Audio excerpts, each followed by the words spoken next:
Ялгыш юл.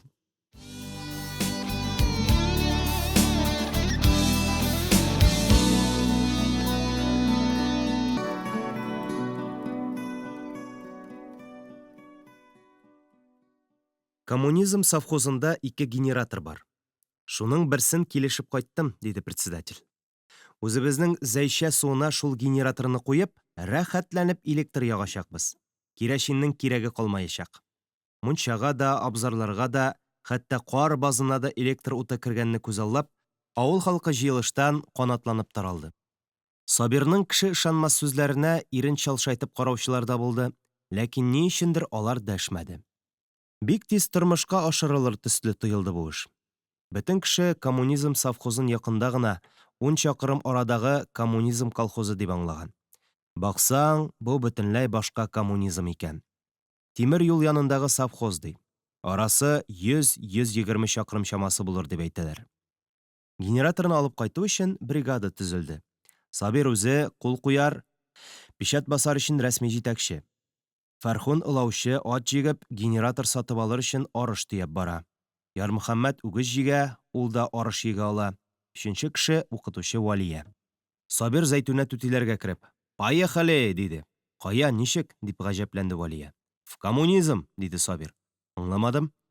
«Коммунизм совхозына. Без станцияга чаклы генератор алырга барабыз. Син мәктәпкә приборлар алып кайтырсың. Мин Фәрзахны күрдем. Ул сине дә ала китәргә кушты. Мәктәпнең завхозы бар бит, аннары соң минем дәресләрем, диде Валия.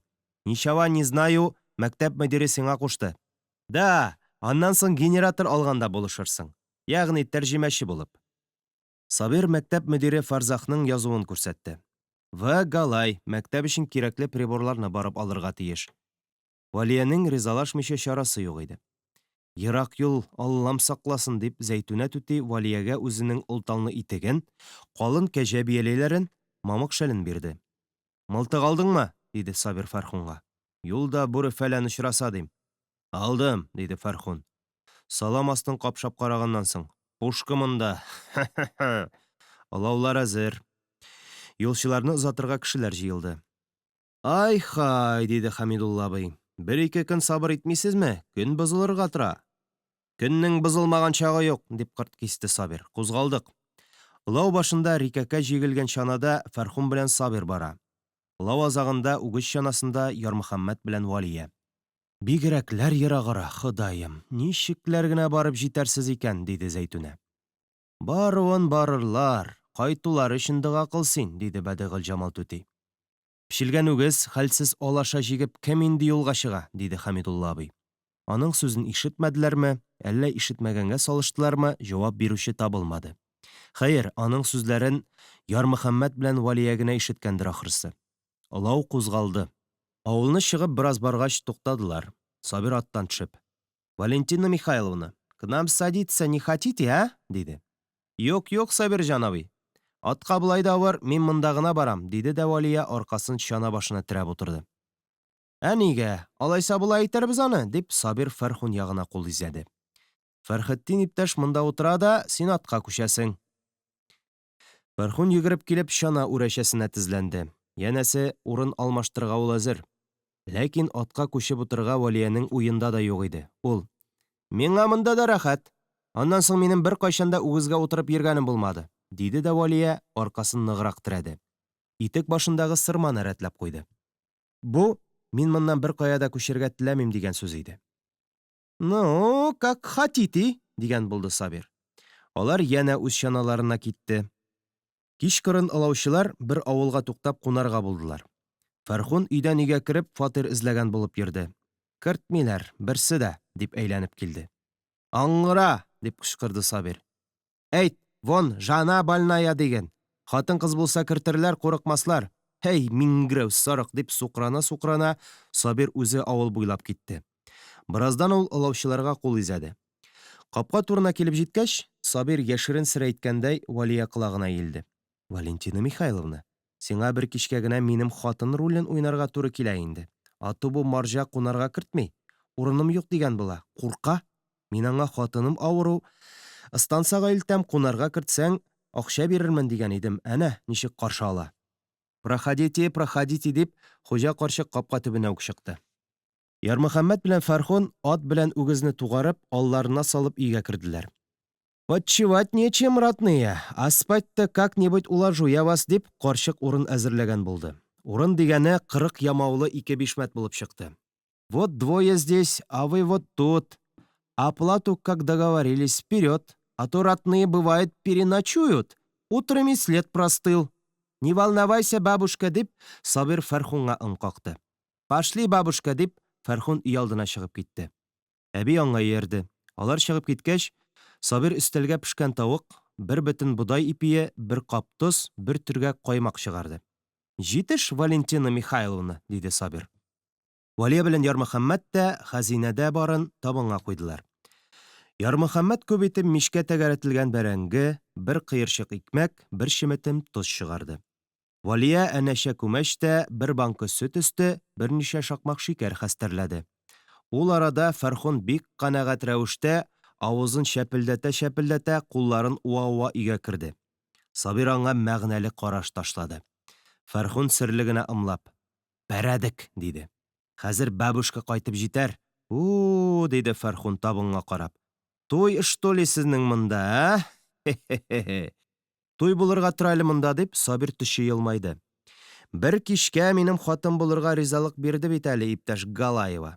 Шулаймыни?» дигән булды Фәрхун, янчык авызын шиша-шиша. «Алайса, монысы миннән туй бүләге». Ул бер савыт бал белән беләк буе казы чыгарып өстәлгә куйды да: «Это колбаса», диде. «Уху», дип куйды Сабир. «Ә туй ичемлексез булмастыр инде ул, а?» Валия бу сүзләрне шаяруга алып, көлә-көлә Ярмөхәммәтнең кабыклы бәрәңгесен әрчи башлады. «Туктагыз инде, бераз көтегез», диде Сабир. Вах килеп әби кайтты. Кара шәле астыннан бер чирек көмешкә чыгарып куйды. «Перваш», диде әби. «Дорого берет, мешок ржи говорит». «Тс, бабушка», дип Фәрхун аны бүлдерде. «Ми деньгами будем платить». «Говорил же тебе, мамаша». «Дык говорил же, Рош», дип әби сатулаша башлаган иде, Сабир аны җилтерәтеп бүлмәчкә алып кереп китте. Үзе авыз ишеннән генә мыгырдый. «А!» дигән аваз ишетелде бераздан. Конечно же, правильно, деньгами же». Бүлмәчтән Сабир канагать чырай белән чыкты. Әби дә, кадерле кунакларын сыйларга теләгәндәй, ике арада йөгереп кенә йөри. Өстәлгә ватык-китек стаканнар белән калай савытлар чыгаргач, әби: «Кая барасыз, туганнар?» дип сорады. «Коммунизмга», диде Фәрхун. «Нинди авыл соң ул?» «Благородный бугай». «Нинди благородный? Ишеткән авылым түгел, балалар». «Ерак ул моннан. Дәлиүкә», диде Фәрхун. Шуннан соң әби сораштыруыннан туктады. Фәрхун чирекне кочаклап алды да, савытларга ымлап: «Держи-ка, бабушка», диде. Бар савытлар да сыйыклык белән тулды, борыннарга әчкелтем сасы ис бөркелде. Берне каплап куйгач, Фәрхунның урысча белүе арта төште. «Это какой колхоз, бабушка?» дип сорады. «Колхоз имени Кагановича», диде әби. «Нәстә-нәстә?» диде Фәрхун. Әби әйткәнне аңларга тырышудан Фәрхунның авызы чалшаеп килде, бер күзе кысылды. «Чава такой, бабушка?» «Колхоз Кагановича, село Подгорное». Так. Фәрхун янә чиреккә тотынды. Ныклап кыстасалар да, Валия ишмәде. Кыстау Ярмөхәммәт ягына күчте. Ләкин ул тамак ялгау белән ишек катындагы урынга барып ятты. Тегеләр исерешә башлауга, Валия дә: «Йокларга вакыт», дип урыныннан калыкты. «Вы с вашей женой вот там, в той половине будете спать, а он», дип карчык Фәрхунга күрсәтте, «с парнем у дверей». Шул чак Сабир сикереп торды. «Хорошо, бабуля», диде ул. «Нет», диде Валия. «Они пошутили, бабушка. Я не жена его, я буду спать с мальчиком». Фәрхун: «Эх», дип бот чабып куйды. Сабир мыгырданып алды. Ярмөхәммәт аның бу мыгырдавында усаллык, тыйгылып калган нәфрәт сизде. Валия белән Ярмөхәммәт аркага куеп ятты. Яттылар да күзләрен йомдылар. Ләкин алар юньләп йоклый алмады. Тегеләр төне буе акырып көмешкә эчтеләр. Иртән иртүк торып, Ярмөхәммәт малларны эшертте. Ат белән үгезне җигеп, гырлап йоклаучы Фәрхун белән Сабирны төрткәли башлады. Тегеләр уятканны яратмыйча, мыгырданып борылып ятты. Уяту эшенә Валия дә тотынгач, исерекләр күзләрен йыртып, вахлап торып утырды. Сабир көмешкә эчеп тагын да кылая төшкән күзләрен турайта алмыйча җәфаланды. Ширек төбендәге көмешкәне икесенә бүлеп эчкәч алар телгә килде. Сәгать ничә? Диде Сабир. 7, диде Валия. Кузгалыйк, диде Сабир. Әби белән хушлашып, кайтканда тагын шушында фатирга керергә сүз куешып кузгалдылар. Бог с вами, сынки, дип әби арттан карап калды. Авыллар арасы бик ерак икән бу якларда. Юл авыр, йөрелмәгән, каршыга җигүле ат килсә, юл сабышуы газапка әйләнә. Юлдан читкәрәк кердеңме, ат корсагыннан карга бата. Йөкләр дә бик авыр, алаша бик йончыды, үгез дә бик көр нәрсә түгел. Ярмөхәммәт белән Валия чана артыннан атлый. Син дә төш, Валия апа, җылынырсың, дип аны Ярмөхәммәт чанадан төшерде. Ату каты беләсен белсә дә, бер оешып утырган кеше ылаудан төшми ул. Бераз баргач, Валия кәҗә бияләйләрен, аннан соң шәлен чанага ташлады. Көн җылытты, диде ул елмаеп. Көн түгел, җәяүле юл җылытты, диде Ярмөхәммәт. Олау туктады. Алгы чанада ниндидер ыгы-зыгы бар иде шикелле. Шауламагыз, диде Сабир. Ул печән астыннан мылтык алып йөк артына пысты. Лиса, диде Валия басуга күрсәтеп. Шулчак мылтык дөпелдәде. Төлке һавага сикерде, аяклары карга тиюгә чабып китте. Эх, тимәде, дип сукранды Фәрхун. Сабир тиз генә мылтыгына икенче патрон тыкты. Төлке берни булмаганда еракта, урман кырында уйнаклап бетерелә. Кар астыннан тычкан эзли, диде Ярмөхәммәт. Сабир тагын атты. Ара ерак иде. Төлке исе китмичә генә үз эше белән мәшгуль булды. Малкайлар ару сәбәпле, караңгы төшкәнче үк бер авылга туктарга карар иттеләр. Бусы Сталин колхозы булып чыкты. Коммунизм совхозына ярты юл үтелгән икән. Ярты юл гына узылган, атлар көчкә аякларында басып тора. Ни Фәрхун, ни Сабир бу турыда уйламыйлар кебек. Фатирга төшкәч, тегеләр тагын арыш сатып көмешкә эчтеләр. Валия белән икеле-микеле сүзләр катып сөйләштеләр. Иртән торуга буранлый башлады. Сталин колхозыннан чыгып байтак баргач, юл икегә аерылды. Олаулар туктады. Ярмөхәммәт алгы чаны янына килде. Да, диде Сабир. Күрсәткеч тактасы куйганнар ди сиңа.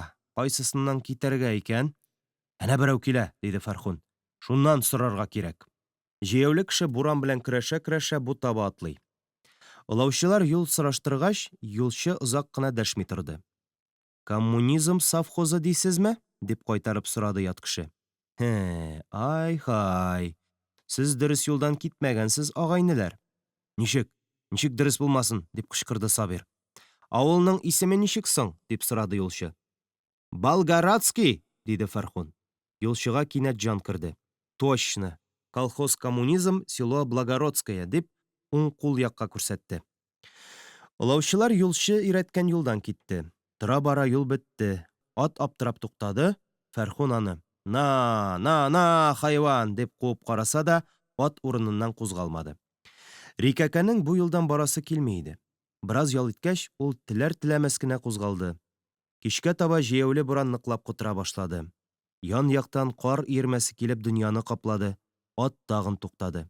Куеннарына тыккан шешәдән көмешкә йота-йота исергән Фәрхун бер яктан чыбыркы белән, Сабир икенче яктан дилбегә белән атны кыйныйлар. На, дип сүгенә Фәрхун. Әйдә, тәре табагачы, дип акыра Сабир. Ләкин ат барырга теләмәде. Ал башка үгезне уздырдылар. Үгез карусыз гына алга китте. Алаша аның артыннан иярде. Юлга кар салган. Юл дип әйтеп булмый. Юл юк. Олаучылар йөк артыннан җәяү атлый. Буран яннан бирә, маллар еш туктый.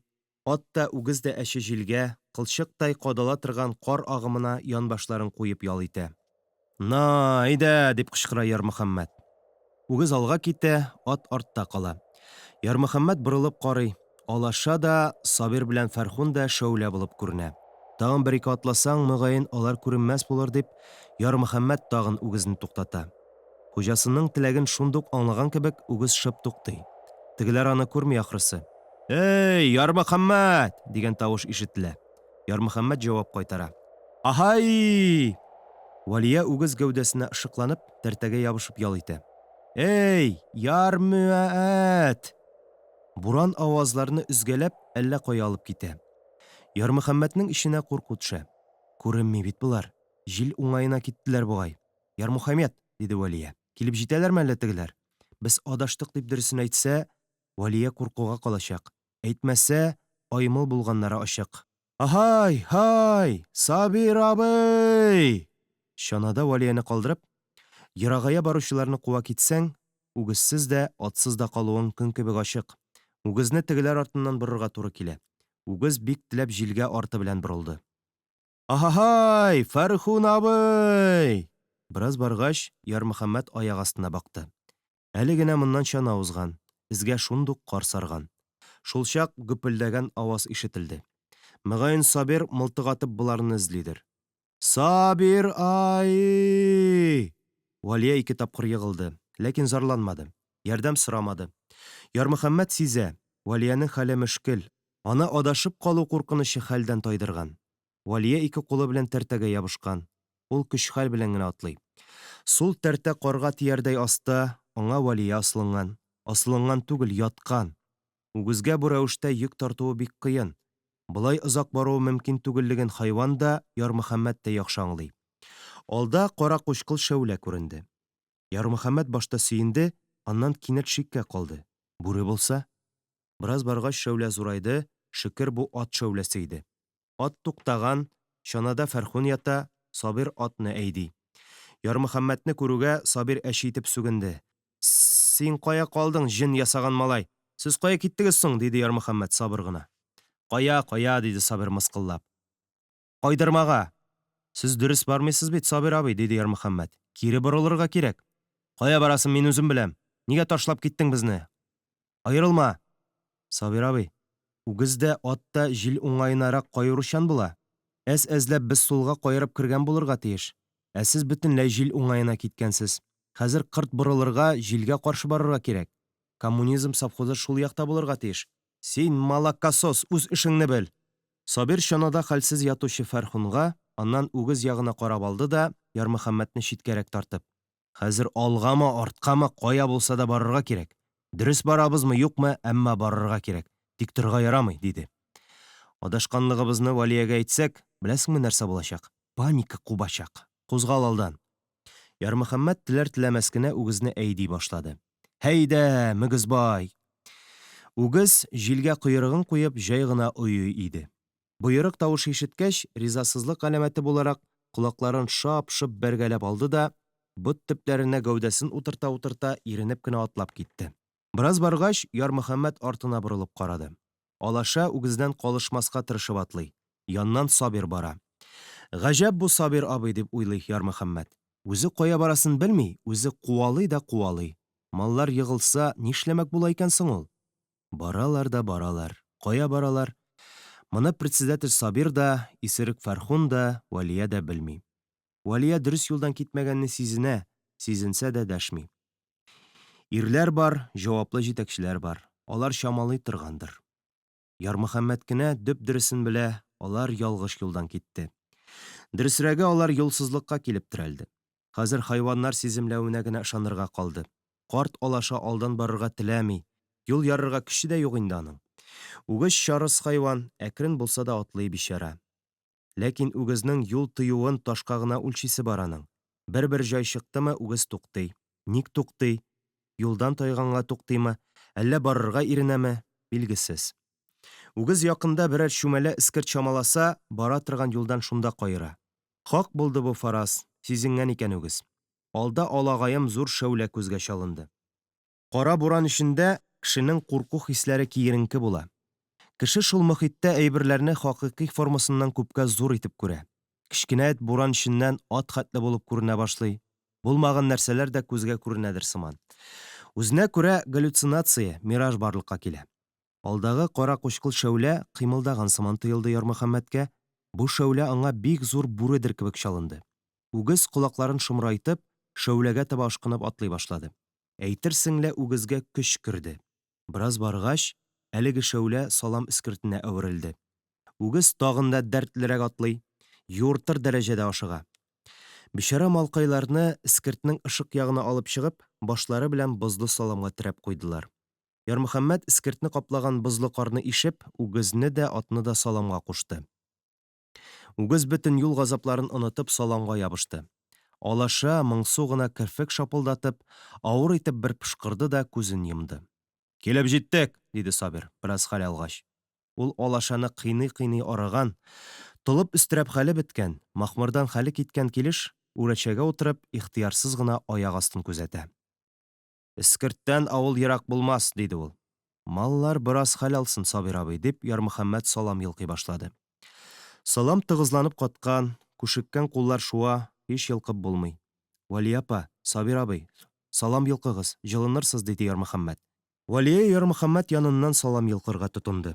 Ләкин эше нәтиҗәсез булды. Аның бияләйләре саламнан тая, учта бер-ике бөртек салам кала.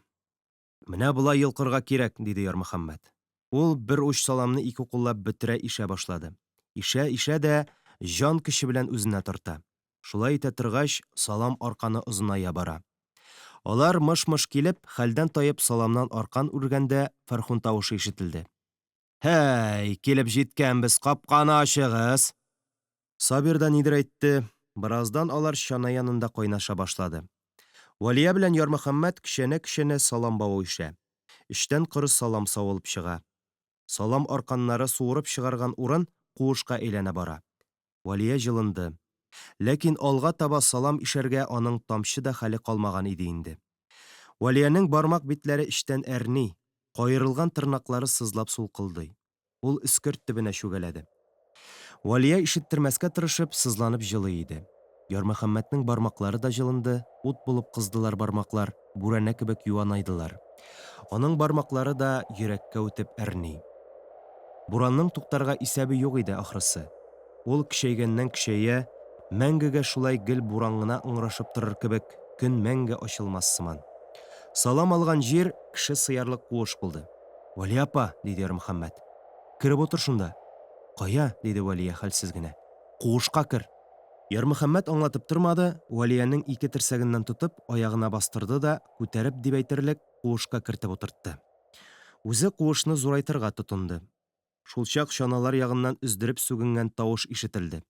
Ярмөхәммәт ирләр янына килде. Сабир белән Фәрхун янә эчеп исерешкәннәр, толыпларын салып ташлаганнар, изүләре ачык, аларга диңгез тубыктан иде. «Ишермибез дә, агайны», — диде Фәрхун. «Буран безгә нипачум». «Кузгалырга», — дип кычкырды Сабир. «Ярмый, кайда йөрисең, малакасос?» «Мин монда гына малларны караштырам», — диде Ярмөхәммәт. «Маладес», — диде Сабир. «Син төпле җегет, сиңа ышанырга була, ярмый. Шуңа күрә мин сине алдым да. Доверие, так сказать. Во-первых, синнән сүз чыкмый. Бабаңа, атаңа охшагансың син. Во-вторых, син юлда ышанычлы кеше. Мә ич, җылынырсың». «Болай да эссе», — диде Ярмөхәммәт. «Маладес, доверие сиңа. Менә Алла бирсә, барып генераторны дөбер-шатыр алып кайткач, сиңа акчалата премия. Әгәр сер саклый белсәң, башкалата да премия булыр сиңа. Ух, ярмай халкы электр гына ягып ятачак, брат, яктылык, во! Мәңге онытылмаслык итеп эшлим мин аны. Нәрсә ул, чулпан? Менә ярмай халкы ашны электр белән пешерәчәк, кирне электр белән юачак, мунчада электр яктылыгында чабыначак, Бәрәңге базынада электр үткәзәбез». Сабир Ярмөхәммәтне тулып өстенә утыртты. «Син бел, түлке кешегә әйтмә. Вафин райкомда утырганда мин булырмын. Мин булганда электр булыр, күк капусы безгә һаман ачык булыр. Шуңа күрә беркемнән дә курыкмыйбыз, так сказать. Генератор кирәк, иптәш. Генератор булсын өчен ни кирәк, Коммунизм совхозына барып җитәргә кирәк. Анда барып җитәр өчен нишләргә кирәк? Кузгалырга кирәк. Марш!» Ярмөхәммәт чанада аунаучы Фәрхунга карады. Хәзерге мөшкил хәлгә, аяк акыл белән карый алмас дәрәҗәгә җиткән Сабирга бакты.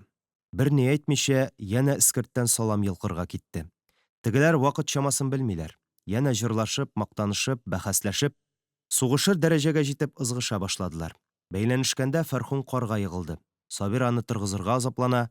Фәрхун турды дигәндә генә үзе белән Сабирны да карга аудара. Ул арада икенче куышта әзер булды. Вәлия: «Кайчан кузгалабыз?» — диде. «Кузгалмыйбыз», — диде Ярмөхәммәт. «Алашаның хәле авыр. Тегеләр аякларында басып тора алмый. Искерт яныннан китсәк бетәчәкбез. Ат егылачак. Үгез ике исерекне, ат чанасын бер юлы тарта алмаячак. Болай да йөк авыр. Шушында кунарга туры килер». «Монда җылы», — диде Вәлия шат тавыш белән. Җылы икәнен Ярмөхәммәт белә лә, аны алаша язмышы борчый. Алашадан битәр тегеләр теңкәгә тиешәк. Ярмый, кая дөмөктең, дип кычкырды Сабир. Кузгалабызмы, юкмы? Ярмөхәммәт ат янына килде. Бер кочак җылы, йомшак саламны атның иреннәренә тигезде. Алаша саламны иснәп кенә карады да, ашап булмый шул дигәндәй, гамьсез генә башын саламнан читкә борды. Бичара малкай, диде Ярмөхәммәт. Хәзер бер чиләк җылы су эчертеп, сине абзарга ябарга иде дә. Ат аңлагандай авыр пышкырды да, алгы аякларына чүгә башлады. Ятып торасыңмыни, диде Ярмөхәммәт. Чилдерекне чиште, аркалыкны ычкындырды. Дирбияләреннән арынгач, Алаша калтыранып алды. Ярмөхәммәт ат өстендәге юеш карны салам белән сыпырып төшерде дә, кичә арыштан бушаган капчыкны ат сыртына каплады. Карашы белән ат рәхмәт әйткәндәй Ярмөхәммәткә карап алды да эскерткә башын төртте. «Вперед, только вперед!» дип кычкыра Сабир. Үзе чанага баскан, мылтыгын һавага төзәгән. Ярмөхәммәт мылтыгы кырулы булмаса гына ярар иде дип уйларга да өлгермәде, мылтык гөрселдәп атып та җибәрде. Мылтык тавышы үгезне дә, атны да сискәндерде. Үгез тартылып куйды. Алаша чанадан ераграк урынга күчте. Ярмөхәммәт үгезне дә тугарды. Үгезнең аркасына Фәрхунның толыбын бөркәде. Үгез ашыкмыйча гына алдындагы саламны чимши. «Әйдә, ныграк куала атыңны!» дип кычкыра Фәрхун. «Вперед, только вперед!» дип мылтык былгый Сабир. Ярмөхәммәт тәртәләрне күтәртеп бәйләргә булды. Тәртәләрне тотып, чананы бераз бормакчы булган иде, Сабир улауга Фәрхун өстенә ауды. Шул егылудан Сабир тормады. Бераз мыгырданып, кыймыл-камыл килеп, толып итәге белән каплангандай итте дә тынды. Ярмөхәммәт аларның ныклап йокыга китүләрен көтеп, йөкләрне барлаштырды. Ат белән үгез яныннан әйләнде. Аннан соң зур газаплар белән исерек ирләрне эскерттәге икенче куышка ташыды. Сабир уянып, коммунизмга кайчан барып җитәбез әле?» дип сорады. Җитәбез, былай барсак, тиздән барып җитәбез, диде Ярмөхәммәт. Әнә саламга ятып торсагыз җитәрбез. Ирләр яткан куыш авызын ул салам белән томалады. Үгезне дилбегә белән чана үрәчәсенә бәйләде. Ашамаса да ат алдына күп итеп салам куеп, Ярмөхәммәт Валия янына куышка кереп йылышты. Алдан әзерләп куйган салам белән куышны каплады. Валия изрәп йоклый иде инде. Ярмөхәммәтнең күзенә йокы төшмәде. Олау өчен хәзер ул җаваплы. Хәлсез ат өчен, үгез өчен дә, Валия өчен дә, ике исерек өчен дә ул уйларга тиеш. Ялгыш булды бугайла бу якларга олау чыгу. Җәй кенә алып кайтып булмый идемени соң ул генераторны.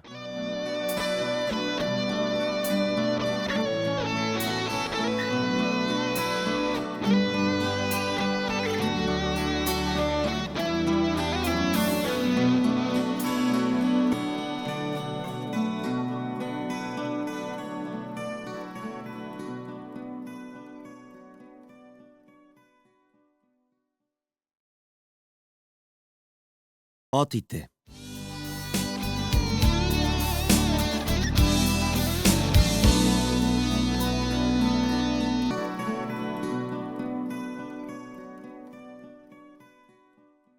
Тормыштагы шушы имәнгеш мәгънәсезлекне Ярмөхәммәт аңлый алмый гомере буе газап чигәр. Яхшы ният белән кешеләр юлга чыкты. Коммунизмга барып, генераторны алып кайтып, кешеләргә җылылык, бәхет бирергә уйладылар. Шушы изге максат өчен алар бар газапларны да, юл газабы, гүр газабы булган сынауларны да узарга әзер. Ният изге, ә юл ялгыш. Кем соң аларны кертеп адаштырды? Бичара хайваннарны харап итмичә генә ничек итеп дөрес юлга чыгарырга? Ничек итеп зур югалтуларсыз гына максатка ирешергә? Дөрес юлга чыкканчы малларның хәле бетмәсме? Дөрес юлны тапкач та бәлки кире борылыргадыр. Генераторга барып җитеп, аны алып кайтырлык көч калмаса, ни мәгънә? Юк. Сабир абзый әзерлексез алып чыкты аларны алы юлга. Әзерлексез. Әйтте бит аңа Хәмидулла абый. Алаша ул юлга чыдый алмас, диде. Чыдаган хәтлесен чыдар, диде Фәрхун. Ә нигә айгырны җикмисез, дип тә карады Хәмидулла. Айгыр авыр йөк тарталамыни, дивана, диде Сабир. Юк. Сабир айгырын йөк арбасына түгел, Кашевкага да җиктермәде. Гасимә әбине больницага илтергә айгыр сорагач, үгез бирде. Үгез белән бара торгач, Гасимә әби юлда үлде. Илгәреп, ныгып бетмәгән үсмер акылы белән Ярмөхәммәт сизенә. Нишләп Сабир абыйны халык сөйми? Сөйми, ләкин аңа каршы әйтми. Ярмөхәммәт үзе дә каршы әйтә алмады бит. Ялгыш киткәннәре көн кебек ачык иде югыйсә. Маллар җил уңаена каеручан була. Җил әкренләп борылса, маллар тагын юл үзгәртә. Андый чакларда кәрваннар гел юлдан яза. Кәрван башлыгы бу турыда уйларга, белергә тиеш иде. Юнәлешне чама белән турыларга тиеш иде. Ярмөхәммәт шул турыда ныклап кистереп әйтә алмады. Нәтиҗәдә алар юлдан язды. Юк, Сабир абый, без уңга каерып барырга тиеш дип, үгезне борырга иде дә, дөрес юлга чыгарга иде. Ул алай итмәде бит, белгән килеш ялган юлдан китте. Димәк, юлның дөреслегенә Ярмөхәммәт үзе дә ныклап ышанмаган булып чыга. Әллә олылардан аерылып китәсе килмәдеме? Әллә дөресен эшләргә йөрәге җитмәдеме? Әллә Сабирҗан хаклы идеме соң? Хәзер алгамы, арткамы, каяда булса барырга кирәк, тик торырга ярамый. Адашканыбызны тегеләр белсә, паника булачак. Берсе бу юлдан китик дип, икенчесе теге юлдан китик дип тарткалап бетерәчәкләр. Алынган юл дөрес булмаса да, алга барырга кирәк. Барырга да барырга. Басу уртасында туктасаң, хәзер кар күмеп китәчәк, диде Сабир. Хәер, адашкан чакта бәлки нәкъ Сабир әйткәнчә эшләргә кирәк булгандыр да. Яшь кәрван башлыгы Ярмөхәммәт җылы куышта шулай уйланып утыра. Искерт куышында буран тавышы ишетелми диярлек. Салам исе килә, ипи исе, җылы. Валия тигез сулап каты йоклый. Ярмөхәммәт салам ишекне җимереп, малларны карап керде. Үгез искерткә сыенып, салам түшәгенә яткан да, тигез салмак итеп күши. Алаша аңа йылышкан. Ярмөхәммәт маллар өстендәге каплавычларны рәтләп куйды. Буран усалланганнан усаллана бара. Үгезнең ятып ял итүе табигый хәл. Алашаның ятып уюы аны шиккә калдырды. Ат һәрвакыт басып уй, ә бу алаша ятарга гына тора. Әллә Ходаем чыннан да чирле микән ул? Шулай уйланып ята торгач, Ярмөхәммәт йокы дөньясына күчкәнен сизмәде дә.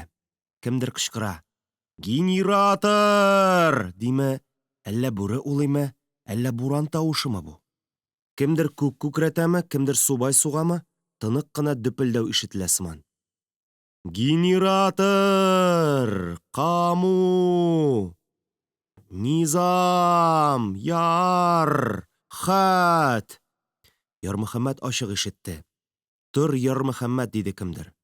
Ул күзен ачты, берни күрмәде. Торырга кузгалмады, бите җылы тәнгә тиде. Яндагына салам кыштырдаганы ишетелде, тышта ыгы-зыгы тавышы.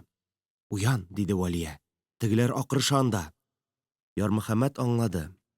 Алар коммунизм совхозына барырга чыгып, юлда адашканнар иде бит. Эһай! Яр хая! Аваздан соң нидер дыңк итте. Сабир мылтык атып аларны эзли иде ахрысы. Ярмөхәммәт тиз генә куыштан чыкты. Сабир абый! Дип аваз салды җегет. Алдагы шәүлә искерт ягына борылды. Без монда! Ярмөхәммәт икенче куышка башын тыкты. Анда Фәрхун утыра иде. Үзе ыңгырашамы, җылыймы, калтырана. Фәрхун абый, диде Ярмөхәммәт. Син нәрсә? Без сине югалттык. Сабир сине эзли китте, дип такмаклап алды Фәрхун. Ә син нигә монда утырасың? Мин Сабир кайтканны көтәм. Кыт чыкты, бер үзем монда калсам, бүреләр килсә. Ул арада Сабир лафырдап куыш авызына кайтып егылды. Мылтыгын искерткә сөяп, чыраендагы карлы бызны учы белән сыпырып. Син, сантый, безне ташлап кая киттең, дип дөньядагы җыен кабахәт сүз белән сүгенә башлады. Отвечай, молокосос! Без бер кая да китмәдек, Сабир абый. Сез чанада катып үлмәсен дип куыш ясадык. Үзебез дә куышта идек. Аның сүзләрен җипләгәндәй, салам уядан Валия чыкты. Сабир бераз йомшара төште. Кичтән әйтеп булмый идеме аны, диде. Кая ат белән үгез? Ярмөхәммәт дерт итеп куйды. Маллар яткан дип уйлаган иде ул, яңа саламны кар күмгән. Үгез дә, алаша да юк. Малларны бүре буса, матри, малай, башың белән җавап бирәсең. Валентина Михайловна, сез дә, между прочим, анагызның кәҗәсе дә, мәҗәсе дә җитмәс түләргә. Ярмөхәммәт чанага бәйләнгән дилбегәне тартып карады. Дилбегә искерт башына таба сузылып яткан. Дилбегә буйлап баргач, Ярмөхәммәт йөгәнне тапты. Йөгән сагылдырыгыннан ычкынган. Бүре буган булса, кайтып киткән булсалар, дип коты очты Ярмөхәммәтнең. Ул дилбегә сузылган якка китте. Искертнең теге ягына чыкты.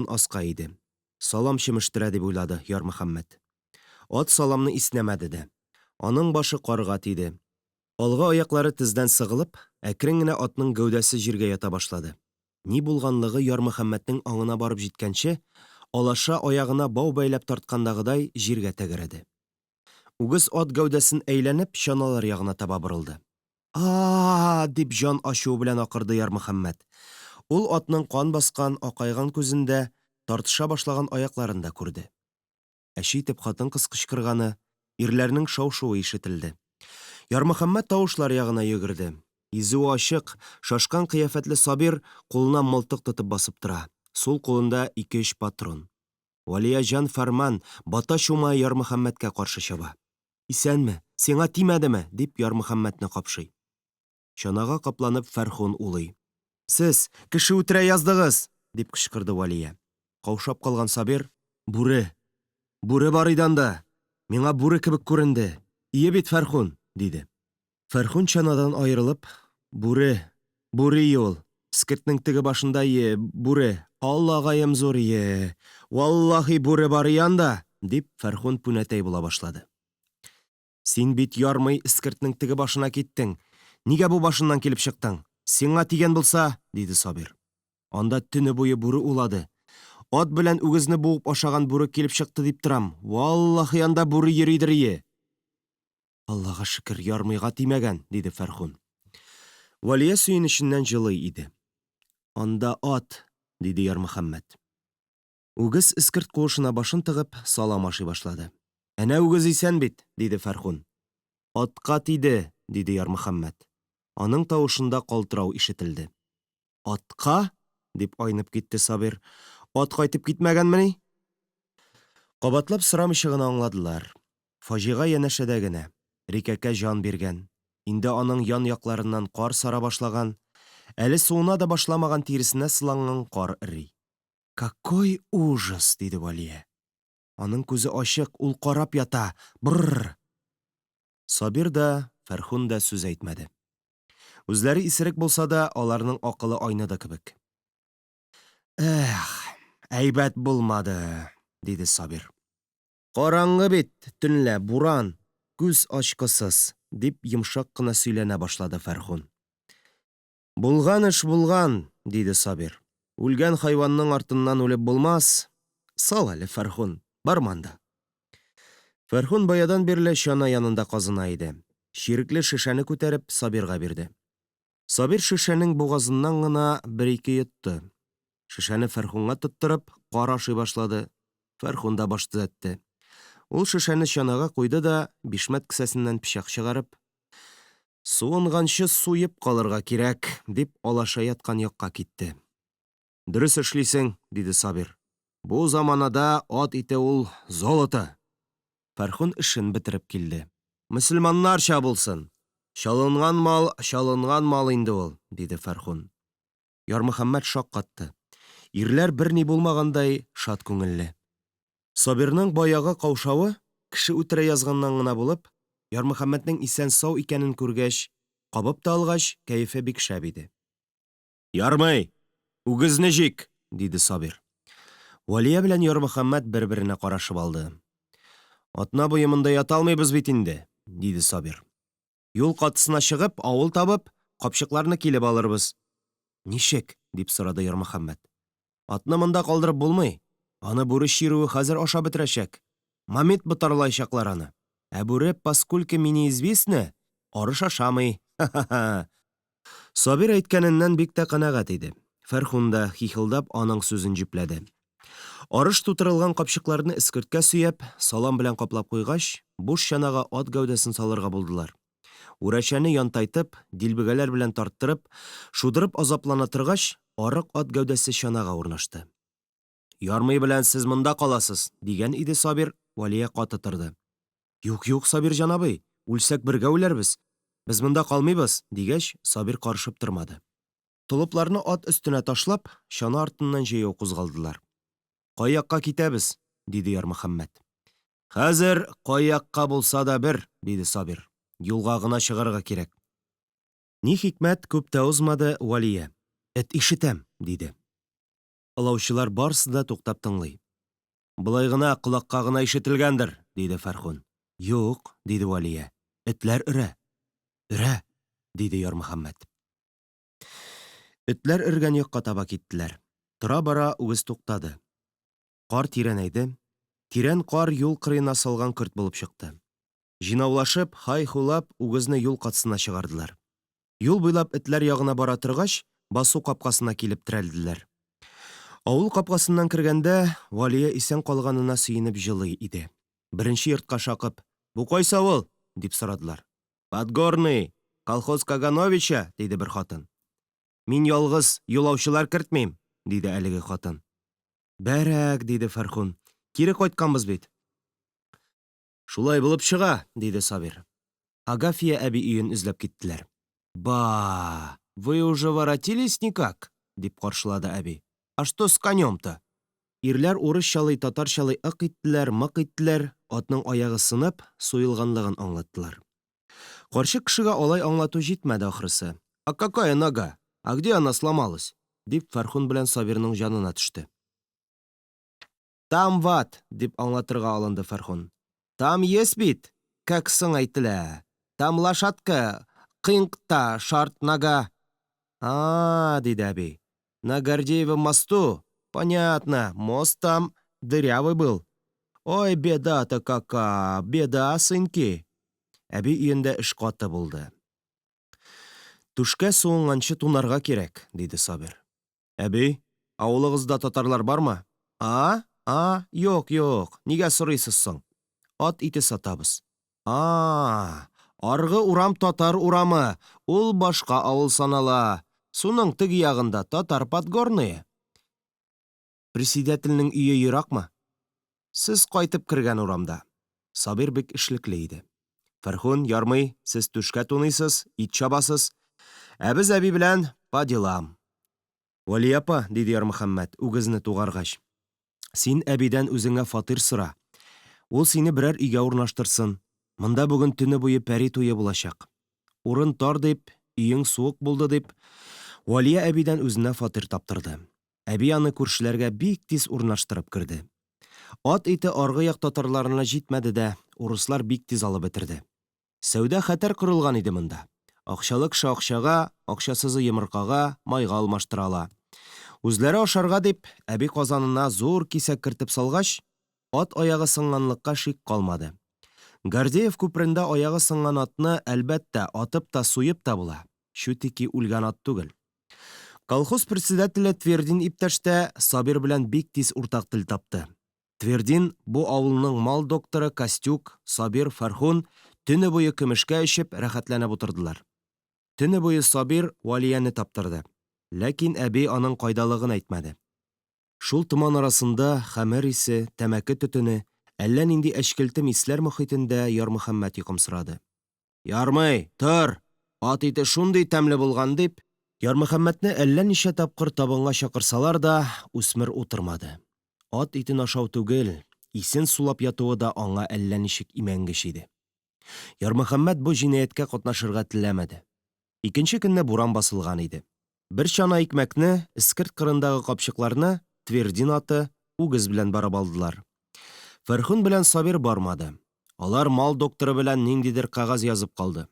Твердинның кучеры белән Ярмөхәммәт майтарды бу эшне.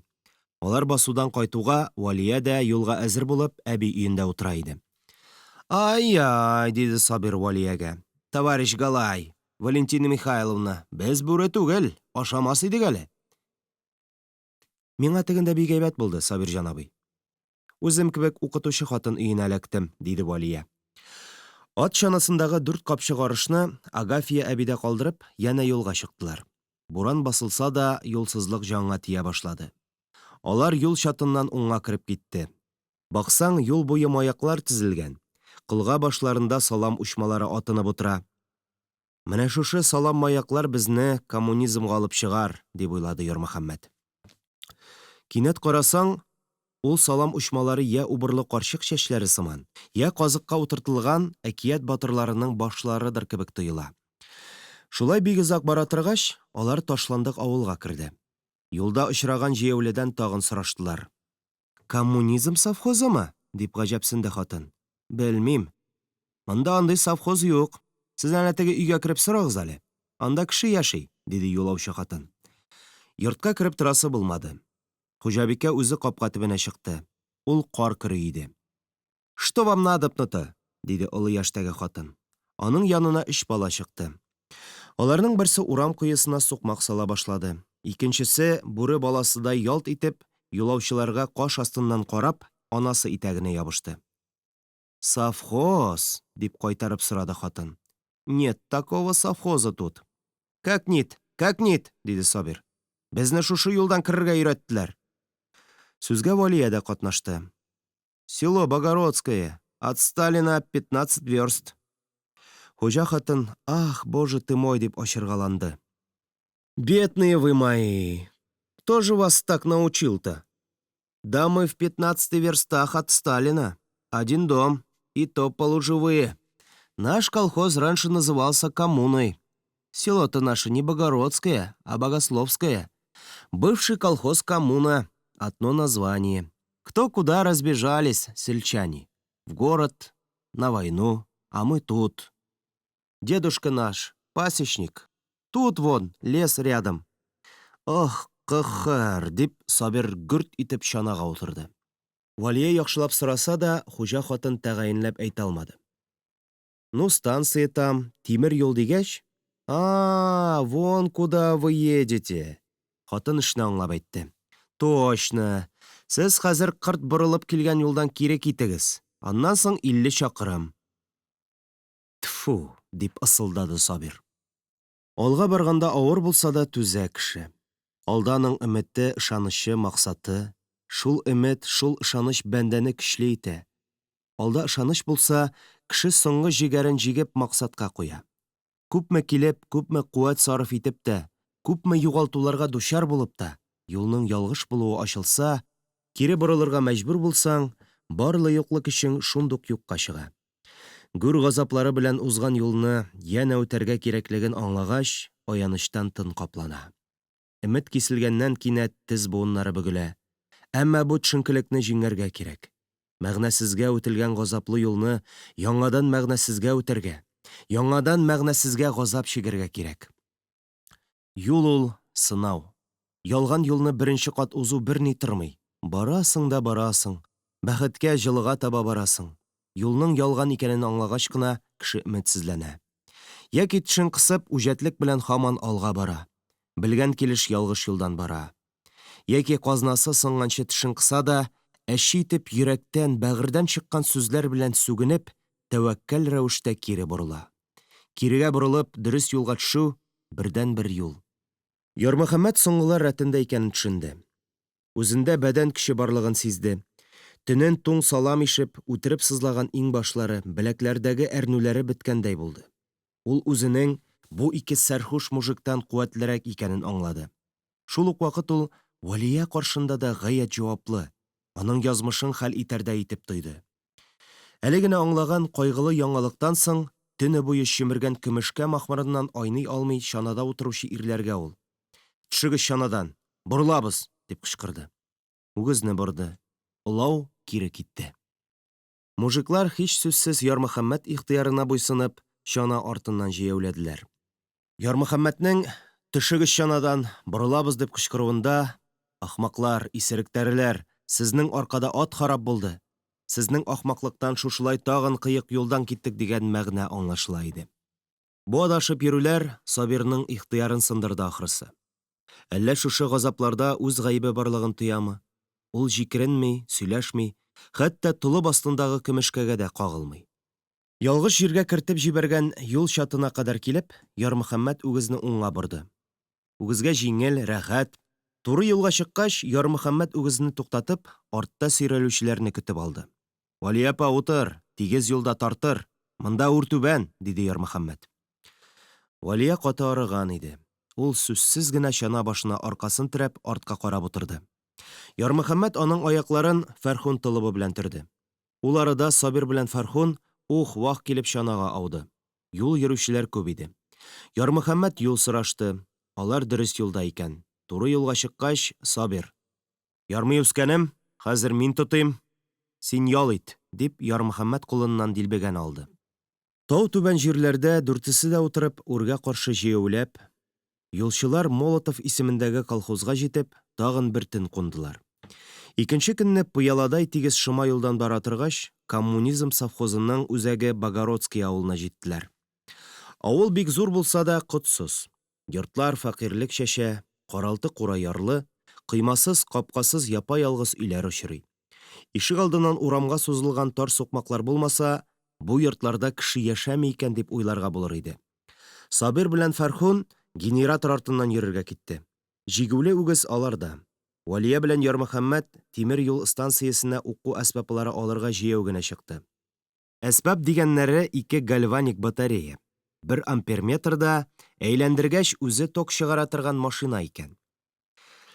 Безнең дә үз генераторыбыз булды, диде Валия. Физика әсбапларын, күргәзмә плакатлар күтәреп, Богородский ашханәсенә кайтканда, аларны бәхетле Сабир белән бәхетле Фәрхун көтә иде. Үгезнең дилбегәсе атлар бәйли торган иннеккә бәйләнгән. Чанада чыбылдык каплаган генератор тора. Ашханә баскычыннан авызлары ерык Сабир белән Фәрхун карап, буларга кул изий. Валия белән Ярмөхәммәт столовай ашап туйганчы, ирләр сургуч башларын уч төбе белән очыртып кына 2 шешә аракы эчеп бетерделәр. Ярмөхәммәткә ашханәдәге котлет белән борщ бик тә ошады. Булар ят аш иде аның өчен. "Җә, юлдашлар", диде Сабир. "Көн әле иртә, юлга чыгарга кирәк. Мал кайда, ял итәргә өлгерде." Өстендәге чыбылдыкны ачып, Сабир генераторны күрсәтеп мактанды. "Әйтерсең лә, генераторны ул үз кулы белән ясаган. Видал, кәҗә медал", диде Фәрхун генераторны сыйпап. "Бик бәләкәй бит бу", диде Ярмөхәммәт. "2 олау нигә кирәк? "Кем белә аның бер чанага сыясын", диде Фәрхун. "Икмәгегез җиттеме соң?" диде Валия. "Әкәк диде Фәрхун. "Җитмәгәненә акча өстәсәң, җитә ул." Икенче олау үзе дә, икмәге дә кирәк булмаган икән. Тәккә харап иттек алашаны, дип уйлады Ярмөхәммәт. Кайту юлы кыска булды. Молотовка тукталып тормадылар, төн буе юлда булдылар. Аларның исәбе Сталинда кунарга иде. Анда йоклап, Кагановичка киттеләр. Сөйләшкәнчә Агафья әбигә керделәр. Калган икмәкне, сатылып бетмәгән ат итенә җыелган йомырка, йон ише товарларны көмешкәгә әйләндереп, көн узды, төн узды. Әшнә булып өлгергән мал докторы Костюк, Твердин, Хуҗа әби бәйрәм ясадылар. Валия тагын күршеләргә кереп йоклады. Ярмөхәммәт йокар алаш Сабирның Фәрхунга әйткәнен ишетте кебек. "Төкерәм мин ул марҗага, алтын микәнни, ә?" Фәрхун җавабы ишетелмәде. Ул исерек йоклый иде инде. Буш чананы артка тагып юлга чыктылар. Калган юлда баш катырырлык маҗаралар булмады. Атна дигәндә алар Ярмайга кайтып егылды. Буш чананы күрүгә үк авыл халкы Рикәкәнең юлда үлеп калганлыгын белде. "Ат үтереп кайтканнар Сабир белән Фәрхун", дип гөш килде халык. Бер сарык бәрәненең аягы сынганга подсуд кычкыра үзе. Соңра "Сабир белән Фәрхун Рикәкәне суя башаганнар" дигән хәбәр дә таралды. Мондый чышпышларга каршы Сабирның җавабы әзер иде. Аның кулында акт бар. "Аның каравы әнә, генераторлы булдык", дип кенә җибәрә. Ярмөхәммәт белән Валия өчен бу сәяхәт тормыш юлыдай авыр да, озын да, гыйбрәтле дә булды. Гомер узып барганда Ярмөхәммәт олпат ир булгач, янә шушы юлдан үтәр. КамАЗ белән ул ерактан колхозга салам алып кайтканда кайчандыр төн кунарга кергән Агафья карчык турында сораштырыр. Ләкин ул эзләгәнен таба алмас.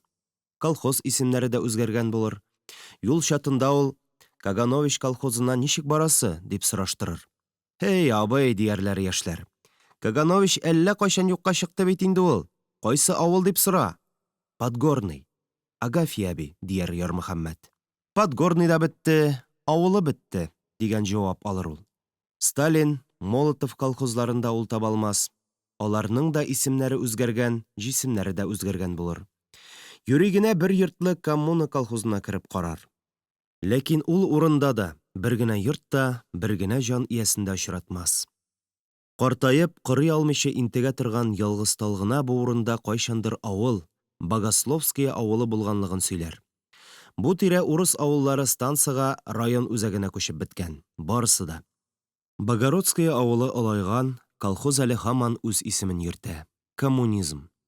Кайтканда ул машинасын туктатып, Подгорныйга җитәрәк, сул як уҗымга карап торыр. Әнә теге тирәдә иде алар төн уздырган искерт. Бичара алашаны Сабир шунда атып үтерде. Үлгән Рикәкәне Фәрхун шунда суйды. Шул вакытта ук Ярмөхәммәтнең уена килгән иде. Сабир белән Фәрхун бу сәяхәткә Валияне юри алып чыктылар бит. Үзләре әйткәнчә, аның горурлыгын, тәкәбберлеген сындырыр өчен. Авылдан аерып алып, юл шартларында форсат чыгарып, Сабир аны сөйәркәсе итмәкче булган иде. Үтерелгән алаша турында ник ул халыкка әйтмәде соң? Әнкәйгә кыен булыр дип курыктымы соң ул? Әзрә. Кыен булса булсын иде. Әйтергә кирәк иде. Коммунизмга барганда алар атны атып, суеп, сатып, ашап-ичеп бетерделәр бит, кабахәтләр.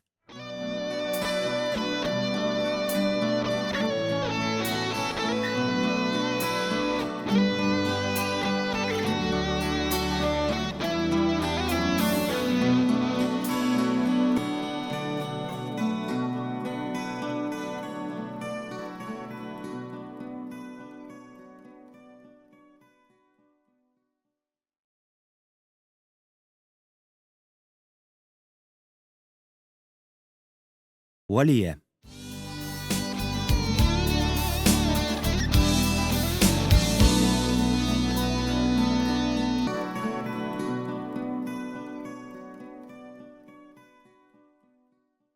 Яз җитеп килгәндә, Сабир тәкәбберлеге өчен Валиядән үч алды тәки. Ярмөхәммәт уяна алмыйча, йокы белән өн арасында аңы-миңе булып ята иде, Зәйтүнә түти тавышына кинәт өнгә кайтты. Зәйтүнә түти лапырдап өйгә керде дә, аны-моны уйлап тормыйча: «Хурлыгаян», диде. «Бүген мине төнге көтүгә чыгаралар. Ярмөхәммәткә әйтерсең инде, безгә кереп йокласын». «Тссс», дип ысылдады Хурлыгаян. «Йоклый, мал саклаудан арып кайтты». Шулаймыни?» дип тавышын әкрен әйтте Зәйтүнә түти. Үзе таң тишегеннән торырга күнеккәч, бар кеше дә аяк өстендәдер дип уйлый инде ул. «Биби Зәйтүнә», диде Хурлыгаян, ишетелер-ишетелмәс. «Ярмөхәммәт бүген керә алмас шул. Нигә дип сорама, Зәйтүнә. Тузган аяк киемнәренә олтан саласы бар аның. Итекләрне чырмага урнаштырасы булыр, башка эшләр дә бетмәгән дигәндәй». «Бәрәкәт», диде Зәйтүнә. «Эшен алып керер, кич утырырлар Валия белән. Валиянең дә дәфтәрләр тикшерәсе бар». Хикмәт олтан белән солтанда түгел иде ахрысы. Хурлыгаян тынычсызлана башлады. «И ахирәткәем, килешми аңа хәзер анда куна йөрергә. Валия яшь хатын, ялгыз хатын дигәндәй...» Хурлыгаян бөтенләй пышылдауга күчте. «Күрмисеңмени, Ярмөхәммәткә сакал-мыек чыкты. Кырына бит инде ул хәзер. Аллам сакласын». «Әстәгъфирулла», диде Зәйтүнәсе. «Син ни сөйлисең? Ул бала гына бит әле». «Баласын бала», диде Хурлыгаян. «Бала дип, бала ясап куймагайлары. Кеше сөйли биби Зәйтүнә. Сабир исерек чакта әйткән, Зәйтүнә үз өендә әллә нинди хана оештырып ята икән дигән». Ярмөхәммәт өчен бу сүзләрне ишетү имәнгеш иде. Алга таба тагын да күңел кайтаргычрак сүзләр булмасын дип, ул ютәлләргә киерелергә тотынды. Чышы-пышы киселде. Хатыннарның тавышы кинәт үзгәрде.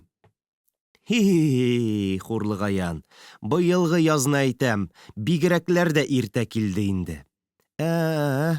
Хәерлегә генә булсын инде, биби Зәйтүнә». Ярмөхәммәт ни өчендер кыенсыну халәте тойды. Әйтерсең лә аны ярамаган эш өстендә тотканнар. Ул тиз-тиз генә киенде дә чыгып китте. Абзар чистартканда да, малларга салганда да гел ишеткәннәре турында гына уйлады. Мәктәпкә дә ул бик иртә китте. Бүген нидер була, бүген нинди дә булса хәбәр килер сыман дип, аның күңеле борчыла башлады. Дәрестә дә ул игътибарсыз утырды. Яз килә, яз, диде Фагыйлә апа. Бөтен игътибар тәрәзәдә. Шулаймы, Ярмөхәммәт? Фагыйлә апаннан дәрес сорап тора икән, ә ул ишетми дә. Аның уе әллә кайларда. Былай булгач, Валия апа белән кич утырулар бетте. Анасы кертмәячәк. Хәзер Валия белән очрашу бары тик чәчәк аша гына булачак. Чәчәкләр чыгарга күп калмады инде. Умырзая күптән чәчәк атты. Тышта инде күптән җәй башы. Тургайлар чатырдаша, сыерчыклар очына, юллар чатлап тақырайды. Ярмөхәммәт тәрәзәдән айырыла да безгә үткән дәресне сөйләп бирә, диде Фагыйлә апа. Үзе ни өчендер бик хәйләле елмая. Ярмөхәммәт белгәнен сөйләде. Авызы сөйләде, фикере һаман яңалык ягында иде. Игътибарсыз сөйләдең, Ярмөхәммәт, диде Фагыйлә. Укытучы тавышында Ярмөхәммәт әллә ничә төрле мәгънә барын тойды. Соңгы урыс теле дәресе уртасында ишек ачылып китте. Ишектән мәктәп мөдире Фәрзах башы күренде. Галаева, сезне бик ашыгыч районга чакыралар, диде мөдир. Дәрес бетсен инде, диде Валия. Срочно. Гафу итегез, балалар, диде Валия. Күрәсез, бик мөһим эш чыккан ахрысы. Калганын үзегез укып бетерерсез инде. Кыңгырау шалтырау белән бар да чыгып йөгерде. Ярмөхәммәт букчасына кирәк-ярак тутырган булып сыйныфта калды. Парта кырыннан узганда Фәрдия канчык тавыш белән Ярмөхәммәткә атап: «Ха-ха-ха, тәти кашык, кияүең килә, арт капкаңны ач та кач», диде. Альберт бөтенесе чыгып беткәнне көтте. Ниләр генә күрми ир җегеткәй белән ат башы, диде Альберт. Ярмөхәммәт Фәрдиягә дә, анасы әйткәнгә дә бу кадәр ачуы килмәгән иде. Альбертка усал итеп: «Син дәмени?» диде. «Кабарма», диде Альберт дусларча. «Дәшмә син, игътибар итмә». Алар ишек алдына чыкканда, укытучылар бүлмәсе янында Фәрзах белән Валия кызып-кызып сөйләшә иде. «Бу кагаз хәрби комиссарияттан», дип нидер испат итә Валия.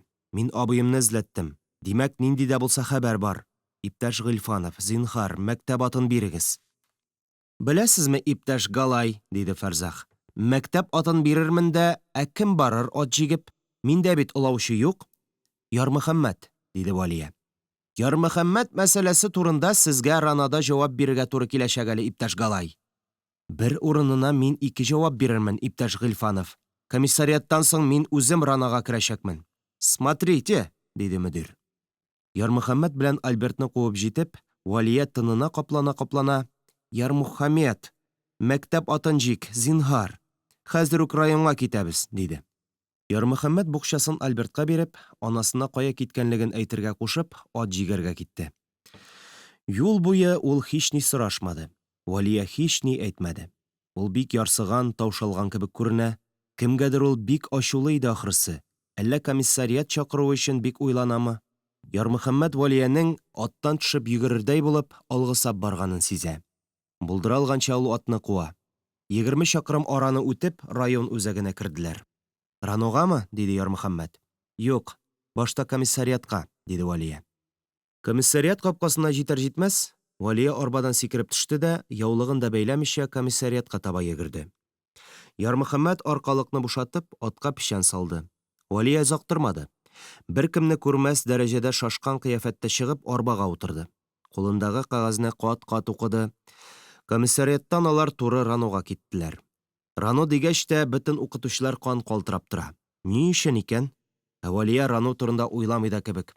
Аның уйлары һаман еракта, комиссариатта, кулындагы кагазында. «Ярмөхәммәт, син көтеп тор», диде Валия. Валия чыкмаган. Эш югыннан Ярмөхәммәт Рано эченә керде. Тар коридорның як-ягында берничә ишек. Берсенә башлангыч мәктәпләр бүлеге дип, икенчесенә ТБУМ дип язылган. Тулы булмаган урта мәктәп.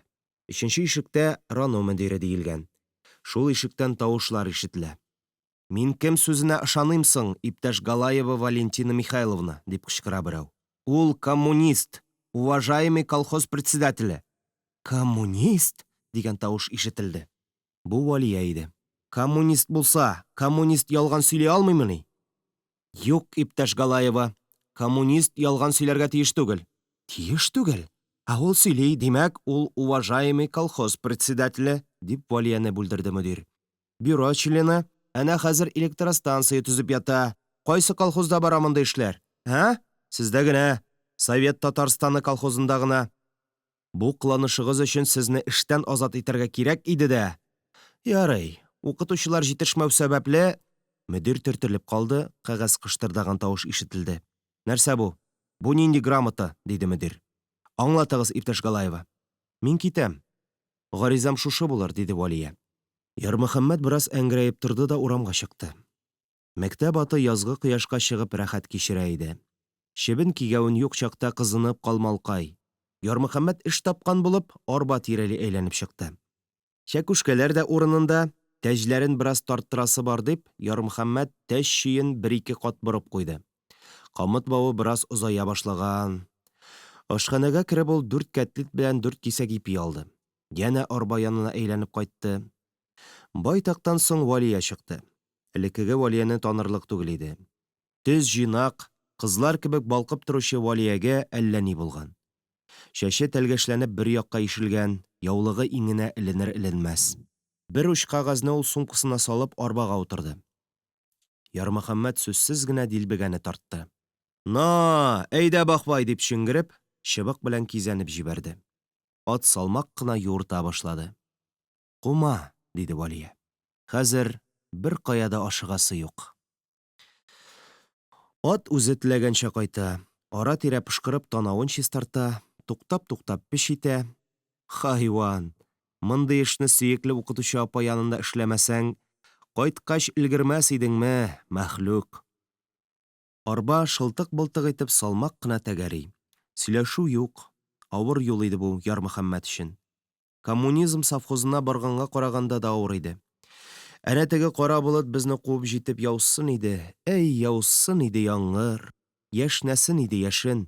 Чатырдатып суксын иде, актарылсын иде дөньясы. Бер хәл булсын иде. Кешеләрнең кайгы хәсрәтен, җирдәге бөтен пычракны, күңелләрдәге авыр юшкыннарны юып алып китсен иде бу яңгыр. Ярмөхәммәтнең юраганы юш килде. Кара болыт үзе артыннан дөньяны каплардай болытлар өйри ертеп, юлчылар карурманга кергәнче ук куып җитте.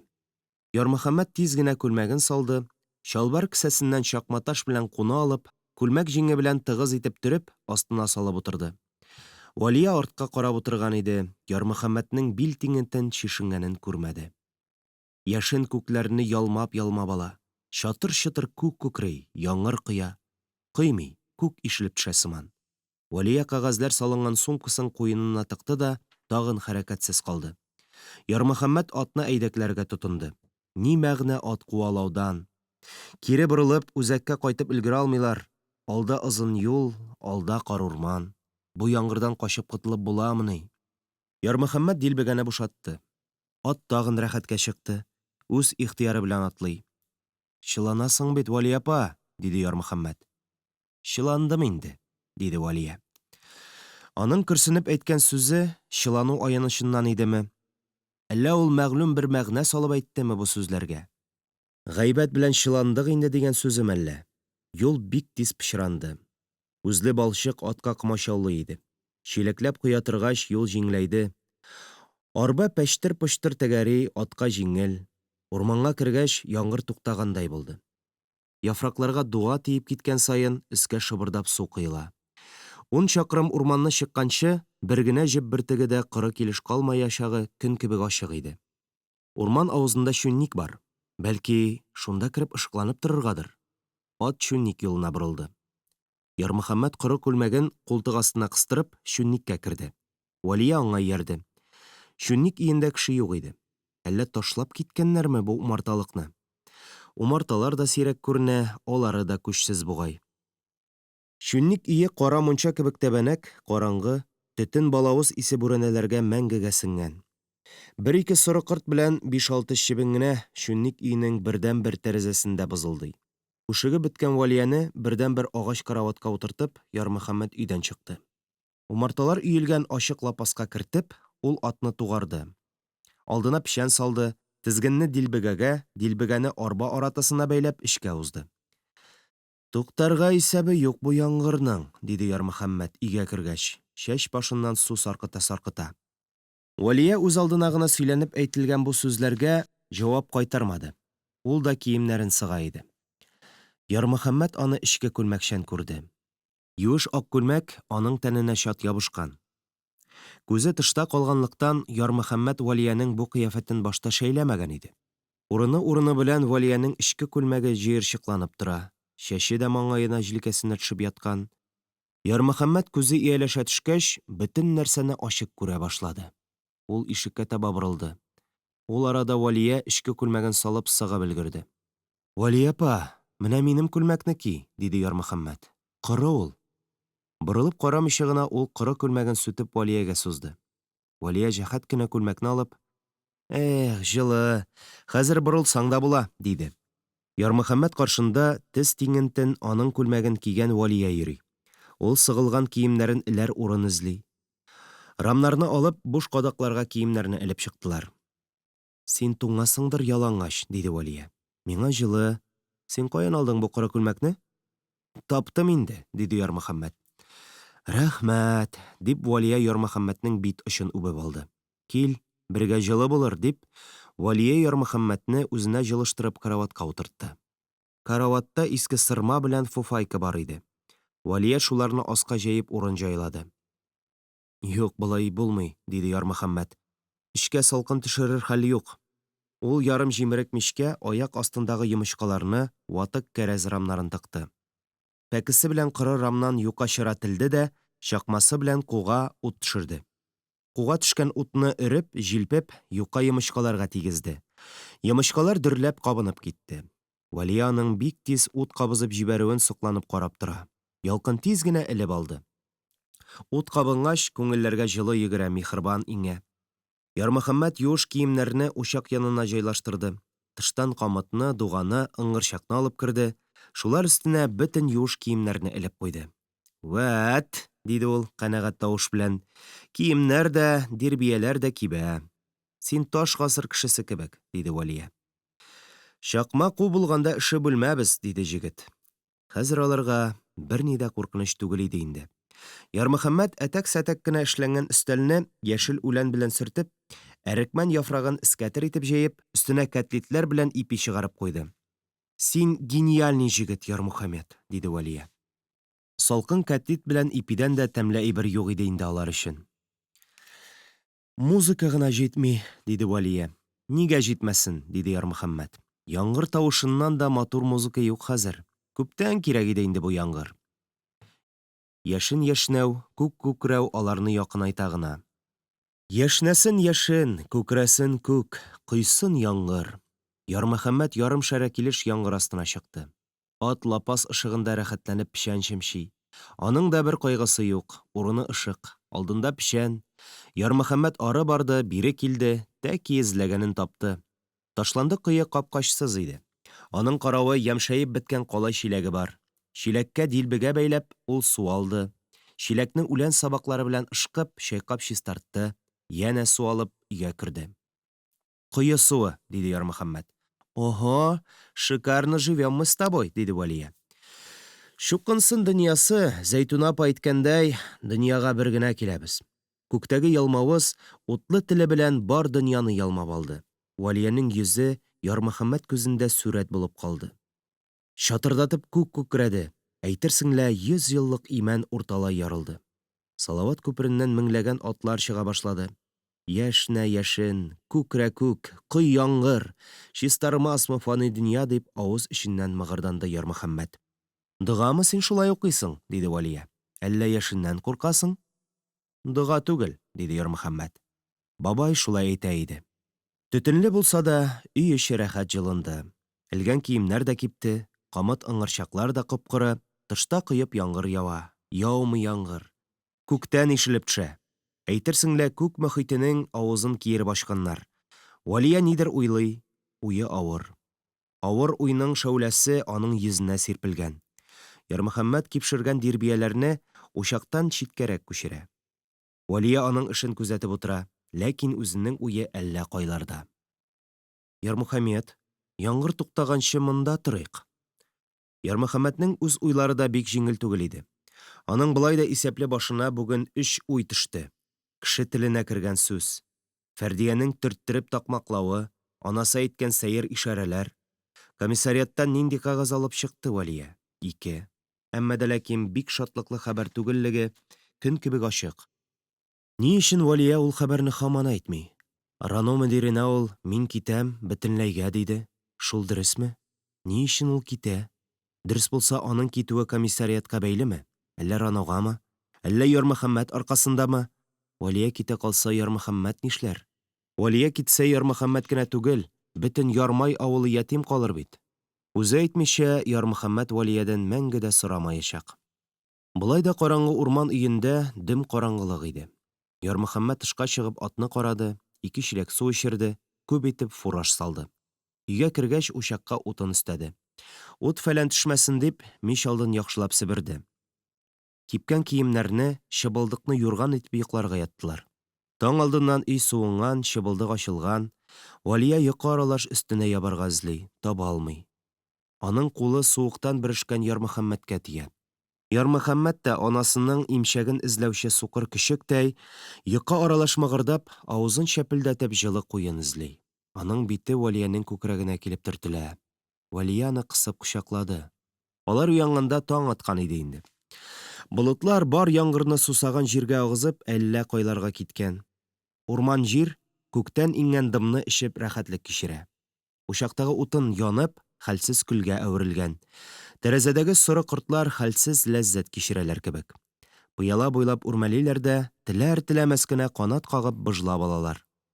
Ат алдындагы фураж беткән, Бахбай канәгать бер изрәү кичереп аягүрә уйый. Жаль, таң атканда инде, диде Валия.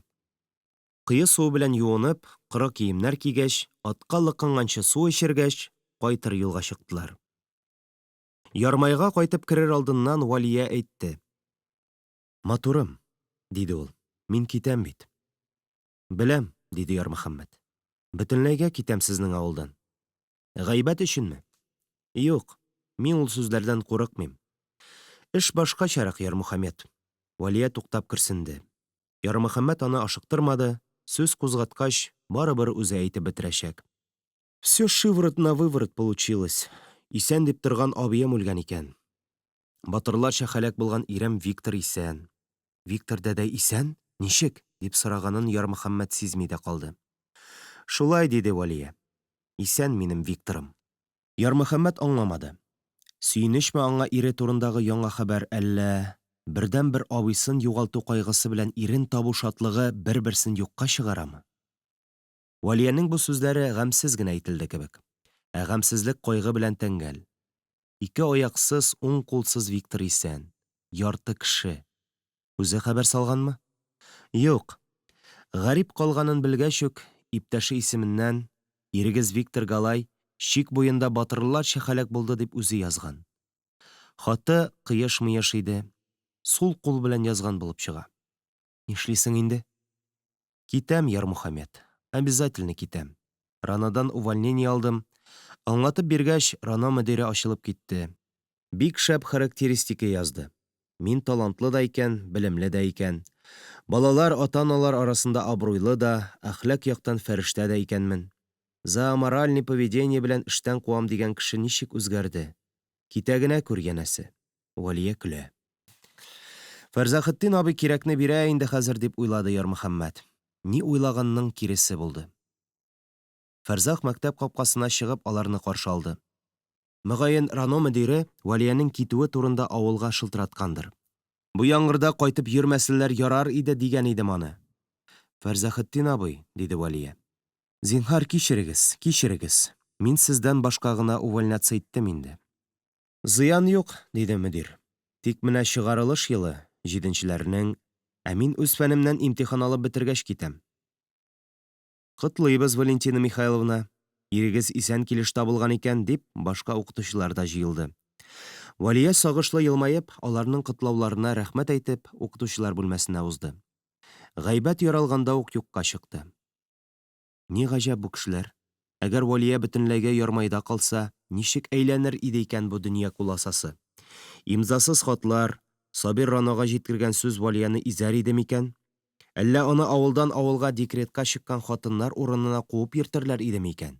Шөкер, тамырында корыды гайбәт. Китәсе көнне иртүк Валия өйдән өйгә кереп, һәр кеше белән аерым-аерым саубуллашып чыкты. Аны озатырга дип, Калдау күпере төбенә бик күп кеше төшкән иде. Укытучылар, укучылар, хатыннар, яшьләр, бар да җылый. Валия каушаган, уңайсыз елмая. Аны сөяләр икән бит, аны туган иткәннәр икән бит. Ул ярмайның иң кирәкле кешесе икән ләбаса. Җаныкайларым, диде дә Валия, тыела алмыйча җылый башлады. Балакайларым, дип, укучыларны кочаклады. Апакайларым, рәхмәт сезгә, дип хатыннарны үбеп чыкты. Аны озатырга Ярмөхәммәт белән Альбертка кушылган иде. Ярмөхәммәт дилбегә тотып алга караган, Альберт аңа аркасы белән утырган. Ярмөхәммәт җылаштан ерагаясы килеп бугай атка шөңгерде. Бераз баргач, Әрәмә тавына җиткәч, Ярмөхәммәт атны туктатты. Күпер төбе сабан туе кебек, диде Альберт. Ярмөхәммәт борылмады. Зата төшүчеләргә карарга теләмәде. Ул тырнаклары белән салам тураклы иде. Валия үзен кешеләрдән ирексезләп аерды кебек. Ул үзен кочаклаган укучыларны, хатыннарны көчле итеп яныннан этте дә арба артыннан йөгерде. Бераз баргач борылып артка чигә-чигә кул болгады. Сау булыгыз! Рәхмәт! До свидания! Прощайте! Халык биргән күчтәнәчләр бер олау. Валия алмаска тырышса да, хатыннар ату үпкәлибез дип, ирексезләп хәзинәләрендә барын төреп, арбага салдылар. Олауга җиткәч, Валия тагын артына борылды. Төркемнән 2 хатын айрылды.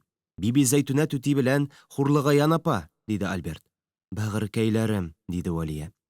Җаныкайларым Зәйтүнә түти, Хурлыгаян апа. Алтынкайларым, сау калыгыз. Кычкырмады ул бу сүзләрне. Үз алдына әйтте. Әйтерсең лә ул дуга кыла. Әйтерсең лә изге саналган хатыннар өчен ул теләк тели. Кадерлеләрем минем, сау калыгыз. Теге дөнья булып оҗмах булса, сез керми, кем керсен җәннәткә? Изге җаннар, батыр халык бит сез. Үрменгәч, Валия арбага басып яулык булгады. Сугыш башлангач, 4 ел буена шушы үрдән солдатлар соңгы тапкыр кул изәде. 4 ел буе ярмай хатыннары, ярмай балалары күпер төбендә газизкәйләрен шулай озатты. Инде менә тагын тыныч елда Белорус кызы Валентина Михайловна Галай соңгы тапкыр аларга яулык булгый. Хатыннар да, балалар да Валияны соңгы тапкыр күрүләрен күңелләре белән сизенеп җылый иде. Валия кинәт иелеп, төенчекләр өстенә капланып, тарсынмыйча рәхәтләнеп уксый башлады. Ярмөхәммәт дилбегәне тартты.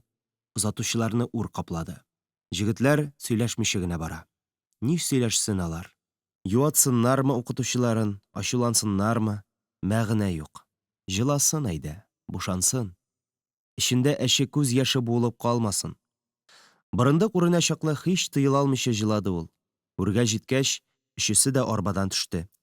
Валия арткарак калып яулыгы белән битен каплады. Ни өчен шулай изгеләнә ул? Аны үз иткән кешеләрне кабат күрә алмаячагын сизенеп сыкрыймы аның күңеле? Күз алдында биниһая авыр газапларны җиңгән, эче тулы кара сагыш, эче тулы әче хәсрәт булса да, үзләре ярым ач булса да, читтән килгән бәхетсезләргә җылы куыш, актык сыныкларын биреп тәрбия кылган, бәхет рәхәт, ял дигән нәрсәләрне ишетә генә белгән шушы фидакар халыкны кызганып җылаумы бу? Туганнары кебек кадерле кешеләрдән аерылу өчен ачыргалану идеме бу? Аның ире табылып та, күпер төбендә калганнарның күбесенең ирләре, абыйлары, аталары мәңге кайтмаячагы турында уйлавы идеме? Чаллыга җитеп, пароходка билет алгач, әйберләрне дебаркадерга ук ташып куйгач, Валия: "Барыгыз, җегетләр, сез кайтыгыз. Кайчан килә әле ул пароход?" диде. Җегетләр кайтабыз да, кайтмыйбыз да димәде. Олыларча дәшмичә генә Валия янында басып калдылар. "Яхшы җегетләрсез, Альберт", диде Валия. "Рәхмәт. Кайтыгыз инде." "Пароход күрәсе килә", диде Альберт. Кызык әйтте, нәкъ вакытында әйтте. Сагышлы мохит йончыткан иде. Валия көлә. Ярмөхәммәт тә пырхылдап куйды. Читтән күзәтүчеләр нинди шат компания дип уйлый торганнардыр инде. Ә буларның эче тулы аерылышу моңы. Пароход төнлә генә килде. Җегетләр йылгыр гына кереп әйберләрне урнаштырдылар. Валияны әйберләре янында калдырып, саубуллашу сүзләре әйтеп, дебаркадерга чыктылар. Валия аларны озата килде. Ләкин дебаркадерга төшмәде. Пароход култыксасына ике кулы белән тотынып, эштә калды. Ыгы-зыгы, этеш-төртеш, чаң сугу тавышлары, капитанның боерык авазларын ике генә кеше ишетми иде. Валия дә, Ярмөхәммәт. Аларның бер-берсенә карап торганнарын сизеп, Альберт юкка чыкты. Мин ат янында булам, дип әйтте бугай ул. Ләкин Ярмөхәммәт анысын тәгаен генә хәтерләми. Гудок озын итеп, сагышлы итеп кычкыртты да, 3 тапкыр кыска тавыш бирде. Тут, тут. «Убрать носовой!» дигән тавыш ишетелде. «Быстрее убрать!» Шул чак Валия басма аша атылып чыкты да, Ярмөхәммәтне үтерердәй итеп кысты. Яңакларыннан үпте дә кире басмага сикерде. Ул басманы алып маташучы матроска бәрелде, тегесе һәйбәтләп кенә сүгенеп алды. Пароход кузгалды. Пароходның үзәк өзгеч моңлы тавышы чаллы ярларына, элеватор тауларына бәрелеп, Идел өстеннән Затон урманнары арасына кереп югалды. Алиһәнең йөзе ераклаша, Алиһәнең гәүдәсе ераклаша, пароход ераклаша. Пароход Кама өстендә түгәрәк ясап, агымга уңай борылды. Озын итеп саубуллашу гудогы яңгырады. Ярмөхәммәтнең тамагында әче төер урнашты. Төрле матур утлары белән пароход китеп бара. Кара кучкыл су өстендәге шул утлар арасындагы гүзәл Алиһә мәңгегә ераклаша. Ул инде күренми, пароход кына күренә. Ләкин ул белә, Валия һаман пароход култыксасына тотынып бара. Альберт дилбегәне кулына алып, Ярмөхәммәтне көтә иде. Пристань тау өстенә менгәч, Ярмөхәммәтнең теләген сизгәндәй, Альберт атны туктатты. Ярмөхәммәт арбага басып, Кама өстенә бакты. Альберт та аягүрә торды. Маяк утлары, катер утлары арасында гүзәл пароход аска таба йөзә. Су өстендәге сагышка сагыш өстәп, талгын гына пароход кычкыртты. Пароход әкрен генә елга борылмасына кереп югалды. Чаллы күздән югалгач, Валия урынына барып, төенчекләре өстенә капланып, тагын җылый башлагандыр дип уйлады Ярмөхәммәт. Үсмерлектән чыгып килә торган бу ике җегет сүзсез дә бер-берсен яхшы аңлый иде. Алар юл буе сөйләшмәде. Альбертның кеше күңеленә рөхсәтсез керәсе килмәгәндер. Ярмөхәммәтне үзенең сагышлы уйлары белән ялгыз калдырга теләгәндер.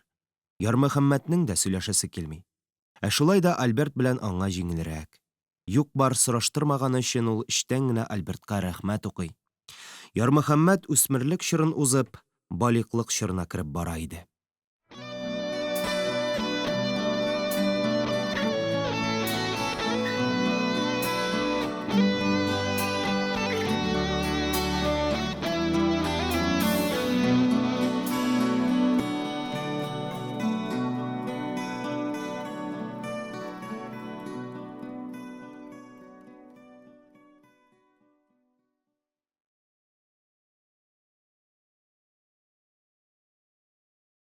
Сабир.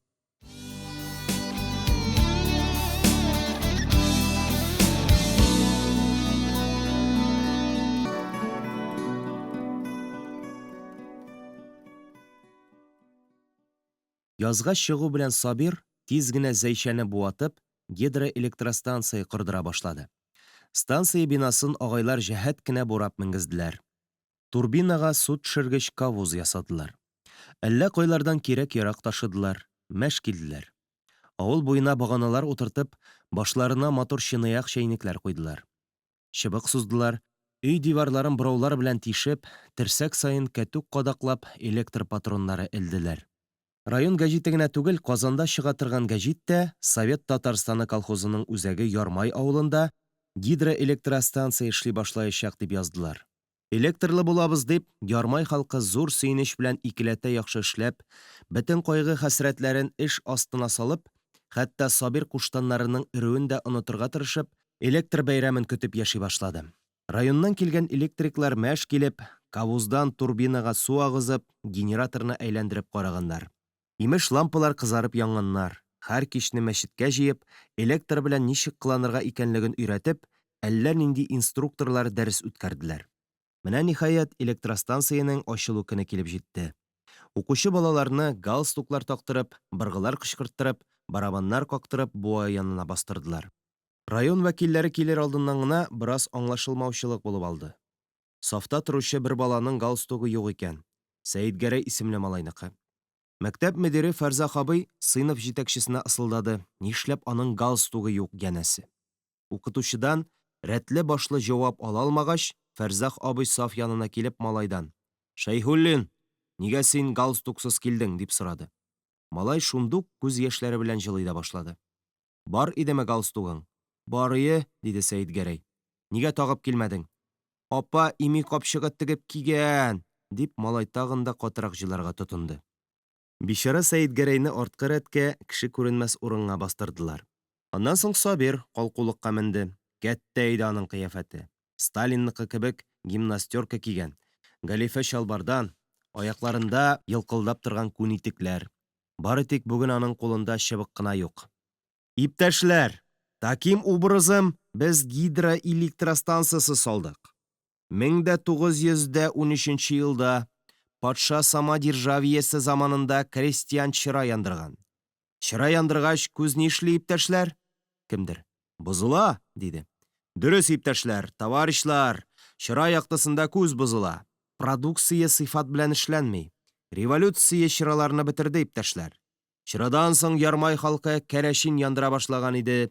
Хәзер дә кәрәшин ягабыз». «Кирәшине булса бик ягар иде әле аны», диде баягы тавыш. «Дөрес», дип җипләде Сабир. «Хәзер, иптәшләр, кирәшиннең кирәге калмас. Чөнки безнең электрыбыз бар.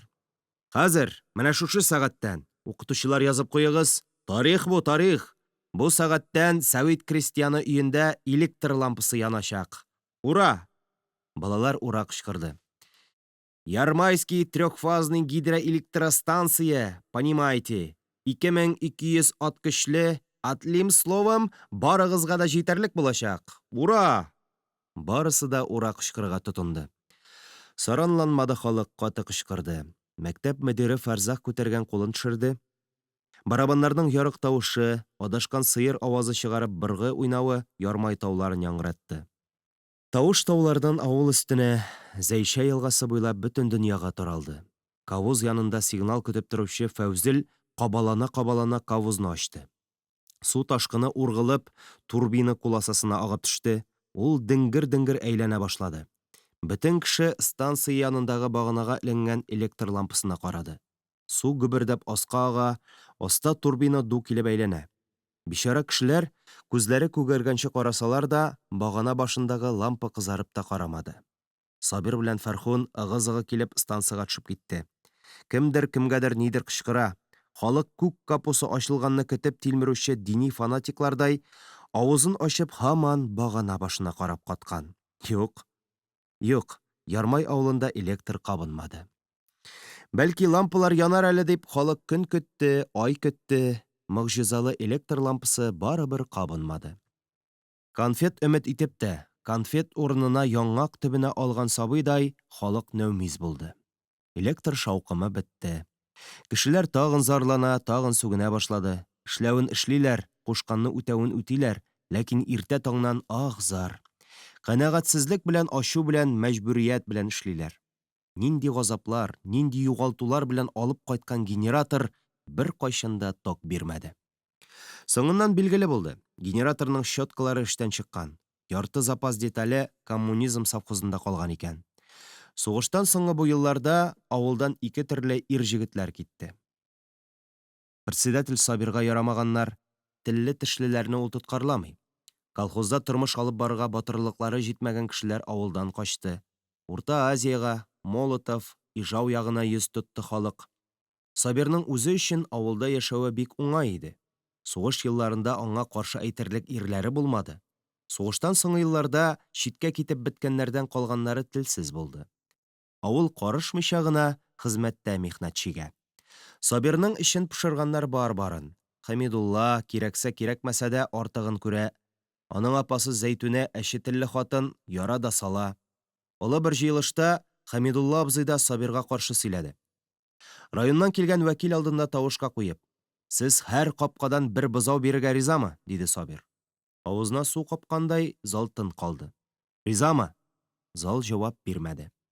Сабир районнан килгән вәкил белән нидер пышылдашып алды да, ярым янаулы тавыш белән сүз башлады.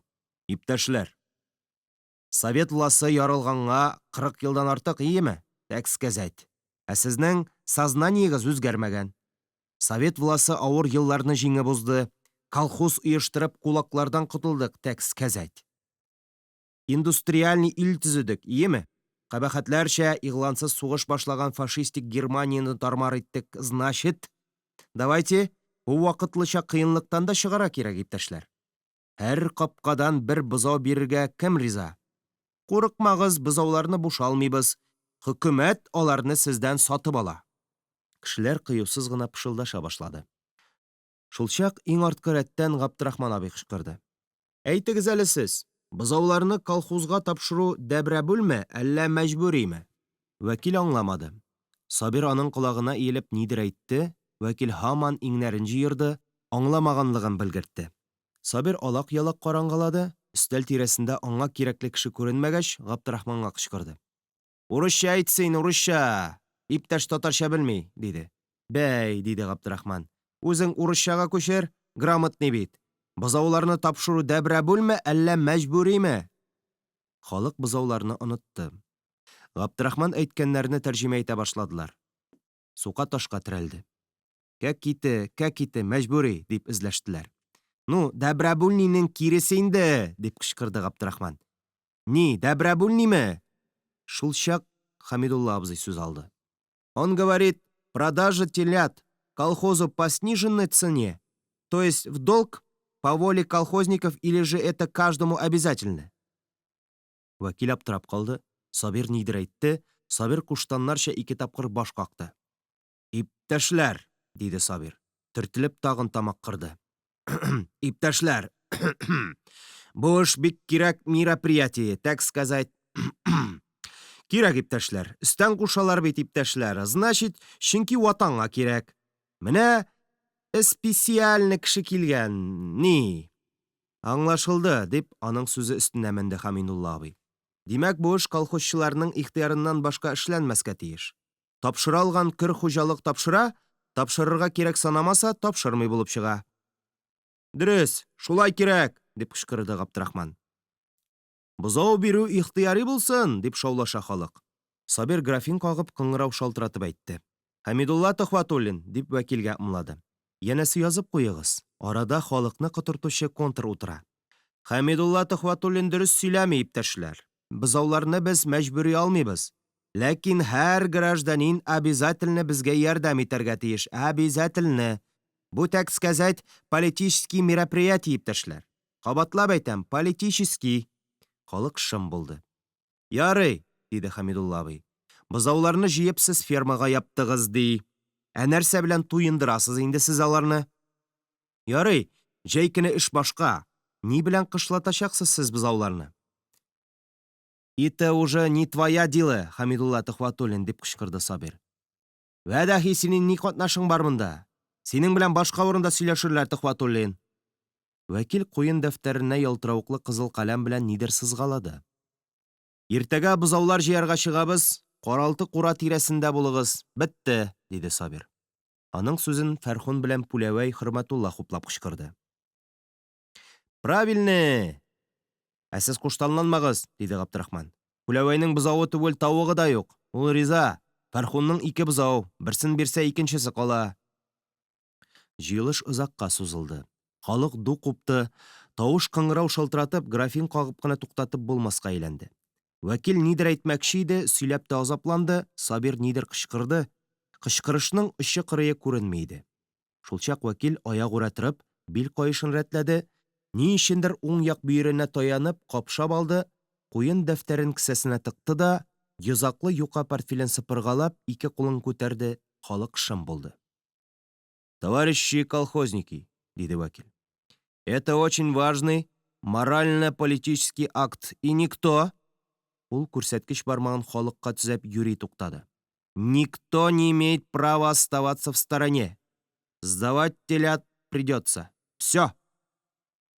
Иртәгә җыярга чыгабыз, бетте, дип Сабир җыелышны япты. Бер кем дә үз кулы белән фермага бозау илтмәде.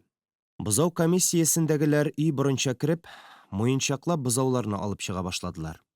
3 кеше бозау бирүдән баш тартты. Зәйтүнә апа, Габдрахман белән Хәмидулла абзый. Җыелган бозаулар барыбер мал булмады. Кайберләре мантыр-мантымас яшәп, кыш уртасында аяк сузды. Фермада маллар ач, ә Фәрхун белән Сабир 3 мунчада көмешкә эчеп ята, дип урам буйлап кычкыра-кычкыра йөрде Зәйтүнә. Биби Зәйтүнә, диде Хурлыгаян. Нигә алай кычкырасың? Сабирга хәзер үк барып әйтәчәкләр бит үзеңне. Булай да ул сиңа каныга. Зәйтүнә түти бер кысса, кеше сүзенә колак сала торганнардан түгел инде ул. Кеше әйткәннең киресен эшли дә тора. Канык магае, дип тагын да катырак кычкырырга тотынды Зәйтүнә. Бозаулар тәгәрә бүлә, ә ул 3 мунчада самогон чимерә-чимерә күбенеп беткән дуңгыз. Альберт Зәйтүнә апасын үгетләп карады. Апа, син алай кычкырып йөрмәле, диде. Котыгыз алынган инде шул Сабирдан. Бозаулар тәгәрәшеп үлә, ә мин дәшмимме? Мин дәшмәсәм, кем дәшәр? Анда синең бозавың юк бит, Зәйтүнә түти. Булмаса, башкаларныкы бар. Хәдичә бичаракайларның соңгы бозавын алып чыгып киттеләр. Әнә, кара, фермада үлеп ята бозавы. Хуҗалык талап, колхоз тернәкләндерә, кылый тәре. Шулай да син алай кычкырып йөрмә, килерләр, тикшерерләр. Тикшерерләр әбиеңнең кәлтрифутен. Карга күзен карга чукыймыни? Сабир болай да сиңа гына бәйләнеп тора. Сабир, Сабир, кем соң ул? Бер дә әллә кем түгел, кыек мәзин баласы кылый Сабир гына. Күзенә тавык тизәге сылап сугышка бармады. Дизертир ул, кабахат.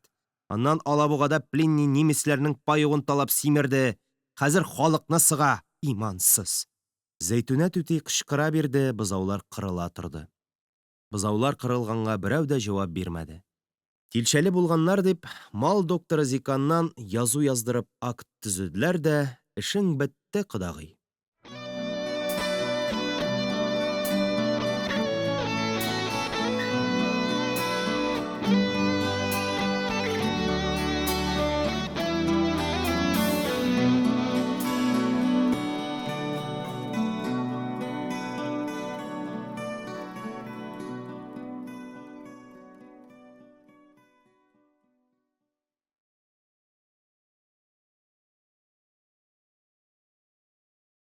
Культура.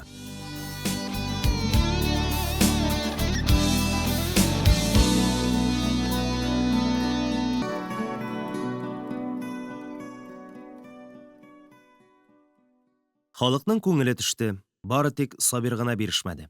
Ул ярмай халкы өчен тагын бер зур яхшылык эшләргә булды. Үзе әйтмешли, культура йорты салдырыр өчен ул районнан рөхсәт алып кайтты. Имеш, районда аңа каршы. Хәзерге клуб сиңа ярамаганмы? Артык расход була, дигәннәр икән дә Сабир. Юк, акчага караганда политика кыйбатрак дигән. Бүгенге клуб ул мәчет. Мәчетләре калмагач, картлар зиратта җомга намазы укый. Гаит бәйрәмнәрендә зиратта узгаралар. Зират ул силый дини демонстрация. Атлим словом, иске зират өстенә без дум культура салыйк. Ягъни клуб төзибез. Беренчедән атистик пропаганда, икенчедән дин учагын ликвидировать итәбез.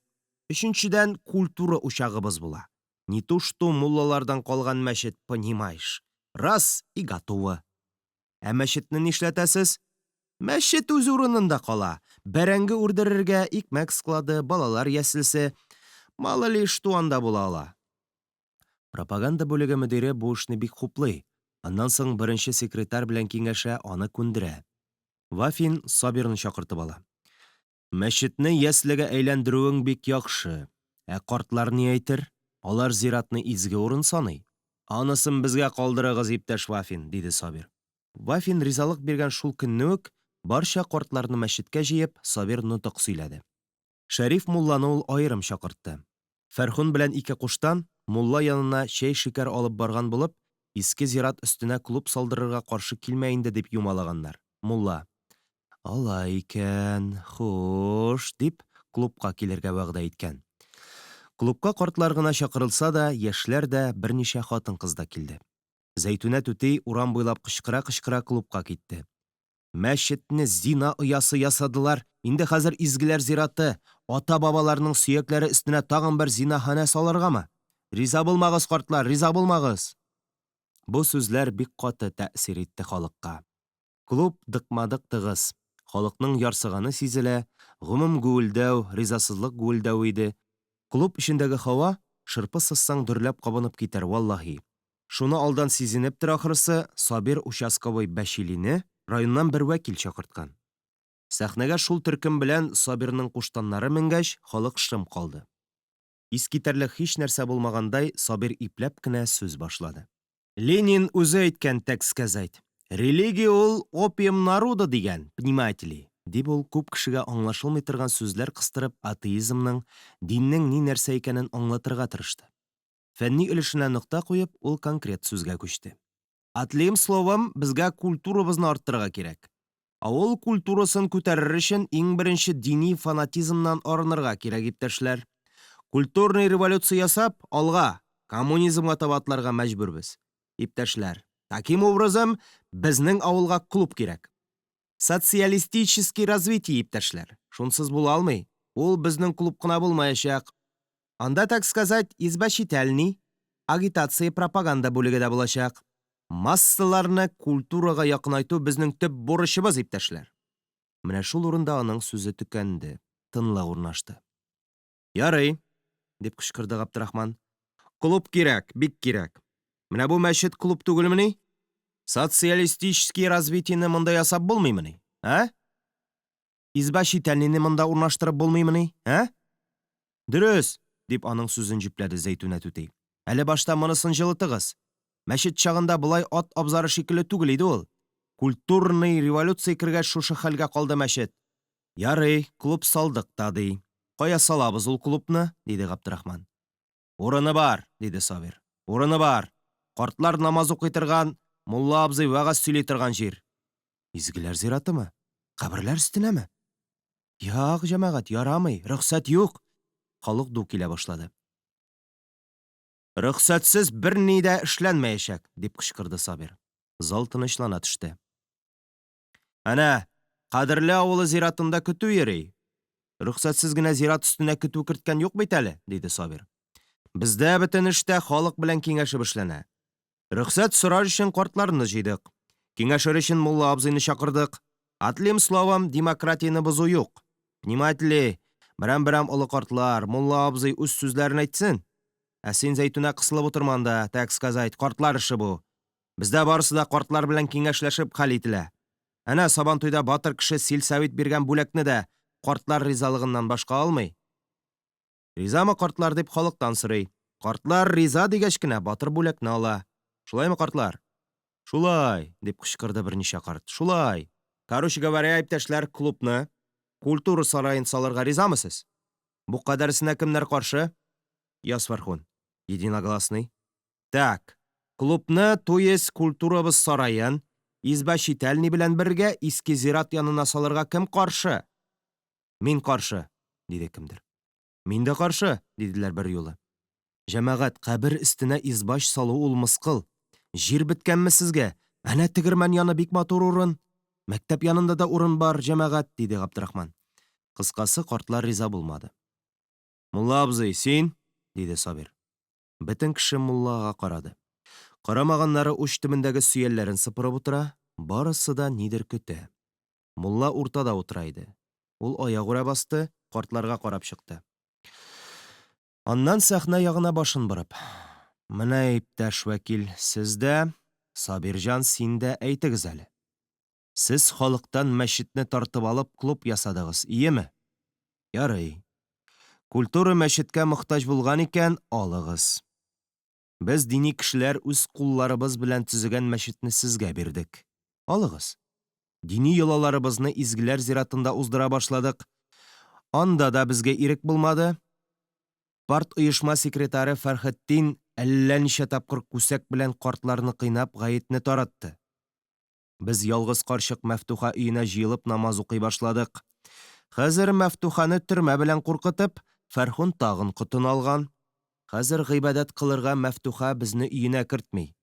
Ә гәҗитәдә Совет Татарстаны колхозында Фәрхетдин Исламов атеистик пропаганданы яхшы оештырган дип язып чыктыгыз. Янәсе, Ярмай авылында дингә ышанучылар бетеп бара. Шушымы сезнең демократиягыз? Мулла абзый, бу политический акт, дип кычкырды Сабир. Конституциядә алай димәгән Сабирҗан, диде мулла. Анда ачык язылган. Советлар Союзында дин тыелмый диелгән. Диндар кешегә гыйбадәт кылырга, дини йолалар үткәзергә рөхсәт диелгән. Без дини кешеләр Советларга каршы түгел. Ә сез дингә каршы күсәк белән көрәшәсез. Бу конституцияны бозу, җәмәгать! Вәкилнең чыраенда ризасызлык галәмәтләре чагылып китте. Ул Сабир колагына нидер әйтте. Сабир сөйләп торган мулланың сүзе өстенә менде. Короче говоря, Шәриф абзый, син ризамы? Мулла абзый без йолаларыбызны кайда үткәзербез икән соң дип сорарга омтылган иде, Сабир каты кычкырып аның сүзләрен басты. Сезгә мәчетне кайтарабыз. Бу сүз сихерле булып чыкты. Халык бер юлы дип авызын ачты. Шаккатмагыз, диде Сабир. Гыйбадәтләрегез өчен сезгә шушы мәчет җитәме? Аллага шөкер, бирсен Ходай, дип картлар каушау катыш сөенечләреннән нишләргә белми утыра. Сабир тимерне кызуында сугарга кирәклеген аңлый иде. Ул утырырга да өлгермәгән муллага туры карап. Шәриф абзый, мәчетне сезгә гыйбадәтханә буларак кире кайтарсак, сез зират территориясендә избаш салуга каршы түгелме, диде. Кем, ни? Дип караңгылап алды мулла. Кемдер аңа? Риза бул, мулла абзый, риза бул, дип пышылдады. Барысы да. Риза бул, дип кычкыра. Аллай, хак булса, риза, дип мулла абзый урынына утырды. Тик андагы сөякләрне, анысы да уйланган, диде Сабир. Һәр сөяк пөхтәләп җыеп, кадерләп яңадан дәфн кылыначак. Ходай ярлыкасын, заманасы шундый инде, дип халык тарала башлады. Сабир белән Фәрхун протоколга чат ябышып, нидер өсти төзәтә башладылар. Зәйтүнә түти урам буйлап тагын кычкырып кайтты. Кайда күренгән ул кеше өстенә йорт җиткезү, Бабалар каргышыннан курыкмыйсызмыни сез, картлар? Ахыр заман килә. Картлар төркем кайтып бара. Алар шушы эшнең дөрестлегенә үзләре ышандырырга тырыша, бер-берсен юата. Заманасы шул бит инде хәзер. Мәчет биргәч ни, кәнишне алышырга гына кала. Аларныкы закон. Ходай хәерле кылсын. Шулай булмый ни, кая барасың? Мәчет кайтарганнарына рәхмәт диген.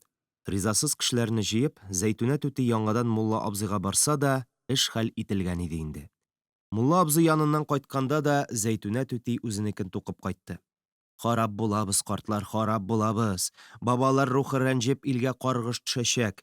Җә койрыклы йолдыз безне сыпырып китәчәк. Җә авылыбызны мур кырачак. Аң булыгыз, кагылдырмагыз изге каберләргә. Кешеләр дәшмичә генә капкаларыннан кирип китте. Мулла абзый җитәкчелегендә мәчет картлары бер тавыштан риза булды дип кагазьләр әзерләп, Сабир икенче көнне үк районга чаптырды. Бу эштә ул гаҗәп үҗәт кеше булып чыкты.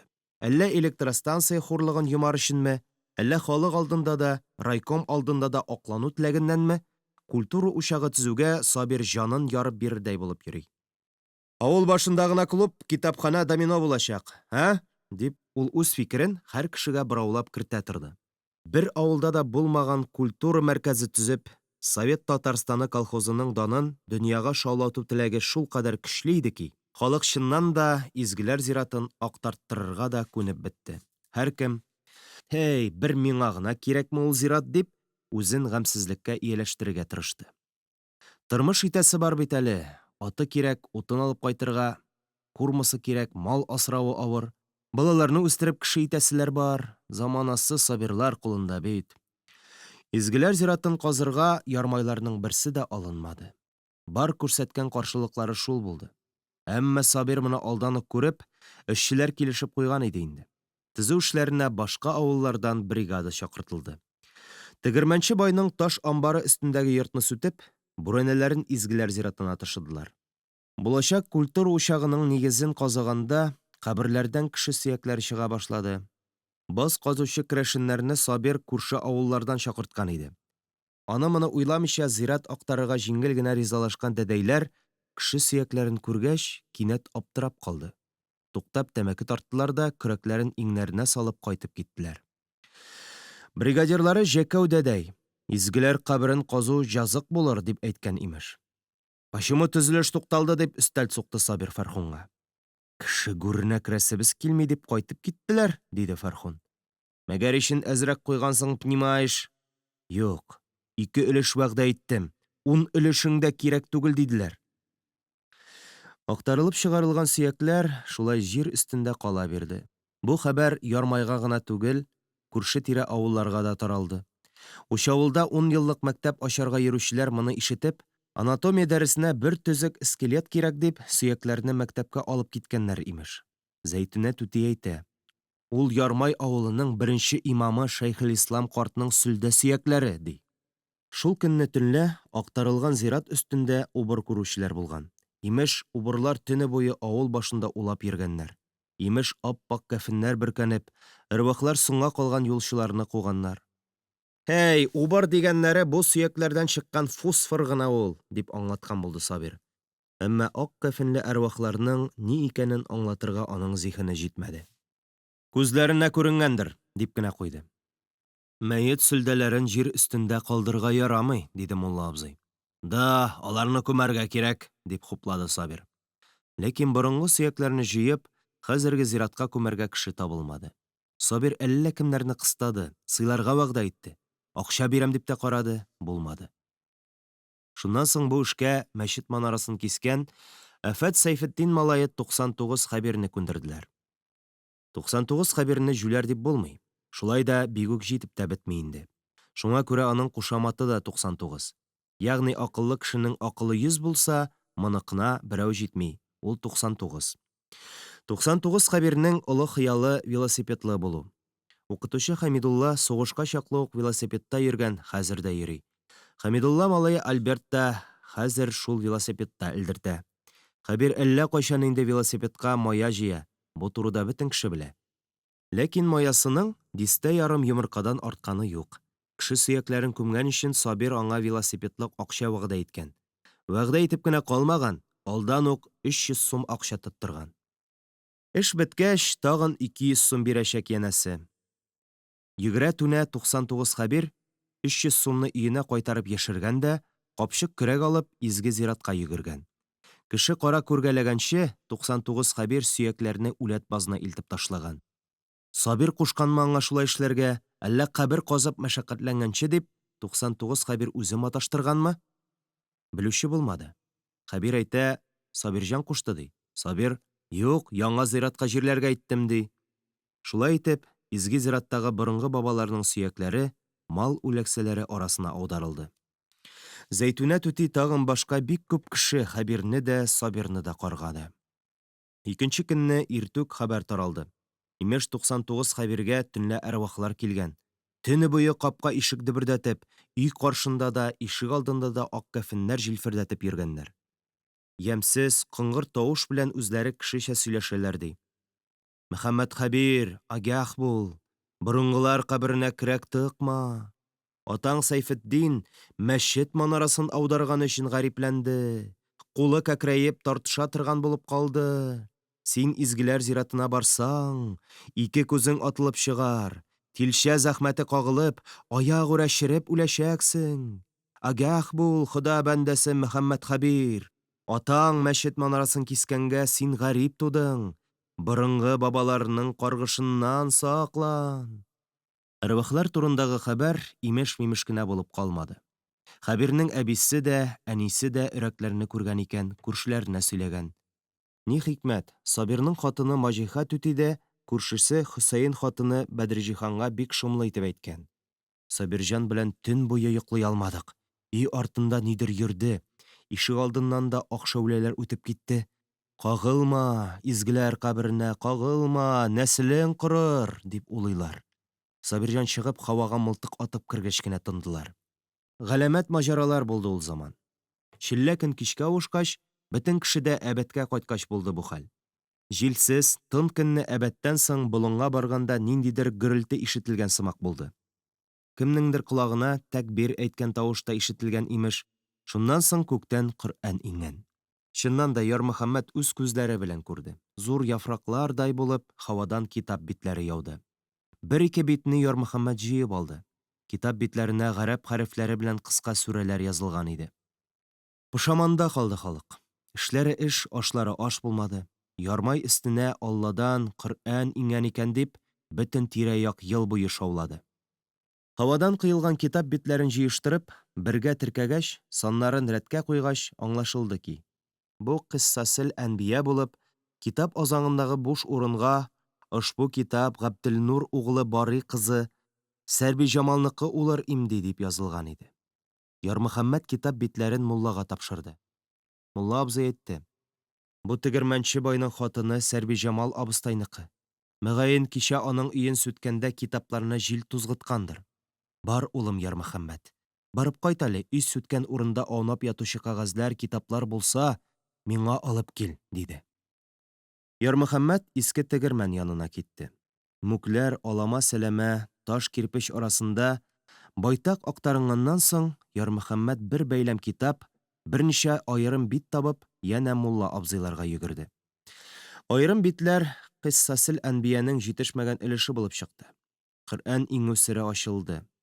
Күктән төшкән Коръән битләрен муллага китерүчеләр дә серне белде. Әмма мөгъҗиза турындагы алдан таралган хәбәр халыкка шом салды. Шундук иман китерә башлаучылар да табылды. Садака бирүне онытканнар тиз-тиз генә мулла абзый йортына лырт-лырт атлап китте. Кемдер гөнаһ кылучыларның санын ала башлады. Бик күпләр Алла алдында җавап бирергә әзерләнергә тотынды. "Ахыр заман галәмәтләре", диде Зәйтүнә түти. "Бар да китапка язылган, ахыр заман алдыннан ата улын, ана кызын белмәс дигән. Әнә кара, ата-анасыз ятимнәр күпме? Сугышта үлмәгән булса да, атасыз, анасыз калганнар бихисап. Ахыр заман алдыннан эчкечелек артыр дигән. Хатыннар да эчә башлар дигән. Әнә кара, шәһәрдән кайткан хатыннар ирләреннән күбрәк эчә. Ахыр заман алдыннан ир белән атка сан булмас дигән. Бер иргә 40 хатын туры килер дигән. Сабирҗанның бер үзенә генә дә 50дән артык булыр. Һавада тимер кошлар очар, кешеләр бер-берсен диварлар аша күрер дигән. Очамы һавада тимер кошлар? Оча. Узакламый кешеләр чынлап таш аша, тау аша бер-берсен күрәчәк. Валлаһи күрәчәк. Менә торып торыгыз, озак калмады аңа. Ата-бабаларын уллары таныса, рәҗе изгеләр зираты өстенә клуб салдырта? Имансызлык, сәрхүшлек, зинашылык баса дөньяны. Әрвахлар кабереннән чыга башлады бит, әдәм тәганәсе. 99 хәбиргә аңар сәпит кирәк. Изге кабер кирәк түгел. Атасы имансыз, мәчет аударучы, әнә корышып ята. Монысы да кәкрәйеп үләчәк. Әйтте бу тиле биби Зәйтүнә диярсез. Сүзләрем рас киләчәк. Шуннан да, хәбиргә велосипедлы булу язмаган икән. Ул иртүк кәнсәләргә килеп, 300 сумын Сабир алдына ташлап, кирәк түгел акчагыз да, мин казымыйм, җиннәр чыганнан дигән. Шул хәлдән соң күп тә үтмәде, Хәбирнең рәвеше бөтенләй үзгәрде. Йоклый алмыйча саташа, йокласа бастырыла икән. Эшкертеп тә, врачка күрсәтеп тә карадылар, ярдәме тимәде. Хәбир тора-бара куркыныч булып җүләрләнде. Көпә-көндез аның күзенә өрәкләр күренә. Сөяктән генә торган башсыз кешеләр аны куа башлый. Хәбир алар куганда үзен үзе белештерми йөгерә. Җөнен качырабыз дип аны кара мунчага ябып, чыбык белән кыйнап та карадылар. Тик Хәбир бичара көннән-көн начарая барып, чираттагы булмасы килгәндә җан бирде. Сабир каушап калмады. Ул ерак урыс авылы Пасечнидагы 4 балта остасын яллап кайтты. Шул урыслар изгеләр зираты уртасына тегермәнче өен клуб итеп, башына китапханә бүлеп киттеләр. Культура учагы төзелеп бетте. Районнан, гәҗиттән кешеләр килеп, быргы уйнатып, барабаннар кактырып, тантаналы төстә клубны ачтылар. Куып китерелгән укучылар белән укытучылар һәм Сабир куштаннарыннан башка клубта картлар да, хатын-кызлар да юк иде. Картларның кайгысы клуб ачуда түгел. Иске клубны яңадан мәчет итәр өчен садака җыю белән мәшгульләр иде. Мулла абзый белән картлар. Садака җыелып беткәч, мәчетнең ачкычын сорап Сабирга килделәр. "Эх, агайлар", дигән Сабир. "Бик бирер идем дә, бирә алмыйм шул.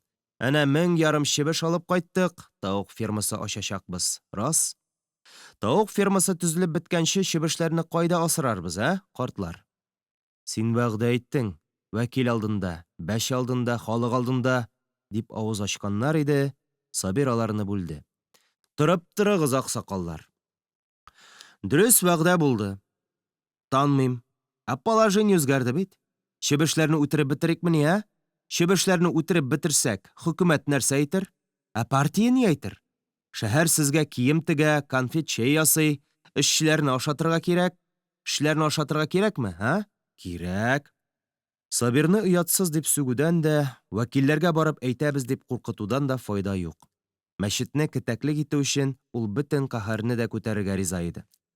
Тауык фермасын саман кирпечләр сугып төзеделәр. Ферма төзелеп беткәч, агайлар тагын кәнсәләргә килде. Сабир аларны бик яхшы аңлаганын да, вәгъдәсен онытмаганын да, намазчыларның гыйбадәт йортына бик мохтаҗлыкларын да сөйләде. Юмалады, куркытты да, менә яравай бәрәңгесен генә салып тотыйк та, аннары мәчет сезнеке дип, сыйлап-сыйпап картлардан котылды. Артларыннан: «Вәт үләтләр, тапканнар эш, анагызны сагынасы нәрсәләр», дип төкеренеп калды. Айлар, еллар үтә торгач, мәчет балалар яслесенә әверелде.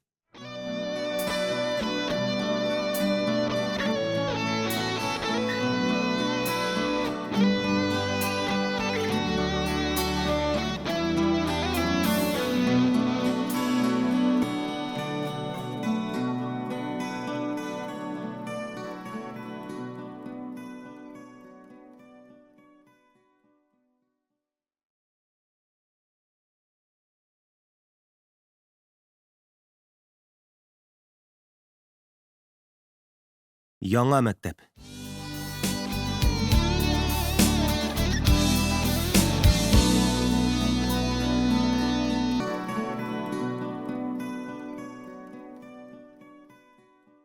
Җиденчене ярмайда бетергәч, урындагыларның балалары районга китте.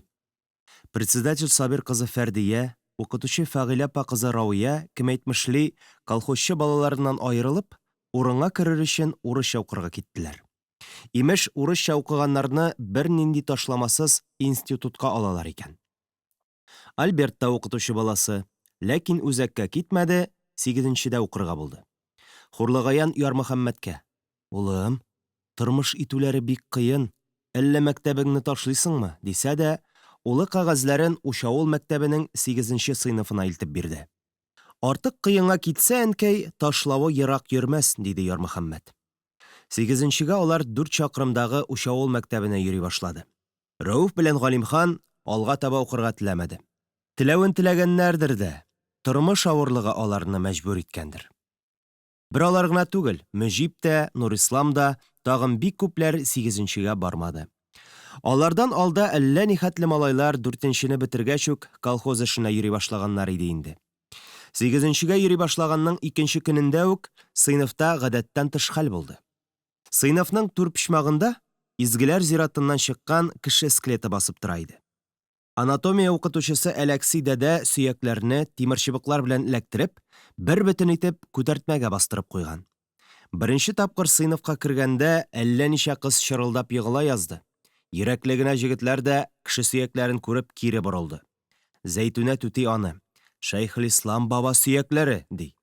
Кайчандыр затлы кием кигән гәүдә шат сөяк. Затлы ризык чәйнәгән тешләр ыржаеп көлә.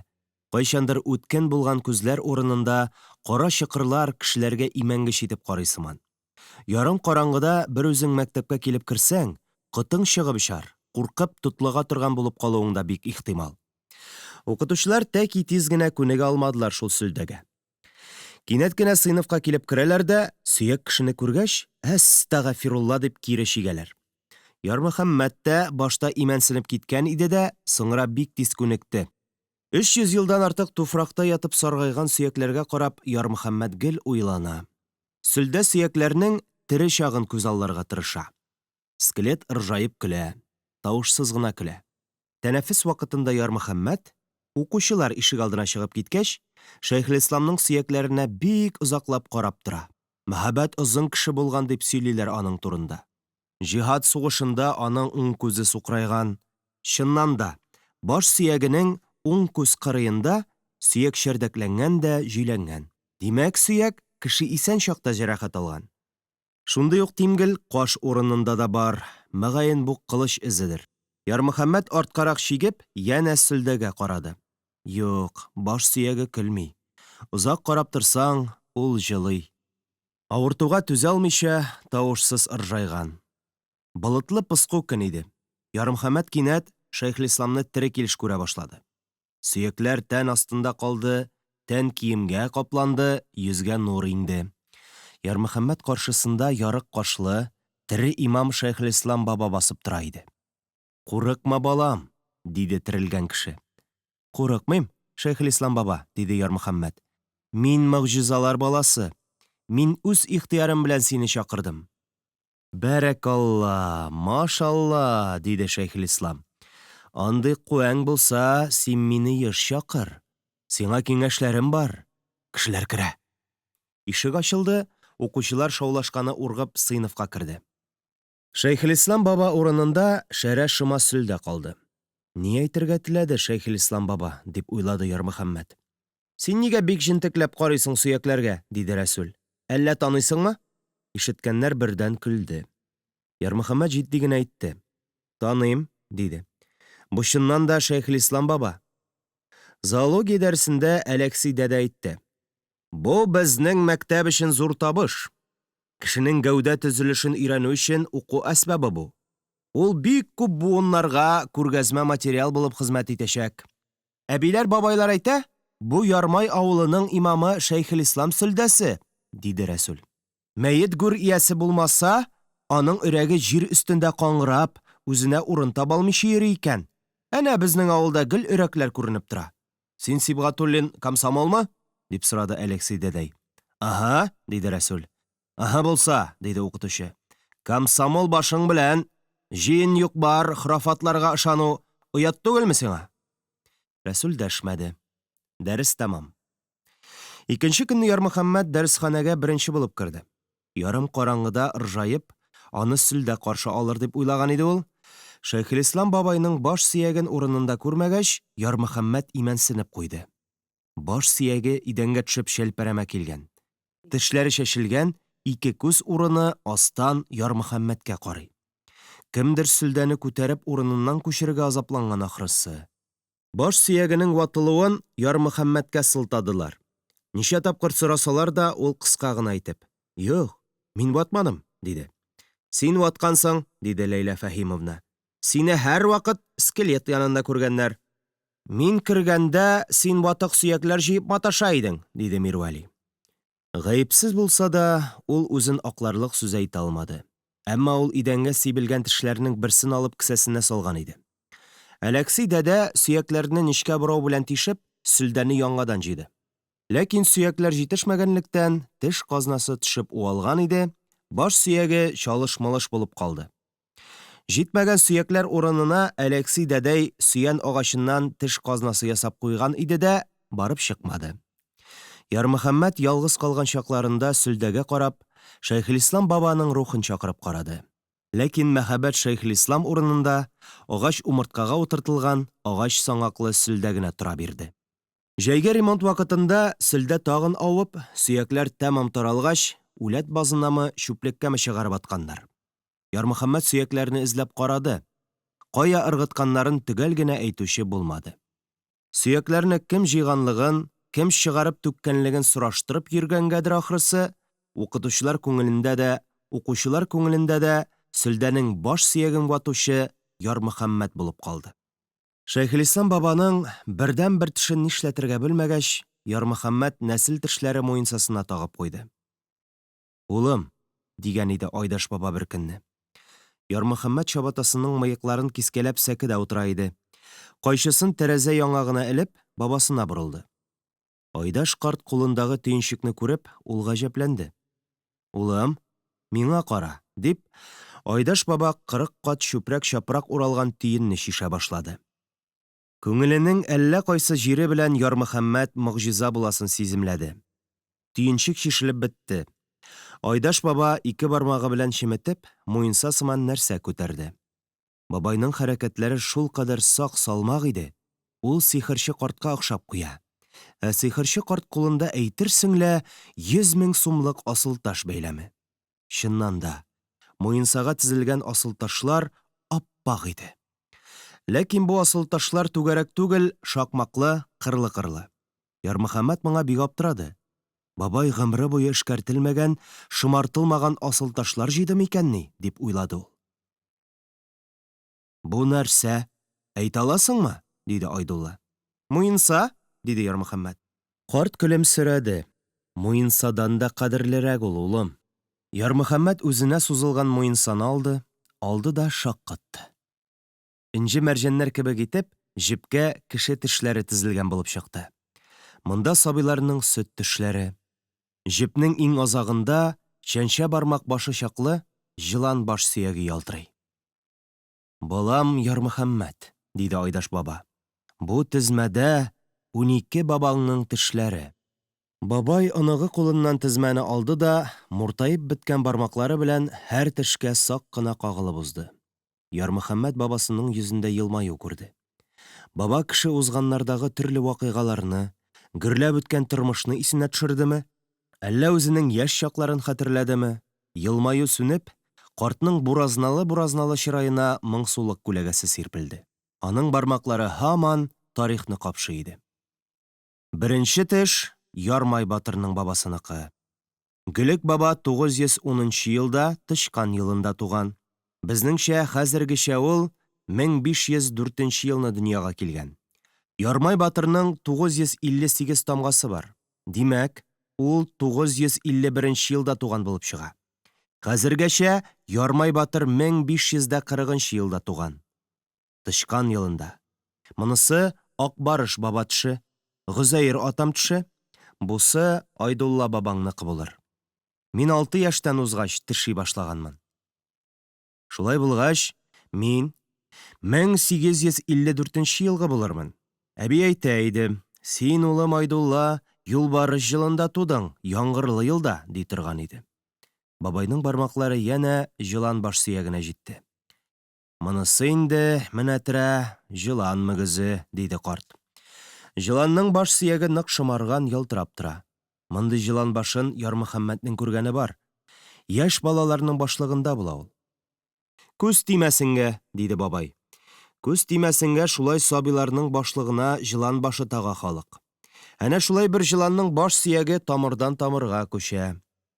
Бу җылан баш сөяге Факия белән сине дә яман күздән саклап үстерде. Хәзер бабайларның тешләре белән рәттән чират көтә. Тагын кем баласының маңгаенда сакта торырмын икән ди. Бу тамга синең балаңның маңгаенда ялтырырга тиеш. 12 бабаң, дистәләгән агаңнарны ул яман күздән саклаган. Югалтма. Шулай мәңге дәвам итсен. Ал, сакла. Бу синең нәсел җибең, шәҗәрәң. Ярмөхәммәт тешләр тезмәсен алды. Алды да сәер бер халәттә калды. Гөлек бабаның шыма теше белән иң соңгысы җылан башы арасындагы еллар гасырларда яшәгән бабайлар, батырлар, агайлар турында уйлый иде сабый. Шулар арасында Ярмай батыр, Шәмәй качкын, Акбарыш бабалар җанлана.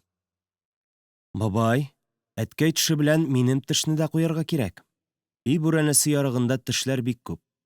Бала тешәгән вакытта аларны шулай бүрәнәгә кыстырып куйганнар. Ул тешләрнең тарихын Ярмөхәммәт яхшы белә. Атасының теше ишек борысы ягында, Факия апасының теше аның янәшәсендә, Ярмөхәммәтнең теше иң соңгысы. Аның әле төшмәгән тагын бер теше селкенеп йөри, урт теше.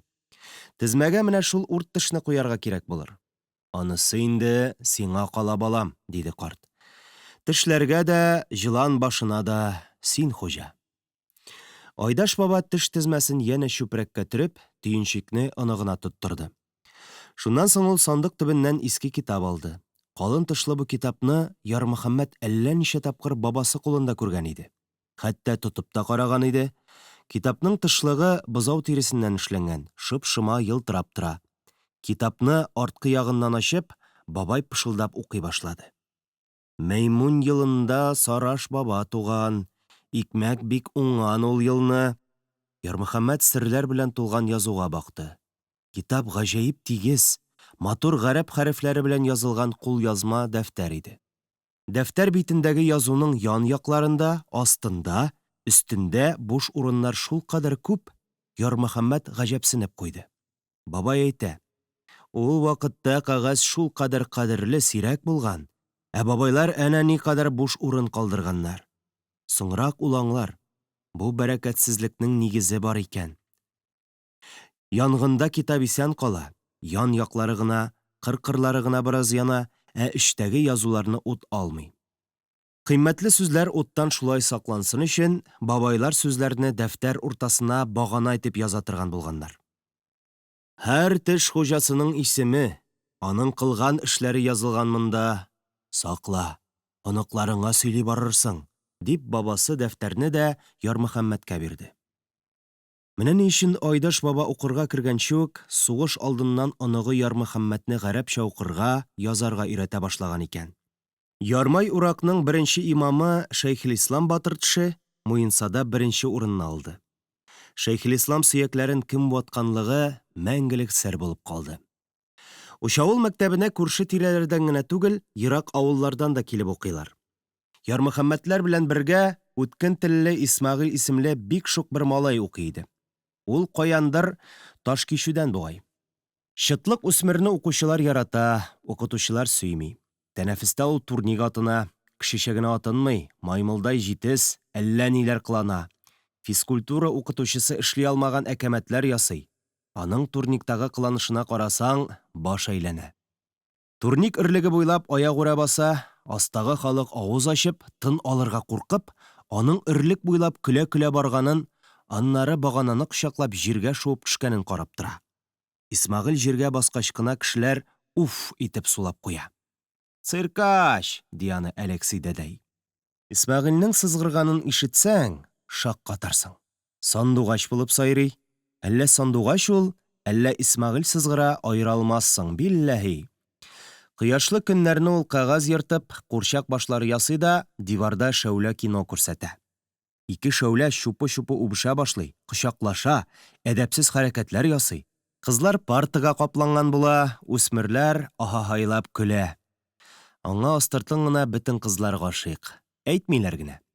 Ләкин артист Исмагыйль озак укый алмады. Тарих укытучысы Мәрьям апаның күзлеге югалды. Күзлекне Исмагыйльгә сылтадылар. Кемгә сылтасыннар инде тагын? Чытлык, тиктормас Исмагыйльгә сылтамыйча, мыштым Мирвәлигә сылтамаслар бит.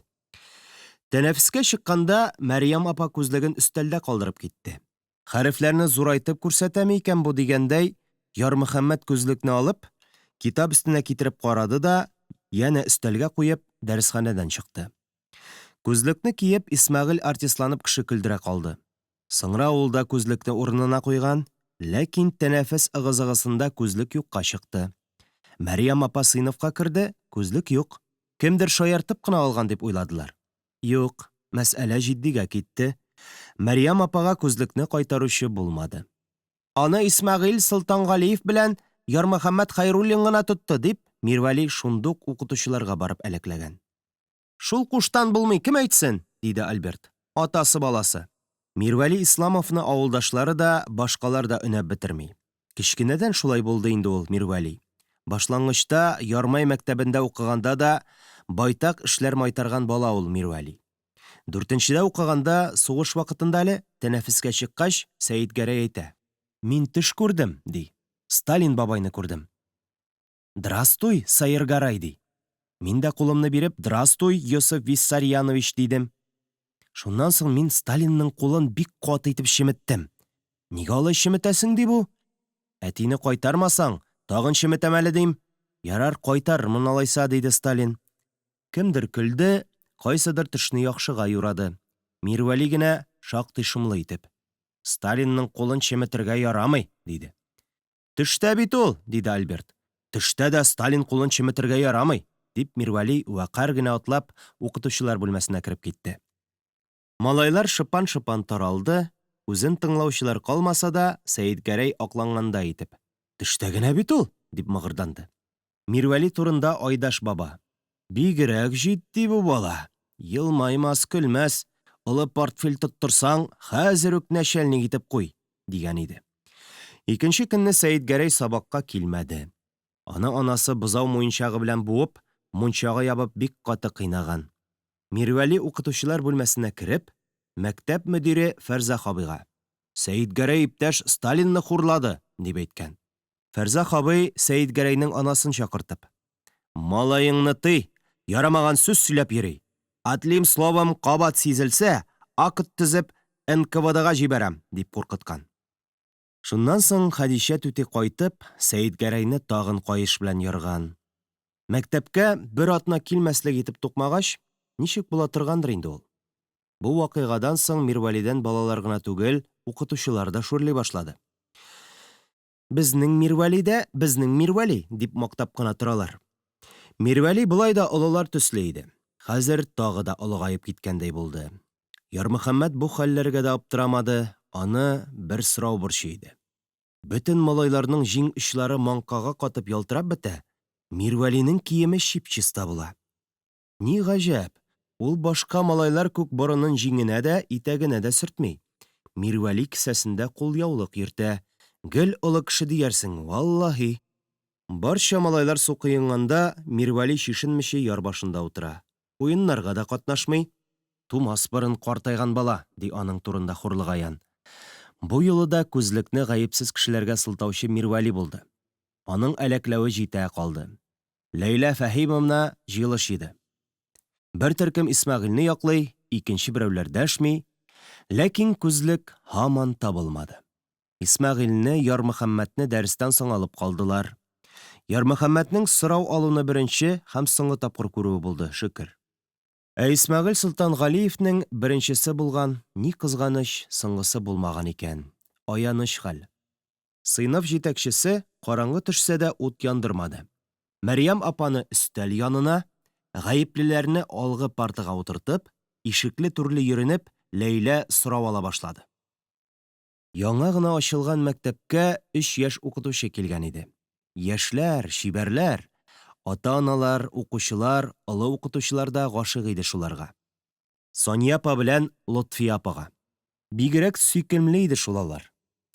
Шайтан балалардай шуҡ үҫмерләрне тыңлатыуы ҡыйын иде аларға. Бик йәшләр, йомшаҡ күңелле иде ул уҡытыусылар. Ә Ләйлә Фәһимовна зәһәр. Сүзен өзеп, зеңгелдәтеп әйткәндә күзләре очҡонлана, керфекләре бераз ҡысыла төшә, юҡа иреннәре белән тип-тигез матур тешләре арасынан бәғеренгә шәншә торған сүзләр сытылып, юҡарып сыға. Ут янып торған матур җирәншәшләренә, битендәге матур сипкелләргә тағын да ут яҡтысы иңгәндәй була.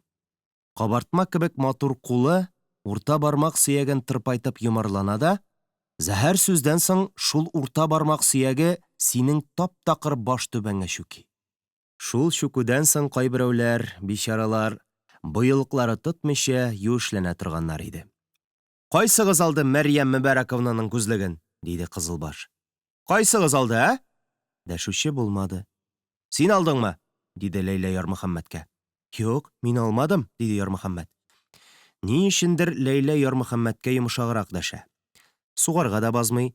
Бер сорады да Исмәғил яғына күсте. «Син алдыңмы, Солтанғәлиев? Дөрөсөн әйт». «Нигә ул миңа? Мин бит суҡыр түгел», диде Исмәғил.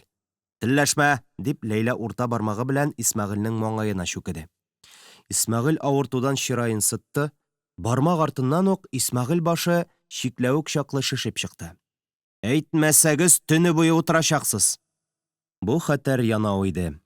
Салҡын ҡышта төнгә ҡалыу ялғыз үҫмер өсөн үлем белән бер.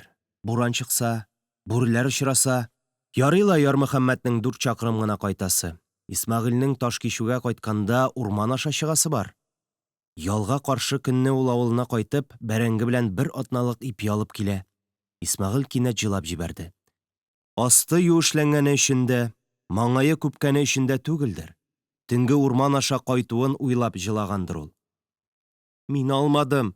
Мин аны тотоп ҡына ҡарадым». «Синең әбейең бармы?» дип сорады Ләйлә кинәт кенә. «Бар», диде Исмәғил сулҡылдау аралаш. «Әбейең күзлек кейәме?» «Кия». «Вот. Димәк, әбейең өсөн урлағансың?» дип ҡышҡырҙы сыйныф җитәксесе, усал ҡыуаныс белән. «Юҡ, урламадым мин». «Я ярар, Ләйлә Фәһимовна», диде Мәрйәм апа. «Табылыр әле. Ҡайтсыннар булмаса». Мәрйәм апа ни өчендер тиз генә тороп чығып китте. Тик Ләйлә Фәһимовна ғына сорау алыуын туҡтатырға җыйынмый иде ахрысы. Юҡа иреннәр йәнә күп тапҡырлар ысылдап, бармаҡ сөйәге күп тапҡырлар Исмәғил башында бейегәч, Ләйлә: «Ярар, бар син ҡайт», дип Ярмөхәммәтне сығарып ебәрҙе. Ул киткәч, сорау алыу ничек дәүам иткәндер, анысы билгесез. Дүшәмбе көнне Исмәғил мәктәпкә килмәде. Ләйлә Фәһимовна сыйныф җыелышында көн тәртип итеп Исмәгыйль Солтангалиевның урлашуы, аның сәбәпсез дәрес калдыруы турында озак сөйләде. Исмәгыйль бер атнадан соң гына килде. Тагын җыелыш булды. Исмәгыйльнең язмышы хәл ителгән иде инде. Мәктәптән куарга! Апа! Дип акырып җибәрде Исмәгыйль. Апа, җаным, мин алмадым ул күзлекне. Валлаһи, мин алмадым. Ипинең чыраен күрмим, кояштыр менә терә, мин алмадым. 6 көн дәрес калдырганың ни? Дип кычкырды Мирвәли. Чирләдем мин, бизгәк белән яттым, диде Исмәгыйль. Икмәктер менә терә. Ял көне төнлә кайтканда карашаган ием, тәнем кызышып ишеп яттым, диде Исмәгыйль. Әле дә хәлем юк. Зинһар өчен, Аллаһ хакы өчен, чыгармагыз мәктәптән, минем укыйсым килә. Исмәгыйль яклау эзләп яшьтәшләренә карады. Дәресханәдә шомлы тынлык. Күп башлар парта капкачларындагы язуларны җентекләп укыр өчен иелгән. Берничә укучы Исмәгыйльгә караган. Ләкин алар карашында үзенә теләктәшлек күрмәгәндер Исмәгыйль. Берничәсе Ләйлә Фәһимовнага карап, ни буласын көтә. Тынлыкны Альберт бозды. Мин Исмәгыйльгә шанам, күзлекне ул алмас, диде. Шаулаша башладылар. Ләкин Хаким тавыш тынлыкны тиз урнаштырды. Тиха! Тавыш! Диде Ләйлә. Солтангалиевның совет мәктәбендә укырга хакы юк. Бер кем Исмәгыйльгә ярдәм итә алмады. Якларга теләүчеләр күп булгандыр сыйныфта. Күп булгандыр. Нинди эш булды соң дип күп мәртәбәләр Ярмөхәммәт бу турыда уйланыр. Нигә берәү дә якламаган икән Исмәгыйльне шул чакта? Җинаяте исбатланмаган килеш, бер ялагайның әләкләве аркасында кешене кешелектән чыгарып ташларга берәүнең дә хакы булмаган бит ул чагында. Ләйлә Фәһимовна да йорткы җанвар түгел бит. Укытучылар коллективы кайда булган соң? Гөнаһсыз Исмәгыйльнең язмышына бер генә укытучы да игътибар итмәгән микәнни соң? Мәктәп тулы миһербанлы, яхшы укытучылар иде бит ул чагында. Кем хатасы соң Исмәгыйльне харап итте? Аның гаделлеккә булган ышанычын кем салып таптады? Үсмерләр нигә яшьтәшен яклашмаган? 40 комсомол члены. Гел ул урлаган булса да, аны мәктәптә калдырырга, тәрбияләргә тиеш булган бит коллектив. Бу гаделсезлек Ярмөхәммәтнең башыннан гомере буе чыкмады. Кайда икән ул Исмәгыйль? Нәрсә булды икән аңа алга табан? Чыннан да, күзлекне ул алган булса, аның мәктәпкә, кешеләргә үпкәләр хакы аз. Әгәр дә алмаган булса, тора-бара кеше сөякләре дә, күзлек вакыйгасы да онытылды. Ләкин күпләр өчен бик вак нәрсә булып саналган күзлек мәсьәләсе еллар узгач дөнья шаулатачагын, бик күп каршылыклы бәхәсләр куптарачагын һәм зур-зур фаҗигаләргә китереп чыгарачагын берәү дә белми иде әле.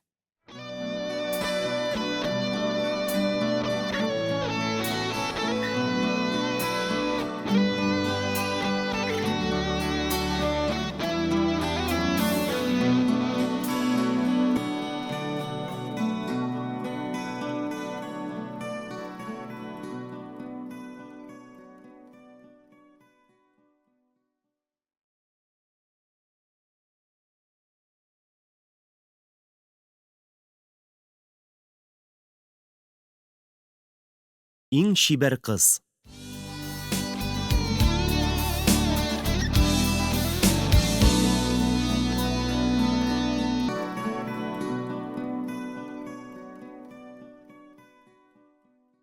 Минемчә, безнең класста иң матур кыз Бибинур, диде Рәсүл. Чыннан да, Бибинур сыйныфта гына түгел, язылмаган кагыйдә буенча мәктәп гүзәле дигән исем яулаган кыз. Альберт бу фикер белән килешмәде. Рәсүлгә кырт каршы төште. Юк, Бибинур матур түгел, диде ул.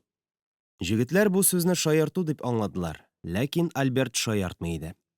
Бибинур артыннан бөтен тугызлар, бөтен уннар йөри, диде Рәсүл. Бибинур бизәнә, шуңа күрә күп җегетләр аның акшарлаган битенә карый. Онга төшкән таракан, диде Альберт. Сабакташлар айгылдашып алды. Альберт Бибинурның матур түгеллеген исбатлау өчен онга төшкән таракан белән генә чикләнмәде. Яшьтәшләренең көлүе аңа илһам истәде. Ул: Бибинурга карасам, диде.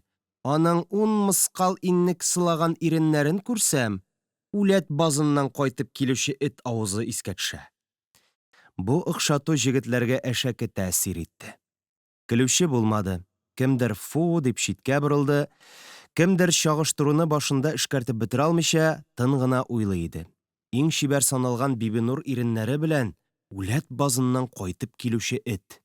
Альбертның үзе сөймәгән әйберне иң әшәке нәрсә белән чагыштырып сөйләвен, үзе ошатканны күккә чөеп мактавын һәм һәр ике чиракта да тыңлаучыларны үз сүзенә ышандыра алуын Ярмөхәммәт яхшы белә. Күп кешеләр күзенә чалынмаган вак нәрсәләрне ул күреп ала да купайтып күрсәтә. Башкаларның диккатен шуңа юнәлтә белә. Бу юлы да Альберт теләгенә иреште. Байтак кына җегетнең Бибинурдан күңеле кайтканлыгы алгы көннәрдә үк сизелде. Дөрестән дә, җегетләр Бибинурның артык бизәнүен күрделәр. Бу бизәнү үзеңне пөхтә тоту теләгеннән түгел, бәлки җегетләр игътибарын күбрәк аулау өчен эшләнгәнлеген дә аңладылар. Кызларның чибәрлеге хакында сүз чыкса, бөтен җегетләр Альбертка текәлә, аның фикерен көтә. Бу мәсьәләдә Альберт Төхвәтуллин абруйлы баһадар, ягъни кызларга бәя бирүче булып китте. Һәр кем яшерен генә ошатып йөргән кызы турында кактырып-суктырып кына аннан сорый. Әминә үзен әллә кемгә куйган була, диде Зәкинур. Альбертның җавабы әзер. Әминә үзен чибәр саный. Сез дә астан гына аңа күз атасыз, ә миңа ышамый Әминәгез. Өчөнки Әминә елмая белми. Нишләп? Диде Зәкинур. Гөл көлеп кенә тора? Көлеп кенә тора, ә елмая белми, диде Альберт. Ул башын артка ташлап көлә, авызы ярылып китә дә үпкәсе күренә. Хактан да шулай, диде җегетләр. Анатомия дәресендә кешенең сулыш әгъзаларын өйрәнергә Әминә күргәзмә әсбап булып торала. Альбертның бу үтергеч чагыштыруы Әминәгә булган тартылуны кисте дә ташлады. Бигрәк тә Зәкинурның борыны төште. Ул гашыйк булып, изге санап йөргән кызны тетте дә ташлады Альберт. Әминә көлә башласа, җегетләр аңа карый. Карыйлар да Альбертның хаклы икәненә тагын бер кат ышаналар. Әминә бу карашларның асылын төшенмичә, үзенә сокланалар дип тагын авызын йыра. Ә кем соң синеңчә иң чибәр кыз? Дип сорады Рәсүл. Альберт серне тиз генә ачарга теләмәде.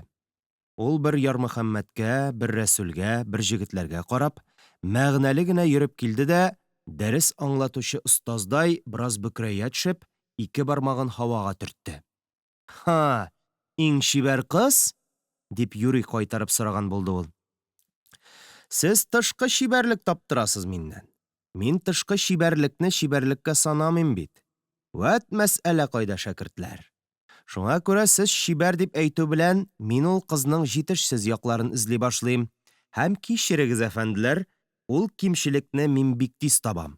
Альберт кинәт кенә. Люция, диде. Во, дип кычкырды Рәсүл. Мин дә әйтим генә дигән идем. Люция иң чибәр кыз. Альберт мәкерле итеп ирен кырыйлары белән генә елмаю кыяфәте ясады. Люция чибәр кыз, әлбәттә. Дөрес, әммә дә ләкин. Альберт сүзләрне шундый итеп әйтә. Укытучылардан, әбиләрдән ишеткән китап сүзләрен ул үз максатына дәлилләүгә җигә белә. Әммә дә ләкин Люцияның атлавы, бигрәк тә йөгерүе, кичерегез пишкадәмнәр, бозау атлавы белән бер. Физкультура дәресе җегетләргә зур ачыш китерде. Йөгерү-сикерү, рекорд кую, БГТО үтәү түгел иде аларның кайгысы. Кызларның йөгерүен, атлап йөришен күзәтү иде аларның максаты.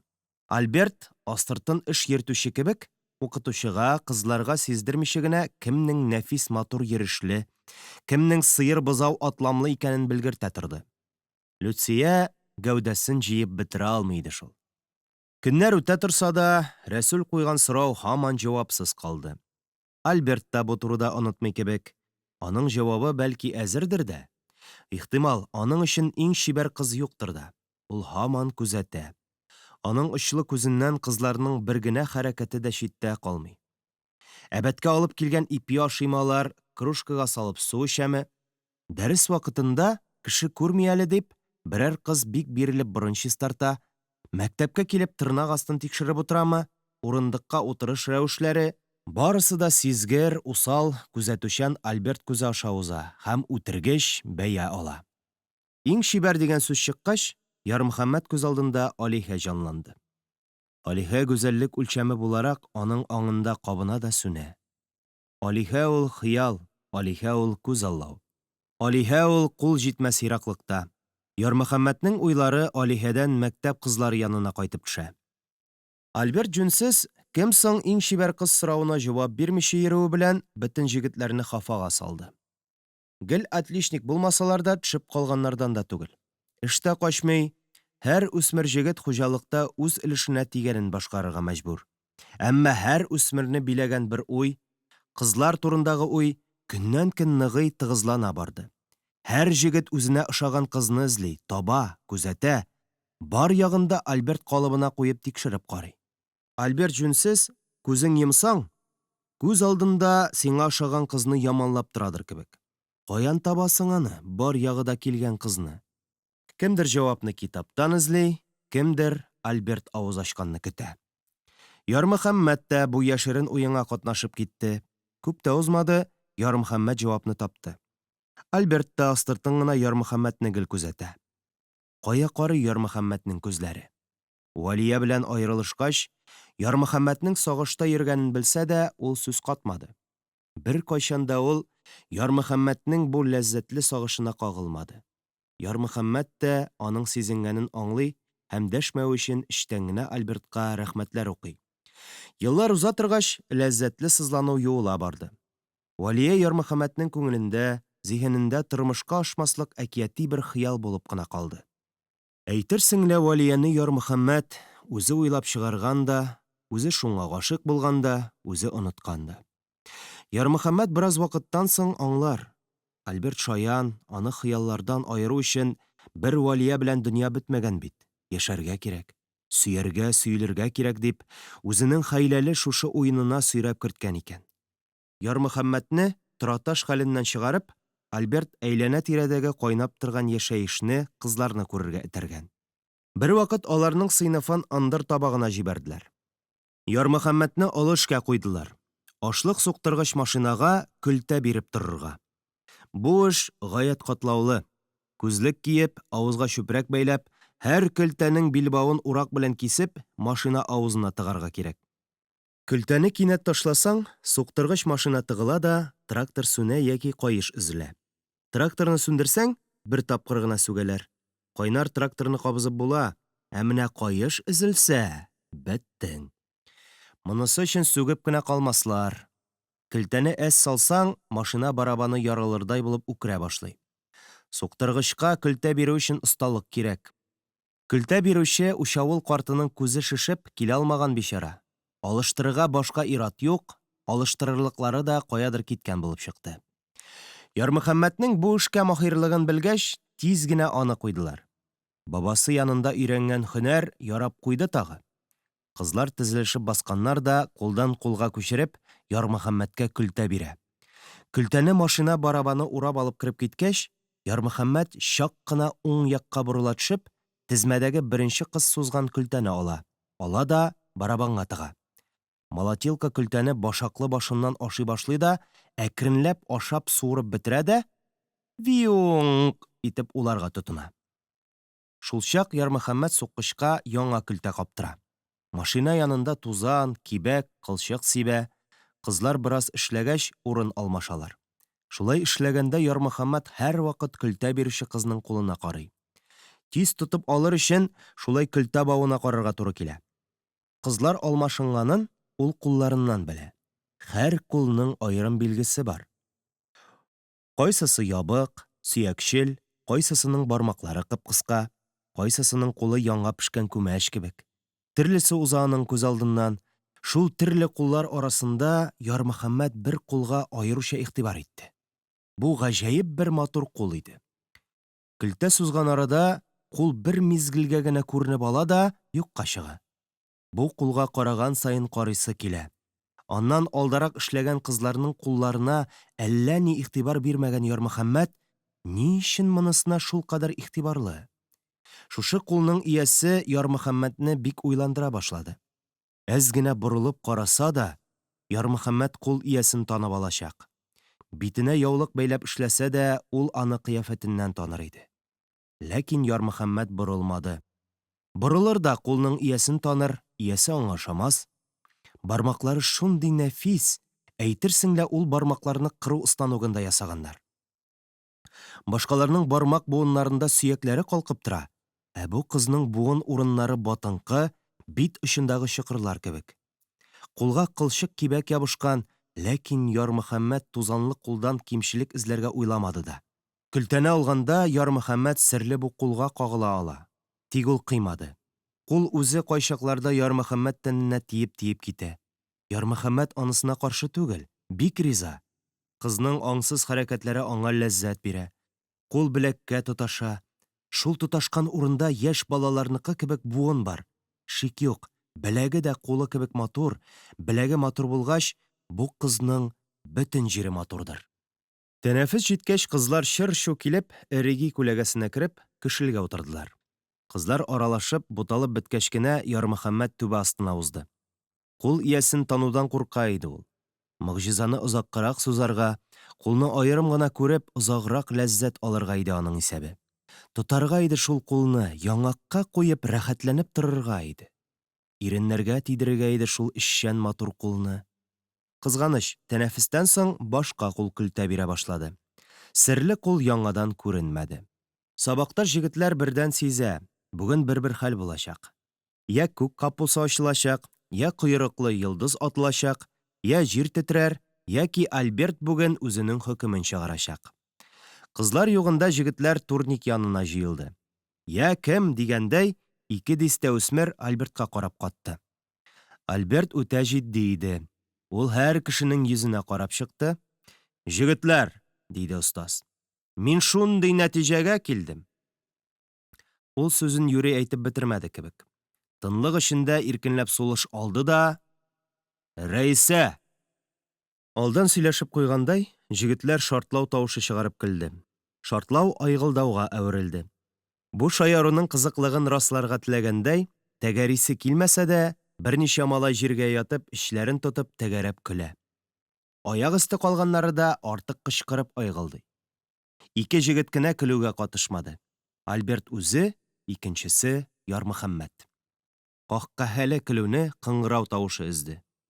Рәисә учавылга бик ерактан килеп укый иде. Кырмашбаштан 2 укучы бөтен мәктәпкә. Фатих белән Рәисә. Рәисәнең тышкы кыяфәте дә, атна буе ашап торырга алып килгән ризыклары да, кызның очын-очка ялгап бара торган гаиләдән икәнлеген әйтеп тора иде. Пинжәгендәге ямаулары гаҗәп пөхтәлек белән, тигез матур итеп салынган булыр. Әйтерсең лә алар ямау түгел, чигелгән бизәк. Авыр сүз әйтүчеләр булса да, үзе гаепле кебек дәшмәс, гафу үтенер. Такта янына чыгып җавап биргәндә дә башын кырын салып идәнгә карап сөйли. Дәресен белсә, йомшак тавыш белән җавап бирә. Белмәсә, башкалар кебек ыкы-мыкы килеп, этләшеп тормый, такта янына чыкмый, урыныннан торып: «Укымадым, белмимен», ди. Аның бу тыйнаклыгы ярлылыктан түгел. Ярлылар күп. Берәү дә бәрхет атлас киеп мәктәпкә йөрми. Барысы да бәрәңге кырган яки алабута катыштырган ипи яшый. Ямьсезлегенә күрә Рәисә буйык кебек. Җитеш чая, матур кызларга карап ул елмая. Көнләшеп түгел, яратып елмая. Кара ничек чибәр бу банат. И килешә дә соң аңа кычкырып көлү дип, кеше бәхете өчен сөенеп елмая ул. Күрәсең, өендә дә, үз авылында да аны үз ямьсезлегенә ышандырып бетергәннәр инде. Ул үзенең матур түгеллегенә ышанган, шул килеш һич кемгә үпкәләмичә яшәргә йөз тоткан. Шуңа күрә ул тәнәфесләрдә бик хаҗәте булмаса, ишек алдына чыкмый, уеннарга катнашмый. Я укыр, я уйланып утырыр, һич югында бияләй бәйләр. Җегетләр өчен ул әйтерсең юк. Кызлар аны күрми дә, ул шуңа риза. Чибәррәк кызларны үсмер җегетләр тотып, авырттырганчы күкрәкләрен кысалар, кочаклыйлар, ирексезләп үбәргә тырышалар. Тыштан бик сукрансалар да, эчтән генә кызлар моңа шатлана. Рәисә ярым караңгы почмакта, иң арткы парта арасында бер үзе китап укый. Инеләренә бияләй бәйли. Ярмөхәммәт ул көнне парта арасында тимер каләмен алмаштырып утыра иде. Алыштырасы яңа каләм идәнгә төшеп китте. Шул чак аның яныннан Рәисә узып бара иде. Рәисә кинәт иелде дә, читкә атылган каләмне алып, Ярмөхәммәт алдына парта ырмавына куйды. Каләмне куеп, Кул парт өстеннән әз генә шуып барды да юк булды. Рәйсәдәме шундый нәфис кул? Рәйсәдә шундый матур беләкнең иясе ямьсез була аламыни? Рәхмәт, Рәйсә, диде Ярмөхәммәт. Рәйсә сүзсез елмайды. Ярмөхәммәт биле сыңгандай тораташ кебек катты да калды. Рәйсә бик матур булып күренде аңа. Рәйсә гүзәл икән бит. Нигә моңарчы күренмәгән ул чибәрлек? Нигә эчкә яшеренгән ул матурлык? Юк, яшеренмәгән. Без күрмәгән, без ишетмәгән, без суқыр булган. Рәйсә үзгәрмәде. Ярмөхәммәт үзгәрде бу мәлдә. Ярмөхәммәтнең күңел күзләре ачылды. Рәйсә серле фәрештәдәй матурлык бөҗрасы эчендә балкый. Аның нуры үзенә ияреп йөри. Ярмөхәммәт шул нурны күрә. Ни гаҗәп! Башкалар бер нинди дә мөгъҗиза булмагандай ипи чәйни, китап актара, кытыра-кытыра шаяралар. Бу нурланышның аларга күренмәвен, бары тик үзенә генә күренүен аңлады Ярмөхәммәт. Менә шуннан соң Ярмөхәммәтнең бөтен теләге, яшәеше гел Рәйсәгә бәйле була башлады. Иң чибәр кыз Рәйсә, дип Альберт әйткәч, җегетләрнең айгылдау сәбәбе әнә шул иде. Ямьсезлек. Ямьсезлек мәсьәләсендә җегетләрнең фикере уртак булды. Хаталык, бик зур ялгышлык. Ямьсез түгел ул Рәйсә. Дөрес, ул әллә ни матур түгел, тик ямьсез дә түгел. Кызык, сәер фәлсәфә. Матур булмагач, ямьсез булырга тиеш бит инде югыйсә. Юк, Рәйсә ямьсез түгел. 20 үсмер җегет арасыннан бары тик 2 җегет көлмәде. Альберт белән Ярмөхәммәт. Альберт әйткәндәй, өченки көлүчеләрнең күңел күзләре ачылмаган иде. Туганда бөтен әдәмнәр дә 2 маңгай күзе белән туа. Ә күңел күзе үсә-үсә ачыла. Яңа туган көчекләр тома суқыр була. Тора-бара аларның күзе ачыла. Туганда әдәмнәрнең күңел күзләре кечек күзләредәй тома суқыр була. Кайбер әдәмнең күңел күзе бик иртә ачыла, кайсыларның гомер уртасында, гомер азагында. Ә була шундый бичаралар, аларның күңел күзе бөтенләй ачылмый. Шулай күңел күзе суқыр килеш яшәп, суқыр килеш үлеп китә андыйлар. Альберт белән Ярмөхәммәтнең күңел күзләре бик иртә ачыла барды. Табигатькә олы рәхмәт инде. Бу 2 җегеткә ул мул итеп сиземләү биргән, киң карашлы күңел бүләк иткән. Күңел күзе ачылмаган кеше тулысы белән шәхес булып өлгерә алмый. Ул бары тик бәндә булып кына кала. Шәхес булыр өчен 3 баскыч узарга кирәк. Бәндә, кеше, әдәм. Дөньяның бөтен әшәкелеге бәндәләрдән чыга. Кайда гына укып зур белем алмасын, кайда гына зур урынга утырмасын, бәндә кешеләргә игелек кыла алмый. Ул бәндә дөньяга маңгай күзе белән генә карар. Ул тышкы рәвешләрне, өстә ялтыраган нәрсәләрне генә күрәчәк. Ә эчтәге катлаулы үзгәрешләрне, үсешләрне, артка китешләрне күрү сәләте анда булмаячак. Ул бәндә яхшылык эшлим дип, үзе дә сизмәстән яманлык кылачак. Бу җегетләрнең дә күңел күзләре ачылыр, ни кызганыч, бөтенләй ачылмаганнары да шактый булыр. Дөнья бит, аттан ала да туа, кыла да туа. Шушы көннән соң, ягъни сабакташлар Рәйсәдән көлгән вакыттан соң, Альберт Төхвәтуллин бер кайчанда кызлар турында сөйләмәде. Сорасалар да дәшми. Дәшсә ачулана. Башкалар өчен теге сорау тәки җавапсыз калды. Сорауга җавап бирү эшенә башкалар алынып караганнар иде алынуын. Ләкин алар сайлаган гүзәлләр чибәрлек тәхетендә озак утыра алмадылар. Альберт үтә җитдиләнде. Хатын-кыз турында бер кайчанда үз фикерен әйтмәс булды. Яманларга да теләмәде, мактарга да атлыгып тормады. Шуннан соң Ярмөхәммәтнең күңеленә Альберт тагын да якынайды. Гомерлеккә сузылган ышанычлы дуслыкка ныклы нигез салынган иде.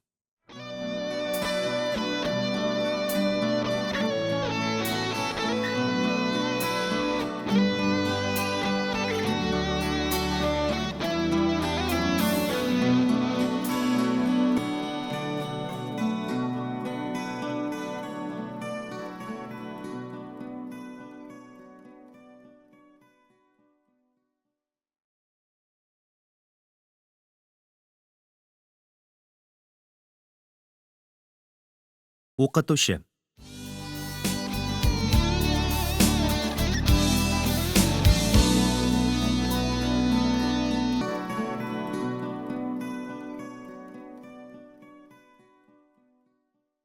Ләйлә Фәһимовна җилтерәп сыйныфка килеп керде һәм исәнләшкәнче үк аяк ура баскан укучыларга: "Утырыгыз, балалар" диясе урында кул гына изәде дә: "Без бүген профессиялар турында сөйләшербез", диде. Кем булырга тели? Укучылар көтелмәгән бу сораудан каушап калды. Ләйлә Фәһимовна: "Һи, аңгыралар, нәрсә авызыгызны ачып каттыгыз дигән сыман, неужели шул турыда уйлап караганыгыз юк", диде. Мондый очракларда укытучыларга һәрвакыт Мирвали ярдәмгә килә. "Мин командир булам, Ләйлә Фәһимовна", диде Мирвали. Ләйләнең йөзе ачылып китте. "Офицер булу бик тә яхшы, Исламов, утыр." "Ә мин көч чыгаручы булам", диде Хабул. Ләйлә аны да хуплады. Кемдер укытучы булырга теләвен әйтте, кайсысыдыр мал докторы булырга хыяллана икән, ду килде укучылар. Ләкин берәү дә "Мин колхозчы булам, мин эшче булам" димәде. "Укыгыз, балалар, укыгыз", диде Ләйлә. "Укымасагыз, әнә Тыйтак Лука кебек көтүче булып калырсыз. Укымаган кешегә сан юк хәзер. Яки әнә Зәби җиңги сыман идән юарсыз." Альберт белән Ярмөхәммәт кенә кем булырга теләүләрен әйтмәде. Ләйлә алар ягына шелтәле карап: "Ә сез, ике дус, сез нигә дәшмисез, һә? Әллә телегезне йоттыгызмы? Төхвәтуллин, сөйләп җибәр, син кем булырга телисең? Бас!" Альберт теләр-теләмәс кенә калыкты.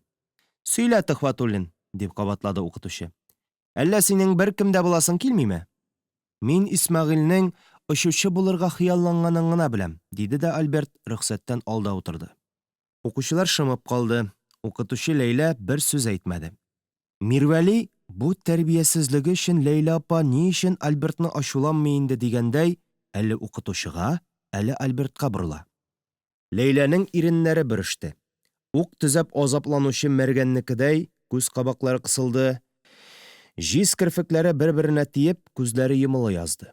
Балалар яшен яшнәвен көтә иде. "Карак кеше очучы була алмый", диде Ләйлә, сабыр булырга тырышып. "Мин синең турыда сорыйм, Төхвәтуллин. Син кем булырга телисең дим?" "Белмим, мин сайламадым әле", диде Альберт. Ярмөхәммәт Альбертның хыялын белә иде. Альберт шагыйрь булырга тели. "Нигә сайламадың, Төхвәтуллин? Башкалар сайлаган бит. Бас! Мин сиңа утырырга кушмадым бит әле, оятсыз." Альберт янә басты. "Кем булырга телисең?" "Исмәгыйль очучы булырга тели иде, самолетлар йөртергә." Кемдер көлеп куйды. Мирвәли тагын башын алак-ялак боргаларга тотынды. Ләйлә бу юлы түзмәде. Бармак сөякләре белән өстәлгә кат итеп сукты. "Перестань мямлить, одно и то же!" "Исмәгыйль карак түгел", диде Альберт. "Ә син каян беләсең?" дип кычкырды укытучы. "Каракны беләсеңме? Әйт белсәң. Кем күзлекне урлаган?" "Димәк, Хайруллин урлаган." "Каян белим мин аны? Күрмәдем. Исмәгыйль алмаганын гына беләм." Альберт тагын рөхсәтсез утырды. "Бас!" дип кычкырды Ләйлә. "Бас, малаяктыгы!" Ләкин Альберт басмады. Ләйлә Фәһимовна ачуыннан күгәреп чыкты. "Төхвәтуллин, хәзер үк класстан чыгып кит!" Альберт әйберләрен җыеп букчасына салды да дәшмичә чыгып китте. Шулчак Ярмөхәммәт тә торып басты. "Ә син кая?"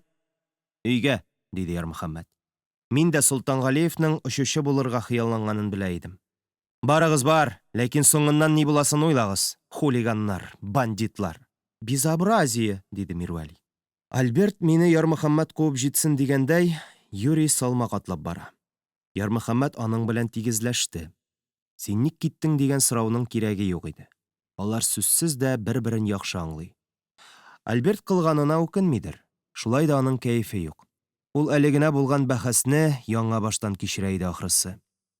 Ярмөхәммәт тә әлеге вакыйгадан аерылып бетмәгән. "Син кем буласың?" дип сораса, Ярмөхәммәт ни дияр иде икән? Белмим, дияр иде. Ярмөхәммәт белә кем буласын. Ул очучы булырга да, шагыйрь, җырчы булырга да хыялланмый. Бер уйлап баксаң, аның хыялы хыял да түгелдер әле. Бары тик теләк кенәдер. Аның авылда каласы көн кебек ачык. Авылда анасы янында. Факиһа апасы кияүгә чыкса, Ярмөхәммәт авылдан китсә, анасы бер үзе нишләр? Юк, Ярмөхәммәт авылныкы, аның язмышы, гомере, кабере авылда булырга тиеш. Колхозда эш бетмәгән, плугар булыр, ат җигәр. Дөресрәге, Ярмөхәммәт хыялын үзенә дә әйтергә шүрли. Әйтсә, хыялы куркып качар сыман. Аның хыялы Әхсән абый кебек шофер булу. Узган җәйне генә Әхсән абый авылга беренче машинаны алып кайтты. Бик матур машина. ГАЗ-51, Ти-54, 18 номерлы. Туктале. Рәйсә кем булам диде соң әле? Рәйсә ишетелер-ишетелмәс кенә фельдшер диде. Икенче көнне Альбертны, Ярмөхәммәтне укытучылар бүлмәсенә чакыртып, бик каты мунча керттеләр. Бик каты шелтәләр, бик каты яныулардан соң гына чыгарып җибәрделәр. Һөнәр сайлау вакыйгасыннан соң байтак вакытлар узды. Мәктәп тормышы үз агышына урнашты кебек. Укулар бетәр алдыннан гына тагын бер күңелсезлек булып алды. Ләйлә Фәһимова коммунизм турында бик узак сөйләде. Бик игътибар белән тыңласа да, Ярмөхәммәт берни дә аңламады. Мирвәли кул күтәреп иң беренче җавап бирде. Ләйлә ни әйткән булса, ул шуларны кабатлап чыкты. Молодец, Мирвәли, тагын кем сөйли? Кемдә сораулар бар? Неужели барысы да аңлашылды? Әйдә, Төхвәтуллин. Альберт аягына басты. Сез коммунизмда сыйныфлар бетә дидегез. Сыйныфлар беткәч, нинди каршылык каласың? Кем белән сугышачак? Ләйлә һич икеләнмичә, хәтта уйламыйча да ятлаганда итеп әйтте. Табигать белән көрәш булачак. Төп каршылык кешелек җәмгыяте белән табигать, стихия арасында булачак. Ни өчен табигать белән көрәшергә, Ләйлә Фәһимовна? Җиңәр өчен, диде укытучы. Табигатьне җиңәргә кирәк түгелдер аны, сакларга кирәктер, диде Альберт. Балалар гөжли башлады. Укытучы каушап калды. Альберт дәвам итә. Урман беткәч, кош-корт, киек җәнлек бетә. Чишмә кырый, су кими, алардан башка нишләрбез икән? Алга таба сораулар бирергә ярамый дигәндәй, Ләйлә Фәһимовна зәңгәр тавыш белән кычкырды. Давылларны, җир тетрәүләрне, стихияны җиңәр өчен көрәшәчәкләр коммунизмда. Гөжләү туктады. Альберт җиңелде. Шул чак Ярмөхәммәт сүз алды. Табигать өчен давыллар да, җир тетрәүләр дә кирәктер бәлки. Син нәрсә, Хайруллин, диде укытучы. Син Хайруллин, син Төхвәтуллин, икегез дә коммунизмга каршымыни? Сыйныф тынды. Кайбер укучылар үзләренә куркыныч янагандай яка эченә кереп бетә язды. Кемдер мине алып китмәгәйләре дип парта тактасына хәтле иелде, башкалары бөрешеп килде. Мирвәли генә ияген өскәрәк күтәреп, тугры май кебек Ләйләгә карады да, «Безобразие!» дигән булды. Төхвәтуллин белән Хайруллин, иртәгә учительскаяда сөйләшербез, диде дә Ләйлә тиз генә чыгып китте. Укытучылар бүлмәсендә ниләр булганын алар үзләре генә белә. Ярмөхәммәт бу турыда уйларга да курка. Курку түгелдер ул, яман нәрсәне искә төшерергә теләмәүдер. Альберт Төхвәтуллин белән Ярмөхәммәт Хайруллинны ата җинаятьче ясап, гел хәтәр хөкем ясадылар. Ләйлә Фәһимовна бу эшкә үтә үҗәтлек белән алынды. Әйтерсең лә аның төп максаты дәрес бирү түгел, балалар арасыннан җинаятьчеләр эзләп табу, аларны халык алдында фаш итү иде. Имеш, Төхвәтуллинга япь-яшь башыннан каян килә мондый мәгънәсез контрсораулар? Атасыннан, чөнки аның атасы пленный, атасы өйрәтә торгандыр аны. Альбертны иң куркыткан нәрсә шушы сүзләр булды. Аңарчы ул укытучыларның һәр сорауына, Ләйләнең һәр провокацион сүзенә каршы сабыр, әмма катгыян туры җавап бирә килде дә, атасы турындагы бу сүзләргә җиткәч, кинәт шинде, каушады. Аның аркасында атасына бик каты кыен төшәчәк бит. Менә ни өчен ул курыкты? Үзе өчен түгел, былай да кыл өстендә генә эләгеп торган атасының язмышы өчен курыкты ул. Ә Хайруллинга каян килә политик сукырлык? Бу сукырлыкның да нигезе бар, иптәшләр, диде Ләйлә. Ярмөхәммәт тә курылып килде. Инде нинди бәла тагарлар икән? Хайруллинның да бабалары кулак булган. Эш бик яманга китә иде, Алексей дәдәй сүз алды. Аңламый сөйләгән инде алар. Сабыйлар гына бит әле, иптәшләр. Менә хәзер аңладылар алар. Күренеп тора бит, аңладылар. Кабат алай эшләмәсләр. Чыннан да алар аңлады. Бер кайчан да Ләйлә Фәһимовнадан аңламаганыңны сорашмаска кирәклеген аңладылар алар. Бу ике үсмерне мәктәптән куарга таба барган җыелыш кинәт бүтән якка борылды да куйды. Баксаң, дәшми утырган күп укытучы үсмерләр яклы икән. Аларны мәктәптән кумадылар. Ләкин Ярмөхәммәт белән Альбертка бу зур сабак булды. Алар тормышның катлаулы авырлыгын үз җилкәләрендә әнә шулай татый башлады. Аларны мәктәптән кумадылар. Кумасалар да Ләйлә Фәһимовна аларның икесенә дә көн күрсәтмәде. Альберт белән Ярмөхәммәтнең бәләкәй генә ялгышы да, кечкенә генә шуклыгы да артык купайтылып, арттырылып, җинаят дәрәҗәсенә күтәрелеп, һәр җыелыш саен авыз чайкауга әверелеп китте. Шул вакыйгалардан соң Альберт белән Ярмөхәммәт мөшкел хәлдә калды. Мәктәпкә аяк тартмый, дәрес хәзерлисе килми, укуга күңел керми. Тора-бара эшләр тагын да хәтерләнде. Альбертның атасы Хәмидулла абыйны көлтә урлауда гаепләп, чак кына төрмәгә утыртмадылар. Сабир аңа: «Җә төрмә, җә авылдан китәсең», дигән. Китте Хәмидулла абзый, борынга ата-баба нигезен бөтенләйгә ташлап. Китте түгел, китәргә мәҗбүр булды. Ата-баба нигезен ташларга аны мәҗбүр иттеләр. Альберт Төхвәтуллин уку елы уртасында ата-анасына ияреп, чит-ят җирләргә сәфәр китте. Калдау күпере төбендә машина көткәндә Хәмидулла абый гел бер җыр җырлаган диләр. Вәсилә җырын җырлаган ул. Без авылдан киткән чакта зират талы шаулады. Мин мискиннең хәлкәйләрен таллар гына аңлады. 18-ен тутырыр-тутырмас Факиһә кияүгә чыгып, Урта Азияга киткәч, Ярмөхәммәт тә күп уйлап тормады, укуын ташлап, колхозда эшли башлады. Ләйлә Фәһимовнаның мәгънәсез, гаделсез усаллыгы булдымы моңа сәбәп? Әнисенең авыр тормышта ярдәмчесез калуымы? Ләкин төп сәбәп шофер Әхсән абый сүзендә иде. Бер көнне ул Ярмөхәммәткә: «Кер миңа, ярдәмче булып», диде. «Башта йөк тиярсең, аннан соң мин сине машина йөртергә өйрәтермен. Шофер булсаң, югалмассың». Икеләнеп тору булмады. Әхсән абый Ярмөхәммәтнең мәктәптәге хәлләрен ишетеп белеп торган икән. Ярмөхәммәт шул җәйне үк Әхсән абыйның стажуры булды. Ул гомерлеккә авылда җирдә калып, механизатор булып эшләячәген белә иде инде.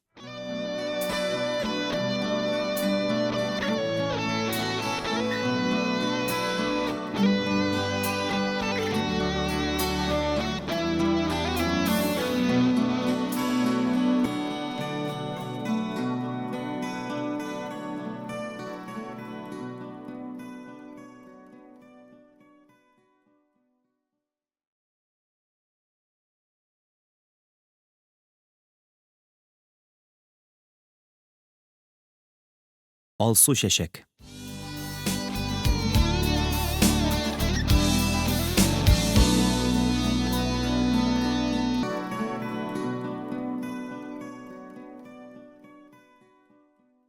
Бер җәй ярдәмче булып эшләгәндә, кышын ремонтта чакта Ярмөхәммәт машинаны шөребенә хәтле җентекләп өйрәнде.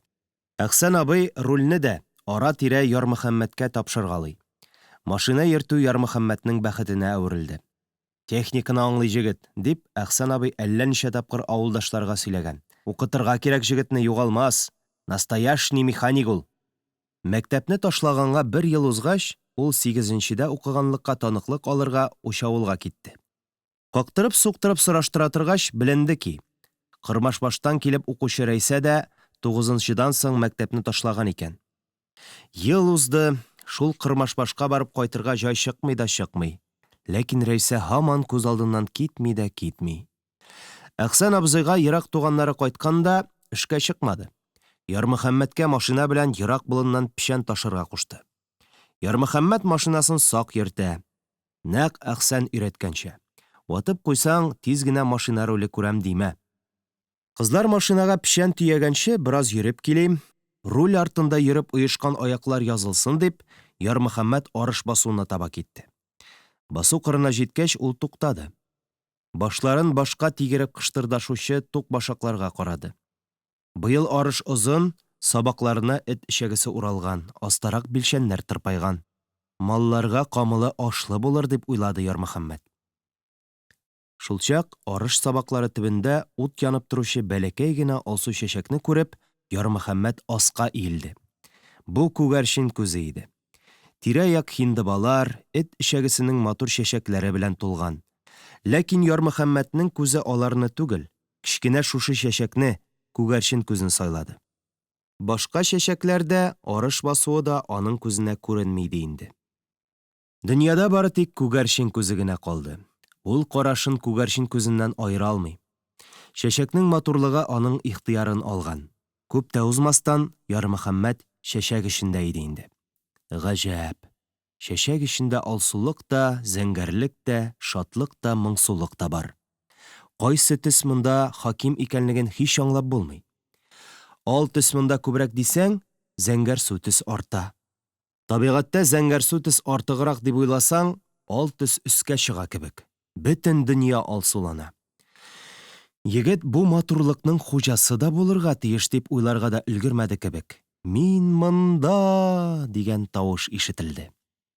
Ярмөхәммәт игътибар белән караган иде, алсу күлмәк кигән, зәңгәр су алъяпкыч бәйләгән, күгәрчен күзе төсле алкалар таккан бер кызны күрде. Исәнме, алсу чәчәк? Диде җегет. Исәнме, Ярмөхәммәт? Диде кыз. Алсу чәчәк якын килде, күрешергә дип ике кулын сузды. Җегет чак кына кычкырып җибәрмәде. Рәйсә!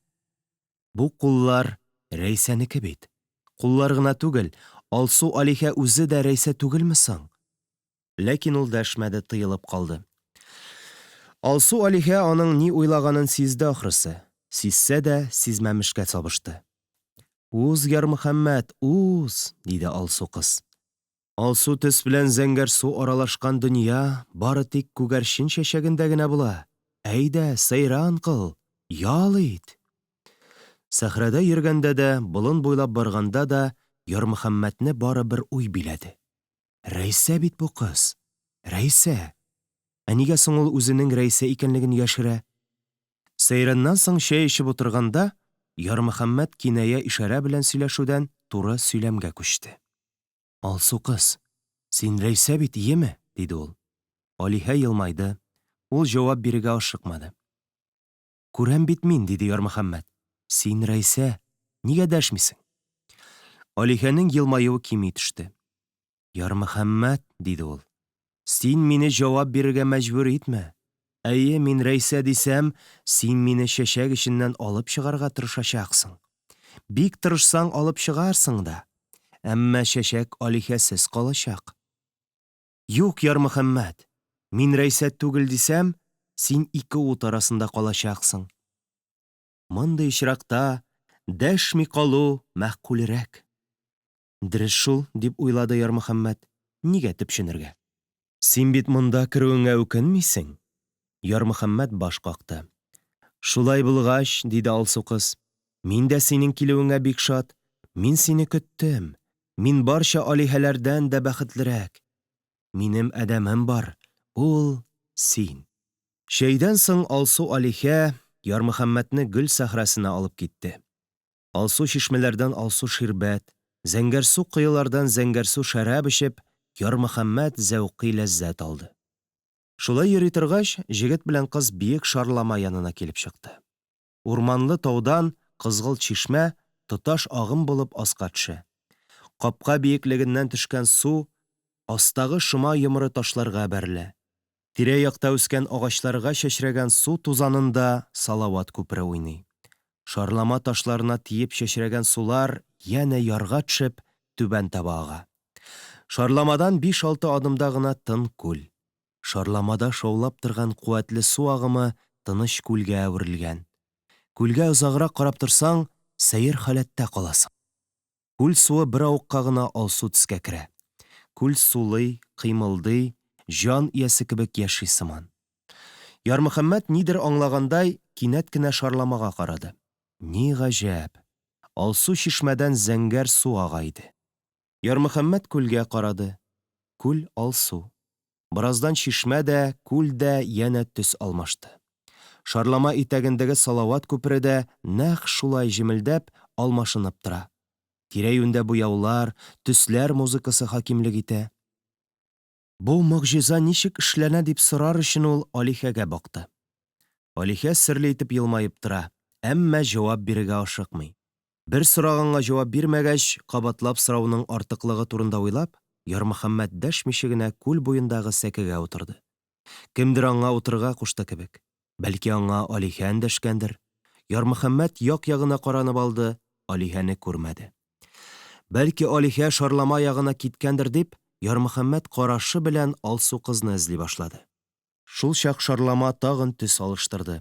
Чишмәдән Алсу ширбәт ага. Салават күперендә зәңгәр су төс артты.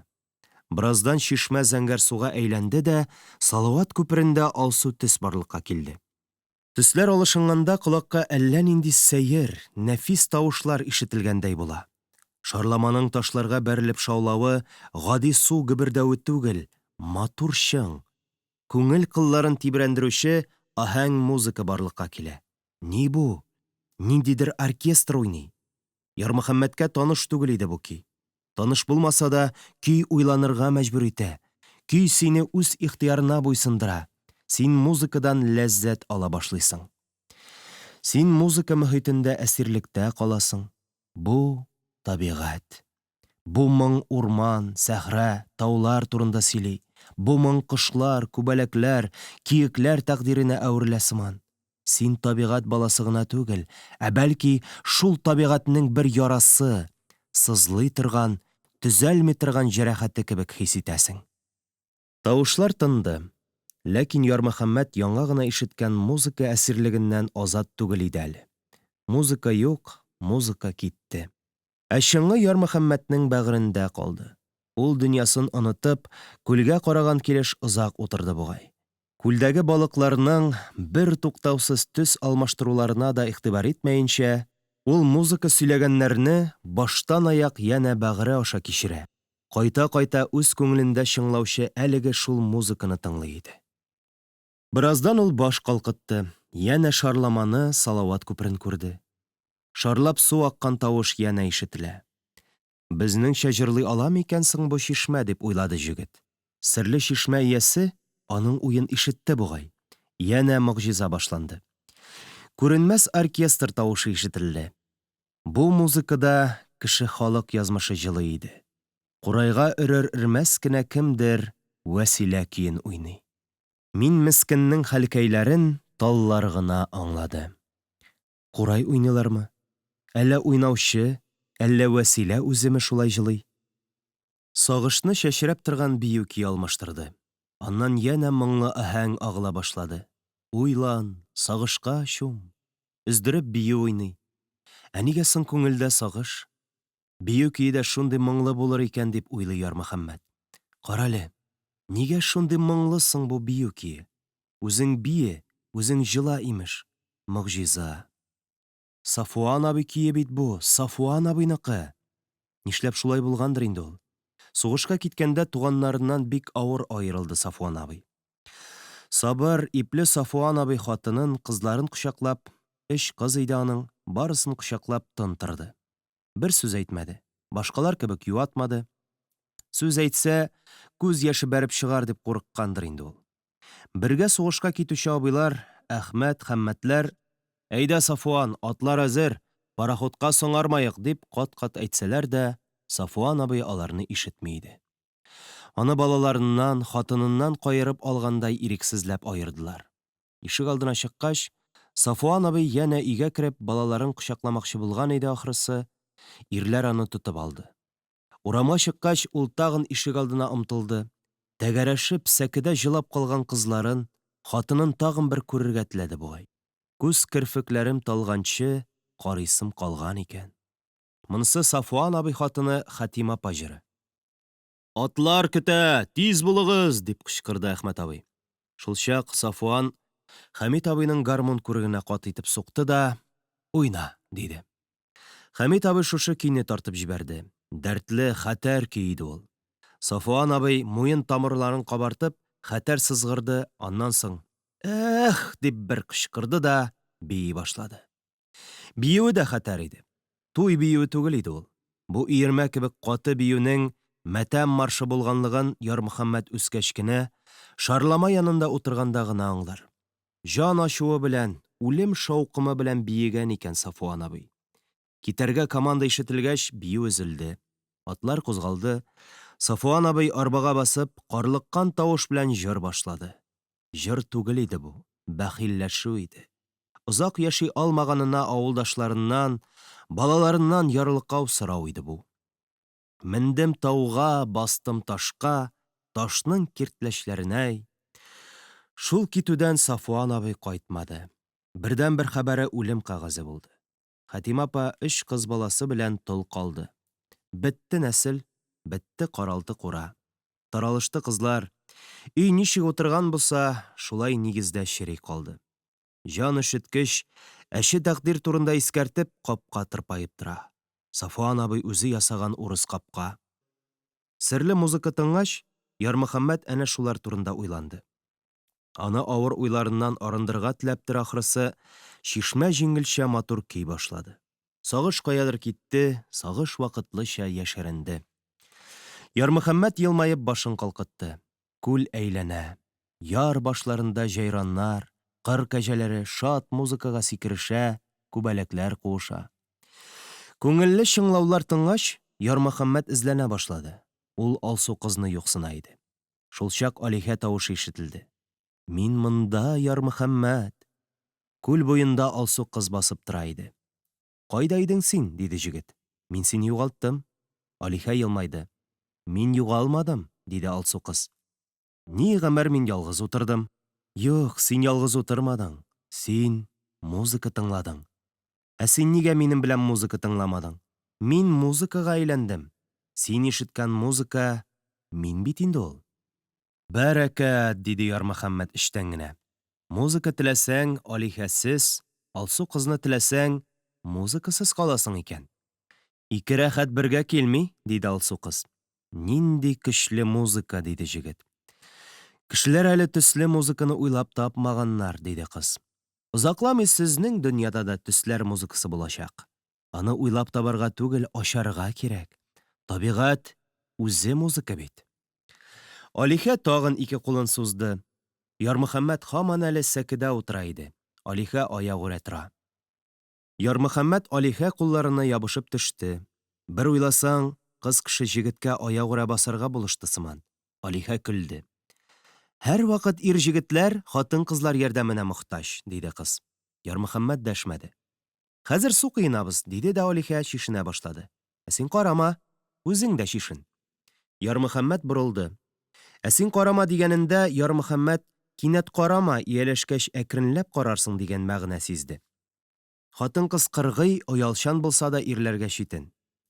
Тарсынмый торган артык кыю хатыннар да ярамый. Ә менә булай таман гына. Алиһә тыйнак та, артык кыргый да түгел. Шарлама күлендә су кыйынуның ләззәтен Ярмөхәммәт бер кайчанда тел белән аңлата алмас. Юк. Бу илаһи мәхәббәт Алиһәсенең нәфислеген, кан кайната торган тыйнак дәртен аңлатырга алыну көч җитмәс эш булыр иде. Мәхәббәт гүзәле Алиһә белән мәхәббәт каһарманы Ярмөхәммәт саф күлдә су кыйна. Балыклар кебек парлап та, ялгыз да yüзәләр, куышып та уйныйлар. Алсу кызның иң матур ханәкәсе шарлама белән янәшә корылган булып чыкты. Тубыктан батып керешле Алсу зәңгәр келәмнәр өстенә ятып, алар йокыга талды. Уянып китсә, Ярмөхәммәт битендә Алсу кыз кулы, кыз үзе изрәп йоклый. Җегет дөньясын онытып шул кулга карый, иреннәренә, битенә шул кулны тигезә. Шарлама да серле музыкада түгел, менә ул гүзәллек, менә нәфислек шушы кулларда. Рәйсә кулларыннан да матур нәрсә дөньяда юктыр, валлаһи. Кыз уянды. Ярмөхәммәт, сиңа китәргә кирәк, диде кыз. Ярмөхәммәт нидер әйтмәкче иде. Юк, юк, дип Алиһә аңа сүз әйтергә ирек бирмәде. Вакыт бетте. Сине эш көтә. Авыр эш, кирәкле эш көтә. Хуш. Ярмөхәммәт Алиһә күзенә карады. Күз күлгә әйләнде. Ярмөхәммәт су кыенырга керәм дип уйлады да, күз эчендә эреп юк булды. Ярмый! Ярмөхәммәт! Дип кычкыра кемдер. Сафия, дип уйлады Ярмөхәммәт. Сафиядә генә шундый тавыш. Ярмөхәммәт, ни күрдең анда? Бар икән, булса да булыр икән Айдаш бабасы. Күр, арыш арасына кереп намаз укый монысы да. Ярмөхәммәт күгәрчен күзе белән хушлашып, машинасы янына килде. Пешән күптән төялеп беткән иде инде. Ни күрдең анда? Әллә берәрсе үзенекен арыш арасында төшереп калдырганмы? Диде Сафия. Хатыннар ахахайлап көлде. Ярмөхәммәт сүзсез генә елмаеп машинасын кабызды.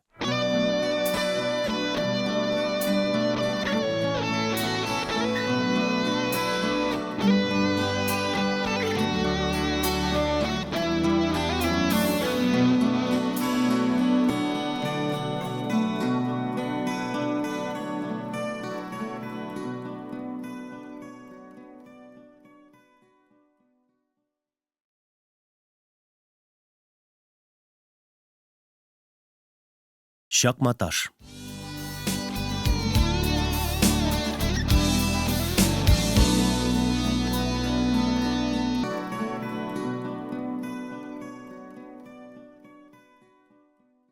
Алга таба тормыш уңай килде Ярмөхәммәткә.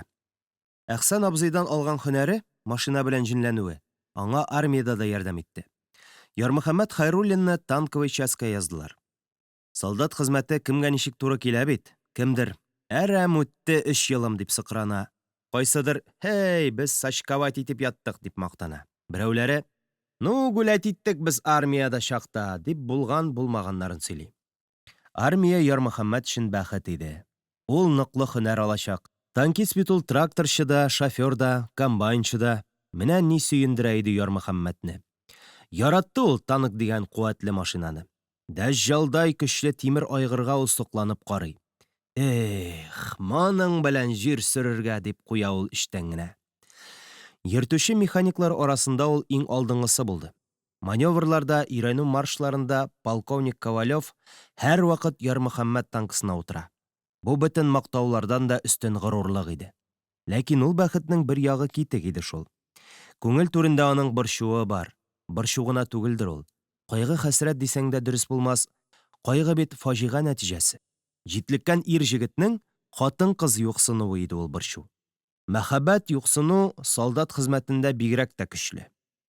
Хат язышырдай кызы булса, солдатның рухы көр була. Мине сөйгәнем көтә дигән уй солдатны каһарман итә. Әллә нинди авырлыкларны да җиңәргә көч бирә. Солдатка бик тә кирәк кыз белән хат алышу.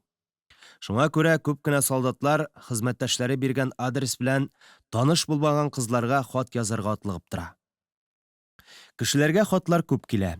Ярмөхәммәткә дә килә. Рәүфтән. Рәүф артиллериядә хезмәт итә. Галимхан сирәк-мирәк кенә яза, анысы Германиядә. Рәйсәдән хат юк. Присяга кабул иткән көнне төшкән фоторәсемен салган иде ул Рәйсәгә. Ай көтте, ел көтте, бәлки хат барып җитмәгәндер дип янә язды.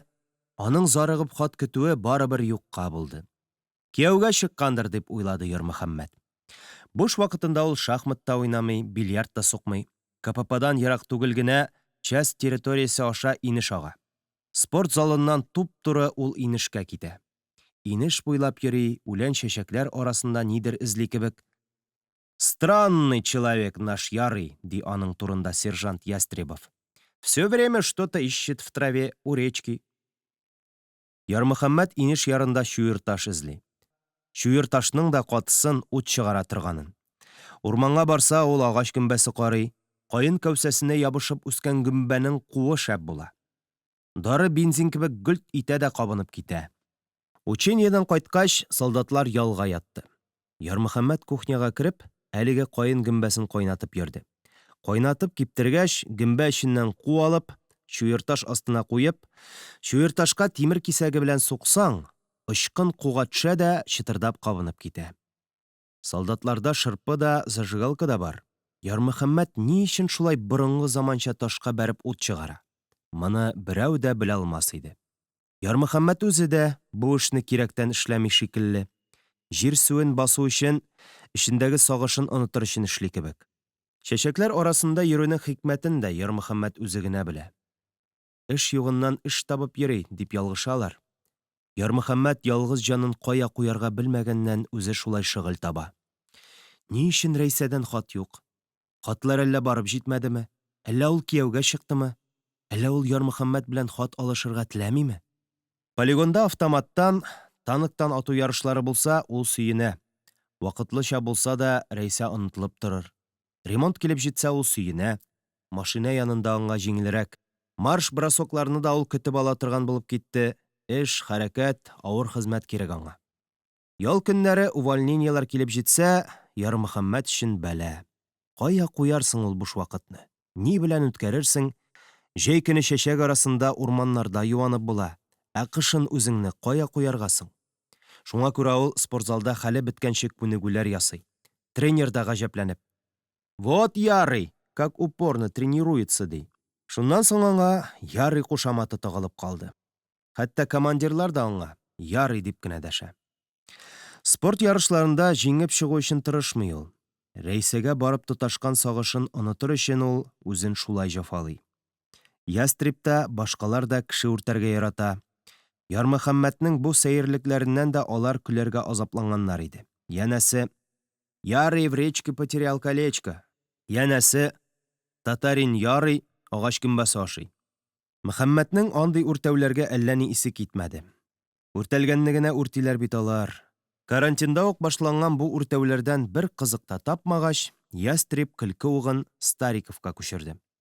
Да, Старик, нишләптер синең Надюхаң хат язмый әле? Әллә мәйтәм, туйлап ятамы синең Надя? Солдатларга җитә калды. Әдәпсез көлә башладылар. Конечно, күптән башка берәү кочагында инде ул. Нигә әле шундый чибәр кыз замухрышка рядовой Стариковны көтеп ятсын? Бишара Стариков уңайсыз елмайган була, үзенең эчендә ут. Аның бу халәтен сизенеп, үртәүчеләр Надяның ничек итеп кияүгә чыгуы, ничек итеп ире белән беренче төн узгаруларын тәфсилләп сөйлиләр, үзләре оятсыз итеп көләләр. Шул чак Стариковның йөзе үзгәрә. Аның елмаюы җылап җибәргә әзер бала чырае кебек чалшая. Аңа карап Ярмөхәммәтнең үзәге өзелә. Әче үртәү бу. Гаделсез, рәхимсез гадәт. Андый чакларда Ярмөхәммәт: «Айда погуляем», дип, Стариковны казармадан алып чыга. Ышанма син аларга, ди. Алар Юрий үрти бит. Көтә синең Надяң. Хатыннар турында алар Юрий шулай кабахат сөйли. Баксаң, аларның берсе дә әле хатын-кыз татып караганы юктыр. Стариков дәшми. Солдатлар үртәшеп туйгач кына алар казармага кереп йокларга ята. Эх, бу ярату дигән нәрсә, ниләр генә кыландырмый бишара солдатны. Сөю ул, чебеш хәтле генә солдатны батыр итә ала. Мәхәббәт ул өрлектәй җегетне аяктан егала. Үртәүчеләр арасында иң үҗәте Кавказ егете Оган. Аның солдаттар карантинда ук огонь дип йөртә башлаганнар иде. Менә шул огоньны да кешелектән чыгарды ул сөю дигән нәрсә. Бөтен рота Оганның еракта калган кәләше барлыгын белә. Анис исемле кыз. Анизның рәсеме Оганның томбочкасы өстендә тора. Гаҗәп чибәр кәләш. Оган үзе казармада булмаганда, җегетләр шыпырт кына аның кроваты янына килеп, Анизга карап торалар. Җегетләр Анизның матурлыгына асыклана. Бу вакытта һәркем: «Эх, минем дә шундый кәләшем булса иде», дип уфтанадыр. Оган һәр вакыт кызы белән мактана. «О, девочка, красавица всем Дагестане. Дагестан гына түгел, бөтен Россиядә, бөтен дөньяда минем Анис кебек кыз юк. Это драгоценный камень, да?» Әгәр Анис кияүгә чыкса, дип шаярта Ястреб. Оганның кинәт кенә чырае җимерелде. Ул Ястребның якасыннан умырып тотты да: «Слушай, сержант, я тебя на первое стрельбище застрелю, всю обойму в тебя посажу», диде. Ястреб Оган күзләрендә усал ут уйнаганын күреп бер ни әйтмәде. Анис фәрештә турында сүз бетте. Үртәү яна Стариковка күчте. Әле яңа гына сугыша язган огонь белән Ястреб сүз берләшкәндәй, Надяның хикмәтләрен тызлап борычлап сөйли башладылар. Шул төнне Ярмөхәммәтне нидер уятты. Солдатлар тирән йокыда, кемдер гырлый, кем икәне билгеле инде, Зотов гырлый, Сабирҗанов саташа. Ярмөхәммәт гырлаганга гына уяна торганнардан түгел. Саташкан тавышлар гына аның йокысын бүлә алмый. Нигә уянды соң ул? Кемдер җылый иде. Ә менә җылау гадәттән тыш хәл. Кайсы солдат өеннән яман хәбәр алды икән? Берәрсенең сөйгән кызы кияүгә чыктымы әллә? Җылау тавышы Стариков кроваты яныннан ишетелә иде. Ярмөхәммәтнең йокысы качты. Ул Старикның хәлен бик яхшы аңлады. Авыр кичерә шул җегет әшәке үртәүләрне. Бәлки чыннан да Надя белән бер хәл булгандыр. Әллә төшеп юатырга микән? Юк, башкалар уяныр. Ул төнне алар икесе дә күз йоммады. Ә ике кешене тәмле йокыдан айырган Оган белән Ястребов рәхәтләнеп йоклый. Алар Старикның кайгысына битараф. Икенче төнне дә шул ук хәл кабатланды. Надядан озак хат килмәгәнен бөтен рота белә. Бәлки Старик шуңа җылыйдыр. Ярмөхәммәт урыныннан төшеп, Стариковны юатырга уйлады. Шул чак Стариков җылаудан туктады да, бераз яткач урыныннан торды, ашык-пышык киенеп, автоматлар тезелгән җиргә китте. Ярмөхәммәт терсәгенә таянып, башын калкытты, ишек катына карады. Стариков бер автоматны алды да, шыпырт кына казармадан чыкты. Дневальный башын тумбага салып йоклый иде. Ярмөхәммәтнең хәтере кинәт яктырып китте. Ату кырында алар Стариков белән янәшә ята иде. Кыска очередь белән автоматтан атып, өч карашкыны аударырга кирәк. Стариков өч карашкының берсен йыкты да, магазинны алып, нидер маташтырды кебек. «Рядовой Стариков стрельбу закончил», — диде ул. «Тройка тебе, рядовой Стариков. Плохо стреляешь», — диде капитан. «Патроны все?» «Все», — диде Стариков. Ул чакта нигә игътибар итмәгән икән Ярмөхәммәт? Стариков патроннар яшереп калды бит. Ярмөхәммәт өске караваттан аска сикерде, тиз генә бәдрәфкә чыкты. Стариков магазинны автоматка беркетеп маташа иде. «Степан!» — диде Ярмөхәммәт салмак кына. Стариков чәчрәп китте. Ярмөхәммәт җәһәт кенә ыргылып автоматка тотынды. «Син нишлисең?» — диде Ярмөхәммәт. «Отдай, ярый!» — дип кенә әйтә алды. Бер мизгелдә Стариков идәндә, автомат Ярмөхәммәт кулында иде. «Не мешай мне, ярый, не мешай!» — дип Стариков җылый башлады. «Тихо!» — диде Ярмөхәммәт. «Шулай ярыймыни? Төкер син аларга. Алар юри шулай котырта бит. Надя сине көтә. Ә син ахмаклык эшләргә маташасың. Кайтырыңа ел ярым гына калды бит инде. Иң авыры артта. Мине дә кызым бөтенләй ташлады. Бер дә автоматка тотынмыйм». Нигә әйтте ул бу ялганны? Ташлар өчен вәгъдәләшкән кызың булуы кирәк бит әле. Бәхетсез Стариковны юатыр өченме? Аңа иптәш, кайгыдаш булыр өченме ул шулай әйтте? Стариковка җан керде. Ярмөхәммәт магазиннан 2 патрон алды.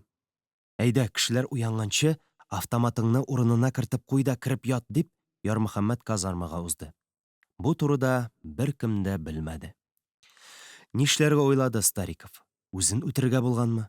Әллә үртәүчеләрдән үч алырга идеме аның исәбе? Бусы сер булып калды. Җаен туры китереп, Ярмөхәммәт огонь белән Ястребка. «Үртәмәгез сез Степанны, ярамый», — диде. «Ты что, ярый, мы же пошутили», — дип карасалар да, Ярмөхәммәт сабыр гына тегеләргә үтәрлек итеп. «В 6-й части такие шутки кончились трибуналом», — диде. Үртәшүләр әкренләп Стариковтан башкаларга, яңа килгәннәргә күчте. Бу яман үртәшүләр турында Ярмөхәммәт күп уйлады. Бер карасаң, Оган да, Ястребов та начар җегетләр түгел бит. Ә каян килә соң бу рәхимсезлек? Каян килә кешенең изге хисләреннән көлү? Каян килә соң шәхесне мәсхәрә итү теләге? Юлга чыксаң, Оганнан да яхшы иптәш таба алмассың. Җанын ярып бирердә ярдәмчел кеше ул. Ястребов та кыюлык, ярдәмчеллек мәсьәләсендә җегетләр җегете. Ә менә солдатлар бергә җыелса, һәр икәүсе үзгәрә дә куя. Тотыналар әдәпсез мәзәкләр сөйләргә. Хатын-кызлар ул мәзәкләрдә иң мәкерле, иң әшәке зат. Яшьләр, салагалар аларны йотлыгып тыңлый. Ә төннәрен һәркем үз кызы турында уйлап, шикләнеп ята. Арзан шөһрәт казанырга теләү бу, дип уйлады Ярмөхәммәт. Кечкенә булса да, взвод рот алдында данлы булу теләгеннән килә ахрысы, бу усал шаярулар. Аларның бу гадәтләрен өнәмәсә дә, Ярмөхәммәт Стариковны үртәүдән туктагач, огонь белән Ястребка якынайгандай булды. Гадәттән тыш булган бер вакыйга аларны тагын да дуслаштырды. 2 ел хезмәт иткәннән соң булды бу хәл. Танктан ату күнегүләре үткәргәндә, Оганны, Ястребовны, Ярмөхәммәтне Стариков белән бергә сакка җибәрделәр. Кыры суык көн иде. Бронетранспортер шушы 4 җегетне еракка илтеп куйды. Бронетранспортер киткәч, җегетләр икешәр бүленеп, патруль сымак әрле-бирле йөренә башладылар. Аларның вазифасы кеше фәлән, киек җанвар полигонга кермәсен дип, күз кулак булып тору.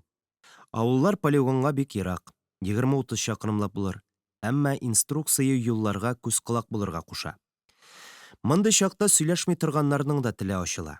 Вакытны ничек уздырмак кирәк? Юанырга кешеләр дә килеп чыкмый ичмасам. Стой, керергә ярамый, әйләнеп узыгыз дип сөйләшкәләсәң, вакыт уза торыр иде. Кыз-кыркын, хатыннар килеп чыкса, огонь белән ястреб бик озак сөйләшергә ярата. Бүген Поши да күренмәде, базарга баручы, шәһәрдән кайтучылар да булмады. Мин синең турыда Надяга язып торам, диде Стариков. Сиңа сәлам әйткән. Миннән дә күп итеп сәлам яз, диде Ярмөхәммәт. Ярмөхәммәт төнлә булган вакыйга турында сораштырмакчы иде дә, яхшысынмады. Стариков бик озак йөргәннән соң үзе башлады. Мин соңыннан гына, икенче көнне йокыдан торгач кына аңладым, диде ул. Төштәге кебек. Стрельбищеда алган 2 патрон барлыгын беләм, ә патроннар юк. Шуннан соң гына мин нәрсә булганын искә төшердем. Син алдың бит ул патроннарны. Кемгә атарга уйлаган идең соң, диде Ярмөхәммәт. Белмим, диде Стариков. Сүз шунда өзелде. Бер көнгә бирелгән азыкны ашап бетерделәр. Көн кичкә авышкач, аларны килеп алырга тиешләр иде. Билгеләнгән вакыт күптән узды инде. Җегетләр бергә җыелып, бронетранспортер килгәнне көтә. Күпме генә көтсәләр дә, машина күренмәде. Җегетләрнең күңеленә шым иңде. Әллә оныттылар микән? Бер урында тору туңдыра башлады. Оган үзенчә мыгырданып алды да, «Караңгы төшә бит инде, әллә җәяү китәбезме?» диде. «Көрт йөрепме?» диде Ястребов. 2 чакрымнан егылырсың. А вот жрать охота, да? Жрать-то жрать, а что, если они не придут? Килсәләр дә төнлә аларны ничек табарлар икән? Солдатлар сукмак буйлап йөгереп киләләр. Ярмөхәммәт урманга кереп торырга кирәклеген әйтте. Урманда ышыкта җылырак та, учак ягып та була. Юк, диде сержант. Урман янында без күренмәячәкбез. Транспортер безне каян тапсын аннары? Учак ягырга шырпы да алмаганбыз, диде Оган. Дүртесенең берсе дә тәмәке тартмый. Каян килсен шырпы? Төн җитте. Урманга кереп ышыкланырга кирәк дип Ярмөхәммәт тагын кабатлады. Нет, диде сержант. Моннан күчмибез. Аймыл булырбыз. Алар безне шушы урында эзләячәк. Йөгереп килүләр бетте, адымнар салмакланды, карын өзелеп төшәрдәй булып ашыйсы килә. Стариков бөтенләй хәлсезләнде. Ашамаса ул түзә алмый инде бичара. Стариков калкып торган кар катламы табып, аркасын шул катламга терәп, кырын ятты да, тезләрен шинель итәге белән каплады. Ятма, диде Ярмөхәммәт. Ятма, Степа, ыеп китәрсең. Күңелләргә өметсезлек иңде. Ачыгу салкын үз эшен эшли. Стариков янына Оган чүгәләде. Бераздан Ястреб та алар янына җылышты. Ярмөхәммәт әле һаман йөренә сикергәли. Оныттылар, диде Оган. Шушында кәкрәеп катарбыз микәнни, диде Ястреб. Юк, диде Ярмөхәммәт. Онытсалар да казармага кайткач исләренә төшәчәк. Исләренә төшәр вакыт узды бит инде. Транспорт әллә кайчан монда булырга тиеш. Ялкау гына әйтелгән бу сүзләр тора-бара бетте. Ярмөхәммәт. Торыгыз, уешып катасыз бит, дип аларны берничә тапкыр селкетеп карады. Җегетләр салкынны сизми, ачлыкны онытты, аларны арыганлык басты. Җегетләрнең тәне генә түгел, зиһеннәре дә уйы иде ахрысы. Булай булса катып үләбез, дип Ярмөхәммәт урманга таба китте. Ара-тирә артына борылып карый-карый, ул урман авызына җитте. Буран чыкмаса, ул иптәшләрен югалтмас. Килгән юлдан кире кайтыр. Урманда бил тиңентен көрт йыра-йыра, ул 40 куак җиде. Күтәрә алган кадәр утын алып, ул янә иптәшләре янына кайтты. Солдатлар ничек калган булсалар шул хәлдә ята. Алар үлем исереклеге белән йоклый иде. Стариков уртада, ян якларда Оган белән Ястребов.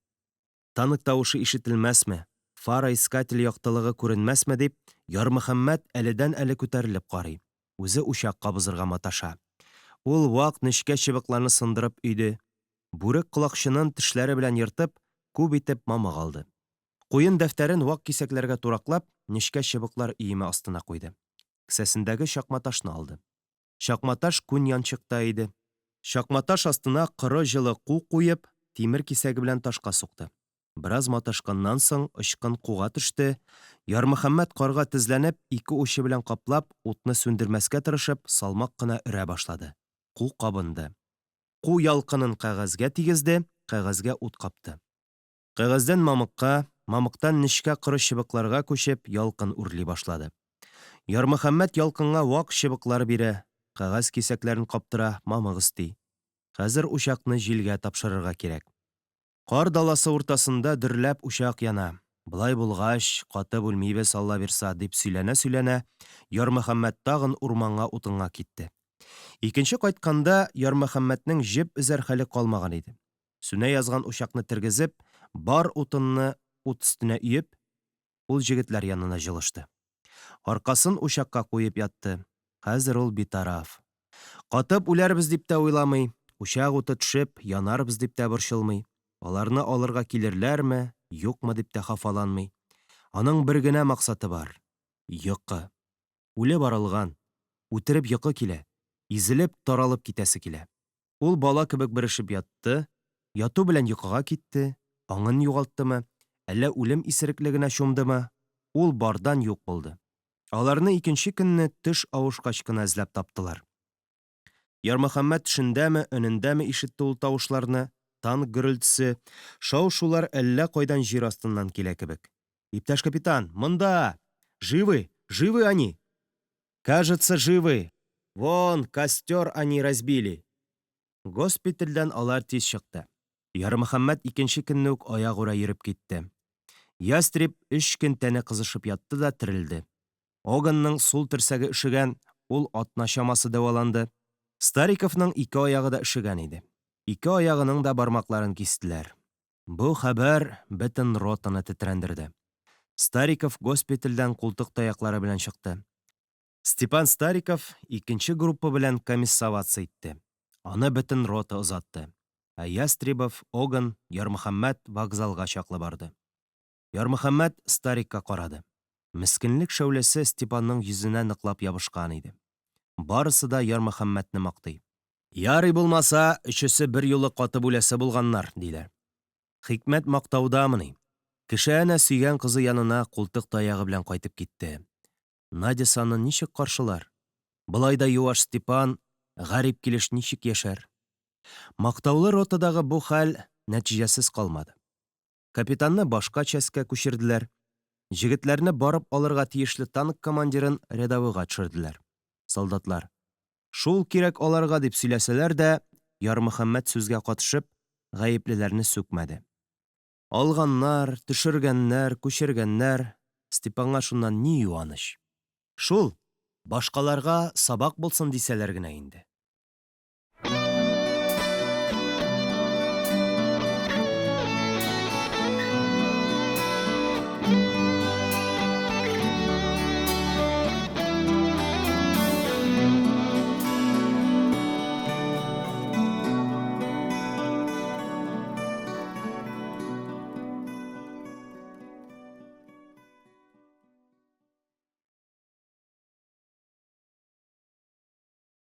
Сөю.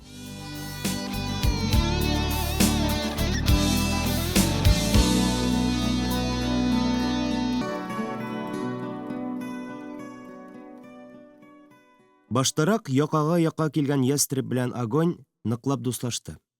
Алар самоволкаларга да, увольненияләргә дә бергә чыга. Кайткач төне буе чышы-пышы кызлар турында сөйләшәләр. Ниндидер бәйрәм көнне иртән дневальник кычкыра. Огонь! Оган Хапеев! На выход к КПП! Оган КППда озак тормады, дөнья беткәндәй казармага кайтып керде. Ястреб! Полундра! Диде ул. Нәрсә булган? Ут капканмы КППга? Диде сержант. Юк, КППга ут капмаган, диде Оган. Безнең мероприятие дөрләп яна. Зина килгән проходныйга. Атасы кайткан. Бәйрәм кырылды. Син нәрсә, Огонь? Дип күзен акайтты Ястреб. Төп башына утырдыкмыни? Выход есть, диде Оган. Зина белән Тамараның подругасы бар икән, Людмила исемле. Диде Ястреб. Теге ямсыз кызмы? Шул, диде Оган. 3 бүлмәдә бүген бер үзе икән. Шуларда утырабыз. Ну, тагын бер җегет кирәк ди. Людмила өчен, понимаешь? Братья-танкисты, диде Ястреб. Бәйрәм уздырырга бер вакансия бар. Кем? Елгы рядовой Бенедиктов беренче булып. 3 җегетнең 3 кыз янына бәйрәм уздырырга киткәнен күреп, бөтен рота көнләште. Вәт бәхет! Бәйрәм, табын, хатыннар, диештеләр. Ярмөхәммәт спортзалда җан тиргә батып, Гер штанга күтәргәч, душта юынды да йокларга ятты. Ул ятып та өлгермәде, лафырдап, Бенедиктинов кайтып керде. Керде дә рәхәтләнеп көләргә тотынды. «Кая тегеләр? Нигә көләсең? Нигә иртә кайттың? Әллә куып чыгардылармы?» дип, солдатлар бер-бер атлы сораулар яудыра. «Алар калды», диде Бенедиктинов. «Аларның эш җайланганында. Ә син нигә кыз куенында түгел?» «Ха, обманули дурака Бенедиктинова. Барып керсәк, ямьсез бер кыз утыра. Ха, бите кып-кызыл, муртайган, картаеп беткән нәмәрсә. Ха, ә үзләренеке волять. Аракыларын эчтем дә, туйганчы ашадым да, марш-бросок ясадым. Ха. Эх, син дурак, диде Ястребов икенче көнне Бенедиктиновка. Служба беткәнче балда майда гына яшидең бит. Бай бит алар, карт булса да кыз икән әле ул. Тагын бер увольнениедә алар ямьсез кыз янына башка рота солдатын алып киттеләр. Ул җегет тә икенче тапкыр Людмила янына барырга теләмәде. Берсендә Ястребов Ярмөхәммәткә ялына башлады. «Слушай, Ярый, будь другом, а? Коткар безне. Зинаның аталары өйдә, Тамараның әнисе авыру. Ну, 3 кыз бар. Берсенә ия юк. Аның квартирасында гулять итәбез. Ул ялгыз утырса уңайсыз. Әйдә, Ярый, бер кичкә генә». Теге ямьсез карт кыз Людмила янынамы?» диде Ярмөхәммәт. «Ямьсез инде ямьсезен. Ну, 2 сәгатькә генә түзәрсең инде, Ярый, а? Ну, бераз ашап эчеп утырырсың да, аны гулять итәргә дигән булып, урамга алып чыгып китәрсең дә, 1-2 сәгать йөреп керерсез. Күн инде. Бу яхшылыгыңны мәңге онытмам, а?» Ярмөхәммәт сүзсез генә киенә башлады. «Ну вот, молодец», диде Оган. «Ты настоящий друг». Юлда барганда да җегетләр Ярмөхәммәтне юаткандай сөйләнеп барды. «Түз инде, атнакашник бит син. Дуслар хакына ямьсез хатын янында түгел, аждаһа авызында да утырырсың». Килеп җиттеләр. Хатын-кызлар табын әзерләп, музыка җибәреп, җегетләрне зарыгып көткәннәр сизелеп тора. «Ого, прибыли 3 танкиста», дип кычкырды бер яшь хатын. Монысы Оганныкы булып чыкты. Кухня ишегендә тагын бер тубал баш күренде. Бүген генә начос ясаткан икән. Анысы Ястребныкы. Алар үз ирләрен каршылагандай чупы-чупы убышып алдылар. «Бу безнең дус Ярый, хәтәр танкист», диде Оган. «Ах, Ярый», диде беренче хатын. «Ишетә беләбез. Мин Зинаида». «Тамара», диде тубал башлысы. «Люда, кунаклар килде», дип кычкырды Зинаида. Зур бүлмә ишегендә өченчесе күренде. «Бу механик-водитель наивысшего класса Ярый», диде Ястреб. Люда Ярмөхәммәткә кулын сузды. «Людмила», диде, ә соңыннан «Михайловна», дип өстәп тә куйды.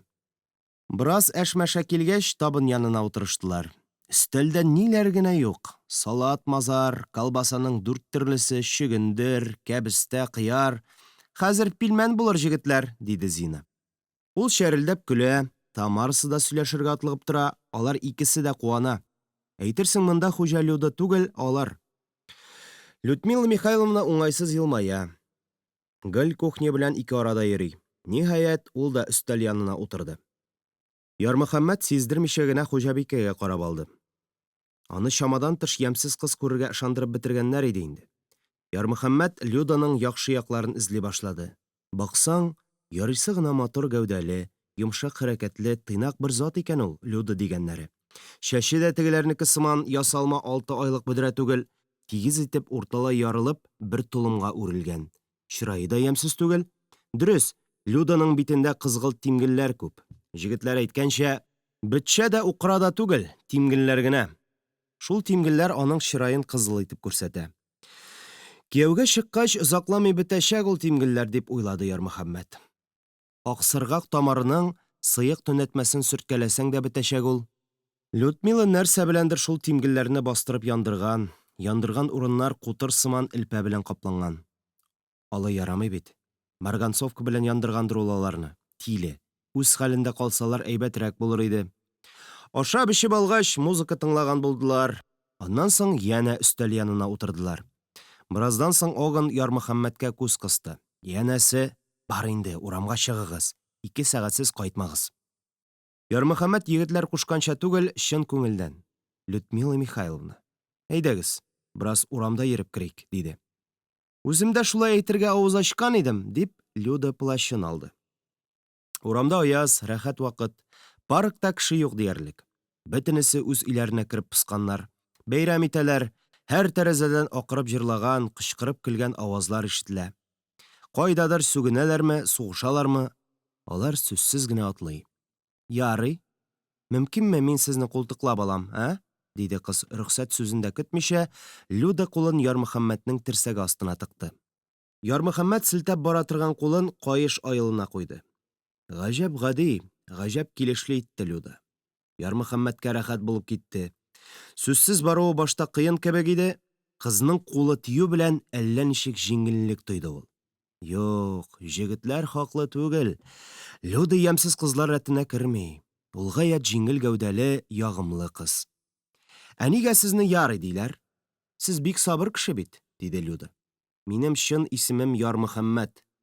Шуннан кемдер кыскартып Ярый дигәндер инде. Ярый урысча ладно сойдет, подходит дигән сүз. Алайса ярый. Әллә мин әйтәм, Ярый бик дуамал кеше микән дип уйлаган идем. Алар мороженое кафесына кереп утырды. Кафеда аталы-балалы кешедән башка берәү дә юк. Аулак, тыныч, рәхәт. Аулак кафеның аулак почмагындагы өстәлне сайлап, яхшы иттеләр алар. Ярмөхәммәт 2 өлеш туңдырма, 1 шешә шампанское алды. Люданың йөзенә шатлык йөгерде. Шампанское өчен түгел, Ярмөхәммәтнең җегет булуы аны сөендерде булса кирәк. Шампанское, мороженое, аулак урын, җегет белән кыз. Моннан да матур мизгелләрнең булуы мөмкин түгел. Менә ни өчен елмайды Люда. Люда да, Ярмөхәммәт тә шәрабны күпләп эчмәде. Йотымлап ни барысы берәр бокал шампанское бетерделәр. Бераздан соң Люда кинәт үзгәрде. Ул тәрәзәгә карап уйга калды. «Вы знаете, Ярый, — диде кыз. — Я про вас знаю. Очрашкан чакларда Зина да, Тамара да, дусларыгыз да сезнең турыда сөйләшкәлиләр. Сез аз сүзле, кыю, гадел һәм сәер кеше. Сезгә ялгызлык ошый. Сез хаклы, диде Ярмөхәммәт. Миңа ялгызым да күңелсез түгел. Димәк, сезнең кайгыгыз бар. Мин үземә шөгыль таба беләм, Людмила Михайловна, диде Ярмөхәммәт. Шуңа күрә мин ялгызлыктан курыкмыйм. Люда күзен сирпеп кенә Ярмөхәммәткә карап алды да, бокалындагы шампанское бөрчекләренә текәлде. Байтак кына бокал төбеннән күтәрелгән бөрчекләргә карап утыргач, кинәт әйтте.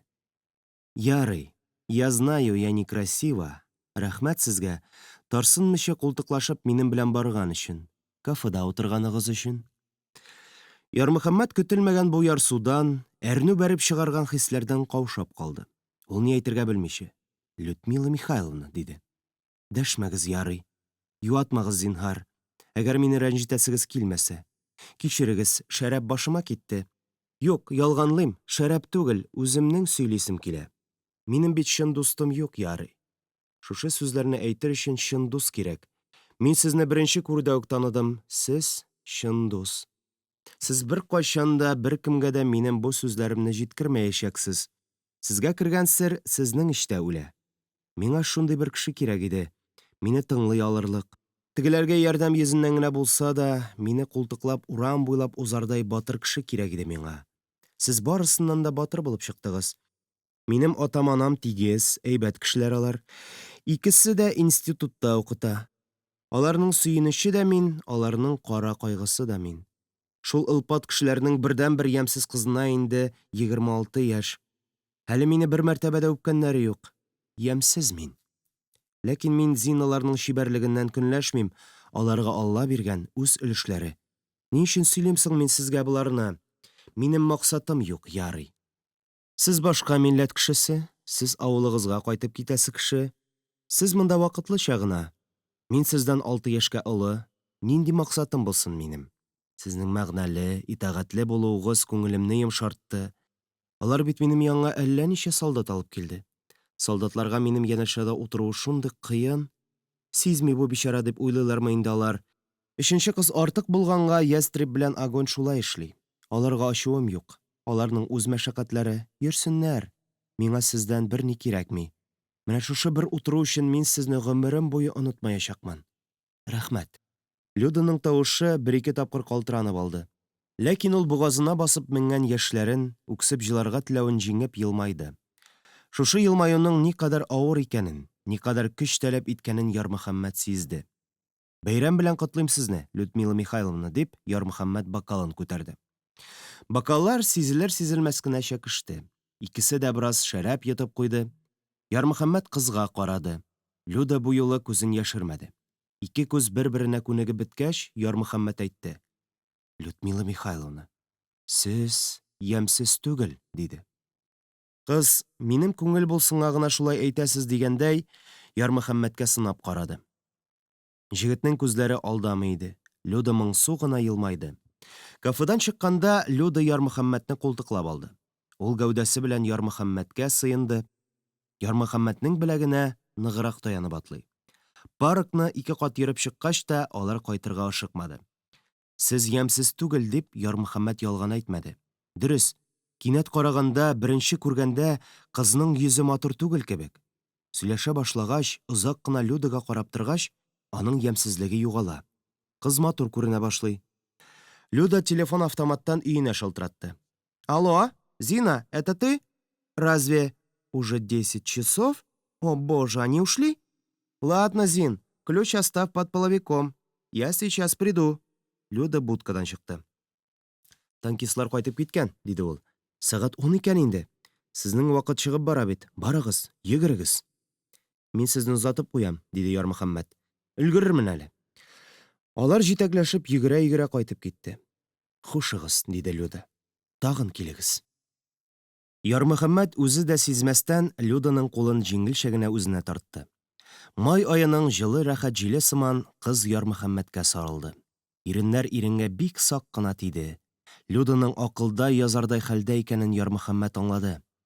Кереп ятыгыз, диде җегет. Сүз урынына Люда Ярмөхәммәтнең кулын каты итеп кысты да, ычкындырмыйча гына иелеп, аяк сөрткеч астыннан ачкыч алды, ишекне ачып, Ярмөхәммәтне өенә алып керде. Ярмөхәммәт таң атып килгәндә самоволкага йөри торган яшерен тишек янында иде. Шулчак тавыш ишетелде. Ярый, ядрёный, где ты ходишь? Бу Оган иде. Хәзер проверка була. Капитан кирип чыкты казармага, син юк. Без әйттек, что синең живот пошел. И син туалетта утырасың. Чишен. Полковник үзе тикшерә бүген. Ярмөхәммәт тиз генә чишенеп, итегеннән башкасын Оганга тоттырды. Оган аның киемнәрен кочаклап казармага чапты. Ярмөхәммәт туалетка кирип китте. Ул трусик, күн итек кигән килеш казармага кайтып килгәндә, тикшерүчеләр группасы очрады. Нишләдең, Ярый, диде капитан. Менә увольнениегә чыккач, базарда тозлы кыяр ашаган идем, диде Ярмөхәммәт.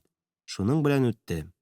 Иртән ул танкистларның казармада ду килгәннәрен ишетте. Сүз аның турында иде. Ну, Ярый, вот Ярый, герой, настоящий герой наш Ярый. Увольнениедән соңга калды, тотылмады, бер батырлык. Хатыннар янында йоклап кайтты, 2 батырлык. Ямьсез карт кыз янында кунган өчен аңа орден боевой славы. Көлә халык. Вәт рәхәт кешедән көлү. Кемдер шибәрәңге түгәрәгеннән орден ясап, аның гимнастеркасына ябыштырып та куйган. Ярмөхәммәт дәшмәде.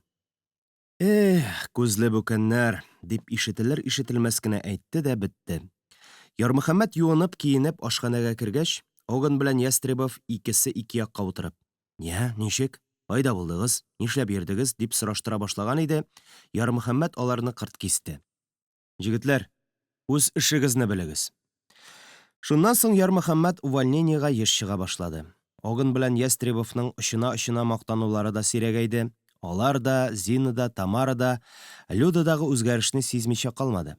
Люда еш елмая, дәртле итеп көлә, эштә дә хәрәкәтчән, өйдә дә балкый. Ни гаҗәп, Люда күзгә күренеп матурайды. Людага карасаң яшисе килә, аны сөясе килә. Огонь белән Ястреб менә ни өчен аптырый иде. Кая булган аларның күзе? Люда шибәр икән бит. Шулай хезмәт итеп соңгы айларны санап ятканда, Оганга телеграмма килеп төште. Анис кияүгә чыга. Туйлары 10 сентябрьдә диелгән иде кагаз кисәгендә. Башына күсәк белән суккандай, Оган әңгрәеп торды да, үзенчә нидер мыгырданды. Сораштырган кешеләргә җавап бирмичә, 1-2 көн йөрде дә, якшәмбе җитүгә увольнение алып шәһәргә китте. Зинаидасы янына китте бу, дип уйлады барысы да. Ләкин икенче көнне иртән Оган кайтмады. Ярмөхәммәт белән Ястребов Зинаидага шылтыратты. Юк, диде Зина. Якшәмбе көн ул минем янда булды да сәгать 10-ларда китте. Мәсьәлә ачык. Оган Кавказга кайтып киткән. Рәсми телдә бу дезертирлык дип атала. Бөтен час купты. Оганның автоматын сүтеп, биштәренә салып киткәнлеге беленде. Бер атна тревога шартларында яшәделәр. Икенче атнаны билгеле булды. Оганны Мәскәү-Махачкала поездында кулга алганнар. Харап булды җегет. Нигә кирәк иде аңа бу башсызлык? Кемнән үч алырга теләде икән Оган? Анизданмы, әллә кияү җегетеннәнме? Кеше хәлен кеше белми. Кайтырына ярты ел калгач, трибунал. Күргәзмә суд оештырдылар. Оганны танырлык түгел иде. Ул ябыккан, күзләре эчкә баткан, элеккеге шаян җегеттән карашкы шәүләсе генә калган. Судка Зина да килгән иде. Ләкин Оганда Зина кайгысы юк иде. Хөкем вакытында Оган үкенмәде дә, ялвармады да. Сорауларга кыска-коры җавап бирә барды. Я виноват перед присягой, но выйду на свободу, убью обоих, диде ул соңгы сүз итеп. Судтан соң картлачлар бик боек йөрде. Салагалар шаулый, сугыша. Картлачлар авыр кичерде бу вакыйганы. Анизның хыянәтен авыр кичердеме алар? Әллә Оганның язмышын уйлап шулай басылдымы алар? Салагалар арасында үртәш, мыскыл итеш бара. Кабатлана дип уйлады Ярмөхәммәт. Ястреб Тамара белән һәр якшәмбе очраша. Ярый, диде ул Ярмөхәммәткә. Пожалуй, мин сверхсрочныйда калырмын. Аларның туенда Ярмөхәммәт белән Люда да булды. Зина да бер җегет белән килгән иде. Шулай да Ярмөхәммәт Зинаның йөзендә Оган сагышын күрде. Бәлки шулай тоелган гынадыр. Ярый, бәлки сиңа да монда калыргадыр, диде Ястребов. Ярмөхәммәт Люданың бу теләген белә иде. Нет, Ястребов, диде Ярмөхәммәт. Я не могу здесь остаться. Ярмөхәммәтнең моңы булып, Люда монда калыр. Люданың әче сагышы булып, Ярмөхәммәт ватанына кайтып китәр. Ты, Ярый, уезжай с чистой совестью. Ты мне ничем не обязан. Я тебя люблю, и этого хватит. Спасибо, что ты есть на свете. Прощай, диде Люда.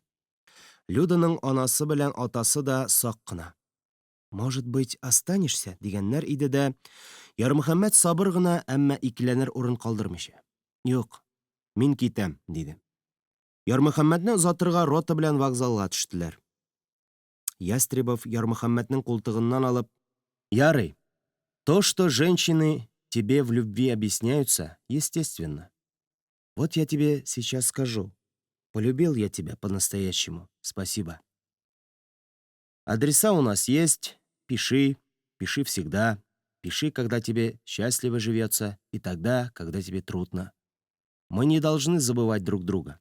Ярмөхәммәт вагон тәрәзәсенә маңгаен терәп, озатучыларга карады. Картлачлар вагонга ияреп кул болгый. Люда платформа беткән җиргә хәтле кул болгап килде дә туктады. Поезд кызулый башлады. Люда кул болгый, икенче кулы белән авызын каплый. Люданың җылаганын Ярмөхәммәт белә. Авыр солдат хезмәте беткәнгә сөенергә кирәктер бит инде югыйсә. Ә ни өчен соң Ярмөхәммәт тирән көрсенде? Еракта платформада Люда, аннан әз генә арттарак Зина, Ястреб белән Тамара кул болгый. Вагон борылмада янтаеп китте. Ярмөхәммәтнең маңгае пыялага бәрелде. Затучылар күренмәс булды. Айрылу сагышы поездга кереп, бик озак барды.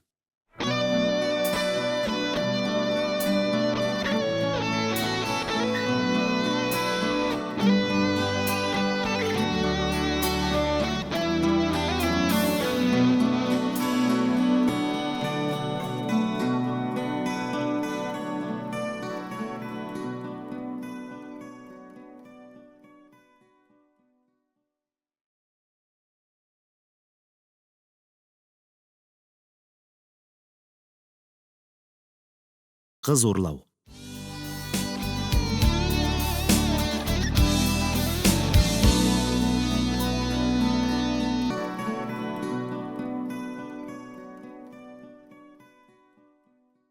Хәрби хезмәттән соң бер ай ял итәргә уйласа да, Ярмөхәммәт атна чамасы йөргәч, тракторга утырды. Шылтык-былтык йөри торган тракторны рәтләп, үкертеп эшли башлады. Эше җайлангач, ике утырып бер уйлады да, өйләнергә булды. Әнкәй мунчаңны ягып, бәлешне салатыр, диде Ярмөхәммәт. Ни булды, улым? Дип сорады анасы. Кыз урларга киттек, сиңа килен апкайтабыз, дип Ярмөхәммәт чыгып китте. И, Ходаем, кешечә кылан, улым, дип калды анасы. Хурлыгаянның кеше баласын рәнҗетә күрмә, балакаем, дигән сүзләре ишетелеп калды. Кияү җегетләре Рәүф белән Галимхан, караңгы төшә башлау белән өчәү, бригадир атын җигеп, кыз урларга китте. Аз сүзле бу эш ахири арасында иң телчәне Галимханның сорарга кыюлыгы җитте. Кая барабыз? Кырмаш башка, диде Ярмөхәммәт. Килен кем? Рәйсә. Сораулар тукталды. Кырмашбаш Рәйсәсен җегетләр белә, фермада сыер сава. Яшьтәшләре үрчеп ята. Ул утырып калырга йөз тоткан сабыр гына, ямсыз гына бер кыз инде. Ярмөхәммәт җегетләрнең уен укып бара иде. Миңа Рәйсәдән башка бер генә озын чәч тә кирәк түгел, диде Ярмөхәммәт. Җегетләр дәшмәде. Рәүф үзенчә мыгырдый башлады. Җырлавы идеме җегетнең, зарлануы идеме, берәү дә аңламады. Дилбегә тотып утыручы Галимхан атны куалаган булып шөңгерә башлады. Фиют, әйдә алаша, на! Ат кыйрыгын селтәп, ризасызлыгын белдерде дә, көр тавыш чыгарып, йөрәк кага-кага юыртып китте. Ярмөхәммәт армиядан Рәйсәгә 2 хат язды. Берсендә фоторәсемен салды. 2 хатның берсенә бер җавап килмәде. Ярмөхәммәт Рәйсә кияүгә чыккандыр дип өметен үзде. Кичә учетка басарга хәрби комиссариатка баргач, Кырмашбашның бер җегете белән сөйләшеп киттеләр дә, Ярмөхәммәт сак кына Рәйсә турында сораштырды. Беленде ки, Рәйсә фельдшерлыкка да укырга бармаган, кияүгә дә чыкмаган, атасы, анасы янында яшәп ята икән. Кырмашбашка җитәрәк хәрби киңәш уздырылды. Хәзер үк Рәйсәләргә барсак сизенерләр, диде Рәүф. Җегетләр уенда чакта барыйк. Риза булса җегетләр шәйләми кала, диде Галимхан. Уен таралганны көтик мәллә, диде Рәүф. Юк, ярамый, диде Галимхан. Уен таралгач капка төбе сайын өер була. Тәртә башын электерерләр. Тәртә башыңны электереп калсалар ярый, үзебезгә электерүләре дә бар. Кырмашбашларалар гел йодрык тыйный торган халык. Анысы куркыныч түгел, диде Ярмөхәммәт. Бездә 3 солдат. Хей, диде Галимхан. Рәйсә өчен кем сугышсын? Рәүф терсәге белән Галимхан ачык авызның бөеренә төртте. Галимхан хык итеп куйды. Ул дәшмәде. Хатасын аңлап алган иде. Ярмөхәммәт тә аның тел төбен бик яхшы сизде. Утырып калган ямсыз Рәйсәнең кемгә кирәге бар? Андый кызны урлаганыбыз өчен Кырмашбашлар рәхмәт кенә әйтергә тиеш, дигән мәгънә ята иде Галимхан сүзләрендә. Ярмөхәммәт караңгыда рәхәтләнеп елмайды. Сукырлар, күзле бүкәннәр бит сез, дип уйлады ул. Хәл ителде. Күп уйлап тормастан, туп-туры Рәйсәләргә барып керергә. Ат янында Рәүф кала, Галимхан белән булачак кияү өйгә уза. Йокларга әзерләнеп беткән хуҗалар озак ачмады. Башта Рәйсәнең атасы, аннан анасы берни аңламыйча. Без кунарга кертмибез, әнә кызсыз кешеләргә барыгыз, дип ишекне ачмадылар. Уху, диде Галимхан. Кызларын каты саклый булар. Бераздан өй алдына Рәйсә чыкты. Кем бар анда? Дигән тавыш ишетелде эчтән. Рәйсә, бу мин Ярмөхәммәт, Ярмай авылыннан Хәйруллин. Әстәгъфирулла, дип сөйләнә-сөйләнә, каушый-каушый ишек келәсен алды да Рәйсә үзе тиз генә өйгә кирип китте. Күрәсең, ул эчке күлмәкчән генә булгандыр. Өйдә ут кабыздылар. Рәйсә каушый-кабалана шелберкәнеп бүлмәчтән чыкты. Ата белән ана. Танышларсыз икән. Алайса узыгыз, утырыгыз, солдатлар, дип самавыр хәстәрли башладылар. Янар-янмас калтырап торган җиделе лампа яктысына күзе ялешкәч, Галимхан Ярмөхәммәткә төртте. Ярмөхәммәт дустына карады. Дусты тәрәзә кашагасына таба ымлады. Кашага өстендә Ярмөхәммәтнең солдаттан җибәргән рәсеме эленеп тора иде. Рәсем матур чигелгән чүпрәк кысага урнаштырылган. Рәйсә Ярмөхәммәтнең карашын тотып алды. Кыз уялды кебек. Ата белән ана да тәрәзә өстендәге рәсем белән Ярмөхәммәт арасындагы бәйлелекне күптән сизгәннәр иде ахрысы. Сүзне Галимхан башлады.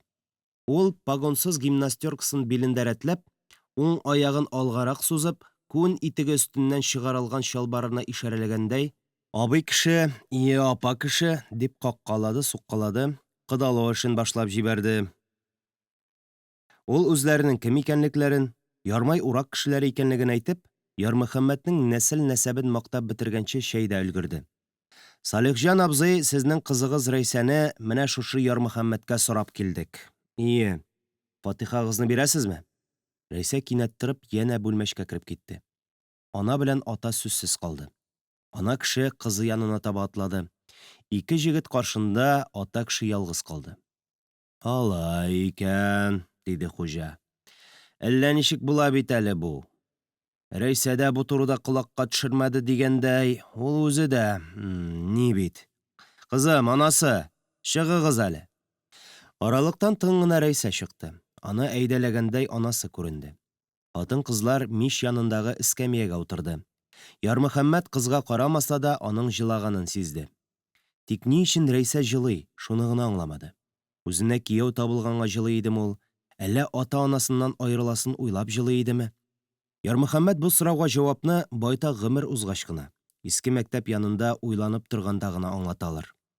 Моңа кадәр бер генә яклы мәхәббәтнең икенче яртысы табылуга сөенеп җылау булган икән ул. Кызым, диде ата, анасы, менә бу җегетләр бик олы эш белән йөри икән бит. Син соң, үзең ничек дигәндәй, хуҗа җегетләргә борылды. Мин синең атаң Хисбулланы да, бабаң Айдулланы да яхшы белә идем, диде. Дөнья бәһасе кешеләр иде мәрхүмнәр. Кызым, анасы, ничек уйлашыйксың инде? Читен тынлыктан чыгар өчен Ярмөхәммәт җай тапты. Мин бит сиңа хатлар яздым, Рәйсә, диде ул. Ярмөхәммәтнең язган хатларын Рәйсә чыңга алмаган икән. Чөнки аңа кадәр кемдер шаяртып биргән адрес белән солдатлар аңа мәхәббәт хатлары язганнар. Кырмашбаш егетләренең рәхимсез шаяруларыннан соң Ярмөхәммәт хатлары да җавапсыз калган. Кызыбыз риза, диде ана. Ата-ана ярашуны йола буенча башкарырга теләделәр. Ярмөхәммәт эшне коры тотарга уйлады. Бабай, диде ул, кинәт чын кияүгә әверелгәндәй. Буш кул белән кайтып булмас, йоласын соңыннан эшләрбез, мин Рәйсәне рөхсәт итсәгез урлап качам. Аннан соң ул Рәйсәгә якын килеп, серле мавыктыргыч итеп. Киен, Рәйсә, бер ни алма, бер төенчек, ату хәзер җегетләр уеннан торыла. Рәйсә бер сүзсез киенде, анасы әштер-эштер генә тутырган төенчекне алды. Ата-ана, и балакаем, хурлар була күрмә, дип шөбһә сүзләр дә әйтте. Бабай, диде кияү, Айдаш бабаның Ярмөхәммәте Ярмай авылына тап төшермәс. Алайса, бер фатиха дип, ана кеше дога кыла башлады. Китәсе кешеләр арбага менеп урнашкач, Ярмөхәммәт: «Әйдә, Рәүф, ку айгырыңны», дип кычкырды. «Әйдә, Бахбай», дип сызгырып, шөңгереп, дилбегә белән кизәнеп, Рәүф атка сукты. Дөм караңгы. Җәйге җилсез төндә арба тавышы кыйга кычкыргандай яңгырый. Уен тарала, кемдер җырлый, кемдер сызгыра, арба дыңгырдый. Уеннан таралучы яшьләр шаулаша-шаулаша арба кырыннан уза. Кинәт кемдер кесә фонаре белән арбадагыларны яктыртты. «Кемнәр бу?» дип сорады яктылык артындагы кеше. Рәүф атны тагын да ныграк куаларга тотынды. «На, әйдә!» Әши итеп сызгырган тавыш ишетелде. Кесә фонаре бер янып, бер сүнеп, кемгәдер сигнал бирә башлады. Кайсысыдыр: «Ха, җәмәгать! Майбәдәрне урладылар!» дип бугазы йыртылган чакыра. Кырмашбаш урамында шау-шу купты. «Давай, Рәүф!» диде Галимхан. «Киленсез дә, кабыргасыз да каласың килмәсә, айгырыңны куала!» Бригадирның пешелгән айгыры хәлнең мөшкиллеген аңлап бар көченә чаба. Басу капкасына җиткәндә ат төртелгәндәй туктады. Кемдер «Трррррр» дип ат башын тотты. «Кыз сезнеке, мал безнеке, пәртә башы бер ярты» дигән тавыш ишетелде. Галимхан җәлт кенә арбадан төшеп, күренмәгән кешенең кулына бер шешә аракы тоттырды. Ат янә алга ыргылды. «Монысыннан котылдык», диде Галимхан. Ул арада куа чыгучылар тавышы якыная башлады. Кемдер мотоцикл кабызды. «Каһәр икән», диде Галимхан. «Матайлары да бар икән. Баявыл инәләрен эшкерәсе». Ярмөхәммәт белән Рәйсәгә әллә бар дөнья, әллә юк дөнья. Ике кочак печән, ике кат ястык өстенә кырын ятып ни турындадыр пышылдаша көлешәләр. «Атыңны әрәмәгә табаку», дип кычкырды Галимхан. «Мотоцикллары утка бузып килә, узып китсен». Ат сөргән җир өстенә килеп керде. Ул бер-ике талпынып карады да, авыр пышкырып туктады. Рәүф һаман аны чыбыркылый. На! Кума, диде Галимхан. Камыт бавын өзәрсең. Җегетләр сикереп төште, ат янә юлга чыкты. Мотоцикл уты якыная. Мотоциклдан алда ике җайдак чаба. Сызгыралар, акыралар, этләр өрә. Ду куба Кырмашбаш. Ут чыкканмы, әллә яу килгәнме? Җегетләр, диде Галимхан. Эш кыза. Ярмый, тор.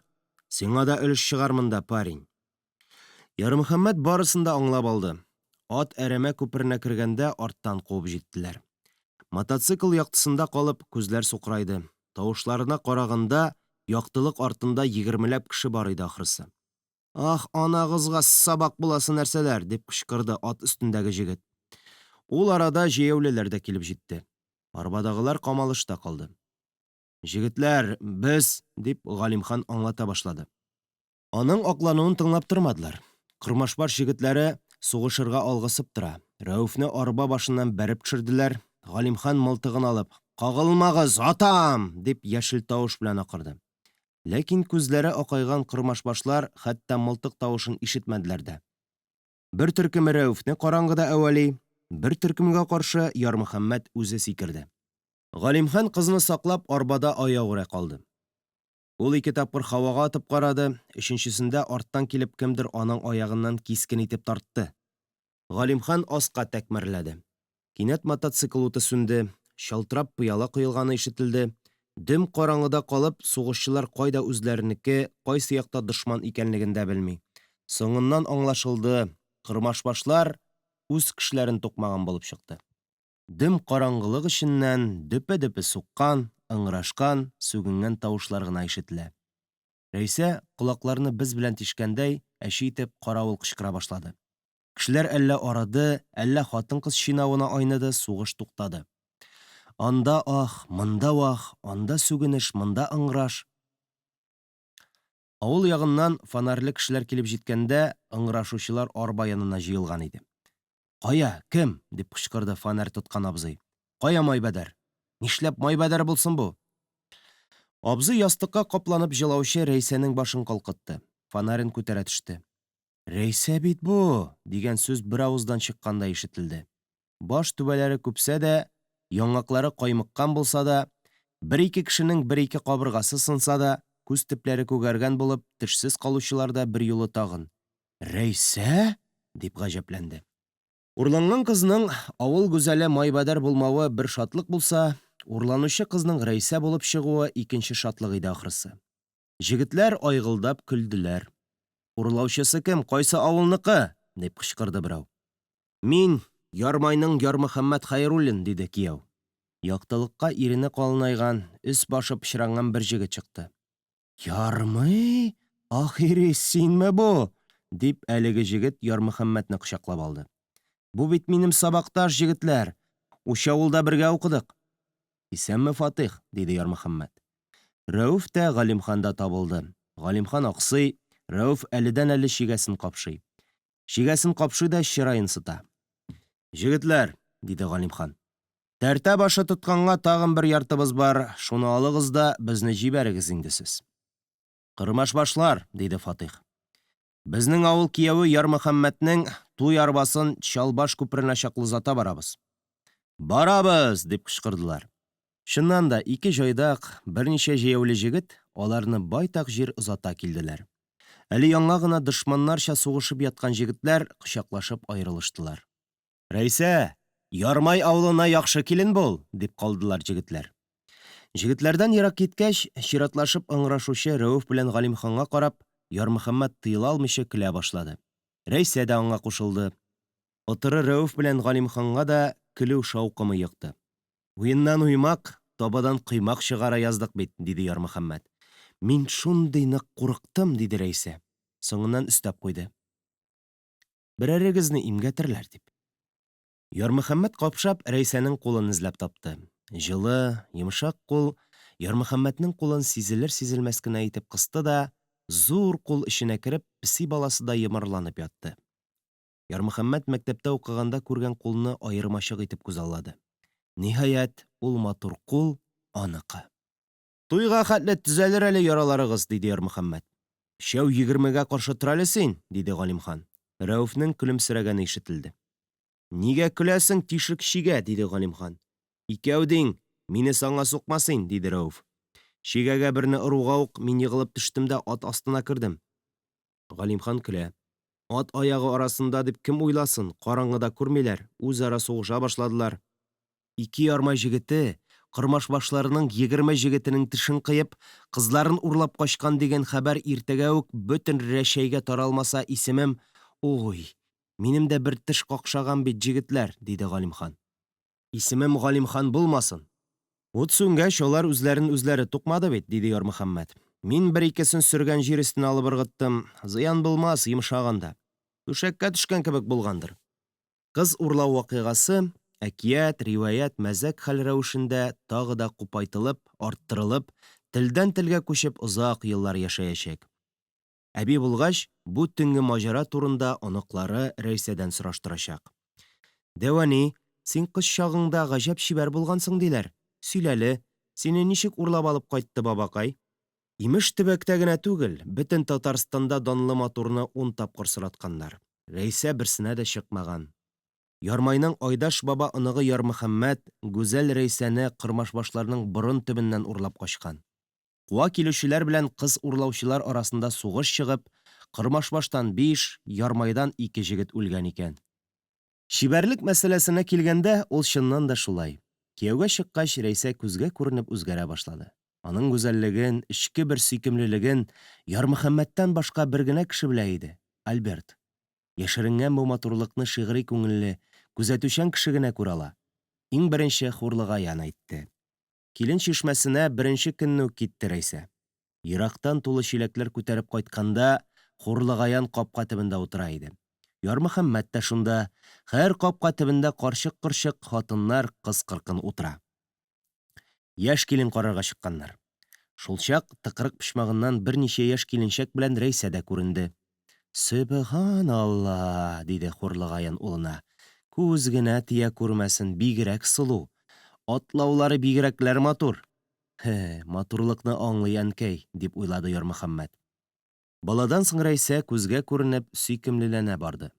Тора-бара Рәйсәнең сылулыгы турында бөтен авыл сөйли башлады. Килен төшкән көннең икенчесендә үк яшь җилбәзәк җегетләр: «Җә, кыз куенына керү ничек соң?» дип шаяртсалар да, Ярмөхәммәт бу турыда авыз ачып сүз әйтмәде.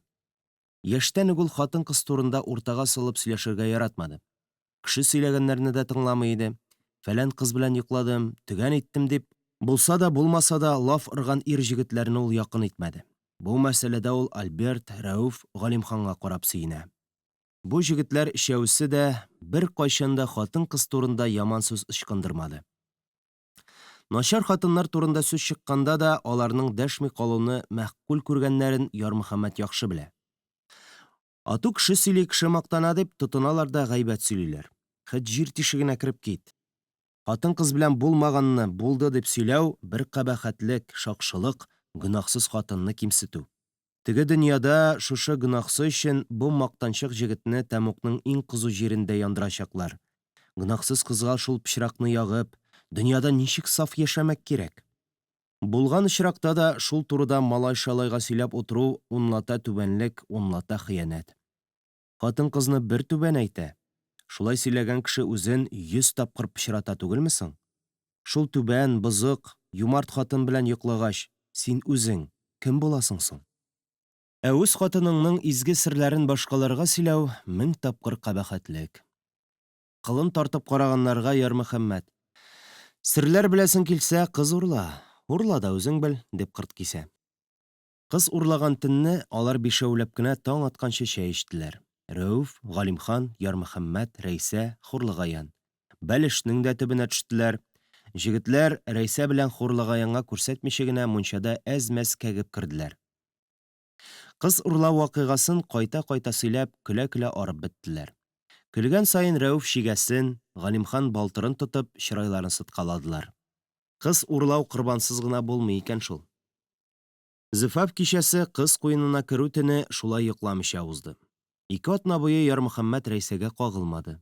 Рәйсәнең үзенә иялешеп беткәнен көтәргә булды ул. Рәйсә килен булып төшкәч, 15 көннәр узгач бик каты яңгыр яуды. Рәйсә бик шәпләп мунча якты, кыймак пешерде. Иң башта кайнанасы Хурлыгаян керде мунчага. Аннан соң Ярмөхәммәт белән Рәйсә китте. Аларның беренче тапкыр гына баруы түгел иде. Ләкин Рәйсә һаман ире алдында чишенергә кыенсына. Аның шулай оялуы Ярмөхәммәткә бик тә ошый. Шуңа күрә ул ашыкмый. Ләкин бу эшне озакка сузарга ярамаганлыгын да ул яхшы аңлый. Ярмөхәммәт җай көтә.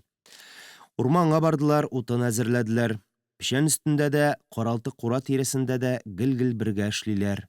Җае чыккан сайын Ярмөхәммәт Рәйсәнең үз кеше икәнлеген, якын зат икәнлеген, аларга бер тән, бер җан булырга кирәклеген аңлаткандай, кочаклаштыргалый, кайчакларда җиңелчә генә яратып сөеп кенә сак кына үбә.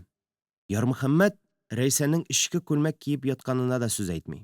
Бер-ике көн кочаклашып йоклагач, Ярмөхәммәт Рәйсәгә: "Тәнеңне буып, кысып торучы будыргычларыңны сал. Йоклаганда тән иркендә булырга тиеш", дигән булды. Яңгыр яуган көнне мунчадан соң алар келәткә ятты. Чәй эчеп, тәннәр корып шумарып беткәч кенә икесе дә юрган астына чумды. Алар бер-берсенең тыннарын сулап ята. Кайын себеркесе, мәтрүшкә исе тәнгә сеңгән. Хушбуйларың бер читтә торсын. Тыгыз тәннәр ефәк кебек шома. Бу ике тән бер-беренә күнегеп беткән иде инде. Ярмөхәммәт вакыт килеп җиткәнен сизде. Күк күкрәмичегенә утырып яңгыр ява. Яусын. Яңгыр, болыт, кояш ир затыдыр. Җир, туфрак, болыннар ана. Уртасында чәчәк, кош-корт, киек җәнлекләр, балалар, нәсел, токым. Яусын яңгыр. Алар өчен яңгыр да юк, алар өчен вакыт та тукталган. Алар өчен дөньяның матдилеге югалган. Алар башка вакыт белән яши, алар башка галәмдә, үз дөньяларында. Галәмдә галактикалар салмак кына бер-беренә кагылып уза. Галәмдәге җисемнәр салмак кына бер-беренә кереп аралаша. Бер галактика икенчесен үз эченә ала. Җирнең, галәмнең уртасы шушы келәттә. Кыштыр-кыштыр чабышып йөрүче төнге тычканнарның шикылдавы да ишетелми. Почмак җырчысы Чикерткәнең дә тавышы юк бүген.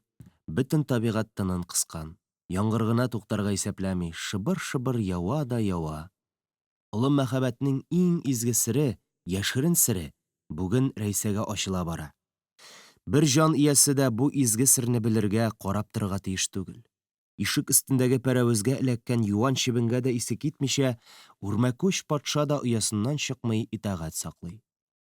Кияүгә чыккан ахирәт кызлары әллә ниләр сөйләп Рәйсәне куркытып бетергәннәр иде.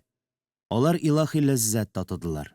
Һәр икесе яңгыр озаграк яусын иде дип теләде. Аларның теләге кабул булды. Икенче көнне дә яңгыр туктамады. Яңгырның гел бер төрле шыбырда түбәгә яуганыннан вакыт тыю хисләре йоклаган иде. Уянганда икесе дә бөек бер дәрт, яңа көч-куәт сизделәр. Алар яңгыртылган мунчага китте. Рәйсә ятактагы җәймәне мунчага алып барып юарга исәпләгән иде ахрысы. Ул җәймәне җыя башлауга ук Ярмөхәммәт: "Тимә, шунда калсын", диде. "Нигә?" диде Рәйсә. "Йола", диде ире. "Шулай кирәк, озакламый аңларсың". Алар мунчага керер-кермәстән Бадигылҗамал түти дә, Маһипәрвәз апа да төлкедәй йылгырлык белән келәткә шудылар.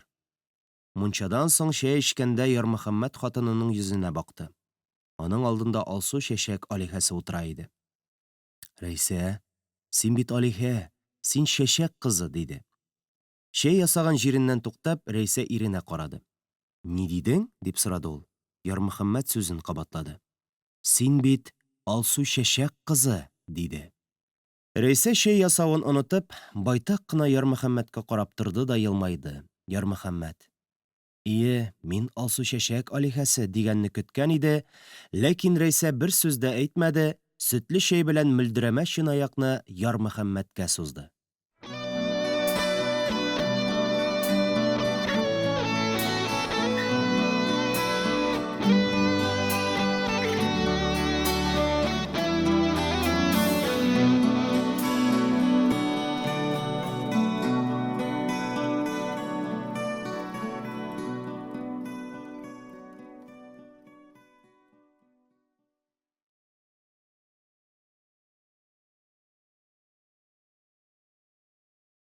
Бәйләнчек уй.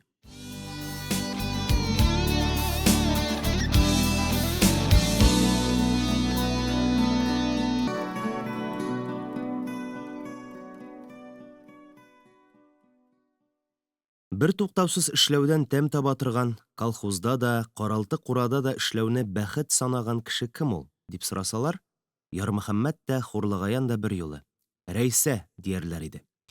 Эченә шәм яндырып куйганнармыни, бәхетеннән балкый, дип сөйли карчыклар Рәйсә турында. Кешене тышкы матурлык кына бизәми шул. Бер карашта ямьсез сымак күренгән кешеләрнең миһербанлы, эшчән, эчкерсез икәне ачылгач, ул кеше акрынлап сиңа ошый башлый. Тора-бара ул сиңа матур булып күренә башлый. Ул матураямы, әллә синең карашың матураямы, кем белсен. Ярмай халкы Рәйсәнең ямьсез икәнен күрми дә, белми дә хәзер. Ярмөхәммәт бер вакыт бер айлык бәбәе белән Рәйсәне дә алып бабаларына кунакка баргач, Кырмашбашның җегетләре дә, кызлары да шак катты. Рәйсә атлы ямьсез генә кыз әнә нинди чибәр хатынга әйләнгән. Сөбханаллаһ, машаллаһ диделәр. Сәер бу фаны дөнья. Әллә нинди чибәрләр иргә чыккач бүселә дә төшә, ямьсезләнә. Бар шундыйлары. Кыз чакта да чибәр, ирдә дә чибәр. Бар икенчеләре. Кыз чакта да уртача, хатын булгач та уртача. Рәйсә өченче төргә керә. Кеше игътибарыннан читтә калган боек бер кызны алмаштырганнармыни. Игътибарны үзенә суыра да тора. Кырмашбаш егетләре сазаган кыз Рәйсәне урлаганга Ярмөхәммәткә рәхмәт әйткәннәр иде, бу юлы аптырашта калдылар. Рәйсәдән дөнья гүзәле ясаганга Ярмөхәммәткә тагын бер рәхмәт әйтергәме, әллә көнләшергәме дигәндәй, алар сәер халәттә иде. Шул көнне Кырмашбаш егетләре «Күңел күзең күрмәсә, маңай күзе ботак тишеге» дигән мәкалнең асылына төшенде бугай. Эштән генә көнләшсәләр дә, Кырмашбаш халкы барыбер Ярмөхәммәтне үз итеп, яратып каршылады. Агайны, кода булганы да, кода булмаганы да Ярмөхәммәткә Кырмашбаш кияүе, безнең кияү дип, кечкенәләрнең барысы да безнең җизни дип сөеп дәшә торган булып китте. Ярмөхәммәт өчен бик зур дәрәҗә иде мондый мөнәсәбәт. Ярмөхәммәттән битәр Рәйсә өчен бәхет иде ул. Ахирәтләреннән соңга калып кияүгә чыккангамы, әллә планны арттырып, дус кызларын куып җитәргә теләпме, әллә нәселе шундый үрчен булдымы, Рәйсә бәбәй артыннан бәбәй табып, кураны бала-чага белән тутырып ташлады. Шәм яктысына чыгалармы соңалар дип шаярткалы иде кайберәүләр. Рәйсә андый чакларда аптырап калмый. Берәү дә мине алмас дип утырдым. Ну, ала калса, өен бала белән тутырыр идем дип ант иткәнем, ди торган иде. Мондый шаяру да гаҗәп килешә аңа. Ярмөхәммәт сүзсез генә елмаеп, хатынына соклана. Әйе, дөрес, Ярмөхәммәт хатынын чын сөю белән сөйде. Бу турыда ул үзе генә түгел, анасы да, дуслары да, бөтен халык белә. Бәхете булмаганнар да алардан көнләшми, аларга соклана.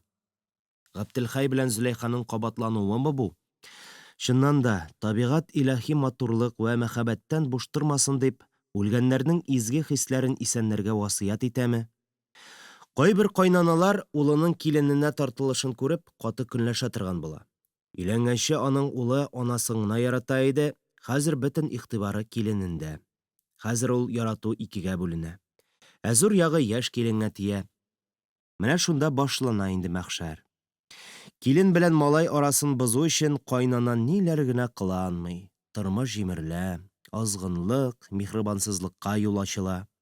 Хурлыгаян андый тиле түгел иде, шөкер. Ярмөхәммәт тә чамасын белә, анасын ана итеп зурлый, хатынын хатын итеп сөя. Рәйсәнең дә чамасы бик шәп, ни кадәр генә ирен сөйсә дә, ул кайнанасы алдында Ярмөхәммәткә сырпаланмады. Бер көнне эштән арып кайткач, Ярмөхәммәт өй алдындагы чиләккә абынып аягын сыдырды. Чиләктәге сөт түгелеп әрәм булган иде. Кайсыгыз куйды юл өстенә чиләк белән сөт, диваналар, дип сукрана башлаган иде. Хурлыгаян киленен яклап кырт кисте. Күзеңне ачып йөр моннан ары, мин куйган идем аны, диде. Ярмөхәммәт белеп тора, анасы куймаган чиләкне, Рәйсә куйган. Шулай да аягы үтереп сызласа да, аңа ничектер рәхәт булып китте. Анасының Рәйсәне яклап маташуы шул кадәр олы сөенеч иде. Ярмөхәммәт елмайды. Рәйсә тикле Рәйсәне анасы ошатмаса, нинди бәхетсезлек булыр иде. Рәйсәнең куанганын да сизде Ярмөхәммәт. Аның гаебен кайнанасы үз өстенә ала икән, шул түгелмени дуслыкның яшерен чыганагы. Рәйсәнең ата-анасы да нәкъ Хурлыгаян кебек сүз берләшеп куйганнармыни. Бер-бер күңелсезлек чыкса Рәйсәгә: "Әйдә ярар, кияү гаепле түгел, Үзеңә белергә кирәк дип, Ярмөхәммәтне гел якларга гына тора. Мондый чакта да гаиләгә куаныч килә. Монысында да Рәйсә күбрәк сөенә. Үзен ачуланалар, ә ул эштән генә рәхәтләнеп тора. Кияүне бик яраталар шул картлар. Ярмөхәммәт кебек кияүне ышатмасалар, Рәйсәгә читен булыр иде. Зөләйха белән Габделхайның язмышы инде бәеткә, риваяткә әверелгән. Ярмөхәммәт өчен ул вакыйга кичә булгандай килә дә төшкә керә. Бер тапкыр шулай ул төшендә янә Зөләйха белән Габделхайны күрде. Исәннәр икән, батып та үлмәгәннәр. Җитәкләшеп боз өстеннән бу таба киләләр. Сөенечләре эшләренә сыймый. Ярдагы халык ура кычкыра. Ярмөхәммәт Зөләйха белән Габделхайга таба йөгерә. Бу төш шул кадәр чын иде. Төштер бу, саташудыр дип, ул бармаган тешләп карады. Авырта, димәк төш түгел, өн. Димәк матур Зөләйха белән батыр Габделхай суга батмаган. Алар исән сау. Ярмөхәммәтнең куанышы ура булып тышка чыкты. Ул үз тавышына үзе уянды. Аллагаем олы шатлык, аллагаем олы әрнүгә күчте. Өйдәгеләр йоклый. Ярый әле аның тавышына уянмадылар. Алдады төш, тагын алдады. Уенчыгын тартып алган сабый кебек Ярмөхәммәт нәүмис калды. Җете кызыл тиз уңа, берәр афәт килмәгәе, диде Айдаш баба. Килде афәт дигәне, килде. Сугыш булып, юкабыз булып килде афәт Зөләйха белән Габделхайга.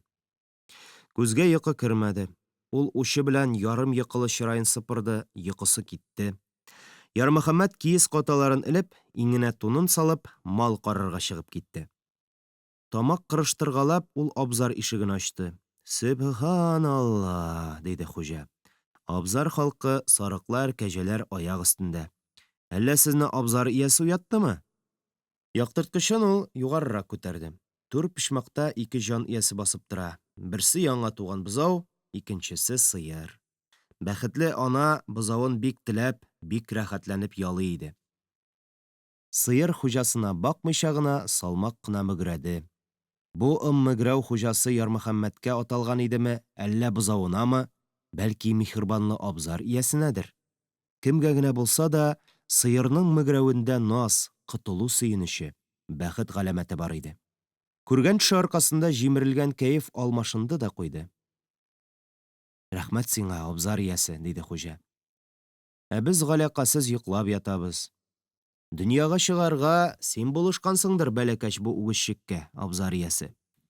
Ярмөхәммәт сыерны иркәләп сөйде. Сөт чүлмәге, сиңа да рәхмәт. Исән сау кытылгансың. Ярмөхәммәт бызауга кагылмады. Анасы ялап бетермәенчә, кеше кулы йыкмасын янәсе. Бары тик ул, "Эх, син, Шикибай, тырышасыңмы?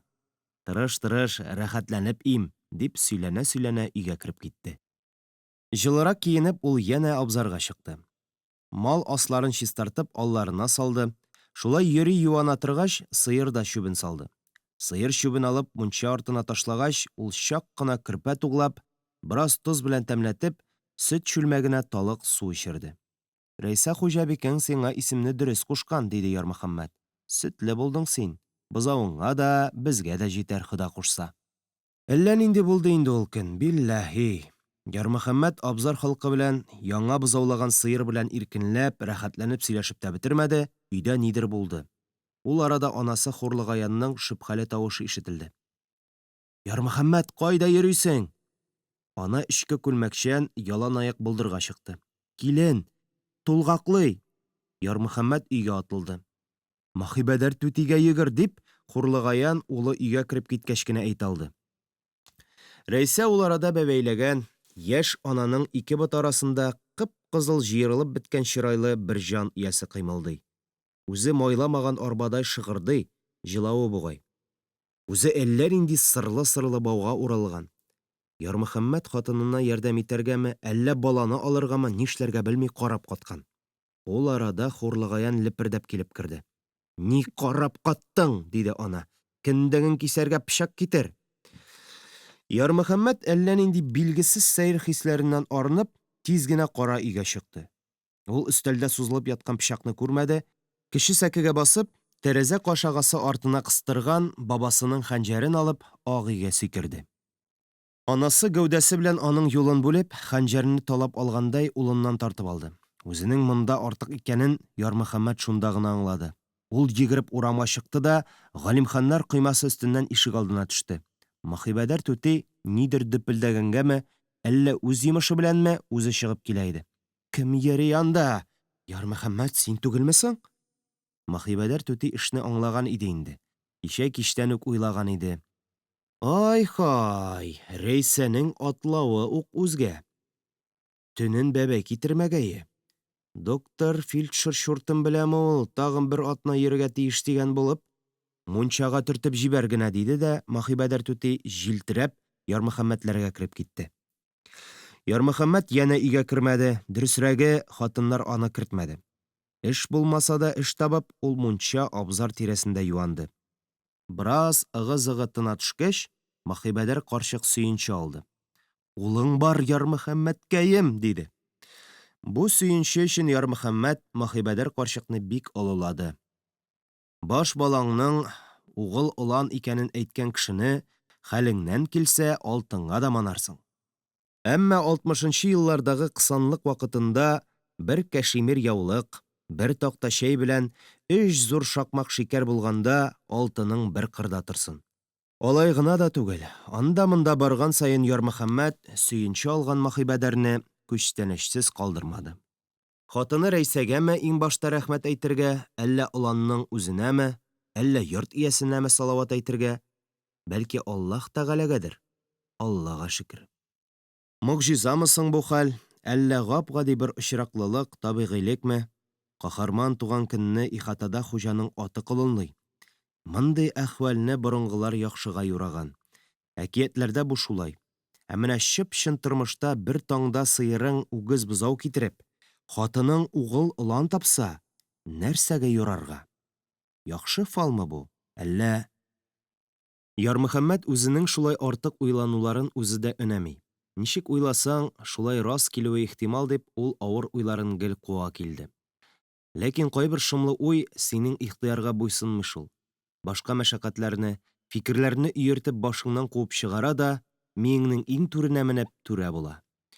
Ярмөхәммәтнең кайдадыр укыганы да бар. Фәндә бу бәйләнчек фикер дип атала бугай. Ул әнә шуннан курка. Бәйләнчек уй ешрак керә башлап, ми түрендә хуҗа булып бөтенләйгә калмасмы? Моның ике куркыныч ягы бар. Бәйләнчек фикер авыруга әверелер. Яки гелән шулай шаукым эчендә билгесез куркынычны, булачак афәтне көтеп яшәсәң, ул афәт сиңа һич шиксез киләчәк. Бала чакта ук әле алар Альберт белән елга мәрҗәне эзләп иза чиккәннәр иде. Кемдер әйткәнме, кайсыдыр китапта укыганмы, бер көн Альберт аңа сер сөйләде. Имеш, ачылмаган кабырчыклар эчендә мәрҗән була икән. 100,000 кабырчыкның берсендә дөнья бәясенә торырлык әнә шул мәрҗән яши ди.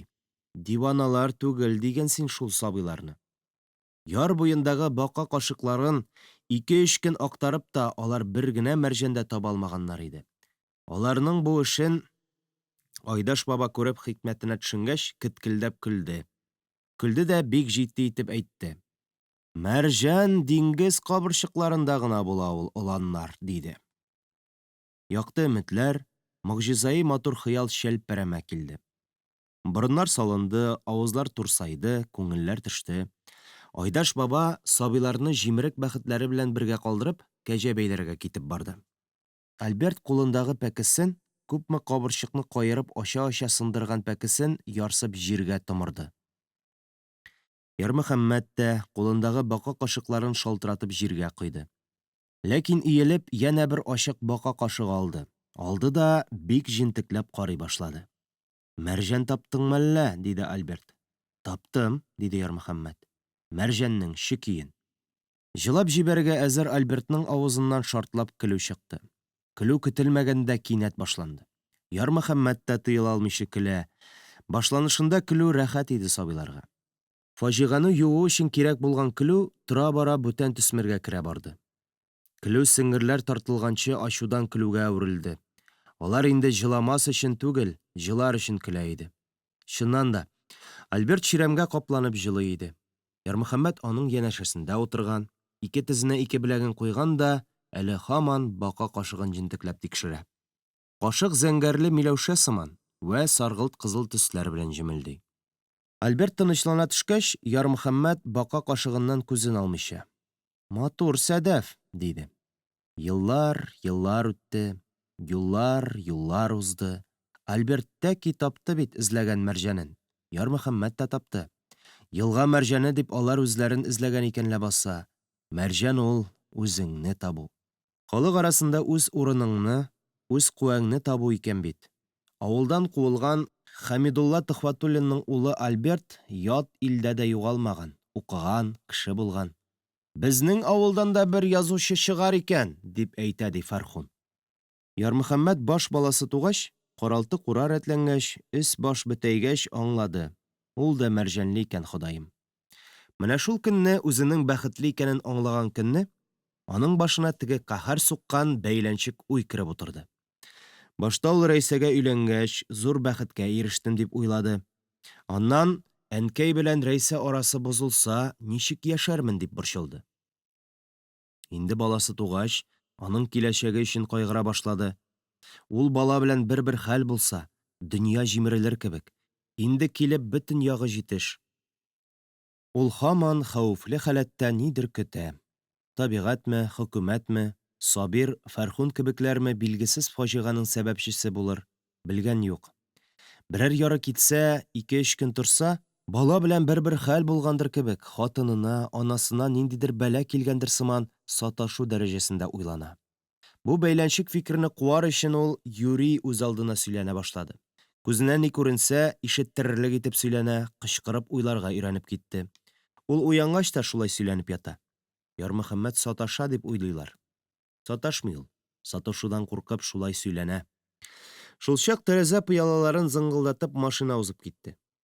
Башкалар өчен ул билгесез бер машина, ә Ярмөхәммәт өчен таныш. «Фәүзел машинасы», — диде Ярмөхәммәт үз алдына. Гомер буе тизлек алыштыра алмады бу бичара Фәүзел. Тагын бер машина узды, монысы Мөҗипнеке. «Атасы, саташасың, борылып ят», — диде хатыны. Рәйсә инде күптән торган, эшкә чумган. Малае да таң тишегеннән торып, тын гына бәрәңге буламыгы ашап утыра. «Борылып ятарга түгел, әллә кайчан торырга кирәк», — диде Ярмөхәммәт. Әнә Мөҗип белән Фәүзел машина кабызып юлга чыккан. «Әти», — диде Гозаир. «Әти, син күрмичә дә кем машинасы икәнен каян беләсең?» Тавышыннан диде ата. «Ничек?» — диде Гозаир. Фәүзел тизлек алыштырганда муфтыга баса, газын ычкындырмый. Аның машинасы гел уылда бала. Аннан кинәт ыргыла. Мөҗип абыең машинасының тартмасы үй шикерткәсе тавышы чыгара. Улының иртүк торыр-тормастан машина турында сораштыруы Ярмөхәммәтне икеләтә куандырды. Җегет кеше бит, аңа машина кирәк. Ә иң сөендергәне, бала тавышы аның башыннан бәйләнчек уйны кысрыклап чыгарды. Малай янә буламык белән мәшгуль булды, үй өчен тынлык басты. Анасы Хурлыгаян да, хатыны Рәйсә дә, улы Гозаир дә кара өйдә кайнаша. Кайсысыдыр урта ишекне ябып куйды. Үй эче тагын да сәеррәк тынлыкта калды. Авыл төнге шомлы тынлыктан чыгып килә иде. Авыл белән бергә Ярмөхәммәтләр йорты да караңгы шомнан арына бара. Чыкмаган кояшның сыек яктылыгы шомлы караңгылыкны салмак кына куа. Шым авыл урамнарыннан корырманга кача. Качарга теләп шым 1000 миллион кисәкләргә бүленеп, күзәнәкләрен авыл урамнарында калдыра. Кояш нурлары шым кисәкчеләрен урманга куа. Шым зиратка кереп кача. Шым урамнардан ишек алларына, лапаска, мунчага кереп уялый. Һәр өйнең һәр почмагына аркасын терәп поса. Кояш нурлары көчәйгәч кенә, кояш үзе аждаһа тау артыннан сәнәк сабы буе күтәрелгәч кенә, шым идән сәке астына төшеп кача. Шушы сәер тынлыкта аксак бәпкә тавышы ишетелә башлады. Ярмөхәммәт ничә ел инде шушы имәнгеч күренешне аңлата алмый яшәде. 3нче ел Рәйсә үрчемле нәсел дип Кырмашбаштан ана каз алып кайткан иде. Ходаның бирмеш көне диген 2нче елны шул нәселле каз 15 бала чыгарып, 14-ен исән-сау үстермәсенме? 15нче бәпкәсе мантымады. Кемдер аягына басканмы, үзе шулай гарип туганмы бичара, су буеннан каз көтүе кайтканда, шул аксак бәпкә гел артта кала иде. Артта кала да ялгызы кызганыч тавыш белән шиап-шиап кычкырып кайта торган иде. Көн сайын кичкырын шул бәпкә шияплар иде. Мантымады ул бишара, үлде. Әллә карға тилгән алды, әллә елгада үлеп калды, табылмады ул Шияб. Рәйсә аңа исем дә тагып өлгергән иде — Шияб. Бәпкә югалып 5-6 көн узгач, кичен түгәрәкләнеп, сәкедә чәй эчеп утырганда, Хурлыгаян эчәргә күтәргән чинаягын куеп, тыңлана башлады.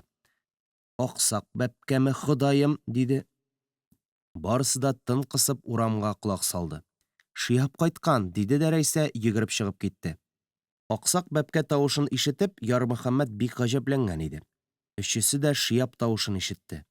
Ләкин Рәйсә буш кул белән әйләнеп керде. Аның йөзе аптыраулы, карашы сәер иде. Ана белән улы кая бәпкә дигәндәй сораулы карап тора. «Юганда бер бәпкә дә», — диде Рәйсә. «Ничек юк?» — диде Ярмөхәммәт. «Тавышы ишетелде бит». Хурлыгаян дәшмичә генә чыгып китте. Ярмөхәммәт тә сикереп төште. Алар Гозаир белән урамга чыгып, аксак бәпкәне кычыткан араларыннан, күрше ишек алларыннан эзләп карадылар. Шияб табылмады. Аны ул арада гына берәү дә алып китә алмый. Гарип бәпкәнең кемгә хаҗәте бар? Әтмәче тавышы да ишетелмәде. Чәйнең рәте китте. Ярмөхәммәт яңадан табын янына утырмады. Рәйсә дә үпкәләгәндәй сүзсез иде. Хурлыгаян гына суынып бетә язган чәен йотып, тустаган җыештыра башлады. Шул көннән соң алар тагын 1-2 тапкыр алданды. Дәррәү чыгып эзләсәләр дә, аксак бәпкә Шиябны тапмадылар. Тора-бара алар аксак бәпкә тавышы ишетелгәнгә күнегеп киттеләрме, әллә ишетмәгәнгә салыштылармы, кабат Шиябны эзли чыкмадылар. Ярмөхәммәтнең дә бу сәер вакыйга серенә төшәргә вакыты булмадымы, әллә төбенә төшүне кирәк тапмадымы, бу тавыш ара-тирә ишетелгәләсә дә, ул аңа игътибар итмәде. Ә бүген Ярмөхәммәт бәйләнчек уен куар өчендер мөгаен, аксак бәпкә Шияб турында уйлый башлады. Бәйләнчек уй җиңелүне күтәрә алмыйча качты. Ярмөхәммәтнең башына күптән югалган аксак бәпкә Шияб турындагы уй кереп утырды. Бу уй ихтимал үзеннән үзе кермәгәндә булыр иде, әгәр дә ки аксак бәпкә тавышы ишетелмәсә. Хикмәт тә шунда шул. Аксак бәпкә тавышы төштә түгел, өндә ишетелә. Әйтерсең лә Шияб иң артта калган да ялгызы кайтып килә. Тавыш шул кадәр чын иде, бәпкәсе дә чын булырга тиеш. Әмма Ярмөхәммәт белә, чыксаң да, чыкмасаң да бәпкә юк. Ул арада бәпкә тавышы бетте. Ул арада дөнья яктырып җитте, таң атты, авыр мәшәкатьле көн башланды. Колхоз эшенә киткәнче өйдә каралты-кура арасында бетерелә бәндәләр, аннан-моннан капкалап, бер түләүсез колхоз эшенә йөгерә халык. Колхоз эшеннән кайта да, янә үз эшләрен рәтләп изалана. Бала карый хатыннар, көйсез, исерек ир көйли хатыннар. Бүген Ярмөхәммәт ни өчендер ашыкмады. Аның башын әле яңа гына кычкырып туктаган аксак бәпкә тавышы биләгән иде. Ул салмак кына торды. Өйдәге бөтен нәрсәләрнең чын икәнен тикшереп карап чыкты, урамга карады. Урамга җан кергән, көтү чыга. Теге өйдә хатыны, анасы, баласы бар да чын. Ә 3 ел элек югалган бәпкә тавышы каян килә? Ул нишләргә белмичә, сәкедә аяк үрә баскан килеш бик озак тик торды һәм серле тавышның каян килгәнен аңлады. Бу ачыш аның өчен сөенеч иде. Әллә ниләр уйлап бетергән иде ул.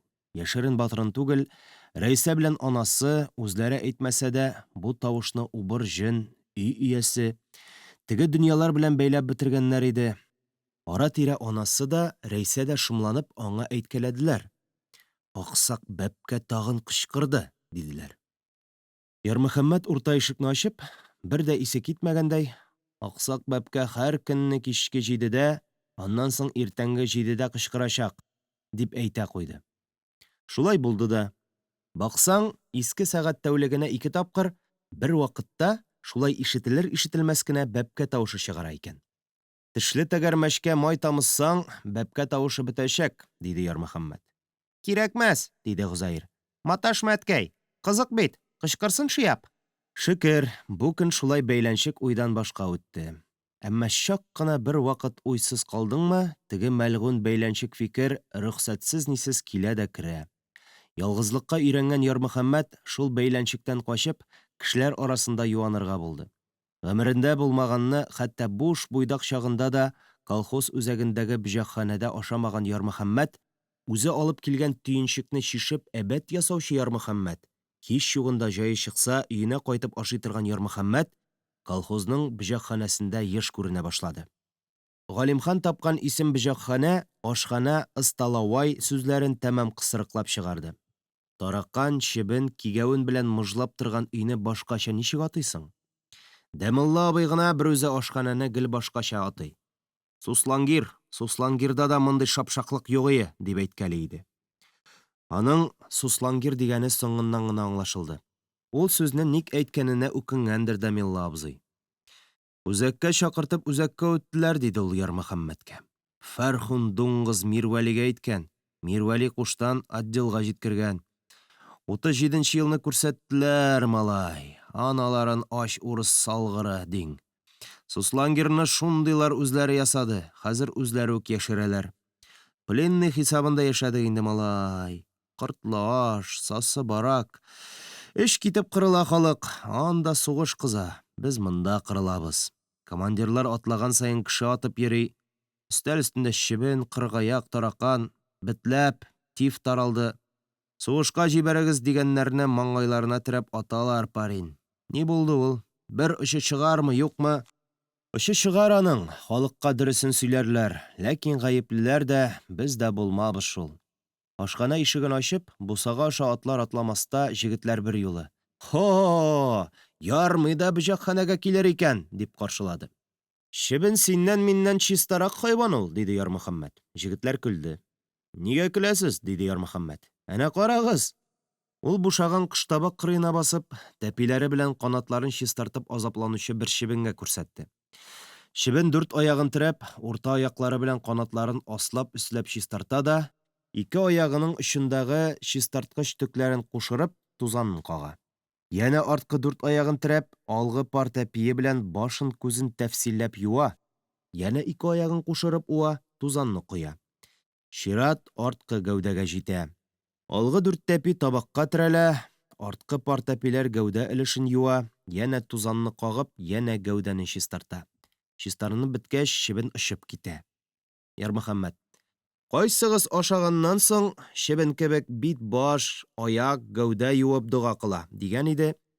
Җегетләр генә түгел, абзыйлар да, казаннар янында кайнашучы хатын-кызлар да дәррәү көләргә тотынды. Аңа аш салып бирделәр, ул бисмилла әйтеп ашый башлады. "Син әле намазда укыйсыңдыр", диде Фәүзел. "Намаз укымасам, мин сиңа охшар идем", диде Ярмөхәммәт. Тагын көлделәр. "Ә ничек?" диде Фәүзел бер катлы. "Ачуымда бер килмәгәе 3 ай укып, 6 ай сынау уздың машинага." Җегетләргә кызык.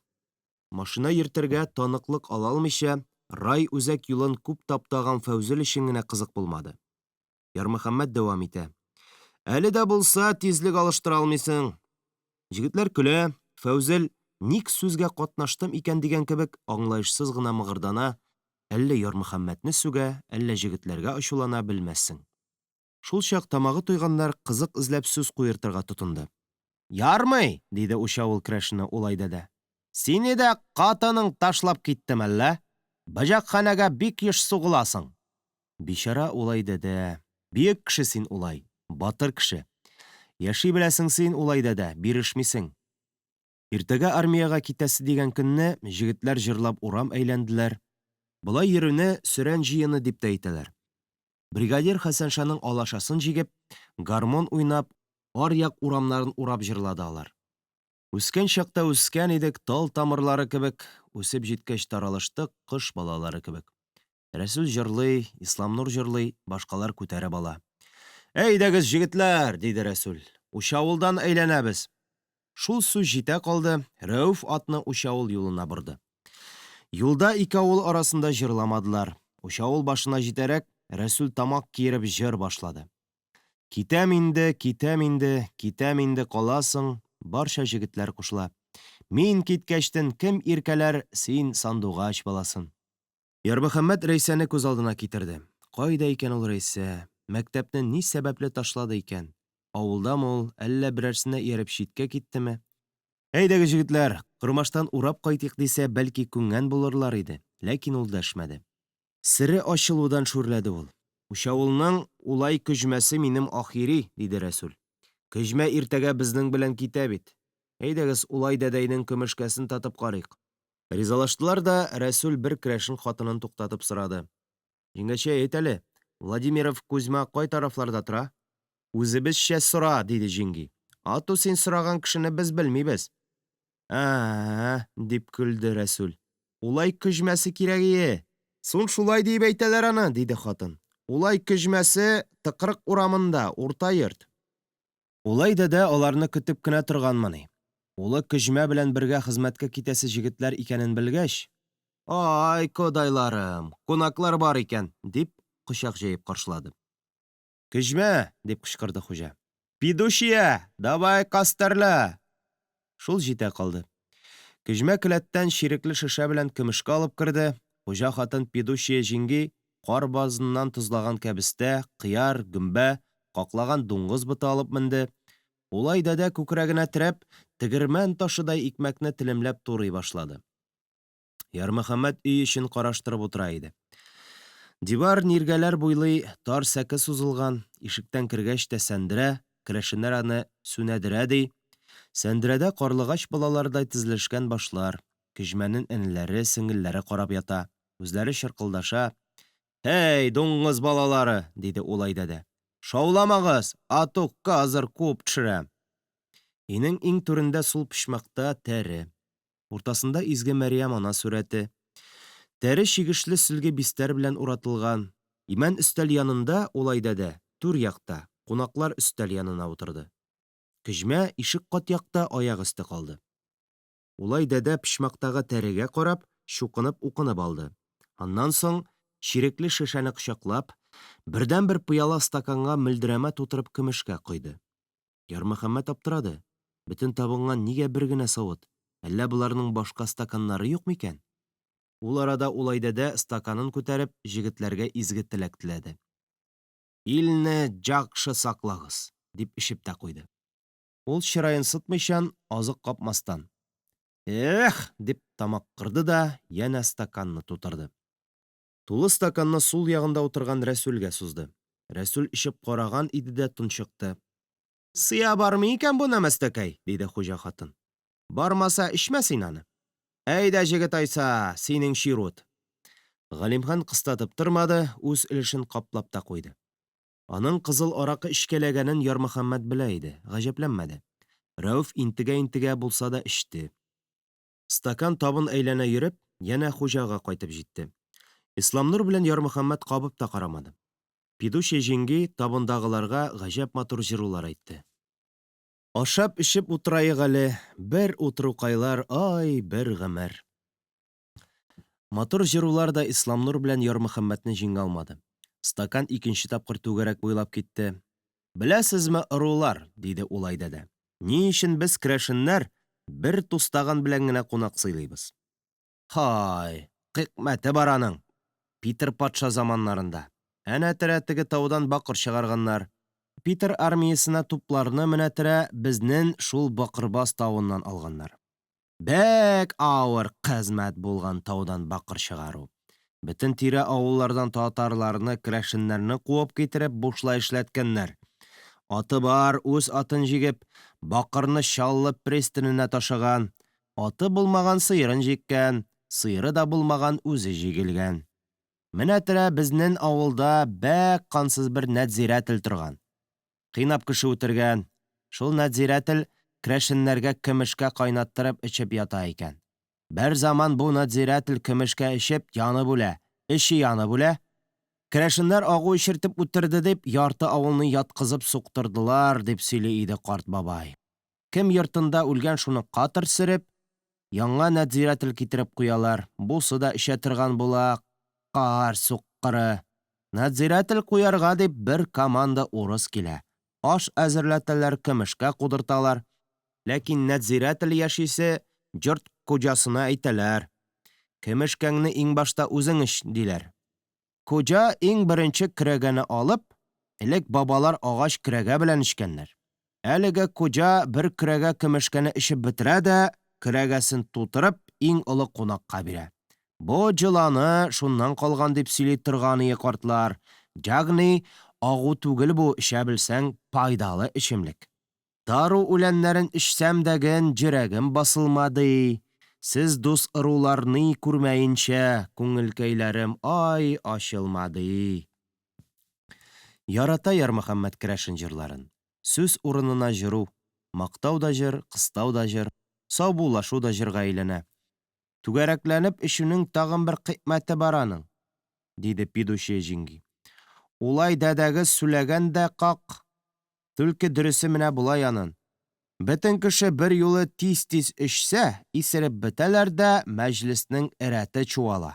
Мәҗлес бит ул ырулар аракы эчеп, макмырлар өчен түгел, табын ул ашап эчеп, җыру әйтешеп, сүләшеп утырыр өчен әзерләнә.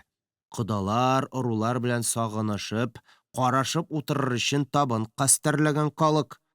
Менә тора булай түгәрәкләп, чирут белән булганда, кунаклар кызмача гына булып утыра. Ә кызмача кешенең гел җырлыйсы килә. Табын күрке җыру.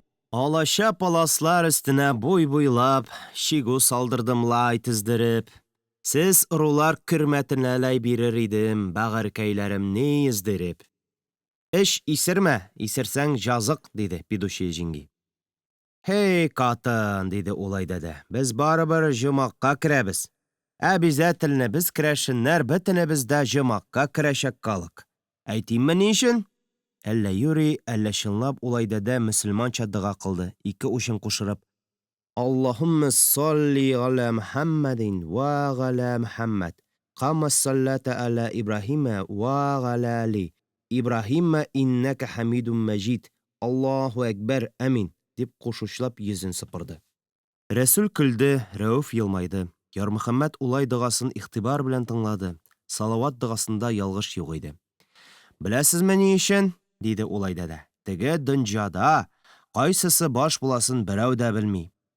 Әллә сезнең Мөхәммәтегез, әллә безнең Иисус Христос.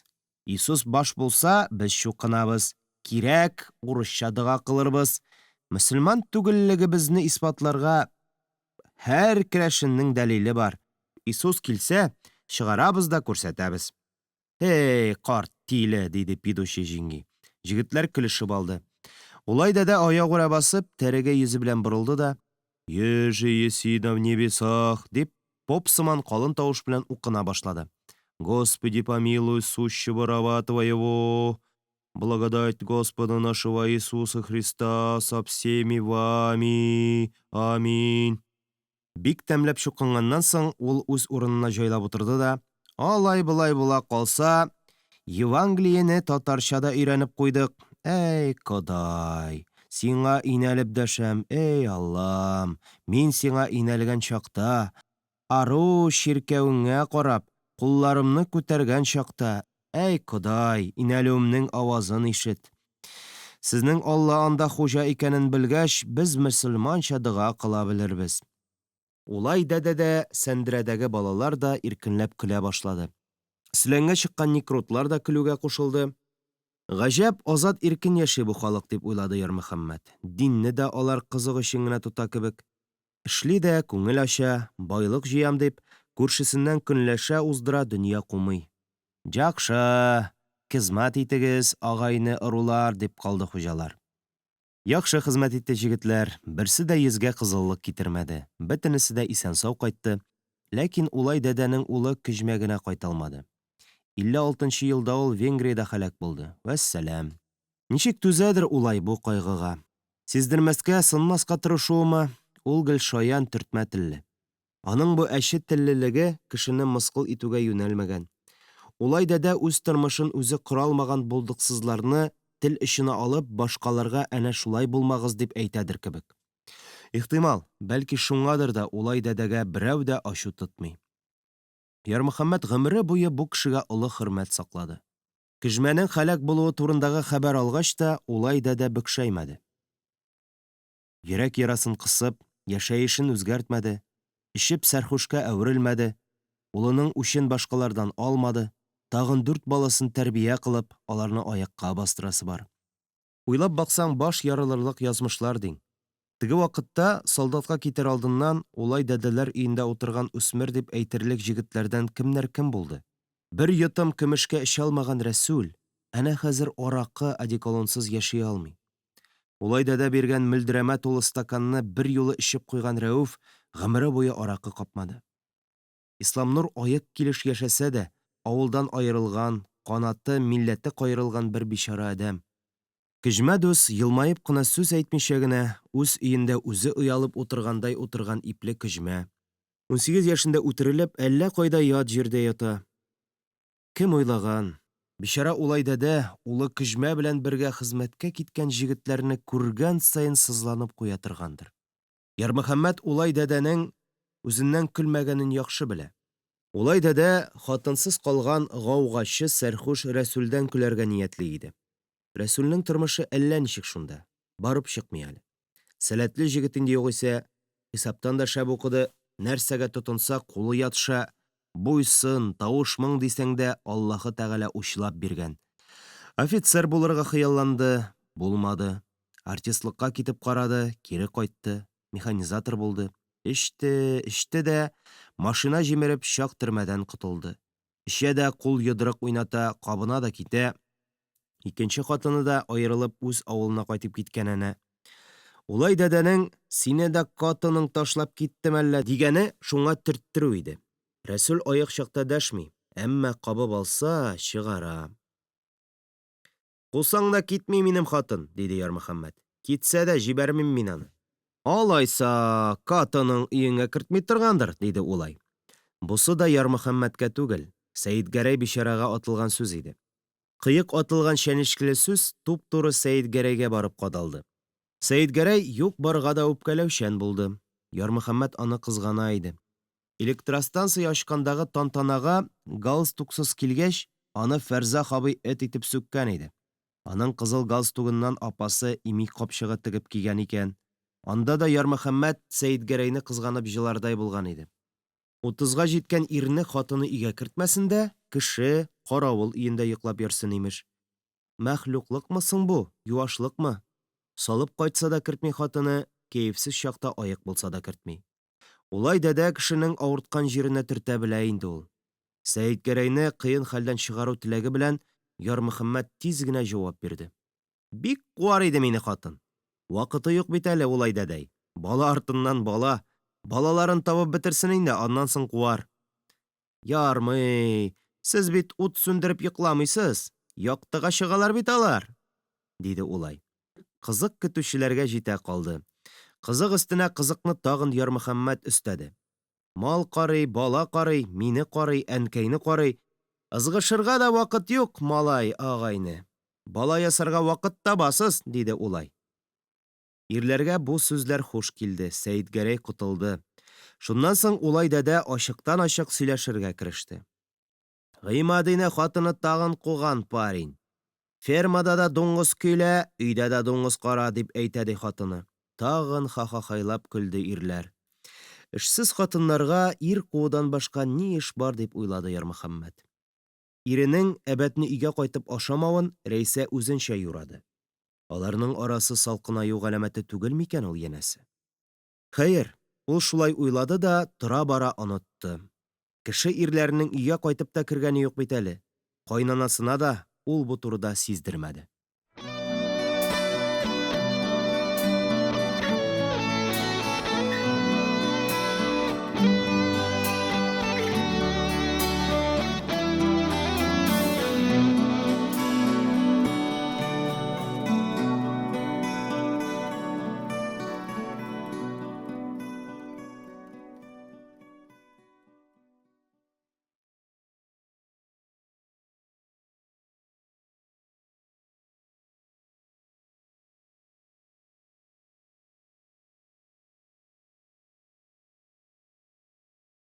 Җәмигать үти.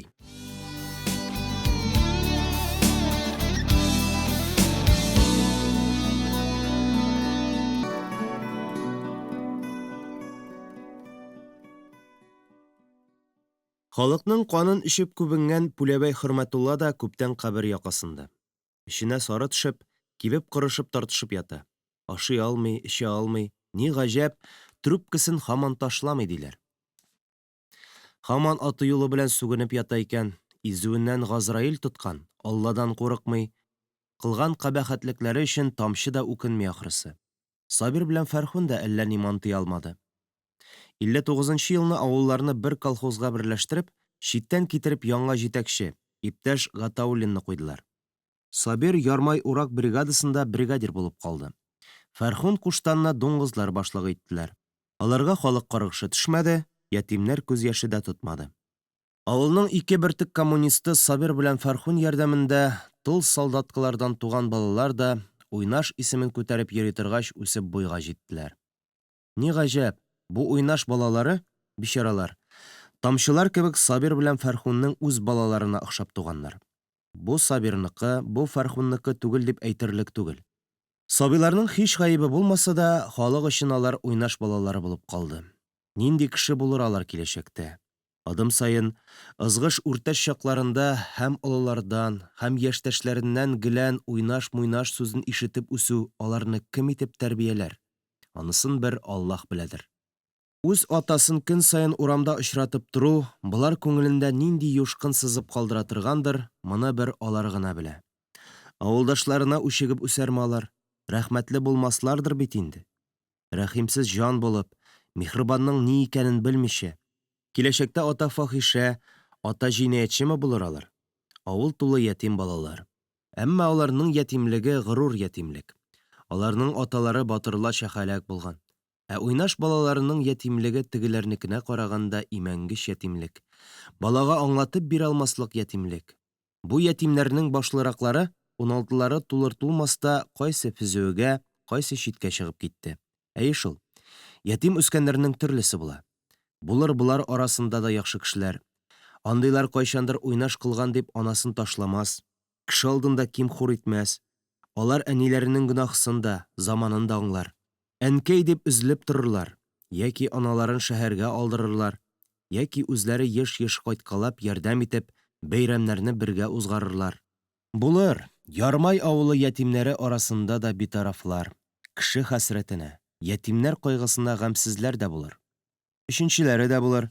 Үзенең ятимлек еллары өчен гөнаһсыз кешеләрдән үч алыр, дөньяга ачулы карап, ачу үч белән яшәп, ачулы үчлекле килеш дөньядан китүчеләр дә булыр. Җәмига апа килен чишмәсеннән кайтып килә иде. Ярмөхәммәд мал-туар япкач, Гозайыры белән капка төбендә утыра иде. Ярмөхәммәд баласына Җәмига исемле бу хатынның бар үткәнен сөйләде. Җәмига әллә картаеп китте, әллә бу арада чирләп тора, чишмәдән кайтканда әллә ничә туктап ял итте. Бар, улым, диде Ярмөхәммәд. Җәмига апаңа булыш. Гозайыр хәле киткән хатын янына йөгереп килде дә, Җәмига түтәе кайтарып куйым, дип рөхсәт көтмичә, киянтәне хатынга биреп, кул очыннан гына тулы чиләкләрне күтәрде. Үз эшен бер кайчанда кешегә эшләтми торган Җәмига карышмады. Хәлкәйләре хәл булгандыр. Гозайыр балам, баскычка куярсың, диде. Гозайыр суны түкмәскә тырышып, чиләкләрне Җәмигаларга алып китте. Бераз хәл җыйым әле, дип хатын Ярмөхәммәд янына утырды. Җигәрем юк, авырткан җиремдә юк-югын, тамактан аш үтми. Менә килен чишмәсенең суы белән чәй эчсәм, рәтләнмәмме дим. Рәхмәт инде, Ярмөхәммәд, балаларың бик булыша. Алар килмәсә, ул бәрәңгене урнаштырып бетерә алыр идемме ни? Авыр инде, авыр бу хатынга. Карчыклар кыяфәте иңгән хатын дисәң дә була. Әхнәфе читкә китеп өйләнде дә, кайту түгел хат та язганы юк. Кәримулласы колхоз үзәгенә күчте, кәҗүн йортка, ташладылар аналарын. Ятимә бер карчык.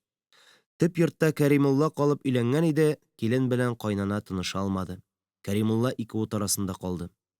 Килен алып чыгып китте Кәримулланы, диде Җәмига. Болын хәтле өйгә сыймадылар. Таш өйдә яталар, балалар черетеп. Җәмига Әхнәфе турында сүз кузгатмады. Кәримулласын ихатадан алып чыгып киткән усал килене белән юаш мүкләк Кәримулла турында түгел иде аның уйлары. Сөйләшүе генә алар янында. Карчыкның җан ярасы Әхнәфе икәнен Ярмөхәммәд бик яхшы белә. Сызлана ана, тәне белән түгел, җан җәрәхәте белән. Авыр эш татар хатыннары өчен чүп кенә ул. Алар күнеккән, җәбергә дә, мыскылга да, суыкка да, чилләгә дә, бушка эшләүгә дә татар хатыны түзә. Ә менә бәгырь сызлау аларны изә. Шуңа күрә авылдагы татар хатыннары иртә картая. Сугыш вакытында өлгергән кызлар торф, тимер юл, урман турауларда эшләп, вакытыннан элек хатын төсен алды. Яшь хатын дип аталыр чакта аларга карчыклар төсе иңде. Билләр бөкшәя, аяклар сызлый, бармаклар мең сөял белән муртая. Чырайлар иртә килгән картлык җыерчыклары белән йыргачлана. Менә бу инде 40-50 яшьлек татар хатыны булыр. Җәмига апа 24 яшендә олы хатынга әверелде. Сафиулланы Фәрхуннар төрмәгә утырткач, бер картайды, еллар буе билгесез шомда яшәп, бер картайды. Сугыш елларының ачлыгы, ялангачлыгы эчендә яшәп, 2 ир бала үстерде. Сабир белән Фәрхуннарның җәбер зулымнары аны ничә тапкыр картайткандыр. Шул бәхетсез язмышның тагын да бәхетсез өлешендә аңа татырга язган икән. Интегеп үстергән 2 ир баланың ник берсе үз янында булсын. Кәримулласы сирәк булса да кайткалый, ара ерак бит, 3 чакрым. Кулында машинасы, ярый инде ул кышлык утын китереп аудара. Җәмига 1 литр аракыга аны туратып өйә, шөкер, ә менә Әхнәф бәгырне телгәли. Әхнәф бөтен кыенны татыды шул, дип уйлады Ярмөхәммәт. Каз тотылса да Әхнәфкә тукма, бозау кайтмаса да Әхнәфкә чыбык. 8 яшьлек бала бүгенге ул ир майтар алмаслык читен эшләрне эшләргә мәҗбүр иде. Әхнәф бичаракай, яшькә Кәримулладан олырак булса да тәбәнәк булып үсте. Кәримулла Сафиулла абый сыман алып гәүдәле, 45-ле итек кия торган булып, өрлек булып өлгерде. Әхнәф анасы кыйнаганга үсми калды, дип әйтүчеләр дә аз булмады. Әхнәф 7-нчене бетерүгә үк авылдан чыгып качты. Ерак көнчыгышкамы, Себергәме нефте эше белән киткән икән диделәр. 1-2 тапкырма җибәргән әйберләре дә килде, әмма улы үзе кайтмагач, бүләк санак ана өчен куаныч була алмый шул. Шул көнне үк Ярмөхәммәт Әхнәфкә хат салды. Юк, ул үгет нәсихәт тә язмады, анаң җәмигать үти бер ялгызы яши, сине сагына фәлән дипләр тормады. Быел Сабан туена кунак чакырам, синең кайтуың да әйбәт булыр иде, бетте китте. Җаны булса кайтыр, диде Ярмөхәммәт. Айдаш бабаның оныгы Хисбулла углы Ярмөхәммәт Хайруллин Сабан туе бәйрәменә бөтен туган тумача, агайны ыруларын, Кырмашбаштан, күрше авыллардан дусларын чакырып хатлар юллады. 2 сарык симертле, каз үрдәк бар, күңел юаткычында ул шәһәрдән тартмалап алып кайтып базга төшерде. Бәйрәмгә әзерлек, туйга әзерлек кебек бик әвәрәле бара. Әле бәйрәмгә атна чамасы вакыт бар, 6 көн Ярмөхәммәткә хат килеп төшә. Хат Әхнәфтән. Ярмый дус, булдыралсаң, станцияда фәлән көнне, фәлән вакытта каршы ал, диелгән иде хатта. Бәлки кирәге чыгар әле дип, Ярмый 2 шешә аракы белән бер түтәрәм каклаган казны кабинасына салып станцияга элдертте. Әхнәфне танырлык түгел иде. Ул карсак гәүдәле, әмма җилкә күкрәк галәмәт киң, бүксәчек тә беленеп тора. Ярмый, дип Әхнәф чемоданын биштәрен ташлап кычагын җәйде. Әхнәф, яшти, диде Ярмөхәммәт. Сүз бетте. Ярмөхәммәт авылдашының әйберләрен кабинага урнаштырды. Әхнәф машинага якынрак туктады. Әхсән абыйның машинасы, диде ул үз алдына гына. Әйтерсең лә Әхсән абыйның үзе белән сөйләшә. Җан кисәккәем, газ 51, ти, 54-18, син исәнмени картлаш. Станцияны чыкканчы сөйләшмәделәр. Син Ярмый, диде Әхнәф, аннан ни өчендер Ярмөхәммәт дип төзәтте. Син Ярмөхәммәт, мине гафу итәрсең инде, дус. Эш өстендә мәшәкатьләдем, йөк авыр түгел, үзем дә кайткан булыр идем. Ярмөхәммәт кайтарып сүз әйтмәде. Тагын бераз баргач кына ул үпкәләгәндә әйтеп куйды. Килен белән балаларың бергә кайтасыз дип торам. Әхнәф көрсенеп. Хей, Ярмый дус, диде. Әле үзем генә кайтыргамы, юкмы дигәндә, кая монда хатын белән бала сүрәп йөрергә. Син хат язмасаң кайтмаганда булыр идем әле. Хатыңны алгач кинәт җирсеп куйдым. Авыл искә төште, тау башы. Бәпкә саклаган ышна. Ышна, бәпкә, казлар, Пүләвәй Хөрмәтулла. Ләкин Әхнәф алай әйтмәде. Оныттым икән ул Хөрмәтулла кабахәтнең кыланышларын. Урманны кергәч, Ярмөхәммәт машинасын матур урынга туктатып, табын әзерли башлады.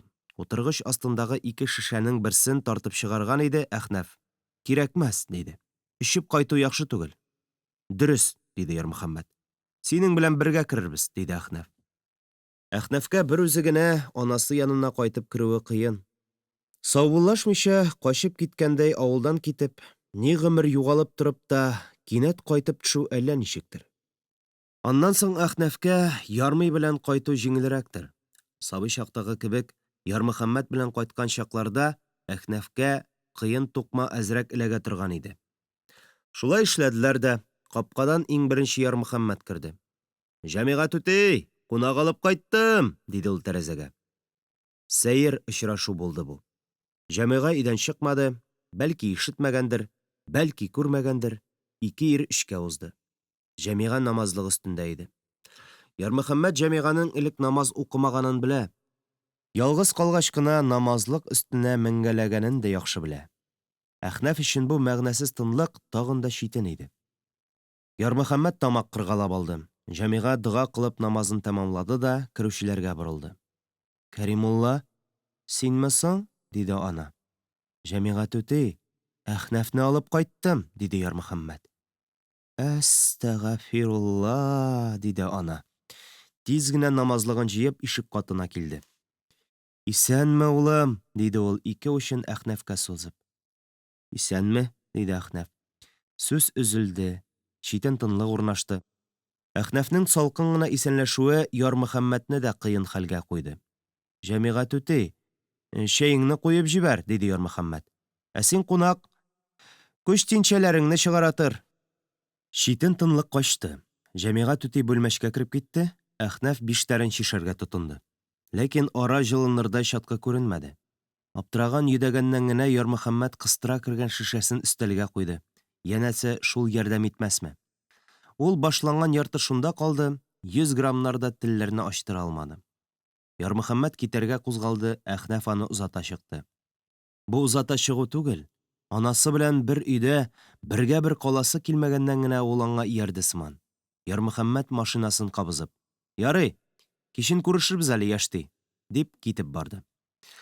Әхнәф капка төбендәге ялгыз утыргычка утырып тәмәке кабызды. Бер-ике көн узгач, Җәмигать үти хурлыга яңа кереп бик зарланган. Әхнәф аз сүзле, «Әнкәй» дип бер генә тапкыр да әйткәне юк әле, дигән. Әхнәф иртә таңнан кибет янында эшсез сәрхүшләргә 100 грамлап аракы эчерә, үзе дә эчә. Өенә төнләгенә кайтып, анда да лапас түбәсендә йоклый икән. Кәримулла белән киленнәре дә Ушавылдан килеп, абыйлары Әхнәф белән күрешеп китте, ләкин Җәмигать үтинең генә йөзе ачылмады. Иртәгә бәйрәм дигән көнне Ярмөхәммәт тагын 2 шешә аракы, 2 шешә сыра алып, калган бәлеш төбен табасын ие белән төреп, Әхнәфне кабинага утыртып, качкын Шәмәй каберенә алып китте. Урман уртасындагы бу кабергә куелган матур гранит ташка гарәп хәрефләре белән, бу хәрефләр белән дә язу язылган. Ярмөхәммәт кычкырып таш язуын укыды. «Гөлек баба токымы Тимеркул Шаһимардан качкын», диде. Ярмөхәммәт Әхнәфкә ничек итеп кабер ташы ясатканын, Шәмәй качкын тарихын сөйли-сөйли, кабердән читтә, аланчыкта, абагалар уртасына табын җайлады. Максат аракы түгел иде. Әхнәф тә моны сизенде бугай. Ләкин тиз генә кырлы стаканнарны тутырып, бер шешәне урталай икегә бүлде һәм тын да алмыйча үз өлешен эчеп тә бетерде. Ярмөхәммәткә шул гына кирәк иде. Әхнәф үзе башлады. «Ярмый, әйт, түлке дөресен әйт», диде Әхнәф, табындашына туры карамый гына. Аңа бу сөйләшүне башлавы авыр иде. Ул бер шешә сыраны бугазыннан гына эчеп бетерде. «Мин сиңа үпкәләмәм. Әйт, безнең әнкәй бетле күз Сабир белән буталдымы? Син беләсең. Белмим дип котылма. Чуалдымы?» Ярмөхәммәт эчәргә күтәргән стаканын ипләп кенә кире куйды. Сөйләшү бөтенләй бүтән яктан ул көтмәгән ызаннан башланды. «Башыңа тай типтеме синең, Әхнәф?» диде ул, вакыт оту өчен бугай. «Сөйләделәр бит», диде Әхнәф.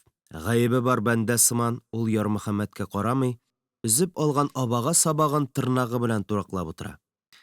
«Сөйләделәр», диде Ярмөхәммәт. Кем турында кемнәр генә ниләр генә сөйләмәде. Дөрес булганы кеше арасына таралды, хак булмаганы ябышмады. Әхнәф кинәт башын күтәрде, авылдашына өмет белән, ялвару белән карагандай бакты. Ул үзенә кирәк җавапны ил агасы Ярмөхәммәттән көтә иде. ил агасы ялганламас. Чынмы, ярмый, диде Әхнәф. Чын, Әхнәф, диде Ярмөхәммәт сабыр, әмма каты итеп әйтте ул бу сүзне. Чын, Әхнәф. Әхнәф янә абага йылкыды, янә баш бармак тырнагы яшел сутлы сабакны туракларга тотынды. Аннан чак ишетелерлек итеп җыр башлады. Мин авылдан киткән чакта зират талы шаулады. Мин мискеннең хәлкәйләрен таллар гына аңлады. Җыр ике күңелне дә актарып ташлады. Ширек гасыр элек үлемгә киткәндә гөнаһсыз ятимә кыз бала Вәсиләнең үзе чыгарган беренче һәм соңгы җырын инде ир уртасына җитә язган икәү абагалыкта, ялгыз качкын кабер янында, карурман уртасында җырлап утыра. 4 еллык шушы кыска җырда бер Вәсилә белән көчләнгән, асып үтерелгән Халисә сабый фаҗигасы гына түгел шул. Авылдан гөнаһсызга куылган, үлемгә киткән, үзе качып китәргә мәҗбүр булган бөтен татар халкының фаҗигасы турында сөйләмиме икән Вәсилә җыры? Тагын бер генә сорау яшти, диде кунак авылдаш. Син мине гаеплисең бугай, шулай бит?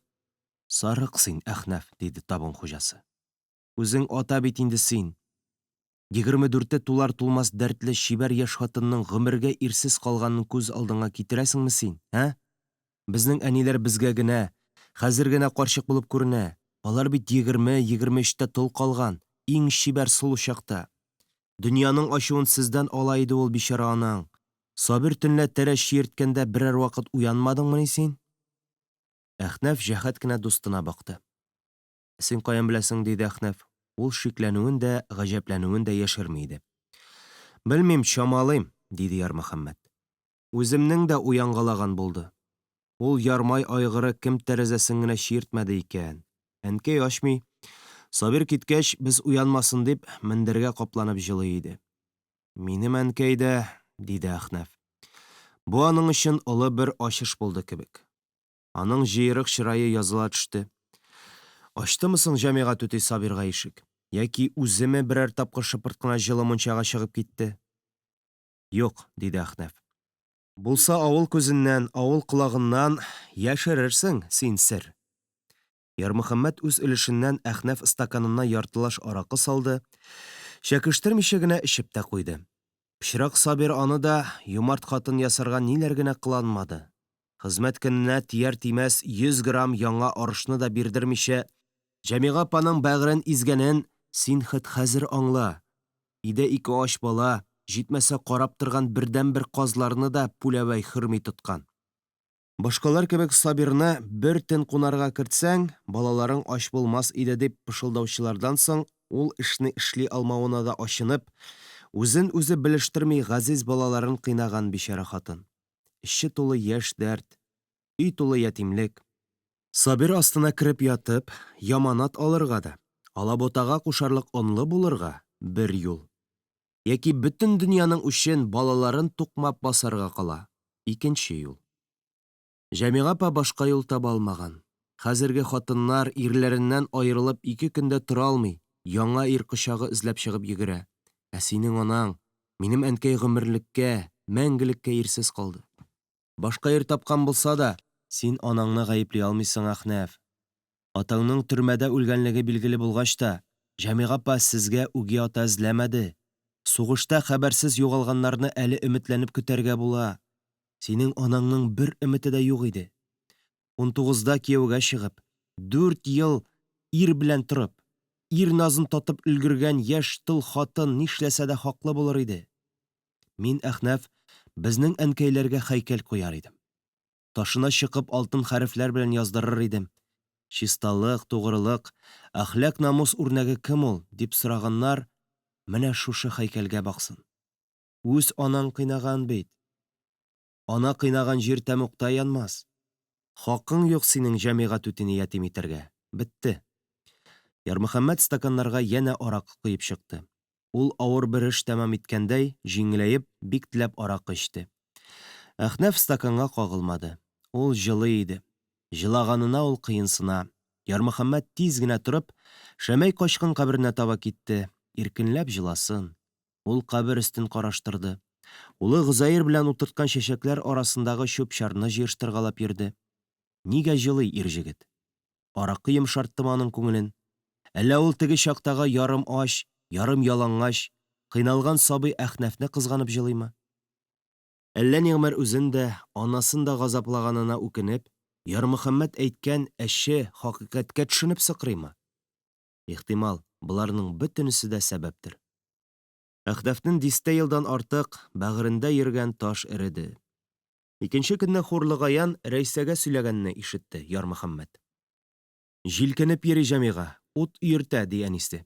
Әхнәфем бүген әнкәй дип әйтте, ди.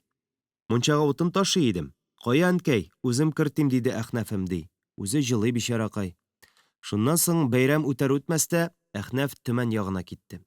Озакламый ул хатыны, балалары белән Чаллыга күченде. Атна саен машинага төялеп, Җәмига апага кунакка кайта торган булып киттеләр. Әхнәф кайткалагач, Кәримулла да хатыны белән ешрак килгәли башлады. Дөрес эшләде Әхнәф. Төп йортка бөтенләй кайтса, килен белән кайнана һич килешәчәк түгел икәнлеге ачык иде. Җәмига түтинең картая башлаган саен холкы тагын да кыенлаша, юкка да җылый, барга да пырлый. Шулай каладан кунакка кайтып, бәрәңге утын эшләрен эшләшеп йөрүләре дә аның өчен бик зур шатлык иде. Әхнәфнең салгалаган чакта көдрәеп китә торган гадәте бар. Ул Сабирга да каты-каты әйткәләгән имеш. Фәрхунның якасыннан алып, «Суям, кабих җан, син кеше үтерүче, Халисәне асып куючы да, минем әтине үтерүче дә син», дип бик каты җилтерәткән диләр.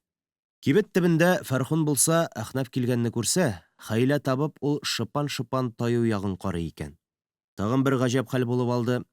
Шулай яшь чакларны искә төшереп торган җирдән сүз иярә сүз чыккач, Пүләвәй Хөрмәтулланың халыкка күрсәткәннәрен хәтерләгәндә, Әхнәф кинәт сорап куя.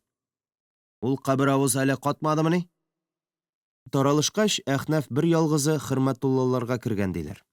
Имеш, Әхнәф саргаеп кәкрәеп яткан Хөрмәтулла карт янына барып кергәндә, «Үтерәм мин сине, күсе, кабих җан, тәре табагачы», дип кычкырган да чыгып киткән. Ул китүгә Пүләвәй Хөрмәтулла имеш җан биргән. Ярмөхәммәт бу имешләргә ышанмады. Җаен туры китереп, Әхнәфнең үзеннән сорады. Әхнәф бер дә исе китмичә генә: «Кердем», диде. Күршесендәге карчык кем әле ул? Мөҗибнең анасы Харирәт дә шунда иде. Кердем. Ни хәлләр, Хөрмәтулла абзый, дидем. Мин Сафиулланың баш баласы Әхнәф, дидем. Кулын сузды, күрештек. Ул бер ни дә әйтә алмады, каты итеп кулымны кысты. Кыраңгы шул картка каян килгән ул куәт, кычкыра яздым.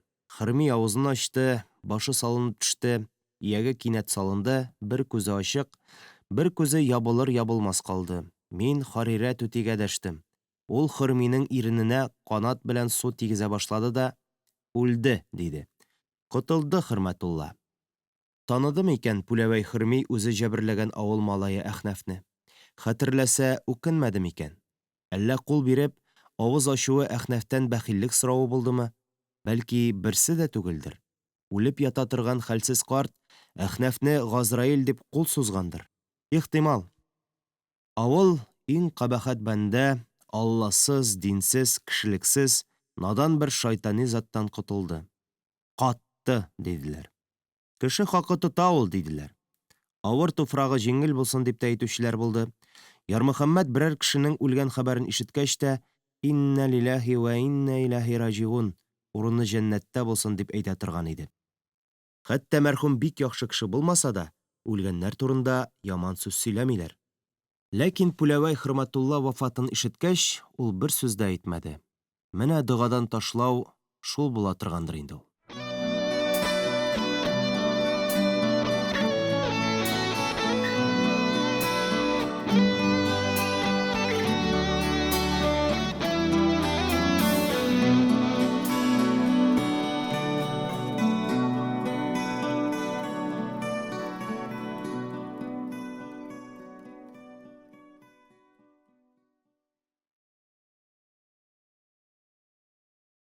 Исламнур.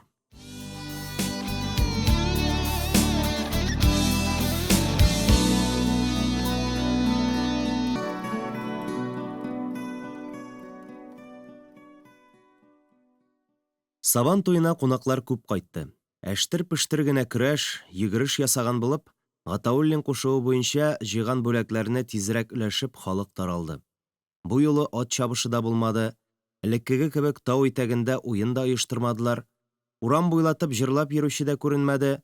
Һәр йорт хуҗасы чакырган кунаклары белән өйләренә кереп бикләнде дә, китте мәҗлес, башланды эчеш. Ярмөхәммәт кенә капкаларын шар ачып, өйгә дә, ишек алдына да, хәтта урамга да табын кырып, әллә ничә гармун баян белән мул дәстәрхан әзерләп, кунакларның күңелен күрде. 2 көн сыйлангач, халык таралды. Озак ялга кайтканнар гына калды. Авыл халкы янә авыр эшкә ябышты.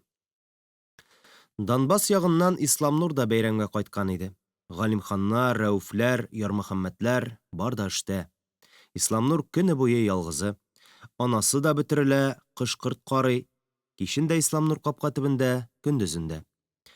Ярмөхәммәт аның хәлен бик яхшы аңлый. Сагынып кайта да, авылда ям таба алмый каңгырап йөри ул. Бер көн тауга менә, икенче көнне урманна әйләнә, аннан соң китеп бара.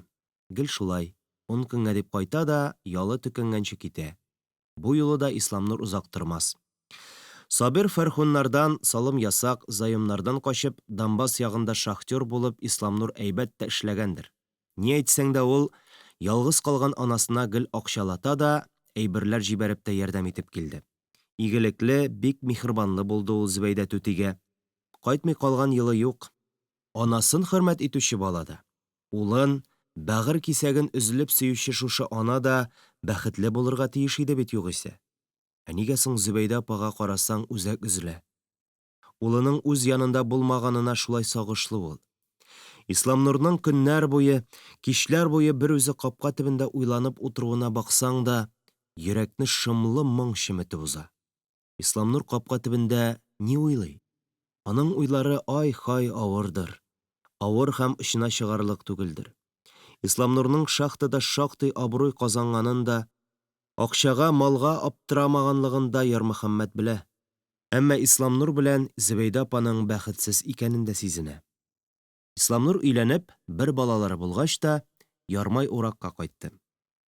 Галимхан әйтмешли, марҗасы бик әллә кем түгел иде инде. Рәүф хәтта ямсыз килен дип тә әйтте бугай. Хикмәт ямсыз булуда түгел әле монда. Хикмәт киленнең беренче сәгатьтән үк кайнанасы Зөбәйдә түтине ачыктан-ачык сөйми башлавында. Ярый, һәр килен иренең анасын үзлеп сөя дә алмый торгандыр. Әмма ни әйтсәң дә, кайнана синең иреңнең кадерле анасы бит әле. Сөясеңме син аны, сөймисеңме, түзәргә тиешсең. Атна-10 көн үтә дә китә ул. Зөбәйдә түти телле тешле хатын түгел. Ярдәмчел, игелекле җан. Килене белән анагын өзелеп көтте. Мунчасын ягып, бәлешен салып, самаварын куеп, өен ялт иттереп көтте. Исламнур да хатыны белән анасы килешер дип хыяллангандыр. Иң башлап беренче күрешкәндә килен. Мария дигән. Зөбәйдә түти. Бигрәкләр дә үзебезчә икән, Мәрьям дигән. Килен шундук кара кыелып. Нет, я Мария дип кистереп әйткән. Алай, анык исеменә терәлгәч тә шундый ук хәл килеп чыга. Слава дип әйтә алмыйчы әби кеше. Салават дигәч килен баладан алда. Ой, никакой не Салават, его зовут Слава дип кырт кисә. Менә шул күрешү килен белән кайнана арасына упкын булып ята. Тел упкыны, йола упкыны, гадәт упкыны. Бу упкын аша күпер салу бер кемнең дә куәтеннән килмәячәк. Күпер салырга кирәклеген Мария башына да китер алмаячак. Зөбәйдә күпер булмаса, тар гына басма булса да салырга әзер. Улы Исламнурга яшәве кыен булмасын өчен ул әни түгел, мама булырга да. Алар монда торганчы гына әби түгел, бабушка булырга да. Алар киткәнче намаз укымаска да, ашагач амин тотмаска да риза. Ләкин Зөбәйдә үзенә гынах алып булса да салырга маташкан ул басманы Мария килен күрешкәндә үк сындырып ташлады. Исламнур нык каушаган иде. Анасы белән Машаның килешмәсен ул сизә иде. Әмма мондый каты рәвештә һәм кинәт башланыр дип ул башына да китермәгән иде. Исламнур бу упкын аша күперне үзе салырга тиеш иде. Авылга кайткач, аның тауга, урманга менеп йөрүләре дә, озаклап капка төбендә утырулары да упкын аша салынырга тиешле күпернең проектлары иде ахрысы. Маша Зөбәйдә карчыкның бер генә яхшылыгын да кабул итә алмады. Мунчага керсә, Сабын тарақтан җирәнеп юынмыйча чыкты. Зөбәйдә сауган сөтне үзе түгел, улына да эчәргә рөхсәт бирмәде. Зөбәйдә карчыкның токмач басканын, ипи изгәнен күреп, ул ризыкларга тотынмады. Зөбәйдә карчык ялгызы калса да җылады, төнлә кунаклар йоклап беткәч тә җылады. Исламнур да ике ут арасында иде. Ул анасы өйдә юкта, хатынына ялынып та, үгетләп тә карады. Каты гына эчеп, бер туздырып та ташлады. Юк, нәтиҗәнең киресе чыкты. «Ты как хочешь, я ни секунды не останусь в этой дыре», дип Маша килен әйберләрен җыеп баласын киендерде. Шулай итеп, 3 көн тулыр-тулмаста, бер сары марҗа Зөбәйдә карчыкның бердән-бер улын Исламнурны алып, мәңге кабат кайтмаска ант итеп китеп тә барды. Бөтен күрше күлән эчендә олы кайгы иде бу. Бар бит, кайталар бит авылга марҗа киленнәр, берсе дә болай кире түгел. Зөбәйдә түтине алмаштырган кебек булды. Элек тә бик булагай хатын түгел иде, хәзер бөтенләй ябылды. 1-2 елдан соң Исламнур ялгызы кайткалый башлады. Юк, ул да элеккеге шаян Исламнур түгел иде инде. Ярмөхәммәт арып кайткан булса да, капка төбенә чыкты. Ул белә, Исламнурга иптәш кирәк. «Утырабызмы?» диде Ярмөхәммәт. «Көне шуңа калган», диде Исламнур. Тора-бара алар 4 булды. Рәүф белән Галимхан аларга килеп кушылды. Ажаган балкышыдай бер уй яктысы 4-сенә бер юлы төште. Нәкъ шушылай алар кайчандыр утырдылар бит.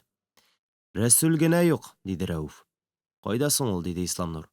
«Узган кайтканда да күренмәде. Аның кайда икәнен кем белсен?» диде Галимхан. «Шулай каты эчәмени?» диде Исламнур. «Каты дигәнең йомшак», диде Галимхан. «Бетте инде ул, канис».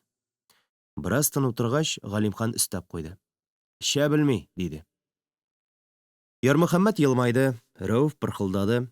Көләсе килүдән түгел, Галимханның үз артын үзе белмичә кеше тикшереп утыруына ризасызлык иде ул.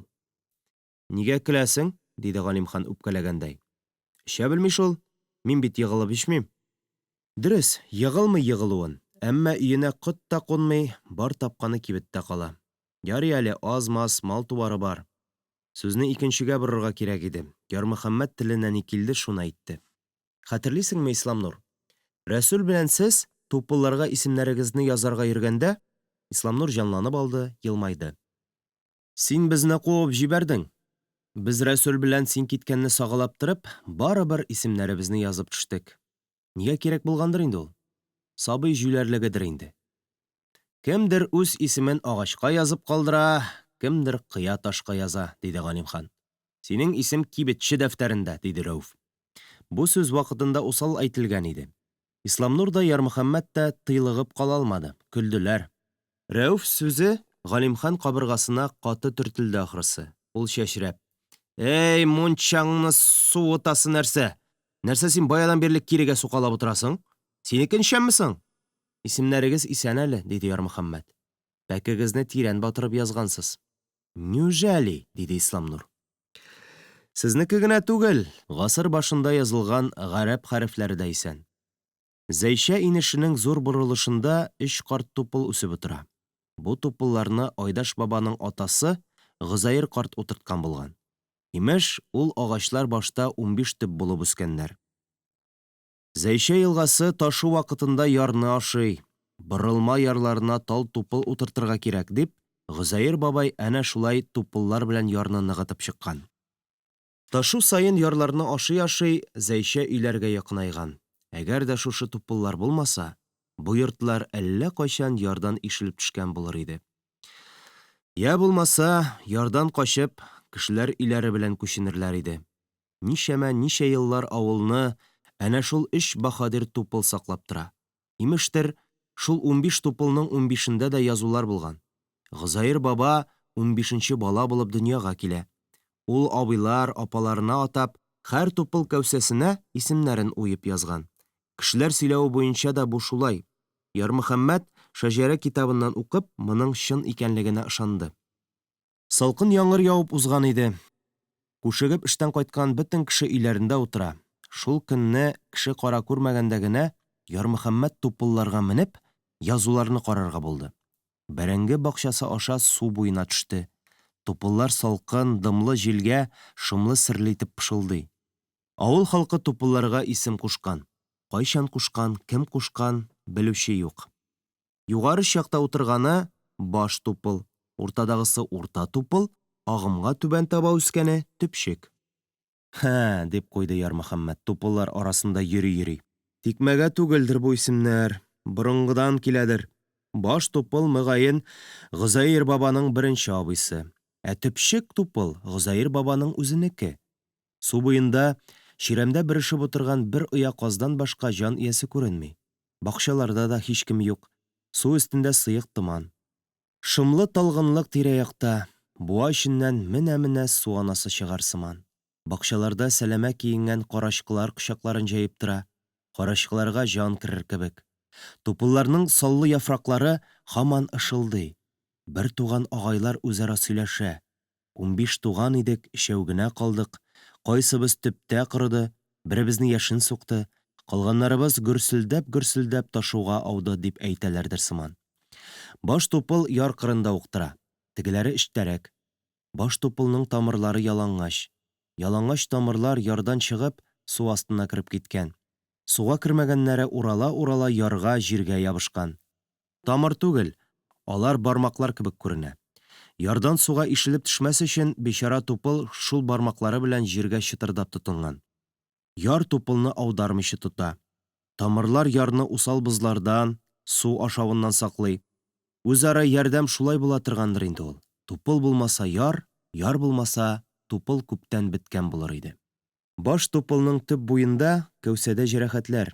Һәр язны ташу вакытында рәхимсез боз кантарлары сыдырып суеп киткән яралар. Ярмөхәммәт балакларын сызганып, учын төкеркләп алды да баш тупылга менеп китте.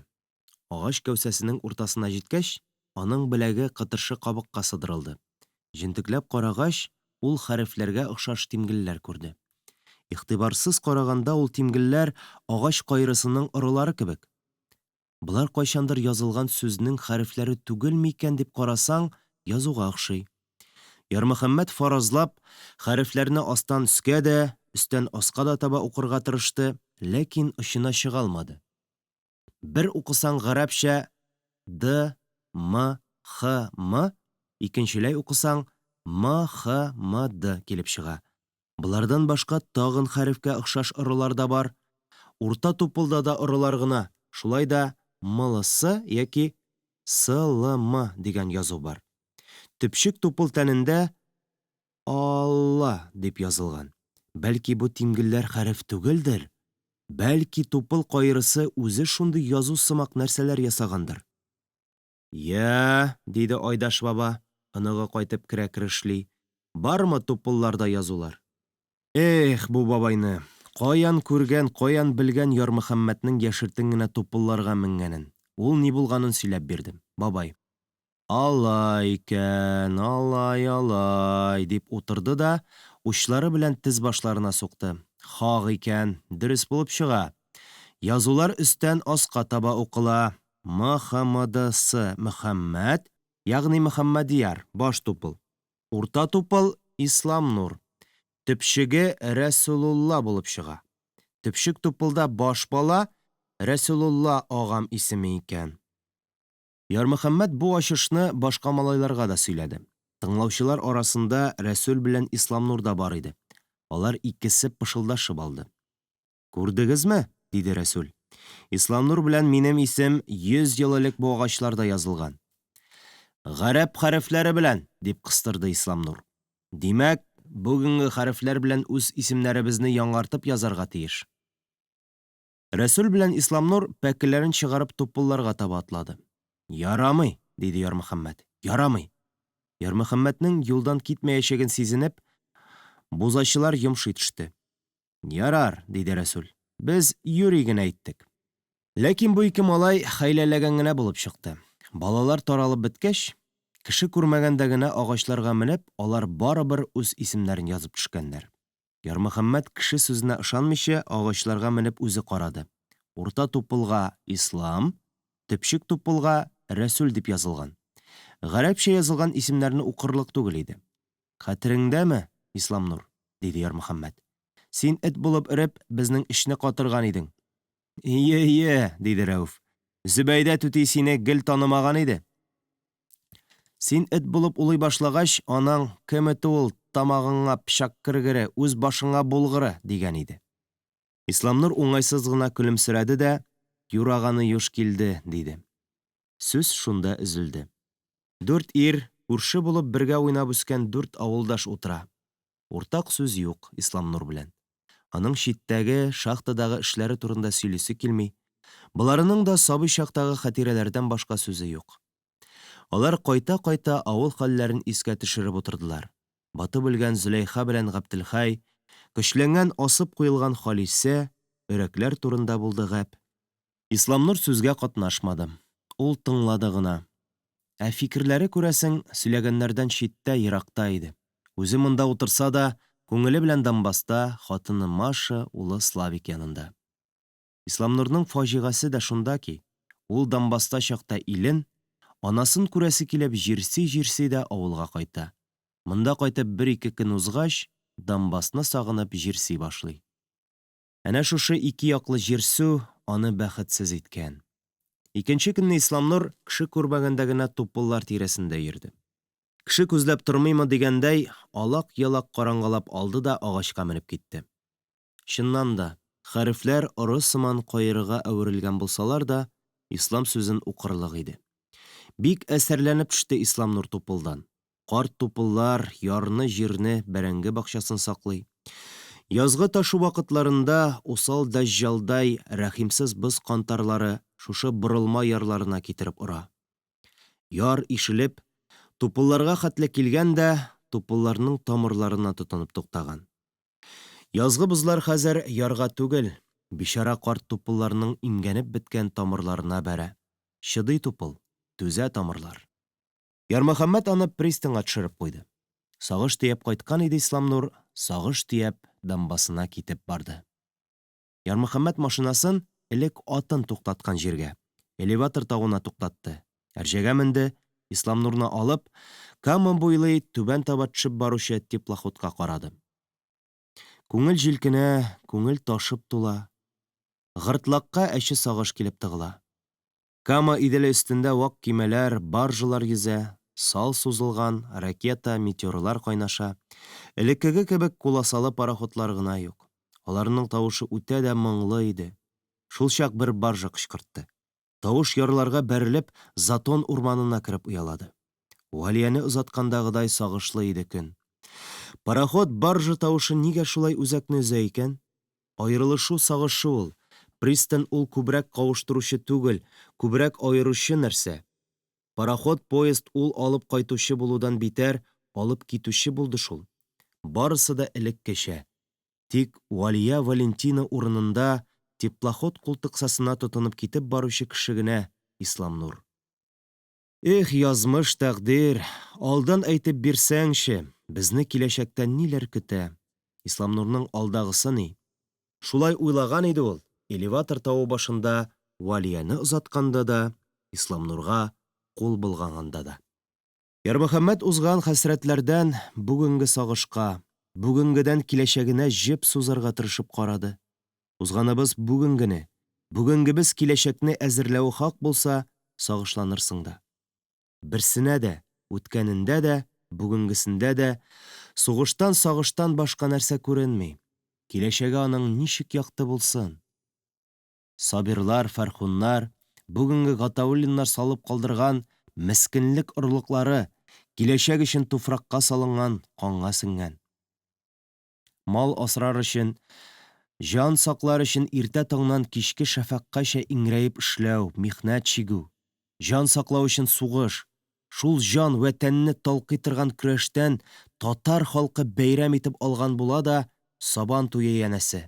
Октябрь, май, аннан яңа елда 1-2 көн, бөтенесе 6 көн сулыш ала да, янә жан саклау бәйгесенә ыргыла. Пристань тауында Ярмөхәммәт шулай уйлаган иде. Менә бүген ул Кызылтау түбәсенә басып тагын шулай уйлый. Аның бәйләнчек уйлары рас килде. Теплоходка утырып хатыны Маша янына китеп баручы Исламнурның тәкъдирен ул күңеле белән сизенгән иде. Дөресе шул. бәйләнчек уй тормышка ашкан. Ислам Нурның шахтада басылып, ике аягы киселеп, җимерек күкрәк белән калып көчкә терелгәч, хатыны Машаның Ислам Нурны хастаханәдән алмавы, миңа гарип татар кирәк түгел дип әйтүе дә, улы Славикның атасы янына килеп тә карамавы, озак гомерләр Исламның авылга, үлем ятагына йыгылган ялгыз анасының хәлен белергә кайтмавы, дөресрәге кайталмавы. Ислам Нур үзенең күтәремгә калганлыгын берәүгә дә язмаган. Зөбәйдә карчыкның хат ташучы узган сайын, Ислам Нурымнан хәбәр юкмы дип, капка келәсе шалтыраган сайын, Ислам Нурым кайтты бугай дип җан бирүе һәммәсе дә мәгълүм. Зөбәйдә карчыкны җирләгәч, 5-6 айдан соңына Ислам Нурдан хат килеп төште.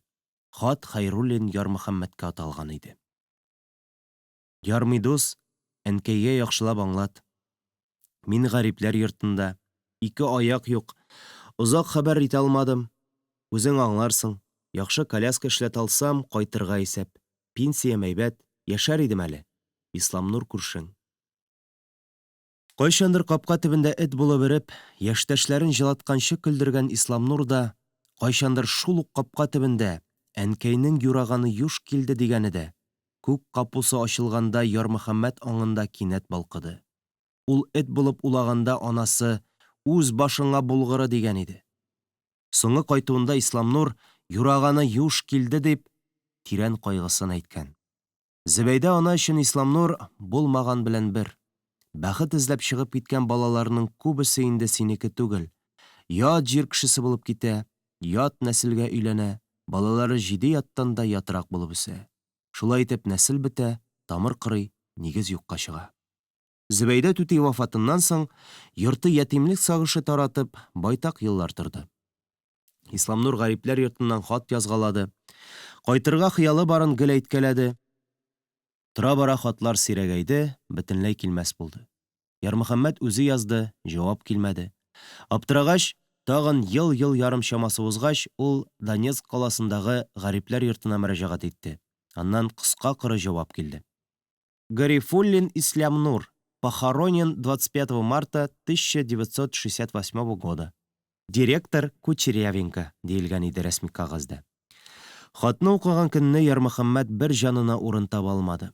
Лапаска чыкты, ник чыкканын онытты, урамда йөрде, кеше сәламын ишетмәде, шуннан соң гына өйгә кереп: "Әнкәй, Ислам Нур 3 ел элек үлгән", диде.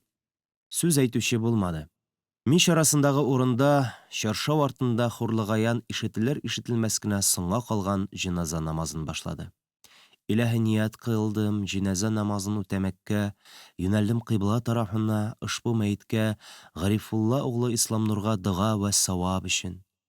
Ярмөхәммәт тиз генә кулларын, битен башын сөннәтләп килде, кулларын кушырып, йөзе белән кыйблага таба карап басты. Рәйсә эшен куеп балаларга ымкакты. Барысы да матәм тантанасы тынлыгында калды. Күпкә соңлаган җиназа булай да йыртык бәгырьләрне телгәләде. Ярмай авылының тагын бер нәселен җир йотты.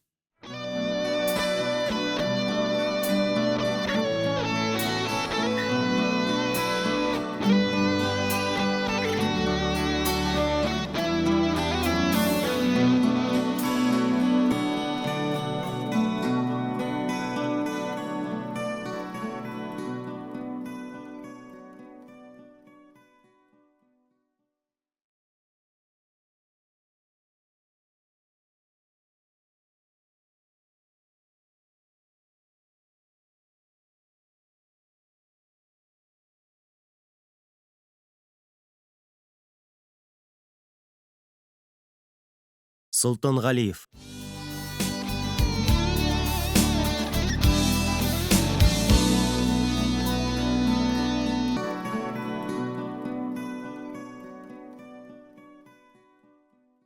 Исмәгыйль Солтан Галиев атлы иде ул, Ташкишу авылыннан.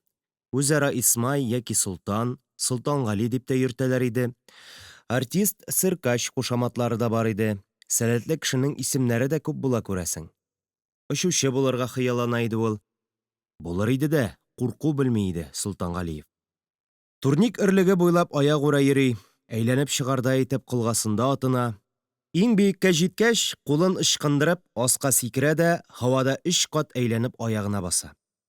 Укучылар аны бик ярата иде. Бәлки шуңа күрәдер, сыйныф җитәкчесе Ләйлә Фәһимовна аны сөймәде. Караклыкта гаепләп, Солтангалине мәктәптән кудылар. Үкереп җылап, каргап китте Солтангалиев. Китте дә юк булды. Ташкишу кешеләре очраштырганда Ярмөхәммәт гел сораштыра иде. Ул сәләтле җегет югалырга тиеш түгел, зур эшләр майтарыр өчен дөньяга килгән кешегә охшаган иде ул Солтангалиев. Аның гөнаһсыз икәненә Ярмөхәммәт җаны иманын куеп ышана иде. Ләкин Ташкишу кешеләре Солтангалиев язмышының ничек булганын төгәл генә әйтә алмады. Каядыр физүгәме, балалар йортынамы киткәнме шунда кебек томанлы иде җаваплары. Нинди эш булды соң бу, дип Ярмөхәммәт күп мәртәбәләр уйланды.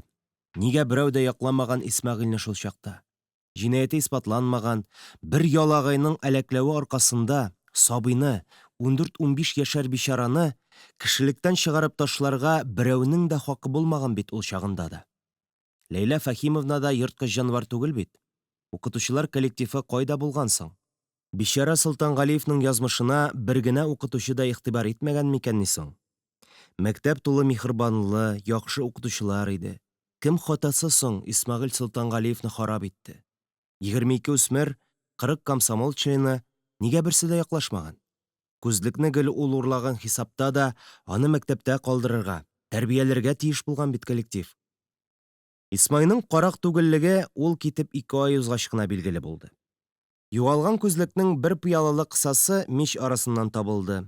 Кемдер ваткан да яшергән, әйтмәгән. Кем үз кабахәтен гаепсез Солтангалигә сылтаган? Бу мәңгегә билгесез булып калды. Ярмөхәммәт станцияга йөк илтә бара иде. Юл кырыенда сукбай кыяфәтле берәү кул күтәргәч туктады. «Шеф, станцияга чаклы акчасыз гына алып барасыңмы?» – диде юлаучы. «Утыр», – диде Ярмөхәммәт. «Уш авылдан чыктың бугай, агайны?» «Шуннан», – диде сукбай. Ярмөхәммәт юлдашына бакты. «Былай танышка охшамагансың, кемгә кайткан идең соң?» – дип сорады. Сорауын тамамлаганчы ук ул сукбай йөзендәге таныш чалымнарга игътибар итте.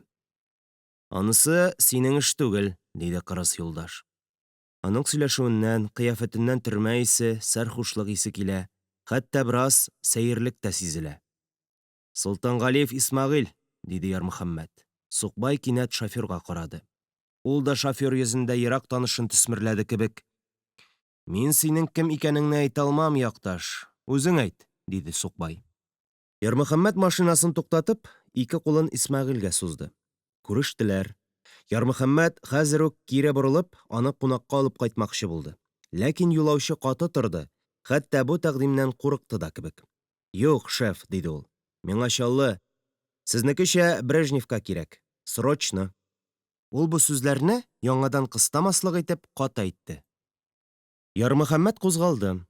Юлда барганда сүз башлавы кыен булды. Юк-бар сорашып, андый язмыш гарипләндергән кешенең телен ачам димә. Байтак баргач, юлчы үзе башлады. «Эх, шеф», – диде ул карлыккан тавыш белән. «Бер дә гаҗәпләнмим. Ярый әле син таныдың. Син танырлык кына булса да, Ташкишу Солтангалиенең улы Исмәгыйль чырайында үз төсе калган икән әле. Таныклыгымны алдым да авылга, үги әти янына кайтырга куркып, хурланып, детдомга барып кердем. Не повезло. Бер фраерның чырайына суккан өчен изделәр мине. Гаепләп, колонияга җибәрергә булдылар. Суд моннан мәктәптән миңа характеристика сорады. Шул характеристика эшне хәл итте. Әйбәт булса, шартлы гына була иде. Ләйлә Фәһимовна шәп язган. Әхлаксызлык, караклык өчен дигән. Китте башлар, күрәлесить. 6 судимость, 20 ел таш капчыкта. Үтте дә китте гомер. Каргалган кеше мин, шеф». «Әниң исән диделәр, Ташкишуга кайчан кайттың?» «Ты что? Аның янына кайтырлыкмы мин?» «Яшәсен, күнеккәндер инде. Да, аның башка балалары да бар».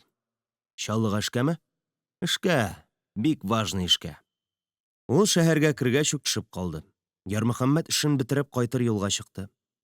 Солтангалиевның бик важный эшкә дигән сүзе юл буе Ярмөхәммәткә бәйләнеп йөдәтте. Ниндидер бер мәгънә бар иде аның бу сүзендә. Икенче көнне ул Рәйсәсе белән Учавылга урта мәктәпнең олы бәйрәменә китте. Беренче чыгарылыш булганга 30 ел тулган икән. Кемнәр генә кайтмаган бу бәйрәмгә. Кытыпта йөзүче капитан да, дөнья чемпионы да, артист да, хезмәт герое да, орден-медаль таккан колхозчылар да бар. Бер-берсен таныганнар бергәрәк җыелып тора. Тантанадан соң мул табын янына дәштеләр. Кайчандыр монда эшләгән, әмма ниндидер сәбәпләр белән башка җиргә күчкән укытучыларны да чакырганнар. Алар арасында Ләйлә Фәһимовна да бар иде. Ул Чаллыга күчкән иде бугай. Тантанада да, табын янында да бу мәктәптә укыган мәшһүр шәхесләр турында күбрәк сөйләнде. Мәҗлеснең кызган җирендә генә берәү сүз сорады. Тантана вакытында да, мәҗлес башында табын янында да күренмәгән сәер кешене Ярмөхәммәт таныды. Бу аның кичәге юлдашы Исмай иде. Бәйрәмчә киенгән кешеләр арасында ул чыннан да сәеррәк күренгәнгәме, табынчылар башта аптырабрак калды. «Кемсез? Сез чакырылымы?» – диде тамада. Исмай бик тыныч, салмак иде. Бөгәрләнгән булса да, каяндыр пинжәк юнәткән. «Мин дә шушы мәктәптә укыган кеше. Дөрес, мин тиздән отдал концы». Исмай сөйләнә-сөйләнә табын түренәрәк якынлаша. 1952 елда 8 А классында кемнәр укыды? Ярмөхәммәт Рәйсә тагын 3-4 кунак кул күтәрде. Безнең класс җитәкчесе Ләйлә Фәһимовна иде. Ул Ләйлә янына килеп җитте. Ә мин шул класстан тарих укытучысы Мәрьям апа Мөбәрәковнаның күзлеген урлауда гаепләнеп, мәктәптән куылган Солтангалиев Исмәгыйль булам. Мәҗлестәгеләр нишләргә дә белми иде ахрысы. Көләргәме, җыларгамы дигәндәй, шышы-пышы сөйләшә башладылар. Ләйлә Фәһимовна, мин теге вакытта да әйттем, ялындым сезгә. Мин алмадым күзлекне, валлаһи. Хәзер дә әйтәм, мин алмадым. Мин укырга, очучы булырга теләй идем. Сез мине кыйнап сорап алдыгыз. Сез миңа ялган характеристика язып судка җибәрдегез. Сез үзегез җинаятчы. Ә җинаятчы җәзасын алырга тиеш. Ярмөхәммәт урындыгын күчереп, кинәт Исмай ягына ыргылды, ләкин соң иде инде. Исмәгыйль соңгы сүзен әйткәндә, әллә каян гына финка тартып чыгарды. Күз иярмәслек тизлек белән ул ниндидер хәрәкәт ясады. Ләйлә Фәһимовна арка ягына киерелеп ыңгырашу тавышы чыгарды. Ярмөхәммәт белән бер хәрби егет Исмәгыйльнең ике беләгеннән тотып артка каердылар. Финка шалтырап идәнгә төште. «Шеф, җибәр», диде Исмәгыйль. «Минем бу кулларны күп каердылар инде, җибәр. Хәзер мин чебешкә дә кагылмаячакмын». Чыннан да, Исмәгыйль карышмый. Аны ычкындырдылар. Ләкин җинаятчыны күп ирләр урап узды. Милиция дә ашыгыч ярдәмдә килеп җитте. «Зыянлы түгел», диде врач. Исмәгыйль канәгать күренә. Ул Ярмөхәммәтне үз итеп бугай. «Мин аны мачоны ясадым», дип пышылдады. «Хәзер мин с удовольствием таш капчыкка барам. Очучы булырга хыялым ашмаган иде, бусын хәт үтәдем». Ул ютәл гыжлау чыгарып көлде. Аны алып киттеләр. Авыл скорые белән Ләйлә Фәһимовнаны үзәк хастаханәгә үк илткәннәр. Бәйрәмнең рәте калмады. Ахлар, ухлар, имеш-мимешләр куерды. Таң атканчы гел шушы вакыйга турында гына сөйләштеләр. Солтангалиев Исмәгыйльне чынлыкта исә, ни гаҗәп, Рәйсә белән Ярмөхәммәттән башка берәү дә хәтерләми икән. Исмай турында сораша-сораша Ярмөхәммәтнең теңкәсенә тиеп беттеләр. «Зыянлы түгел» дигән сүз кешеләрне тынычландырса да, озакламый хәбәр таралды. Ләйләнең кабырга астыннан үпкәгә кергән пычак ярасы җүләнми икән. Тәне 40-41дән төшмичә кызыша икән диделәр. Тагын бер айдан укытучы Ләйлә Фәһимовнаның хастаханәдә вафат булганлыгы беленде. Хәнҗәр махсус туфракка кадап күгәртелгән булганда, кан бозылган. Мондый чакта кан алыштыруда ярдәм итә алмый. Кеше әкренләп үләргә дучар була икән. Исмәгыйльнең мачоны ясадым дигәне шуны аңлаткан. Ягъни ул ярадан кеше терелә алмый. Үләсен сизгәндер Ләйлә апа, сизгәндер. Нәрсә уйлады икән ул Исмәгыйль Солтангалиев турында? Үкендеме, нәфрәтләндеме? Бәлки ул башкалар кебек Исмайны бөтенләй хәтерләмәгәндер дә. Ихтимал.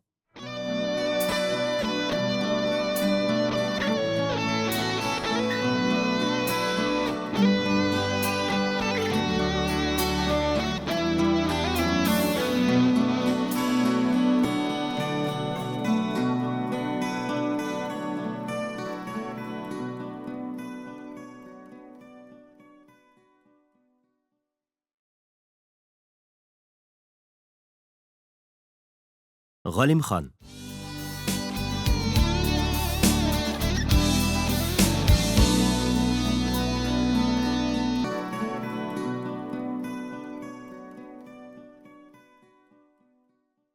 Рәүф тә, Галимхан да өйләнмәде. Төрле сүзләр йөрде бу турыда. Имеш, Рәүф хәрби хезмәттән өйләнмәслек булып кайткан икән диделәр. Имеш, Галимхан эчә-эчә шулай булган диделәр. Сүзләр йөрде дә тынды. Рәүфнең дә, Галимханның да бу сүзләргә исе китмәде. Рәүф тракторын бакча башында сүндерә дә, ындыр артлатып кына өенә кайта. Шуннан соң ул урам як капкадан йөрми. Тумыштан чирле сеңлесе дә урамга түгел, ишек алдына да чыкмый. Карт анасы кәҗә сауа, Рәүф анасы ни пешерсә, шуны караусыз ашый да, китап-журналга тотына. Аның укымаган китабы юк. Ләкин бер кайчан да ул укыганнары хакында авыз ачып кешегә сөйләмәде. Галимхан исә бригадир кая кушса, шул эшкә барып кайта, мал-туарын карый да гәҗиткә чума, телевизор карый. Монысы эчәргә аракысы булмаганда. Аракы булганда берни кирәк түгел. Аның нәрсә эшләгәнен бөтен авыл белә. Салырына булмаганда ул сөйләшми, өендә утыра. Салып алса, Галимхан урамда, кибет төбендә, клубта, яшьләр янында. Аякта авызыннан бер кәлимә сүз тартып ала алмассың. 100 грамм керүгә Галимхан үзе әйтмешли, Татар дәүләт филармониясының нәфис сүз остасына әверлә дә куя. Галимхан, иләнеп җибәрәсеңме әллә, дип шаярталар. Авылда сез ике күрше инде, карт бойдаклар. Син дә, Рәүф. Галимхан шундук сүз таба. Син агайны, минем яшь бойдак булган чакны да онытма. Ха, дип үз сүзеннән үзе көлә. Аннары сон син агайны акмыек, Рәүфкә кагылма. Рәүф белән минем өчен дустыбыз вә күршебез Ярмөхәммәт тырыша. Статистика мәгълүматларына бакканда, бер иргә уртача ничә бала туры килә? Бер иргә уртача 2 бала. Безнең регионда, ягъни Түбән Очта да нәкъ шулай. Ярмөхәммәттә 4 бала, Нәдершада 4 бала, Рәүф белән миндә нулевой күрсәткеч. Ә безнең регионда уртача ир сайын 2 бала. Димәк, миндә, Рәүф тә 2 бала атасы. Галимхан салган көнне кибет яны капка төбе гөрләп тора. Түләүсез театр. Шулчак айгылдап көлүче ирләр яныннан Сабир карт узып бара иде. Күрәсең, ул йомыш белән кибеткә төшкәндә, кибет төбе тулы салмыш ирләр булгач, башка йомыш тапкан булып, Түбән Очка таба узып киткән булды. Аек булса Галимхан аңа: "Исәнме, Сабир абый?" дияр иде. Юк. Бүген Галимхан ни уйлатса шуны әйтәчәк. Ярмайның нәсел үгезе, иптәш пенсионер, коммунист Сабирҗан Госмановский, "Здравствуйте!" дип кычкырды нәфис сүз остасы. Сабир исәнләшепме, нидер мыгырданыпмы кибетне узып китте. Галимханга илһам килгән иде, ул позага басып: "Эт симерсә иясен танымый ди. Сез безләрне танымадыгызмыни, иптәш Госмановский? Мин сезне беләм, сез иптәш коммунист Сабирҗан Госмановский Түбән Очка төшеп, Газизәбикә Тол ханым белән җинси ихтыяҗларыгызны канәгатьләндерү белән мәшгуль идегез." Галимхан радио-телевидение, гәҗит-журналда нинди төче купшы сүз языла, эчкәч шул телдә сөйләшә. Ирләр әдәпсез көлә, көлмәүчеләр дә бар, җитәр сиңа галим дип кыюсыз гына эндәшүчеләр дә бар. Дөрестән дә, карт кешедән көлү килешми янәсе. Сабир мондый чакларда һич ни әйтми, бәхәскә керми, ишетмәмешкә салыша. Тора-бара ул бөтенләй саңгырауланды. Кемдер юри чукракка салыша ди. Хактыр да, нишләмәк кирәк? Каршы әйтсә, ул янган утка май гына сибәчәк. Халык усалланды, кул белән шаярулары да ихтимал. Ишетмәсәң яки ишетмәмешкә салынсаң, иң яхшысы. Ишетә ул, ди Галимхан. Ишетә, нәҗес. Үзенә кирәкне бик тиз ишетә, курвы. Чыннан да, Сабир бригадирлыктан пенсиягә чыккач, идарә тирәсендә куштан булып йөрсә дә, япа-ялгыз калды. Балалары райүзәктә урысча укып шәһәргә күчте. Кайтмыйлар. Карчыгы Маһиҗә дә дөнья куйды. Гатауллинга бик ярарга тырышып йөрсә дә, эше пешмәде. Халык моны тиз сизде. Көн сайын булмаса да, җае туры килгәндә, кешеләр Сабирны каккалый-суккалый башлады. Җан дусты Фәрхун да аны яклаша алмас иде. Аның үзен бер-ике тапкыр билгесез кешеләр тукмап, өеңгә ут төртәбез дип янадылар. Фәрхун малае Мирвәли янына рай үзәккә күчеп китте. Сабан туена да кайтмый. Шулай, безнең халык бичара, түрдә утырганда түрәгә кирәген әйтергә шүрли дә, түрәлектән төшкәч, ярар, узган эшкә салават дип үч алмый.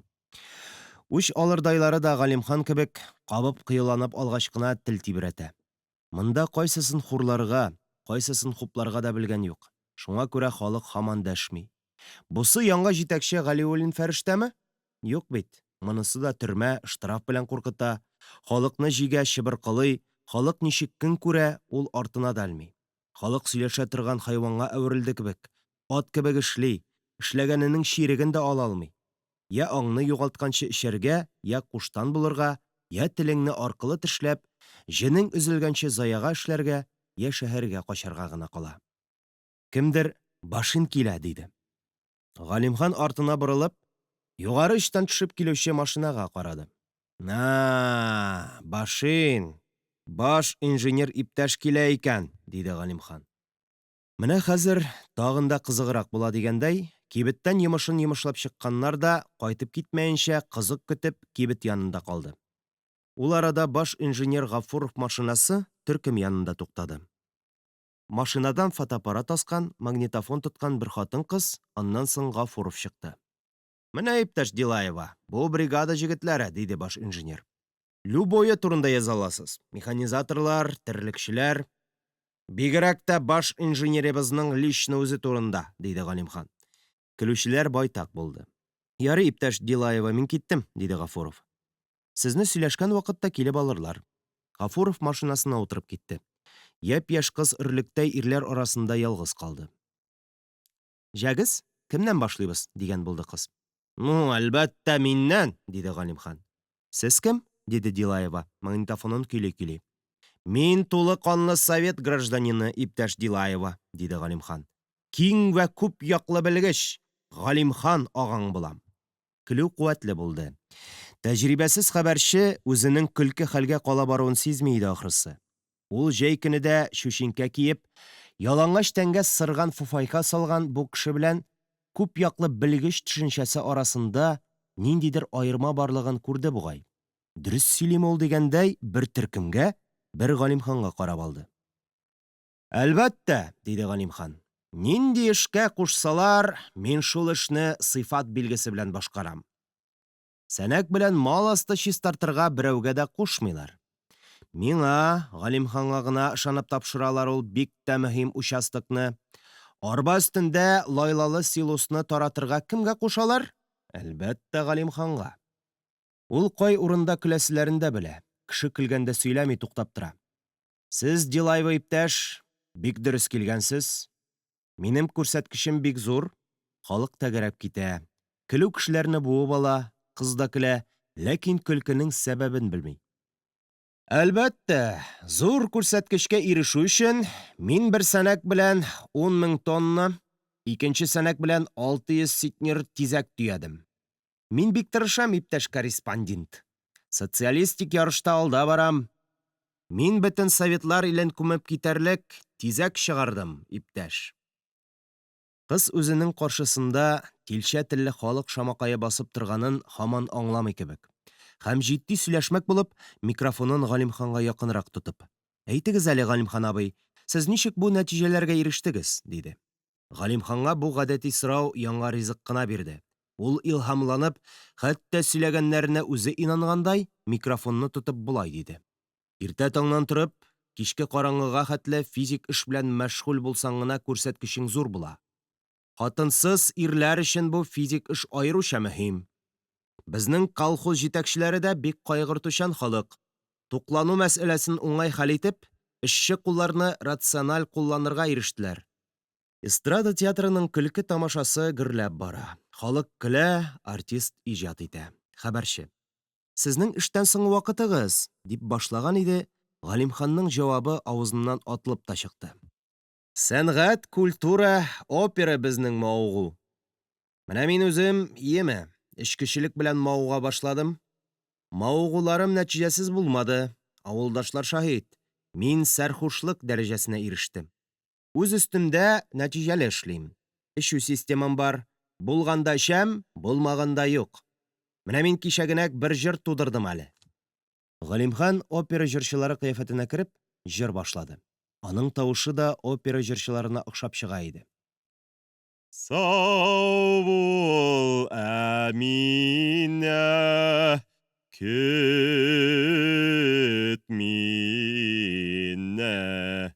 Операдан соң Галимхан такмакка күчте. Дулкынланып сулар керә пароход идәненә, иң бәхетле матур тормыш Совет илендә генә. Гөрләтеп кул чабалар, көләләр. Шау-шу бераз тынгач, Галимхан янә сүз башлады. Ул кинәт үзгәрде, үз хәленә кайтты һәм гаять җитди рәвештә. Ә беләсезме? Бу җыр өчен мин җырчысын да, шагыйрен дә капкага терәп атар идем, диде. Кемдер бу сүзләрне кызык ясау өчен әйтелде дип уйлап көлеп куйды. Көлмәң, диде Галимхан. Кызык түгел. Кая караган корреспондентлар? Кая караган НКВД, а?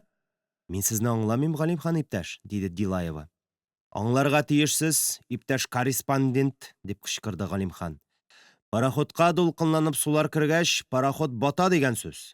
Пароход батканда, понимаешь, иң бәхетле, иң матур ил Советлар иле генә була алмый. Бу иптәшләр провокация, бу диверсия, җырга салынган бомба. Димәк, кемдер пароход идәнен алдан ук тишкән. Берәү дә көлмәде. Дилаева тиз генә магнитофонын җыя башлады. Галимхан нотык сөйләүче кабыгына кереп, Юрий сөйлиме, әллә үз инанышын әйтәме, аңлавы кыен, ләкин аның кыяфәте куркыныч иде. Күзләр шарачык, ике кашта маңгайга менгән, бармаклар ара-тирә халык өстенә хәбәрче кызга янау булгый. «Не позволю!» дип кычкыра Галимхан. «Значит, пароход бата, ә без җырлыйбыз булып чыга. Врагу не сдается наш гордый варяг, да?» Галимханның шаярып башлап та хәтәр җанҗалга кадәр барып җиткәнлеген авыл халкы белә. Карт тимерче Раван абзый хәбәрче кызны читкәрәк тартып: «Кызым, син хәзер аннан ераграк йөр инде. Аның иянәге шулай», диде. «Я себе позволю», дип Галимхан кычкыра. «Мин үземә рөхсәт итәм ки, мин төйнәлгән йодрыкларымны эшкә җигалам, ягъни сугыш алам. Совет кәҗәсенә карата физик көч кулланырга ярамый. Ягъни кәҗәне кыйнамаска кирәк. Физик көч кулланып, мин сезне егылырга мәҗбүр ит алам, әмма аның өчен статья бар». Халык таралып бетте. Галимхан сүрелә төште дә, тирән көрсенеп, кибетнең таш баскычына утырды. «Эх, сез», диде ул үз алдына. «Сезләр, сескәйләр, наданнар бит сез мәхлуклар». Кемне сүгә ул? Авылдашларынмы? Әллә гәҗит халкын ачуланамы? Сезгә шар-шыр көләргә булсын да, шапыр-шыпыр чимерергә булсын да, гыр-гыр йокларга булсын. Галимхан салмак кына торды да, ипләп кенә үз өенә таба түбәнешкә атлады. Бераз баргач аңа Сабир очрады. Аңа килеп җитәрәк, Галимхан җыр башлады. Бу җырлау түгел, сыкрауга охшаган иде. Яңа утырткан тупылларым сынган каты давылда. Бер җылыймын, бер җырлыймын, китәм туган авылдан. Сабир белән тигезләшкәч, Галимхан туктап карт колагына: «Сафуан абзый җыры!» дип кычкырды. Үзе нәтиҗәсен көтеп тормады, китеп барды.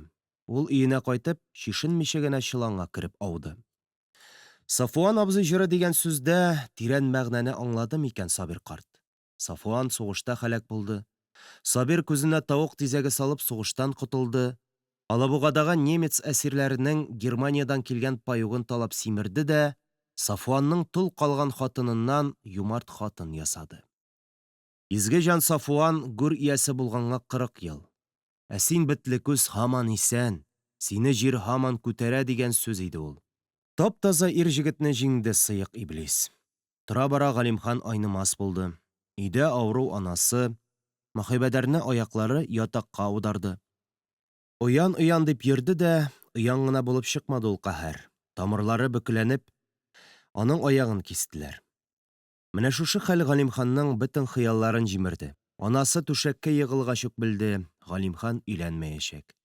Үз анасын карамаган хатыннар заманында ирнең гарип анасын, Кайсы яхшы хатын тәрбия кылыр икән? Көн саен ашатырга, эчертергә, астын алыштырга, атнага бер мунчага алып кереп юындырырга кем риза булсын? Үзе күз тоткан кызлар арасында ул андый батырны күрмәде. Бәлки ул хаталанадыр, әмма барыбер өйләнмәскә булды. Галимхан гарип анасының бөтен әнә шул мәшәкатьләрен үз өстенә алды. Барысын да үзе эшли, зарланмый, анасына авыр сүз дә әйтми иде. Шулай яшәп бетерергә уйлады. Инде авыру анасы да дөнья куйды, өйләнергә соң кебек тоелды. Ятим йортта ялгыз буйдак ни кылсын? Эчә, бар тапканы шуңа җитеп бара. Көннәрдән бер көнне ул шулай каты махмырдан мунча ягып керер. Мунчасын иртә томалапмы, әллә йөрәге тотыпмы, Галимхан вафат булыр. Кем белә, кем кистереп әйтә ала? Юк, бу эшне Галимхан алдан уйлап эшләмәгәндер дип. Ләкин Ярмөхәммәт бу турыда берәүгә дә сүз катмады. Ярмөхәммәтләрнең каршы ягында тагын бер ятим нигез, ялгыз йорт артыр. Электр чыбыкларын, радио чыбыкларын өзәрләр. Тәрәзә, ишек, капка кадакланыр. Ишек алдын тутырып кычыткан, әрем, алабута үсәр.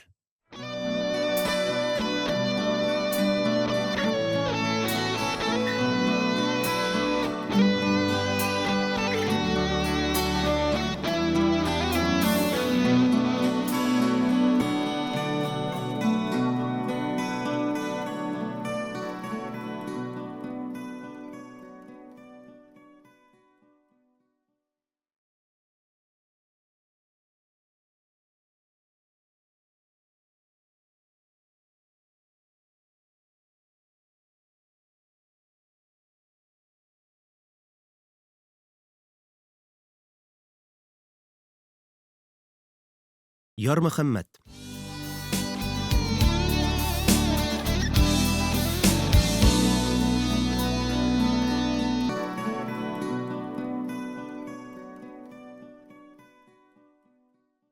Теге көнне гәҗит хәбәрчесе Дилаева йөри торгач Ярмөхәммәтне эзләп тапты. Что быты казбыты, ул бер алдынгы колхозчы турында очерк алып кайтырга тиеш икән. Ләкин Ярмай авылы кешеләре белән уртак тел таба алмыйча, бичара кыз җылап беткән. Кемдер аңа Ярмөхәммәтне күрсәткән. Бу йорттан да ул кәефсез киткәндер ахрысы. Әллә ничек булды ул сөйләшү. Соңыннан Ярмөхәммәт үкенеп тә куйды. Ни өчен соң ул тәҗрибәсез, яшь кызга төксе булды? Юк, кызга түгелдер. Кыз йөзендә ул ялган купшы сүзләр язучы матбугатны ачулангандыр. Галимханның театрын хәбәрче кыз үзе дә, авылдашлары да аңламады һәм аңламаячак.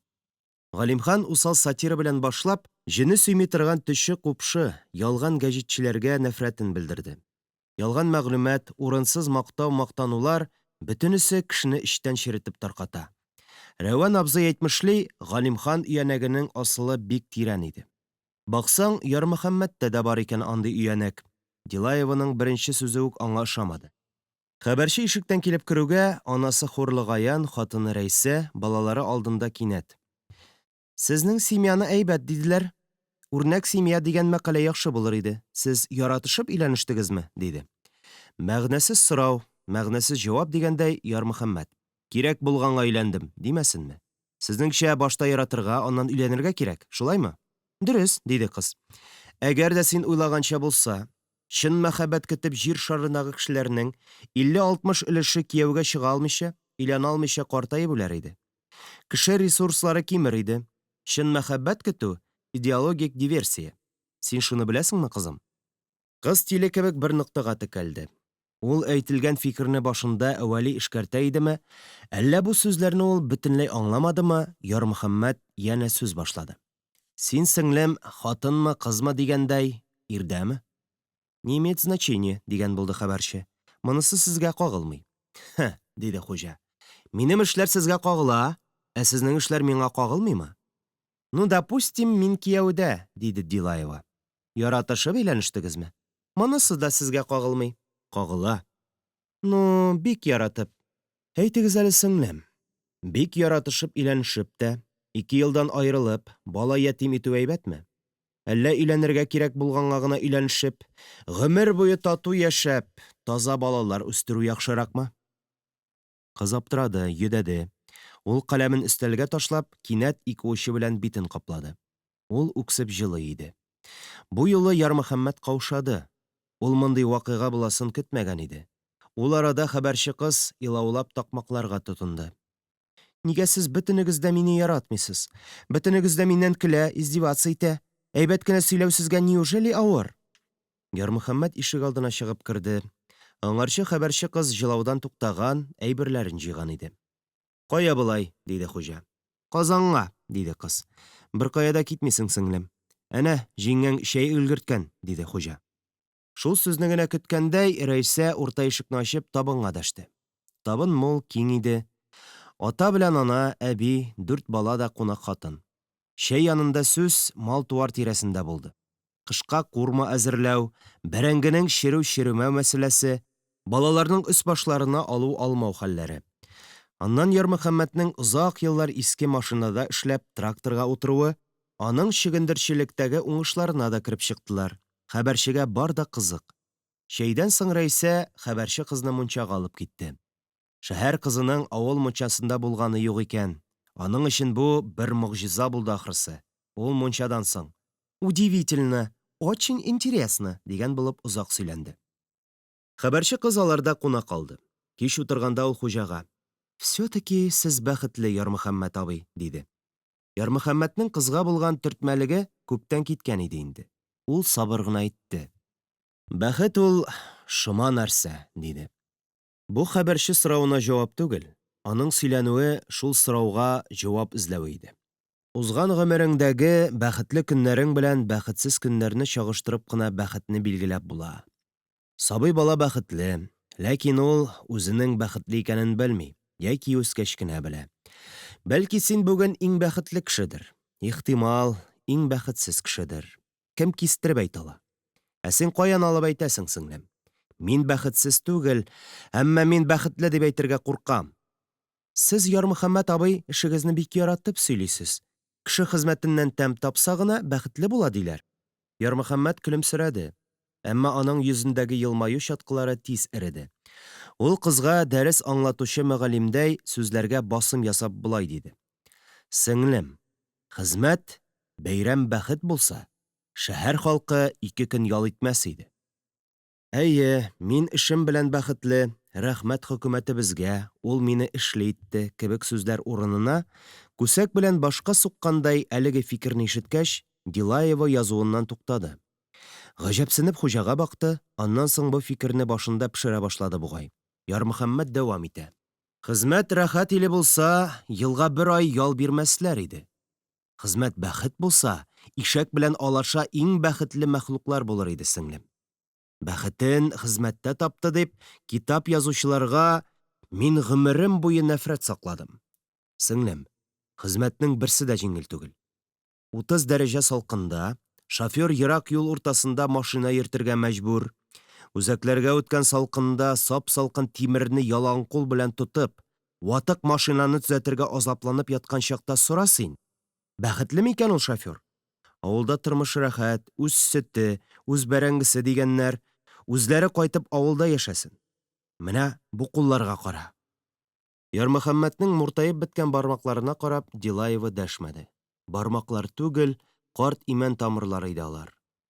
Минем вазыйфам ул хезмәт, җан саклау. Балаларымны үстерү өчен матди чыганак ул хезмәт. Шуңа күрә дә без эш авыр дип зарланмыйбыз. Раз эшкә алынгансың икән, шәп эшлә, зарланма. Бу да минем кагыйдәм. Хезмәт бәхет түгел, хезмәт ул михнәт. Хезмәтнең рәхәте хезмәттә түгел, нәтиҗәсендә. Кышың иң җылы булса, табының мул булса, мал-туарның тамагы тук булса, үй эчендәгеләрең сәламәт булса, син әйткән бәхет шулдыр инде ул. Ярмөхәммәт туктады. Бераз моңланып утырды. Бу сезнең яраткан җырыгызмы? Диде хәбәрче кунак. Зөләйха белән Габделхай бәйете бу, диде хуҗа. Ул кыска гына бәйет тарихын сөйләп китте. Менә алар бәхетле иде. Вәсилә белән Халисә бәйете дә бар бездә. Бу бәйетләрне бөтен үй иче тыңлады. Барысы да җылы иде. Дилаева иптәш тә чын күз яшьләре белән җылады. Беләсеңме, сеңлем, диде хуҗа. Ни өчен хәзер бәйет чыгармый халык? Андый фаҗигаләр юк бит хәзер, диде кунак. Ярмөхәммәтнең кәефе кырылды. Алай икән, сеңлем, диде ул. Гөлнара исемле, 18-дә тулмаган кызны көчләп, Ботарлап, күзләрен чыqып, үлгәч тә мәсхәрә кылып ташладылар. Чибәр ие, булган ие, әнисенә бер ие мәрхүмә. Әнә кереп күр. Бәхетле бер хатыннан нинди шәүлә калды. Фаҗигалар җитәрлек, хәтта артыграктыр да әле. Элек андый мәрхәмәтсезлек бик сирәк була иде. Язып куй сеңлем. Бастырырлармы, юкмы, шулай да яз. Халыкны бәхетле социалистик хезмәт белән басып, шигырь, җыр, бәет чыгара торган талантын сыттылар, сындырдылар. Сәбәбе шул. Хезмәт, хезмәт, эш. Менә нәрсә ул халыкка биргән бәхет. Әнә, авылның беренче коммунисты Сабирҗан Госманов исән әле. Халыкны талпан кандала урынына имде. Эш белән изде. Һич кенә дә үкенми. Миндәйләр булмаса, сугышны җиңеп чыга алмаган иде Сталин дип әйтә ди. Бер гаебем юк, мин Сталин солдаты дип кенә җиффәрә. Хәбәрче Дилаева иптәш китеп, байтак вакытлар узгач, Ярмөхәммәт Хәйруллин турында радиодан бер тапшыру булды. Гәҗиттә бер мәкалә чыкты. Хәбәрче Дилаева һич нәрсә аңламаганмы Ярмөхәммәт әйткәннәрдән? Әллә ул өлешләрен төшереп калдырганнар, белгән юк. Мәкалә бәхетле кеше дип атала.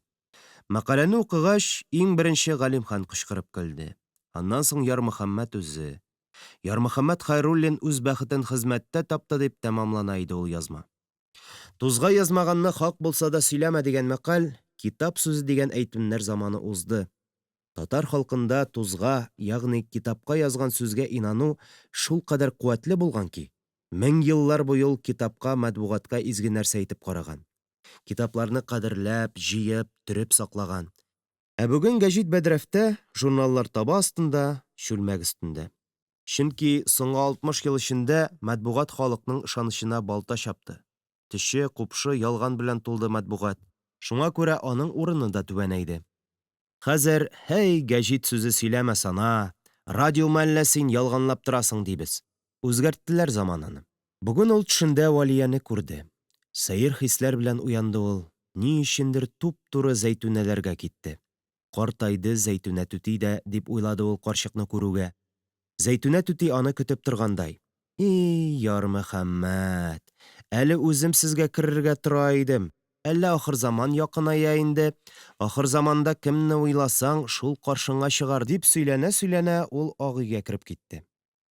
Аннан чыгышлый, менә Хода рәхмәте, Валиядән олы хат бар. Аш әле, укып та бирерсең, диде. Бу бәһале хат иде. Ярмөхәммәт сәер хисләр илә хатны ачты. Хат дигәннең ичендә хат юк, Комсомольская правда гәҗите генә иде. Гәҗитнең 4нче битендә В. Галай мәкаләсе кызыл каләм белән уратылган. Мәкалә Белоруссиядан эвакуацияга килгән укытучының Ярмай авылы кешеләре турындагы хатирәләре буларак язылган. Мәхәббәт, хөрмәт, рәхмәт сүзләре белән тәмамлана язма. Язмышлар дигән, кайларга китереп ташлады да, кайларга алып китмәде, диде Зәйтүнә түти. Изге җан Валия, изге җан иде. Алар биредә үлеп калган Моисеевчлар, спекулянт Тилшә Типуннарны да искә төшереп озак сөйләштеләр. Сүз Вәсилә белән Халистәгә килеп җитте. Зәйтүнә түти Вәсилә җырын башлады. Мин авылдан киткән чакта зират талы шаулады. Мин мескеннең хәлкәйләрен таллар гына аңлады. Халисәнең өрәге яңадан кайтмады, дигән булды Ярмөхәммәт. Зәйтүнә түти көлемсерәде. Замана, диде ул. Иренмәгән җан. Авыр эштән соң рәхәтләнеп йокламыйча, ак җәймә беркәнеп өрәк булып йөримеш.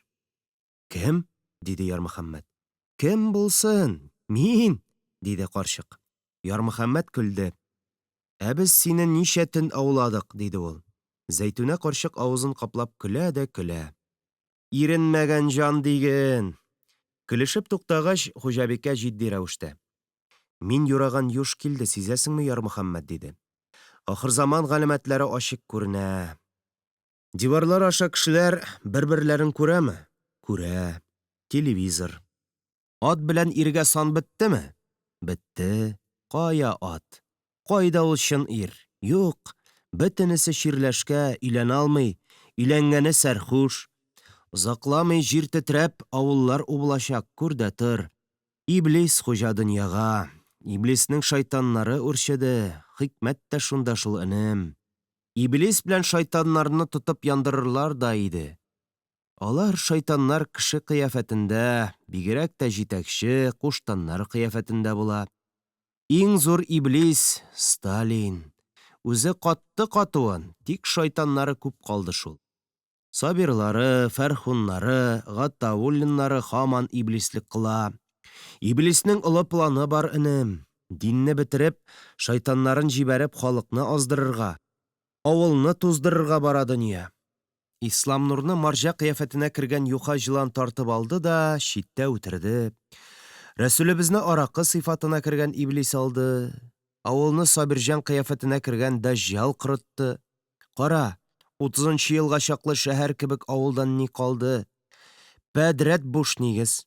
Бүген иртәгә үләргә йөри торган минем сыман ялгыз карчыклар ярты авыл. 3-5 елдан ни барысы 50-60 хуҗалык калачак. 2000нче елда дөнья беткәндә берсе дә калмаячак. Каргалган тыкым без. Барысында сугыш алмады бит ул ирләрнең. Шайтан алды, энем. Чаллы, КамАЗ кыяфәтендәге, түбән Кама сүрәтендәге иблис алды асыл кызларны, таза җегетләрне. Каргалган тыкым без. Ярый әле син бар. Без дәйләрне йола белән җирләргә. Алга таба мәйтне юып, кәфенләп, гүр сәдакасы биреп, җиназа намазы укып күмү булмаячак. 3-сен, 7-сен, 40-ын, йылын уздырулар бетәчәк. Шул түгелмени ахыр заман. Ике төрле хис тойгы, ике төрле уй-фикер арасында сәер халәттә чыкты Ярмөхәммәт Зәйтүнә карчык яныннан. Изгеләр изгесе, мәхәббәт алиһәсе Валия язган хатирәләр аның күңелен тутырган. Сөенеч сагыштан тулган күңел белән янәшә әче юшкын тырный бәгырне. Зәһәр, бәйләнчек уй урый Ярмөхәммәтне. Кайчандыр, байтак еллар элек, 30 елдан артыктыр.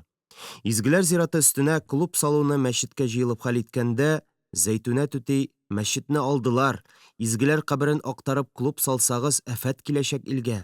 Ахыр заман киләчәк, бирмәгез мәчетне, дәһриләрне кертмәгез изге зиратка дип, авыл буйлатып кычкырып, халыкны өндәп йөргән иде. Райком, авыл советы, парт оешма кебек власть кешеләреннән бер үзе акыллы булган икән Зәйтүнә хатын. Алдан күрүчән әүлия булган икән Зәйтүнә апа. Менә ул әйткән рас килде. Бар да нәкъ ул юраганча. Бәлки алдагы җир убылулар да, кыямәт көне дә нәкъ ул әйткәнчә булыр. Ихтимал. Озак та узмады, күршеләре Зәйтүнә карчыкның җансыз гәүдәсен бәрәңге базыннан алып чыкты. Башына кан сауган мәрхүмәкәйнең. Кан басымы бик югары иде шул. Авыр туфрагы җиңел булсын. Аны җир куенына тапшыру эшләре белән Ярмөхәммәт үзе йөрде. 3-се, 7-се, 40-ы, йылы кебек йылаларны да анасы Хурлыгаян белән хатыны Рәйсә, күрше хатыннары җиренә җиткереп узгарды. Рухы рәнҗеп ятмас, иншаллах. Ул елны җиназа мәшәкатьләре күп булды. Авылдагы үлем җитем өстенә кайчандыр авылдан качып, гомер буе җирсеп, авылны сагынып яшәп тә кире кайтырга йөрәкләре җитмәгән. Шәһәрдә картаеп үлгәннәрне үз васыятләренә күрә ярмайга кайтарып җирли башладылар. Авылда мулла хисабында йөрүче Рәвән абзыйның буыннары язылмаган чакларда җиназа эшләрен Ярмөхәммәткә майтарырга туры килә. Пенсиягә чыккач, мулла әйтәбез үзеңне, дип шаярта халык. Әнә шул зират карты булып ул берничә тапкыр эшкә сыңлады, берсендә бөтенләй бармады. Баш инженер Гафуров шуннан соң Ярмөхәммәткә кадала башлады. Председатель Гатауллинның да бу кире беткән диндар Хайруллинны сөймәгәнлегенә күрә, Гафуров Ярмөхәммәтне кимсетер өчен сылтау гына эзли торган булып китте. Яңа заман, яңа түрәләр, иске халык, һаман изелә хаклык, дип уйлады Ярмөхәммәт. Йөгәнен алыштырганнан гына ат үзгәрми. Зәйтүнә карчыкның әүлия икәнлеге тагын бер кат расланды. Буш нигезләр белән рәттән Рәүфләр ихатасы да кинәт бушап калды. Авыру сеңлесе Сәлимә белән карт анасы Мәрфуга җиңги бер-бер атлы дөнья куйгач, элек тә сәер Рәүф алмашынды. Эшкә дә чыкмый, йорт тирәсендә дә күренми, арт капкадан да, урам капкасыннан да күренмәгәч, бердән-бер кәҗәсе дә көтүдән кайтып, капка төбендә 2-3 көн мәлдәп торгач, Ярмөхәммәт кыйма өсләтеп ишек алдына төште. Ялды ишегенә чирак кыстырылган, арт капкада эчтән бикле, Ярмөхәммәтнең йөрәгенә салкын шым төште. Мунчадан караргамы, лапаска керергәме? Ул ни өчендер бакча капкасын, урам капкасында шар ачып куйды. Үткән-сүткән керсә, керсен диптер ахрысы. Бераз уйланып торгач, ул мунчага керергә булды.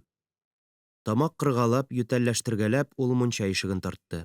Ишек эчтән бикле иде. Ярмөхәммәт катырак тартты. Бау бәйләп, аркылы агач салынган булырга тиеш, ишек бераз ачыла төште. Шул чак эчтә мыгырдаган тавышмы, ыңгырашканмы ишетелде сыман. Рәүф, Рәүф дип кычкырды Ярмөхәммәт. Бу мин, ярмый, аш! Килдегезме анагызны сагынасылар, дигән тавыш ишетелде эчтән. Менә сезгә, фәләнемне тотыгыз. Ярмөхәммәт бер аягын бүрәнәгә терәп, җене белән ишек бавын тартты. Аркылы агач сынып, ишек кинәт ачылды. Ярмөхәммәт һич ни күрмәде. Күзе тышта калган иде. Шул чак таш шалтыраганы ишетелде. НКВДга менә, дип кычкырды Рәүф. Ул арада Ярмөхәммәтнең маңгаена нидер китереп орды. Ул башын тотып, ишек ачыгыннан китеп, бүрәнәгә сыенды. Аның 10 бармагы арасыннан да шаулап кайнар кан ага иде. Ташлар ачык ишектән очып чыга да өй алды тактасына бәрелә. НКВДга шул нәрсәм, мә ал, анагызны сагынасы нәрсәләр, дип кычкыра Рәүф. Тере килеш шиш аласыз сез мине, алганыгыз да җиткән. Ташлар оча торды. Ярмөхәммәт маңгаеннан кан ага тора. Ул күлмәген йыртып башын бәйләде дә ишек алдына чыкты. Рәүф мунча ташларын атып бетерде ахрысы. Атыш тукталды. Кычкыру да кимеде. Аш, хәлсез, авыру гәүдә гөрселдәп идәнгә ауган иде. Ярмөхәммәт кешеләр чакырып мунчага узды. Рәүфнең алагаем озын гәүдәсе җансыз иде. Аның якын туганнары юк, барысы да 30нчы елда кулак хисабында сөрелгән. Мәрфуга апа ярлы крестьянга кияүгә чыккан аркасында гына куылмый калган. Ерак туганнарын белүче булмады. Шуңа күрә аларның үй җиһазларына дәгъва белдерүче чыкмады. Әмма өйдән әйбер алырга теләүче дә юк иде. Гомер буе өйдә авыру Сәлимә булгангамы, шикләнепме дигәндәй, йорт-җир ничек булган, шулай утырып калды. Искергән каралты кураны, башка авылдан килеп утынга алып китмәсәләр, урынында череп ишелергә мәхкүм иде. Тагын бер нәсел эссез яшәп, эссез генә тамырында кырыды. Хәер, Ярмөхәммәт маңгаенда НКВДга дип Рәүф дусты аткан таш эзе калды калуын. Шулай итеп, Ярмөхәммәт Хәйруллин хуҗасыз йортлар, йоласыз кешеләр, догасыз токым арасында ялгыз утрау булып калды. Бөтен эшен ташлап, бер көнне ул улы Гозәйр белән кызы Сәкинәне алып Кызыл тауга менде. Нәкъ элеккеге кебек иде табигать, әмма таллыклар юк. Борынгы тупыллар сирәгәйгән. Бабасы Гозәйр карт утырткан 10 ярым тупылның 3-се калган, аларның да 2-се янтайган. Ярга тамыр бармаклары белән чытырдатып ябышкан, егылмаска тырыша. Тау башыннан юл карурманга, карурман эчендәге ялгыз кабергә тоташты. Балалар тарихны күңелләренә сеңдерерме? Әллә булар, балалар, аңа битарафмы? Битараф булса да узган фаҗиганы, тарихны белеп, мәшһүр ана биек шәхесләрне танып та, бу тарих, бу танышу тормыш таләпләренә артык йөк булса, алар өчен тагын да яманрак булыр. Безнең халыкка һава җә артык эссе, җә артык суык түзәргә кирәк диде Айдаш баба. Урманнан чыгып килгәндә кызы Сәкинә белән улы Гозәйр чәчәкле аланга туктады. Ярмөхәммәт балаларының чәчәкләр, җиләкләр арасында мәш килгәнен онытып, туйралыкны күзәтә иде. Айдаш баба үләсе көнне менә шушында мунча себеркесе җыйган иде. Ул вакытта туйралар Сәкинә биеклегендә генә иде. Күп кенә яшь имәннәр себеркегә таланган. Кайберләре мантып, имән дип әйтерлек булган. Шул чак Ярмөхәммәт сагаеп калды. Буынын турайтып, як-ягына каранып тыңлады, ул балаларын эзли. Гозәйр олы җегет югалмас, Сәкинә дә урманны яхшы белә. Ни өчен сагайды соң ул? Борынгы ата-бабалардан калган сагаю, нәсел токымны дошманнардан саклау теләгеме бу? Туйралык буйлап, бызавын ияртеп, мәхәббәт пошый узып бара икән. Субханалла, диде Ярмөхәммәт. Пошый алан аша китәргә уйлаган иде кебек. Алан ягына карап, ул танавын төбәп иснәп торды да, ни өчендер уңгара калды. Пошый танавы күрсәткән якка караган иде, Ярмөхәммәт алан уртасындагы чәчәкләрнең селкенгәнен күрде. Игътибар беләнрәк караса, күрде. Сәкинә чүмәшеп бер урында утыра. Аннан ерак түгел җиргә тезләнеп, 4 аякланган Гозәйр икән. Ярмөхәммәт аларның шөгыленә комачауламас өчен төпкә утырды. Урманның үз хаяты. Бөҗәкләр үз эшендә, агачлар үзләренчә шаулый, җәнлекләр җим эзли, алан чәчәкләре өстендә бал кортлары. Урманда кеше заты юк кебек. Әмма аланда чәчәкләр арасында ике адәми зат бар. Ярмөхәммәт балалары. Айдаш баба тыкымы аланда чәчәкләр белән серләшә. Алан өстеннән генә үкереп вертолет очып китте. Иң беренче Гозаир аягүрә басты. Аннан соң Сәкинә. Ярмөхәммәт бер сүз әйтмәде. Балалар да нәрсәдәндер әсәрләнгән иде бугай. Сүзсезләр. Урманнан чыгып байтак киткәч, Сәкинә. Чәчәк эчендә әллә ниләр бар анда, әткәй, диде. Син нинди чәчәкләр карадың соң, дигән булды атасы. Кыңгырау чәчәкләргә, диде кыз. Мин торна чәчәген яратам, диде Гозаир. Яратам сүзендә Ярмөхәммәт күп мәгънә барын сизде. Чәчәкне генә түгел, чәчәк эчендәге Алиһә турында булды бугай бу сүз. Ярмөхәммәт кабат төпшенмәде. Шулай, әйтелеп бетмәгән көе калсын ул изге серләр. Ярмөхәммәтнең күңеле бик тә шат, якты иде урманнан кайтканда. Ләкин бу шатлыкка дегет тамызучы да юл өстендә генә икән. Аръяк басмасын чыккач та аңа Гафуров очрады. Син нәрсә, Ярмай абый, диде ул янаулы карап. Гүләйттә йөрисеңме? Балалар аны узып өйгә йөгерде. Баш инженер белән Ярмөхәммәт сөйләшә калды. Сез генә гүләйтләгәндәмени, диде Ярмөхәммәт. Һәм үзе уйлап куйды. Булды бит мондый сөйләшү. Нәкъ шушылай булды. Урманнан кайтканда булды. Аннан көлемсерәп куйды. Булды шул. Айдаш баба белән Сабир Ярмөхәммәткә ул чагында Нәҗес Сабир очрап, нәкъ шулай эттән алып эткә салып сүккән иде. Әллә тарих кабатланамы икән? Менә хәзер Гафуров Сабир сүзен әйтер дип уйлап та бетермәде баш инженер. Ну, коммунист булсаң, мин сине биетә белер идем, диде. Артыңа гына тибеп партиядан чыгарыр идем. Синең белән бер партияда тормас өчен мин үзем чыгар идем партиядан, диде Ярмөхәммәт. Бу сүзләрне ул түгел, бабасы Айдаш әйтте сыман. Ярмөхәммәтнең иреннәре Айдаш карт әйтеп торганны гына кабатлый кебек тоелды аңа. Нигә син эштә түгел, дип кычкырды Гафуров. Трамбулер таралды, диде Ярмөхәммәт. Яңаны куй, диде Гафуров.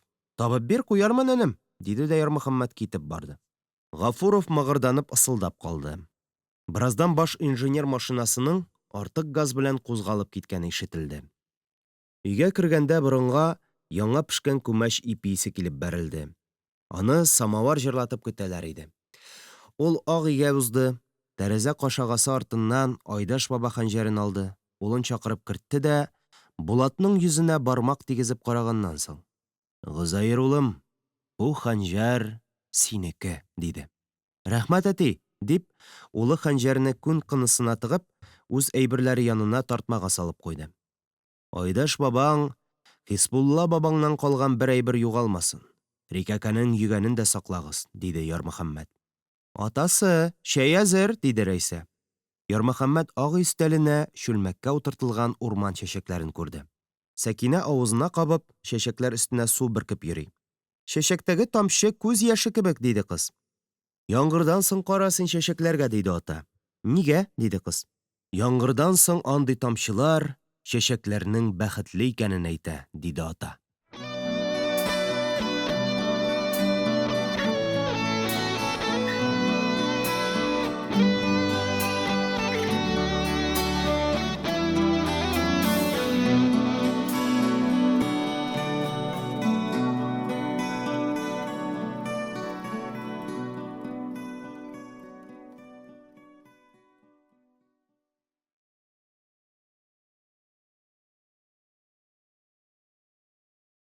Биеклек.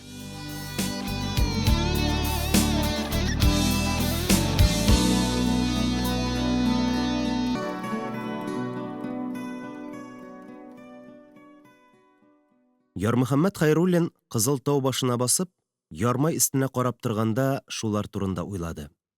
Бабасын җирләгән көннән алып, шушы көнгә кадәр гомерен ул башыннан кичерде. Нинди сихере бар соң бу урынның?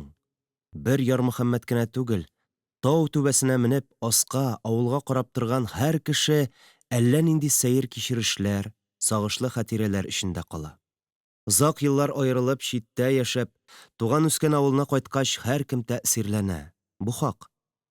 Кемдер аракы эчеп, туган авылын сагынганлыгын сөйләп җылый. Кемдер дәшми, тынмый гына авылына әйләнеп чыга. Бала чагы узган ышналарны, бер ялгызы урманнарны йөреп кайта. Зиратка кереп, каберләр арасын зиярәт кыла. Ярмайдан китеп, кунакка кайткан һәр кеше хатынын, бала чагасын ияртеп, Кызыл тауга менә. Бу бер йолага әверелеп бара. Матур йола. Тау түбәсенең буш торганы юк. Эш арасында Ярмөхәммәт һәр вакыт тау башына караштырып ала. Һәр вакыт тау башында бер кеше басып торыр. Ялгыз булса, кеше бер урында озак тора. Әйтерсең лә Зимләмир баганасы. Ярмөхәммәт белә, бу кешенең кем икәнен ерактан танымаса да белә, кеше табигатькә соклана. Су көзгесен, болын урман, авыл матурлыгын үз зиһененә, үз күңеленә сеңдерергә тырыша. Кеше шулай. Матурлык сыңдырыйм әле дип уйламый да торгандыр бәлки. Уйламаса да Ярмөхәммәт белә, ялгыз кеше шушы мизгелдә гүзәллек эчендә яши. Ярмөхәммәт тагын белә, ялгыз кеше тау башында бик озак басып тора икән, ул хатирәләр мөхитенә чумган. Ул сабый чагында бәпкә саклаган ышналарга карый, ат саклаган болыннарны күзәтә. Ауган таллар аның күңелендә сызлану уята. Таллар аяк ура торган чаклардагы кичке уеннарны, беренче мәхәббәтте, барысы да гасырлар кайтавазыдай кеше йөрәгендә яңара.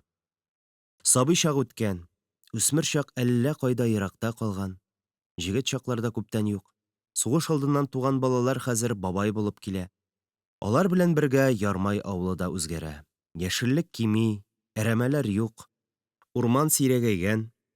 Элеккеге байлар йортын әйләндереп алган тупыллар корыган.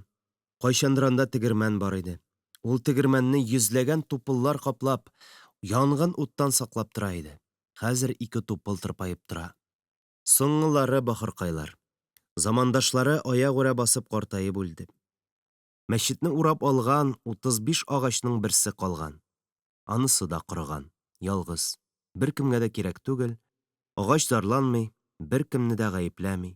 Ул сабыр гына үзенә тигән гомерне яшәп бетергә уйлап, соңгы тапкыр яфрак ярган бугай.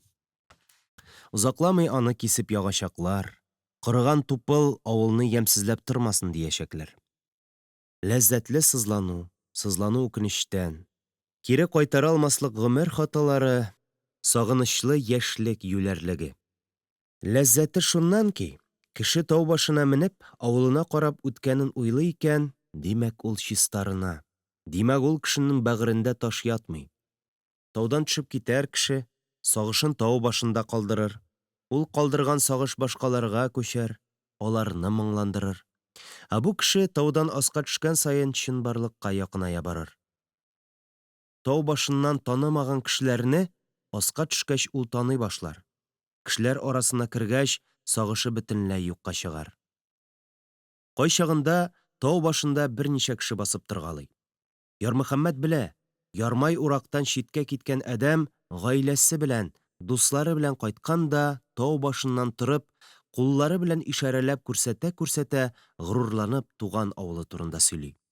Ни өчендер Ярмөхәммәткә тау башында ялгыз басып торучылар күбрәк ошый. Әйтерсең лә, шул ялгыз шәүлә эчендә ул Ярмөхәммәт үзе. Ялгыз гына тау башында басып торучы кеше төркемдәгеләргә караганда байрак, хислерәк, фикерлерәк сыман тоела аңа. Ул үзе дә япа-ялгыз менәргә ярата тауга.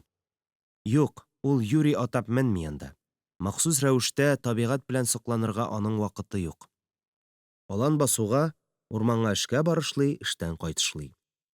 Һәр узганда Ярмөхәммәт әз генә булса да шәмәй качкын ташына утырып уйлана. Авыл өстенә карап торгалый. Нинди сихре барсың Кызыл тауның? Нигә шулай тарта ул Ярмөхәммәтне? Дөрес, хатирәләр, табигать тарта, ләкин Ярмөхәммәт бу аңлатмага гына канәгать булмады. Хатирәләр дә, табигать та тарта, дөрес. Тагын ни нәрсә тартасың?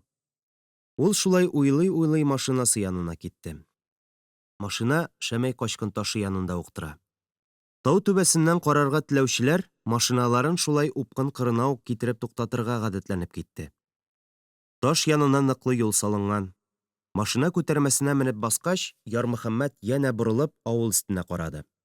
Ярмай урак улайтылган картадагы сүрәттәй Зәйшәгә сыйынып ята.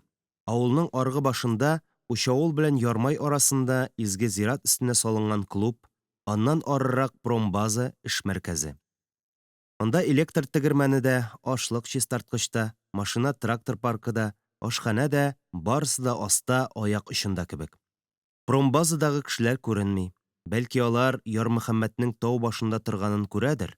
Авыл урамындагы кош-кортлар да, базадагы кешеләр дә Ярмөхәммәт ихтыярына буйсына сыман. Алар түбәндә, бик түбәндә. Ярмөхәммәт югарыда, бик югарыда. Әйтерсең лә ул хаким. Менә шунда аңа теге сер ачылды. Биеклек тарта кешене. Биеклекнең дә бөеклеге тарта икән тауның. Тау башына менеп, аска карагач, әдәм баласы биразга гына булса да бөеклекнең ни икәнен татый. Ярмөхәммәт тиз генә машинасының муфты тәбәлдерегенә басып, кул тормозын ычкындырды. Ул һәр нәрсәне үзенчә атый. Һәр детальгә, һәр эш коралына үзенчә атама тагу аңа бик тә ошый. Анасы хурлыгаян палас суга торган ыстанның 2 тәбәлдереге бар. 2 аяк белән шул тәбәлдерекләргә басып, палас кылычын бер аска төшереп, бер өскә мендереп була. Шуңа күрә охшашлыклары аркасында Ярмөхәммәт машина педальләрендә тәбәлдерекләр дип атый. Бер вакытны яшь шофер Гаян: «Хей, Ярмөхәммәт абый, син әллә нинди исемнәр кушып бетерәсең. Педальгә тәбәлдерек дисең, домкратны Дөми карт дисең». Домкрат нәкъ Дөмәй картка охшаган бит. Дөмәй бабаңга кара. Домкрат буе гына булса да иң авыр эшкә аны кушалар. Колхозчылар хәзер Дөмәй карт өстендә генә тора да. Тормозлардан ычкынгач, машина үзеннән-үзе кузгалды. Йөк авыр, бүрәнә төялгән, тау текә. Машина бик тиз бара. Ярмөхәммәт тизлек терсәген икенчегә тыкты. Машина уылдап әкренәя, тыела башлады. Уннарча тонна басым белән кабинага бүрәнәләр эткәнен Ярмөхәммәт якасы белән тоя. Машина кинәт туктаса, һич шиксез бүрәнәләр әрҗәне кабинаны сытып, Ярмөхәммәтне изеп алга шуышырлар иде. Әгәр дә тизлек терсәге ычкынса, шул басым машинаны коточкыч тизлек белән түбән таба куар иде. Алай-болай булса, бу кырылышта машина да, Ярмөхәммәт тә исән калачак түгел. Тау менгәндә дә Ярмөхәммәт шундый ук хисләр эчендә була. Әмма тау менгәндә куркыныч азрак. Ул вакытта тизлек булмый, машинаң гына тартсын. Әрәмә турына төшеп җиткәч, Ярмөхәммәт машинасын үз хутына куйды. Ягулыкны яңа калдыру ысулы. Моторны сүндереп, әрәмә болынын Ярмөхәммәт буйлый үз хуты белән чыкты. Ул тизлек терсәген 4-нчегә тыкты да газ тәбәлдерегенә басты. Тигез такыр юлдан машина очып баргандай җиңел ыргый. Алда ап-ачык көн, юл буенда чәчәкләр, ямь-яшел, сап-сары көнбагыш басуы. Артта тузан өермәсе чакрымнарга сузылган. Артта дөм караңгы. Машина койрыклы йолдыз сыман, ындыр арты юлыннан оча. 3 минут булды дигәндә, Ярмөхәммәт промбаза капкасы янында машинасын туктатты. Тузан өермәсе машинаны куып җитеп, Ярмөхәммәтне ние белән каплап китте. Тузан таралгач, Ярмөхәммәт кабинадан чыгып, машина күтәрмәсенә басты. Ярмөхәммәт телендә машина кабинасы да, председатель бүлмәсе дә кабына атлы йөри. «Ни өчен шулай әйтәсең?» дип сорагач, ул: «Машина кабинасында да, председатель кабинетында да чыдап булмаслык кызу була. Менә ут кабына дип куркып утырасың» дигән иде. Аңа ияреп хәзер бөтен механиклар да кабинаны кабына дип атыйлар. Кабына ишегенә 2 беләге белән таянып, ул кызыл тауга карап тора. Менә шунда ул 3нче хиснең ни икәнен тулысы белән аңлады. 3 минут, бары тик 3 минут кына элек ул хаким иде. Тау башыннан бөҗәкләрне, җанварларны, бәндәләрне күзәтеп торучы хаким иде. Хәзер үзе бөҗәкләр, бәндәләр арасында. «Хей, Ярмый!» дип кычкырды такта яручылар башлыгы Дөмәй абзый. «Исән сау кайткансың, керергә кыймый торасыңмы? Әллә капка төбендә керәшәнең беттеме?» Бу эшчән Гадел картны, карт булса да пенсиядәге көе җир җимертеп эшләп йөрүче Дөмәйне Ярмөхәммәт бик якын итә. Аксак аягы, берсе чулак кулы белән сугыштан гарипләнеп кайтса да, күңеле кер, вөҗданы саф бу ага кешене күрүгә эчкә җылы иңә. Аның әллә керәшәнең беттеме дип соравы үзенчә шаярту, Ярмөхәммәтне якын итү билгесе. Сөймәгән кешесе белән Дөмәй карт шаярып сөйләшмәс. Ярмөхәммәт шаяруга каршы шаяру белән җавап кайтарды. Hey, Дамилла абзый, керәшенем бетмәгән әле минем. Миңа нибәрәк 40 чамасы гына бит. Үзендә керәшин булмаганнарның гына юл уртасында керәшене бетә. Ярмөхәммәтнең башкаларга сәер күренгән гадәтләрен Дөмәй аңлый иде кебек. Шуңа күрә ул башка берәү булса, такта бетте, ярырга бүрәнәләр кирәк. Болай да озак йөрдең, кайтып җиткәч, нишләп монда кагаеп торасың дияр иде.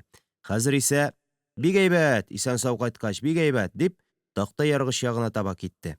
Ярмөхәммәтнең күңел күзе дә, маңгай күзе дә Аждаһа тауда иде.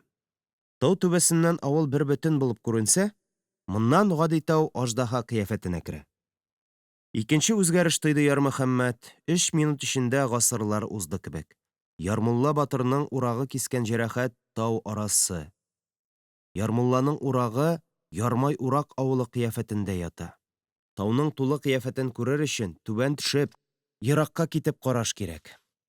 Тау башында торганда ул, тауны аңлар өчен тауга менеп, түбәсенә басып күреш кирәк икән дияр. Ә халыкны, мәш килеп кайнашучы бөҗәкләрне, михнәт эчендә кыймылдаган бәндәләрне аңлар өчен нишләргә кирәк икән соң? Тау башына менсәң, алар бәләкәйләнә, бөтенләй күренмәс була. Күренсәләр дә, тау түбәсеннән караганда кемнең кем икәнен аерып булмый. Түбәнгә төшеп, бәндәләр арасына керсәң, аерым-аерым чырайлар гына чагыла башлый. Шулай уйланып торганда, Аждаһа тау селкенеп куйды. Шулай тоелгандыр гына, дип уйлады Ярмөхәммәт. Тау тагын селкенде. Аждаһа уянып калтырангандай булды. Тау селкенә алмый бит инде. Менә әкият. Көпә-көндез төш күрә башладыммы әллә? Әлбәттә, һич шик юк. Бу күзгә күренү генә. Рәшә уйнаганда, көн артык иссе булганда, зеңләгән шиләдә һава кисеп алырлык куе була. Әнә шул иссе һава дулкыны хәрәкәтләнә, кыймылдый, күзгә күренә башлый. Шулай. Әмма Ярмөхәммәт 3нче тапкыр Аждаһа селкенгәнен күргәч, шомланып куйды. Мөгъҗиза, диде ул ишетелерлек итеп. Әллә саташам инде? Шулчак кыңгырт ямьсез аваз ишетелә башлады. Тавышсыз кинодагы Аждаһага тавыш керде дип уйлап та өлгермәде, ул эшнең нәрсәдә икәнен төшенде. Ул капка уртасына туктаган, артта унлап машина кычкырта, трактор силос бушатып кайтып килә. Шулар өстенә колхозның нәселле үгезе белән сыер көтүе килә. Сыер көтүе юлны аркылы чыга алмый икән. Машиналар кычкырта, трактор моторын акыртып ала, сыерлар мөгри. Нәсел үгезе Аждаһа тавышы чыгара. Ярмөхәммәт тиз генә кузгалып китте. Такта яргыч янында машинасын җәй генә туктатты. Ирләр шаугыр килеп машинага ябырылды. Ярмый абый, син болай озак йөрсәң, Габделәхәтне алимент түләргә акчасыз калдырасың, билләһи, диде берсе. Көлештеләр. Айдаш бабай сыман 2 чакрым юл киткән сайын туктап намаз укый ул, диде икенчесе. Шулай итләшә, төртешә, бер-беренә эче сүзләр төрттерә, алар машинаны бушата башлады. Hey, әрҗәне ватмагыз, бүрәнәләрне шудырып кына төшерегез, диде Дөмәй баба. Ватласы калмаган, диде Вакыйф. Күптән исписат итәсе. Нинди маркалы бу машина? Дигән булды Рахман. Полуторка. Шаярталар, төрттерәләр. Алар шулай үз күңелләрен үзләре күрә. Үзләре әйткән сүздән кызык табып рәхәтләнә. Белә ул, Рахман, бу машинаның полуторка түгеллеген, ГАЗ-53 икәнен дә белә. Юри белмәмешкә салышкан була. Хәер, Ярмөхәммәт андый төртмә сүзләргә игътибар салмый. Аларның бу иске машинадан көлүе дә түгелдер әле, яхшылап баксаң. Киресенчә уйларга да була бит. 1952 елда авылга Әхсән шофер алып кайткан ГАЗ-53 машинасы 1975 елда да бүрәнә ташый. Әхсән абый белән Ярмөхәммәт абый, икегез генә бу машинаны озын гомерле иттегез. Башка бер шофер кулында булса, машинаны әллә кайчан исписат иткән булырлар иде, дигән сүз түгел микән бу шаяру? Мөгаен шулайдыр. Баш инженер Гафуров аны күптән чүплеккә ташларга кушкан иде. Ярмөхәммәт ташлатмады. Машинаны үзенә алды да, карыйсы җирен карап, төзәтеп, җир җимертеп эшли дә башлады. Ватла калса, үзе төзәтте, ямаштырды. Буяп-сыйпап, алыштырасыларын алыштырып, бишәрә калтырчага гел әдәм төсе кертте. Шуннан соң Ярмөхәммәтнең минем машина ватык дигәнен берәү дә ишетмәде. Дөрестән дә, машинаның тузуы хак иде. Сазларда, көзге дыңгырдыкларда йөреп, урман ташып, үрләрдә акыра-акыра буксовать итеп ятса да хезмәт итә. Йөри. Асфальтта гына йөргән булса, бу машина 100 елдан артык эшләр иде, валлаһи. Иң авыр, иң юлсыз Татарстанда 40 ел эшләп тә гамәлдән чыкмагач, шәп машина инде. Хуҗасы әйбәт булганга шулай ул. Мал иясенә охшый. Әхсән абзый мәрхүм үзе алып кайтты, үзе 20 ел йөрде. Өф итеп үз малы кебек карап тотты ул машинасын. Җанлы мал белән сөйләшкәндәй, Әхсән абый гел машинасы белән сөйләшә торган иде. Тарта алырсыңмы икән, күбрәк тиялде инде, гафу ит, дип сөйләнә. Көпчәкләргә карап, чыдагыз, җаныкайларым, кайтып җиткәнче генә чыдагыз. Машина тарта, көпчәкләр чыдый иде. Хәзер Әхсән урынына ярмый дип кенә йөртәләр машинаны. Баксаң, Әхсән абзый алмаш чәчләр булмаган елларны да бисмилла әйтеп, машинасын сүз белән үгетли-үгетли генә бер туктаусыз йөрткән икән. Ярмөхәммәтне дә машинасын ул әфсен укып кына йөртә диләр. Әфсен укып кына ватык машина йөрсә, сихер дугалары белүче Сәхиҗихан карчыкны машина паркына баш инженер итеп куярлар иде. Чынында исә, кайсы җире ватыласын алдан күреп, сизеп йөргәнгә күрә һәрвакыт хутта ул машина. Шуңа күрә машина хуҗасына, хуҗасы машинага күнегеп бетә. Башка кеше утырса, машина йөрми. Барса кайта алмый, кайтса бара алмый. Ни хикмәттер, Ярмөхәммәт бераз шешкенләсә, машина тагын кузгала. Бу машинаны үлгәнче карап йөрттеренә ышана иде ул. Ләкин дөнья син теләгәнчә генә бармый шул. Кемдер бу борынгы машинадан котылу җаен уйлап тапкан. Бәлки Гафуровтыр, бәлки председательдер. Кем белә? Машинаны бушатып, такта яручылар төзәтеп алырга утырды гына, Ярмөхәммәт әрҗәне келәләргә ныгытып бетерде генә. Пилорам янына баш инженер Гафуров, ГАИ капитаны Шәйхуллов килеп басты. Алар артыннан сержант Володухин килеп җитте. «Бетте, канис!» – диде Шәйхуллов. «Металлумга!» Сержант исәнләшмичә генә машинаның 2 номерында салдырып алды. «Ни булды?» – диде Ярмөхәммәт. «Ни булды?» – диде Шәйхуллов. «Почему техосмотр узмаган машинаң?» «Потому что техосмотр узарлык түгел. Списать пора!» Гафуров иңбашларын җыерып куйды. «ГАИ белән бәхәсләшеп булмый, агайны. 2нче елга барыбер техосмотрдан уздырмаячаклар», – диде инженер.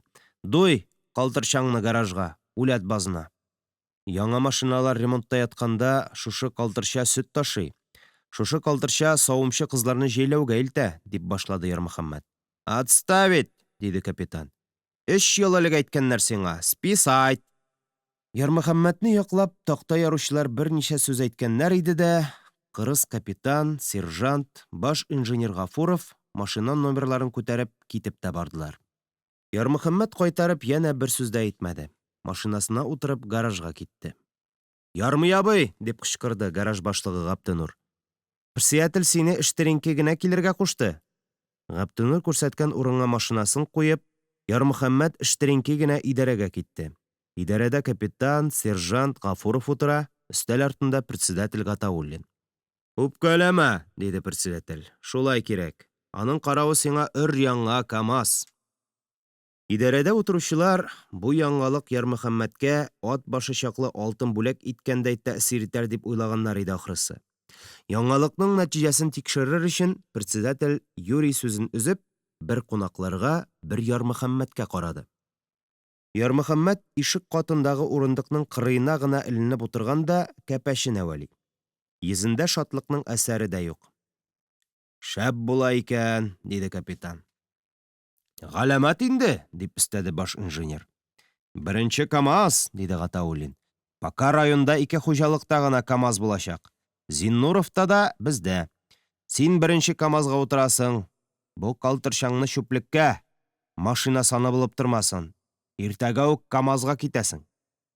Иске машинаны алып, яңа КАМАЗга утыртканга сөенми торган шоферлар да була икән дигәндәй, милиционерлар мәгънәле караш белән ымлашып алдылар. Калтырча әле тагын 10 ел йөри ала. Чыгымы да күп түгел, эшли ала торган техниканы чыгарып ташлап ни файдасың? Ичмасам, трассага чыкмаса, колхоз эчендә эшкә ярый бит. Кызларны җәйләүгә ташыр. Карт кырыга, хуҗалыкка пешән, утын китерер дип әйтмәкче булган иде Ярмөхәммәт. Барыбер аның сүзен тыңламаячакларына инанып, дәшмәскә булды. Гаишникларны Юрий чакыртканнары күренеп тора. Ичмасам, мәктәпкә бирегез, диде Ярмөхәммәт. Күргәзмә әсбап булыр. Мәктәпнең машинасы бар, диде председатель. Брак машинаны мин балаларга тапшыра алмыйм, диде капитан. Менә мәктәп машинасы как раз гамәлгә ярый торган түгел, диде Ярмөхәммәт. Менә анысын списать итәргә кирәк. Юк, диде Гатауллин. Өр-яңа Зисны алар шул хәлгә җиткезде. Синең калтырчаң белән алар 3 көндә йөри алмый. Туктале, дип ачуын яшерә алмыйча әйтте Гафуров. Нәрсәгә дип син шул кымган калаена ябышып ятасың, ә? Сиңа өр-яңа КамАЗ бирәбез дип торалар. Бала-чага кебек син, Ярмый абый. Эх, сез килмешәкләр, дип уйлады Ярмөхәммәт. Син председатель читтән килгән кеше. Баш инженер Казаннан килеп әле 4нче елын гына эшли. Юеш танау чиста ягы. Гаишникларга аларга ни? Ярмөхәммәт өчен калтырча ГАЗ-51 тарих. Ярмөхәммәткә генә түгел, бөтен Ярмай халкы өчен жан кебек кадерле машина бит ул. Совет власте яралганнан бирле Ярмайга кайткан беренче машина бит ул. Аның номерын ничә буын хәтерли? T-5418. Авылның беренче шоферы Әхсән абый авылга алып кайткан беренче машина бит ул. Бу машина авылга кайткан көнне туган малай, әнә, гараж мөдире булып эшли. Аның әҗәсендә күпме икмәк тапшырылган. Колхозчыларга күпме өй бүрәнәсе, утын кайтарган ул машина. Күпме сөт ташылган хөкүмәткә. Районга, Чаллыга, тимер юл станциясына күпме кешеләр йөрткән машина бит ул. Карап торган хыянәтсез ат бит ул авыл халкына. Ярмайның хәтере, сабыйлыгы, үсмерлеге машинаның руленә ятып үлгән Әхсән абыйның төсе бит ул. 56нчы елда бөтенләйгә читкә чыгып китеп, 20 елдан соң кайтканнар да машинаның номерын танып, капотына ятып җылый торган иде. Бәрәкәт! Бу бит Әхсән абый машинасы, бу бит T-5418 дип шаккаталар. Исламнур машина капотын сыпыра-сыпыра рәхәтләнеп җылады. Ул аның сагышы. Юк, болай сөйләмәде Ярмөхәммәт. Шушы хисләрне аңламаслар иде бу кешеләр. Аңламаслар иде. Бала-чага кебек син, Ярмый абый, дип тора бит бүксәсен киереп. Техника алга бара, полуторкалар, колесный тракторлар, газиклар заманы уза тора. Мондый вакытта Ярмөхәммәт кебекләрнең хыялый хисләре көлке тоела. Аңламаслар. Аларга КамАЗ кирәк, иске машинаны үләт базына. Шуңа күрә ул, ичмасам, кузовы белән кабинасын гараж түбәсенәме куйык, диде. Гаражда булай да урын юк, диде Гафуров. Яки 4 бүкәнгә утыртып, мәктәп ишек алдына музейга. Һәйкәл салырга кирәк түгелме тагын, диде Гафуров. Башка җирдә булса, һәйкәл дә салырлар иде, диде Ярмөхәммәт. Ярты гасыр хезмәт иткән газикка түгел, эткә дә һәйкәл сала кайбер халык. Ярар, ярар, диде Гатауллин. Музей турында уйларбыз. Менә, ГАИ рөхсәт бирсә. Ну, диде Шайхулов, кабина белән агач кузовны куярга була. Председатель аягүрә басты. Башкалар да калыкты. Күрәсең, алар үз файдаларына беткән бу тарткалашның нәтиҗәсен юарга ашыга. Иртәгә КамАЗга сәяхәт, диде председатель. Кагазларны хәзер үк Татуктан кырып ал. Алып кайт әле шул мәхәббәт арсланны. Иптәш Гатауллин, диде Ярмөхәммәт. Нәрсә?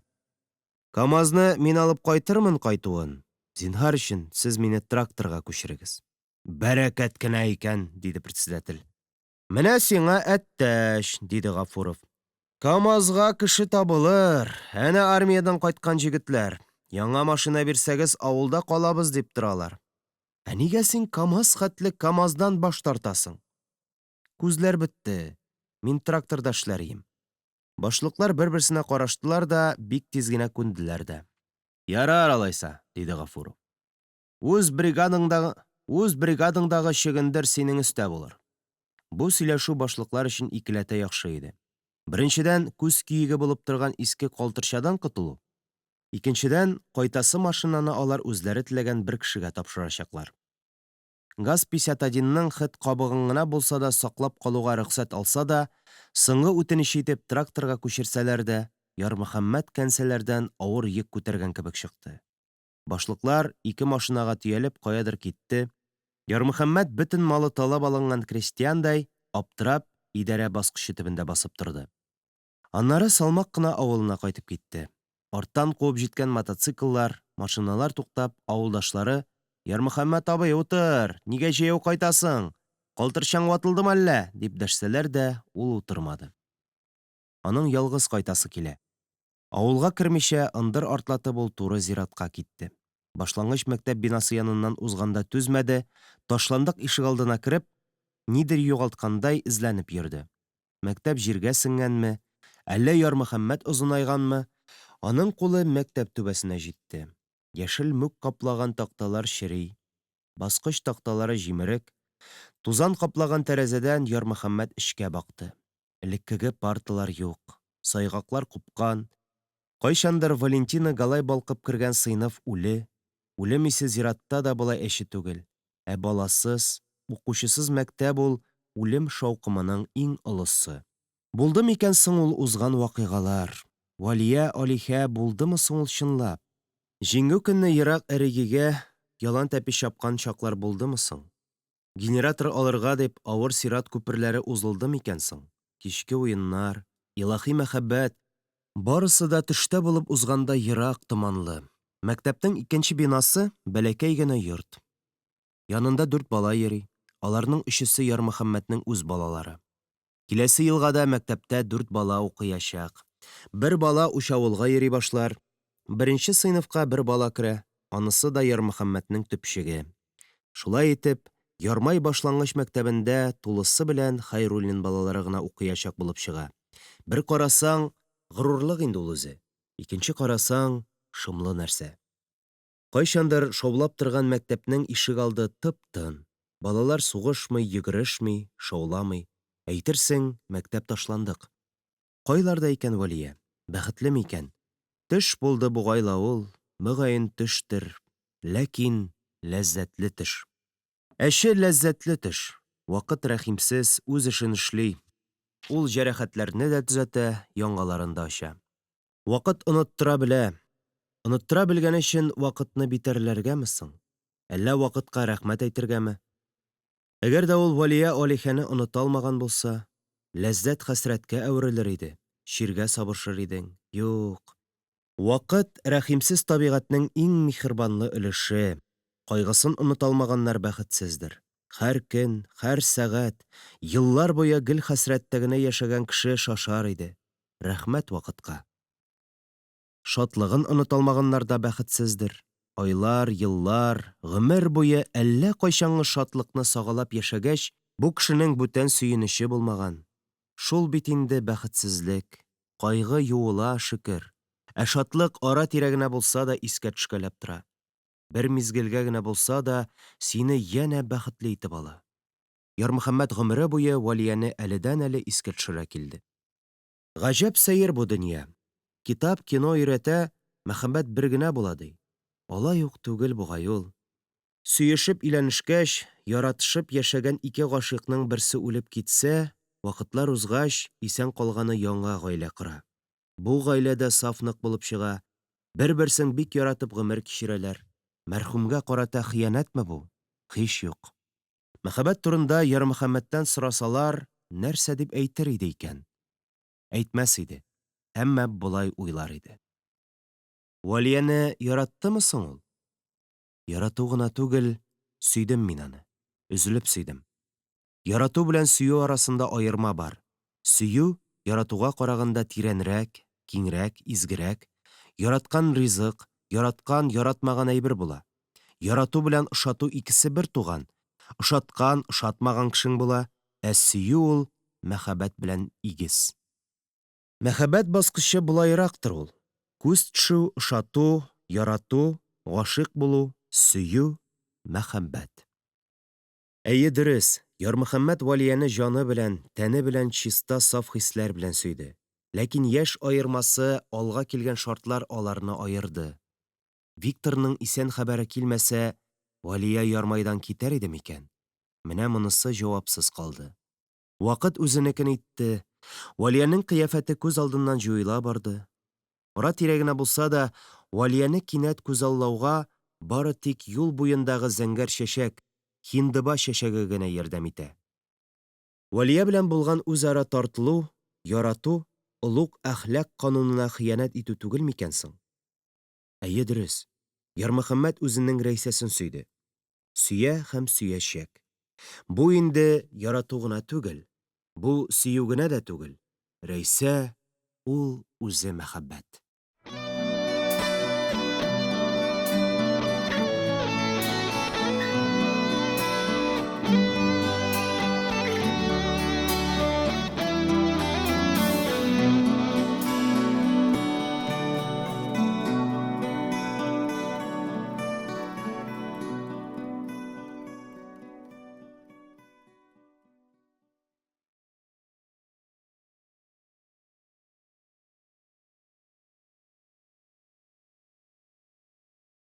Бабайлар янында.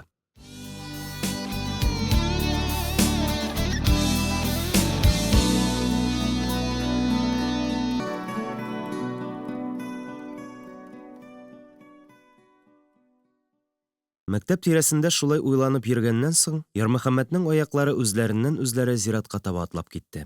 Капка бикле иде. Зиратка ул койма аша сикереп төште. Ярмөхәммәт фани дөньядан бүтән дөньяга күчте шикелле. Бөтен мәшәкатьләр койманың тыш ягында калды. Зиратта вакыт башкача ага кебек. Эш белән кайнап торучы эриге дә, такта яру тавышы да, машина трактор гөрелдесе дә юк. Беркем сине куаламый. Агачлар җир куенындагыларның тынычлыгын бозмаска теләгәндәй сак кына шаулый. Шауламый, ышылдап-пышылдап ала да агачлар матәм мөхитенә баш игәндәй тынып кала. Зират өстендә каерылып үскән печән. Печән арасындагы чикерткәләр тавышы да зират тынлыгын көчәйтә генә сыман. Ярмөхәммәт иң беренче Әхсән кабер янында туктады. Машинаңны ялга озаттык, Әхсән абый, диде Ярмөхәммәт. Нинди зур вакыйга булган иде Әхсән алып кайткан машина. Бигрәк тә малай-шалай үсмер җегетләр куанды. Әхсән абый үзе дә бәхетле иде. Күзләре белән генә елмая, машина эченә кереп караучыларга да сүз әйтми. Оллар да машинаның капотын сыпырып, «Һәйбәт айгыр, озын гомерле булсын», диделәр. Менә иртәгә Ярмөхәммәт тә авылга беренче КамАЗны алып кайтачак. ГАЗ-51 Әхсәннән Ярмөхәммәткә калды да, бүген менә пенсиягә чыкты. Әхсән абыйның теләге шул иде. Башка малай-шалайга бирмәде ул рульне. Якын китермәде. Ярмөхәммәтне үзе сайлап алды. Үзе белән йөртте, ара-тирә руль биргәләп, аны машина серләренә төшендерә торды. Әхсән Мәүлетов Ярмөхәммәт Хәйруллинның олы остазы булды. Иртәгә алып кайтасы КамАЗ шулай ук озын гомерле булыр микән? Белгән юк. Әхсән абыйсының рухы белән саубуллашып, Ярмөхәммәт Айдаш кабер янына килде. Кабер өстен чүбүләне баскан. «Сирәк киләбез», дип куйды Ярмөхәммәт. «Дөнья мәшәкате дип, ата-баба каберенә юлны онытабыз. Каберләрне карап чыгарга кирәк. Моннан 70-80 еллар элек кенә татарлар кабер өсләрен чистартып, тәрбия кылып торган. Һәр кабер өстендә 4 ягыда язулы зур матур ташлар булган. Язуларны осталар батынкы, калку хәрефләр белән язганнар. Язганнар дип әйтү дә дөрес булмас. Кабер язуларын алар иҗат иткәннәр. Айруча мәхәббәт белән эшләнгән сәнгать әсәрләре ул кабер ташлары. Нишләп хәзер бу йола онытылып бара? Күп каберләр ташсыз, язусыз. Әле күптән түгел генә гүр иясе булганнарның кем икәнен дә белеп булмый. Таш та юк, агач та юк. Булган ташларда фәкыйрь, хаталы итеп язылган исемнәр. Яз сайын, көз сайын зиратка килеп, ата-баба каберләре өстендәге чүп үләннәрен утап, чәчкә утырту юк. Бер җирләгәннән соң гомер буе атасы-анасы каберенә килеп карамаган кешеләр Ярмай авылында да бихисап. Нәрсә бу? Бәгырьләрнең катуымы? Тәрбиясезлекме? Әллә яшьләрне өйрәтерлек аксакалларыбыз калмаганмы? Яшьләрнең үзгәрүеннәнме бу? Әллә тормыш басканмы? Кешеләр үзләренең иң изге йолаларын, гадәтләрен оныталар. Эш дип, колхозга да, үземә дә эшләп калыйм дип, без кире кайтарып ала алмаслык рухи байлыгыбызны югалтып бетерәбез түгелме соң? Чаллыга баргач, Ярмөхәммәт Чаллының атаклы зиратына керде. Керде дә шаккатты. Нәрсәгә әйләнгән матур зират? Чүплеккә, бәдрәфкә, ташландык тәрәтханәгә әверелгән ата-бабаларыбызның соңгы йорты. Бихисап буш шешәләр, бөкеләр, тәмәке каплары, төпчекләр. Атлаган сайын кеше тизәгенә басасың. Чардуганнарны җимереп бетергәннәр, ташларны аударганнар. Карурман кебек зират эчендә шикле кешеләр йөри. Бер үзең генә анда йөрүе куркыныч. Әрвахлардан түгел, тере кешеләрдән куркырлык.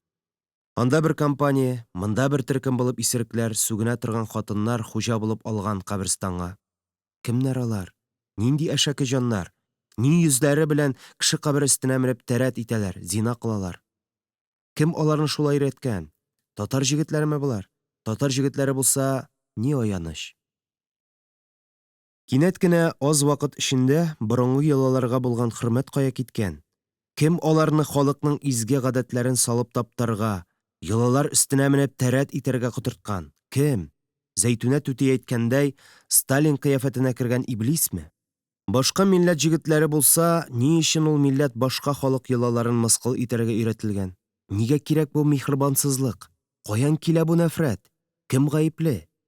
Ярмөхәммәт якындагы бер мәҗлестә булган тавышларга колак салды.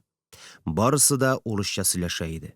Ләкин аларның барысы да урыс түгел шикелле. Кемдер кемгәдер Махмутик ди, кемдер икенчесенә Кацо ди. Кайсысынадыр Ваня ди. Күп милләтле юлбасарлар, исерекләр, зинашылар йөри изге каберстанда. Бабасы каберенең чардуган капкасын ачып кергәндә, Ярмөхәммәт шул турыда уйлады. Кабер өстенә үскән алабутана йылкып, кабер ташын ачты.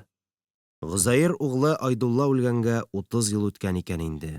Моннан 30 ел элек яңа кабер якасында ятим бала Ярмөхәммәт бабасының үлгәненә ышанасы килмичә шушында басып торган иде. Атасыз, бабасыз калганлыгын ул сабый күңеле белән сизенә, акылы белән анык әйтеп бирә алмый иде. Халид баба кабер ягыннан бүген дә ургылып сирень җиле исте. Бабасы кабер янында озак торган булыр иде ул.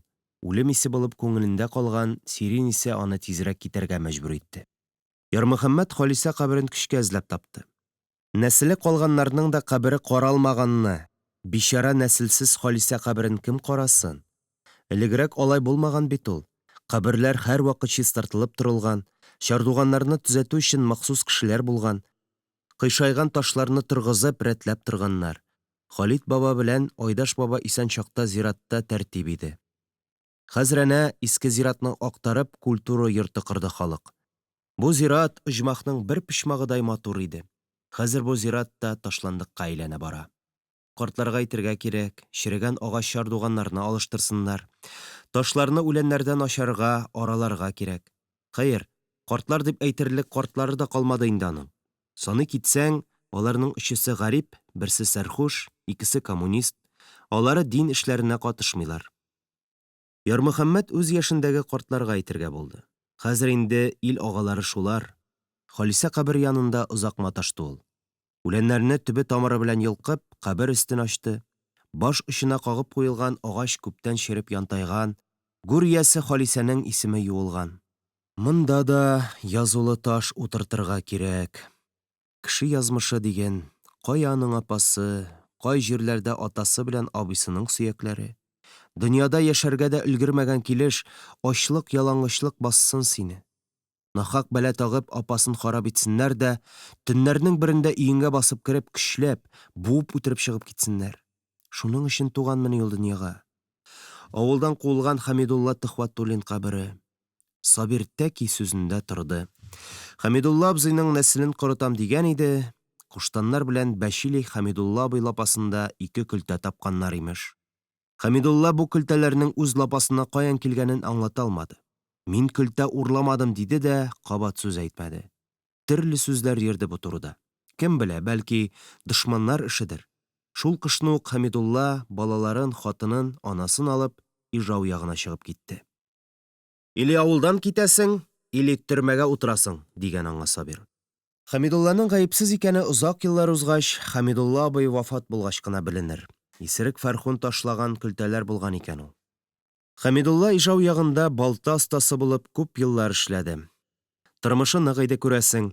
Ул 2-3 ел узмастан Москвичка гаиләсен төяп, Ярмайга кунакка кайтты. Үзенчә дошманнарның йөрәге янсын дип мактануы идеме, бәлки авылны сагынуы булгандыр. Сагынгандыр. Сагынмаса, җәй сайын кайтмас иде. Хәмидулла абзый Сабир белән телгә килмәде. Очраганда алар сәлам алыша, ләкин һичбер вакыт сөйләшеп торганнарын күрүче булмады. Ул арада Альберт та үсеп җитте. Каян килгән аңа талант? Булдыксыз гына бер малай иде, дип сөйләүчеләр дә булды. Үз илендә пәйгамбәр булмый ди.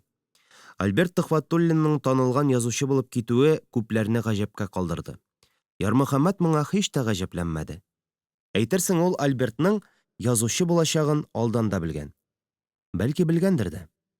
Рәүф белән Галимхан Альбертның гәҗит-журналдагы һәр мәкаләсен, һәр китабын укып җыеп бара иде. Хәмидулла абыйны җирләгәч, Ярмөхәммәт Альберт яныннан китмәде. Мулла урынына калган Рәван абзый кайтып киткәч, алар икәү сүзсез генә кабер янында чүгәләп утырдылар. Сүзсез генә Зәйтүнә түтиләргә кайттылар. Альберт та авылны онытмады. Үпкәсе булса да, һәрвакыт җыенга кайта. Тауларга менә, урманга бара. Ялгыз йөрергә ярата ул. Уйлана, моңая. Авылга кайтып, сер сыйган дуслары белән кичләр, төннәр буе сөйләшеп утыра. Альберт Төхвәтуллинның исеме матбугатта еш күренә башлагач, Сабир аңа хат язган. Имеш, аны юкка кыерсыталар. Пенсиясе әз икән. Әгәр Альберт аның хезмәтләре турында олы мәкалә язып чыкса, пенсиясен арттырмаслар микән? Икенче көнне Альберт Зәйтүнә тутасына үй юышты. Дөресрәге, ул су ташыды, хатыннар юды. Хәмидулла абыйны юып, Зәйтүнә түти өендә кәфенләделәр. Бер төн саклап чыктылар. Мәйет чыккан йортны юганнан соң чәй эчәргә утырдылар. Иң матур кабер. Аның улы Альберт олы кеше булып чыкты. Атасы Ижау шәһәрендә үлгәч, алып кайтып җирләде. Ижаудан телеграмма алгач, Ярмөхәммәт аптырап калган иде. Әти вафат. Ярмай зиратында урын әзерләгез. Альберт, диелгән иде телеграммада. Телеграмманы нишләтергә белмәгәндәй, Ярмөхәммәт озак кына аптырап торды. Шулай, Хәмидулла абзый да вафат икән, диде Ярмөхәммәт. Инна лиллаһи ва инна иләйһи раҗигун. Ул мәйет кайтасына бөтен нәрсәләрне әзерләп куйган иде инде. Гыйнвар салкынында җир метр ярымга хәтле туңган. Хәмидулла абый каберен казу бик кыен булды. Авылыннан куылган Хәмидулланы җирләргә 50ләп кеше килде. Туң җирне казу бу ир җегетләргә уен гына. Альберт эчтән генә бик куанды. Димәк, аның атасы пленный Хәмидулланы, куылган Хәмидулланы Сабирдан яклаша алмасалар да хөрмәт иткәннәр икән.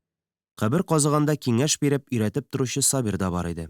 Эш белән мәшгуль кешеләргә ул нидер әйтте, әллә каберне киңрәк казыгыз диде, әллә бүтән нәрсә әйтте, аңа мөҗип кырыс тавыш белән. Бар әле, карт тәре, бар чыгып ичкын зираттан. Өйрәтеп торырга түгел, Хәмидулла абыйның кабер янында урын юк сиңа, диде. Сабир каршы сүз әйтмәде. Тыңлаучан эт сыман, кусагыз китәм дигәндәй читкәрәк тайпылды. Олылар ни Сабирны яклап, ни мөҗипне хурлап сүз катмады. Зират өсте булмаса, әйтер идем инде мин сиңа тәре табагачы, дип мыгырдады мөҗип. Кабер казылып бетте. Кабер якасында Альберт басып тора. Ни кичерде икән бу мәлне Альберт? Атасының үчен алырга ул ымсынып караган иде бит. Ләкин ул үзе үч ала алмады. Менә ул аның өчен үч алу. Быкшайган Сабир үлем җитем булган сайын әллә эшсезлектән, әллә аз булса да гүр садакасы эләксен дипме һәрвакыт зиратка килә. Әнә, бүген дә пленный Хәмидулланы җирләшергә килгән. Мөҗипнең кырыс сүзе аны кешеләрдән читкә куды. Сабир күптән инде авылга хуҗа түгел. 56 елдан бирле ул түбәнгә тәгәри башлады. Тәгәрәде дә тәгәрәде, быкшайып беткән, абруйсыз, нәфрәт карашкысы сыман ялгыз калды. Хәзер аңа ни әйтсәң дә була, артына китереп типсәң дә борылып карамас. Карт эткә охшаган ул Сабир. Мөҗип кабер якасыннан кугач, Ярмөхәммәт Сабирны кызганып куйды. Бу очракта аңа Мөҗип рәхимсез булып, Сабир юкка кыерсытылган карт сыман күренде. Ләкин икенче сулышта ул Мөҗипнең хаклы икәнен сизде. Кеше үзе өчен дөресен әйтә алмаса да, аның өчен башка берәү әйтергә тиеш. Шушы ук сүзләрне Альберт әйткән булса, бәлки кыенрак булыр иде. Альбертның дәшми калуына, Мөҗипнең бөтен кеше әйтергә теләгән сүзне әйтүенә Ярмөхәммәт сөенде. Мөхтәрәм апа, Альберт Зәйтүнә түти өендә сөйләшеп утыра иде. Ярмөхәммәт тә шунда. Хәмидулла абыйны җирләгән көнне булды бугай ул. Дәшмичә генә утырдылар. Тынлыкны Зәйтүнә түти бозды. Бер ни эшләр хәл юк, диде ул. Үлгән артыннан үлеп булмый. Авыр туфрагы җиңел булсын. Сабирҗан хат язган миңа, диде Альберт. Пенсиям бәләкәй, арттырмаслар микән ди. Сине гомер буе талады. Әти-әнине авылдан куды, ни йөзе белән? Талау гынамы сиңа, диде Зәйтүнә. Талау гынамы? Изді инде ул халыкны. Йөрәк алынып беткән. Кәҗә алып кайтып килгәндә ышнадан алабутаны күреп йөрәгем жу итте. Сабирҗан дип торам. Алабута, тигәнәк тә күзгә председатель милиция булып күренә иде. Зарлануга Мөхтәрәм апа да кушылды. Кансыз булды инде, кансыз. Әллә мин әйтәм, диде Альберт. Барып бөтенесен дә чыраена шәпеп әйтим микән? Кирәкмәс улым, диде Зәйтүнә. Төкер башына, пычранма. Сине кан яшь түктерде, күпме мыскыл итте, шыр ялангач калдырды. Валия киткәч, Сабир Зәйтүнә түтигә талпандай кадалды. Ниһаять, бодай урлауда тотып, казан төбеннән 5-6 бөртек, ишек алдыннан 1-2 башак табып, шуны дәлилгә санап, Зәйтүнә түтинең бөтен малын алып төрмәгә яптылар. 3 ел утырып чыкты бичара хатын. Үскәч урынга кергәч, Сабирдан үч алам, дип Альберт ант итте. Үсмер чактагы аның бу теләген Ярмөхәммәт бик хуплаган иде. Менә вакыт җитте. Дуамал Сабир хәзер яклаучысыз. Ә Альберт Төхвәтуллин кем? Теләсә филиетон язала, теләсә бөтен кеше алдында Сабирны тотып чабаклый ала. Хей Алла, хей улым, диде Зәйтүнә. Үзенең бер баласы да булмаганга Альбертны ул үз улыдай күрә иде. Буялма, улым. Үткән беткән, онытылды инде, йөрмә. Мөхтәрәм апа да Зәйтүнә түти яклы иде. Альберт моны яхшы аңлады. Ул үч алырга теләгәнемне хупларлар дип уйлады микәнни соң? Альберт кинәт үзгәрде, каушап калды, аның күзеннән усаллык чыкты. Шул кабахәтне берәү дә сүкмәсме? Диде ул ачынып. Кылган эшләре өчен ул беркайчан да җавап тотмасмы? Аллаһы Тәгалә алдында җавап бирер, диде Зәйтүнә түти. Ә кешеләр алдында? Диде Альберт.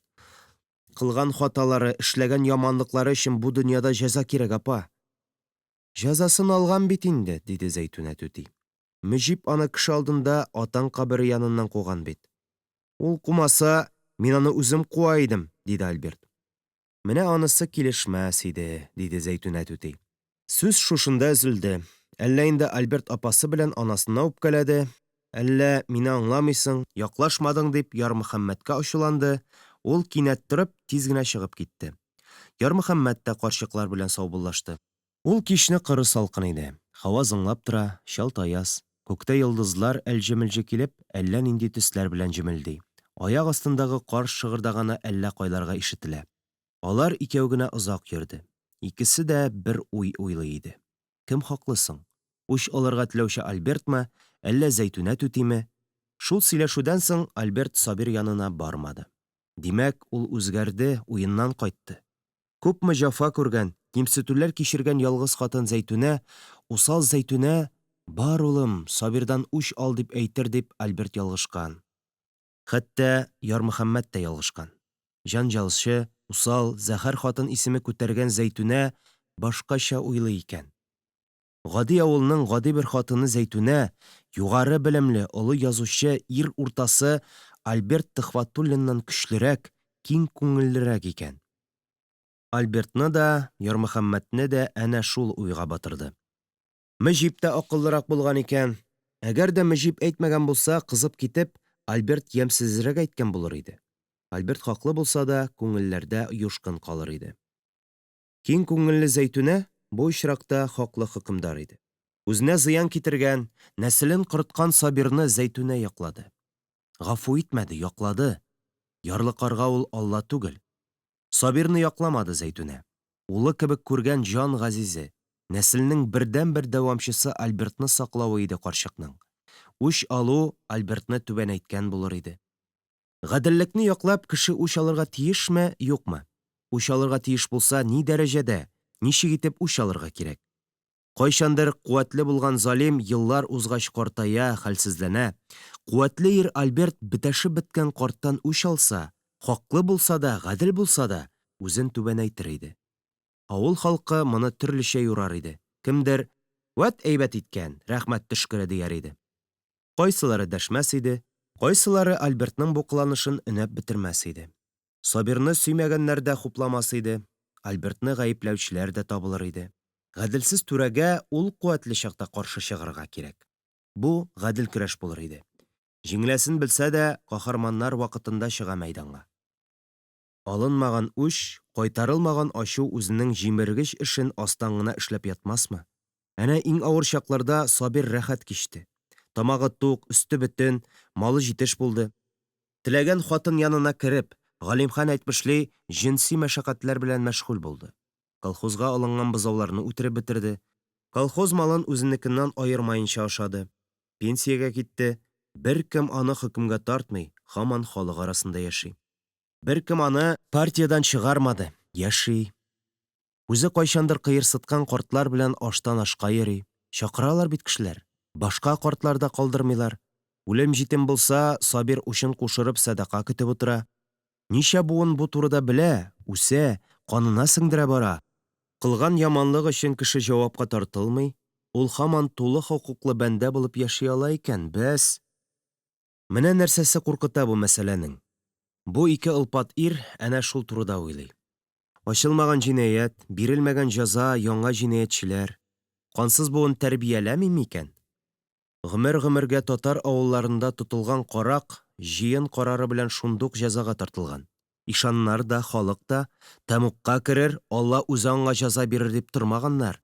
Җинаятьче шундук җәзасын алган. Халыкны алдаучы элеккеге түрәләрне җәзасыз калдырып, тагын бер җинаять эшләмибез микән? Дөрес, тәхеттән төшкән түрәне типкәләү дә бик бихрибанлы эш түгелдер. Кайчан һәм кайда, нинди дәрәҗәдә үч алырга кирәклеге китапларга язылмаган шул, диде Альберт. Язылган, диде Ярмөхәммәт. Коръәндә язылган, Альберт. Җәза бирсәгез, үзегезгә бирелгән җәза мигдарында гына җәзалагыз. Ләкин сабыр итсәгез, һич шиксез сезнең файдага булыр, ди Аллаһ. Канга кан, үлемгә үлем. Үчкә үч булса, без бер-беребезне кырып бетерәчәкбез. Авыр йөк иде бу үч алу теләге, диде Альберт капка төбенә әйләнеп кайткач. Еллар буе мин бу мәсьәләне хәл итә алмыйча җәфаландым.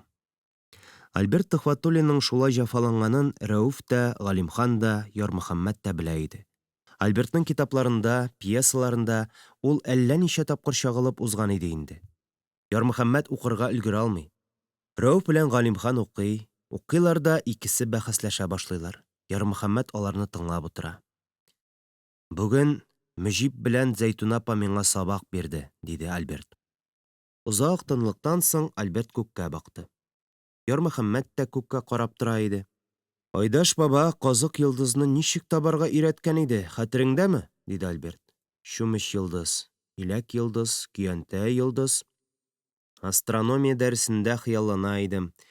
Яктылык тизлеге турында уйлый идем. Яктылык шул кадәр тиз йөри. Без күреп торган йолдызларның күбесе триллион ел элек һәлак булган. Үзләре юк, яктылыклары бар. Безнең өчен йолдыз бар. Менә шул имәнгеч фикердән куырылып ята торган идем. Күптән үлгән йолдызның яктылыгы һаман яши. Ярмөхәммәткә бу сүзләр Айдаш баба күптән вафат, аның нуры безнең күңелләрдә дип ишетелде. Беләсеңме, ярмый, диде Альберт.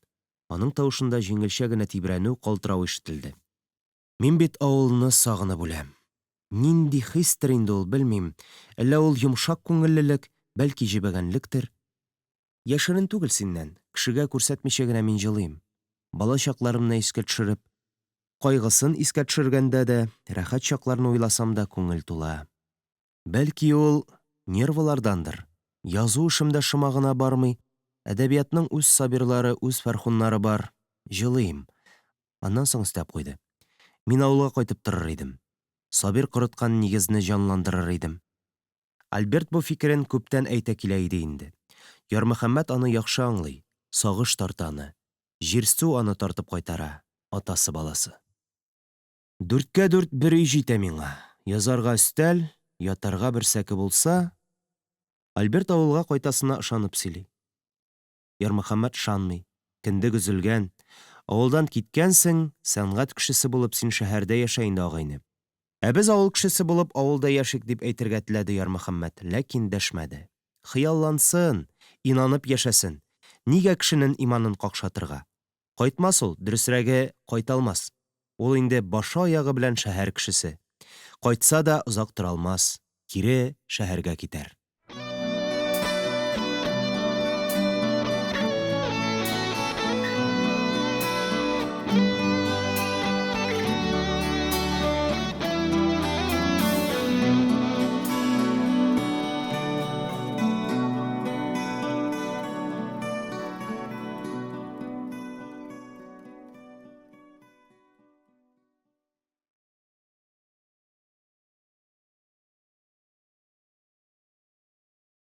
Өч тупыл.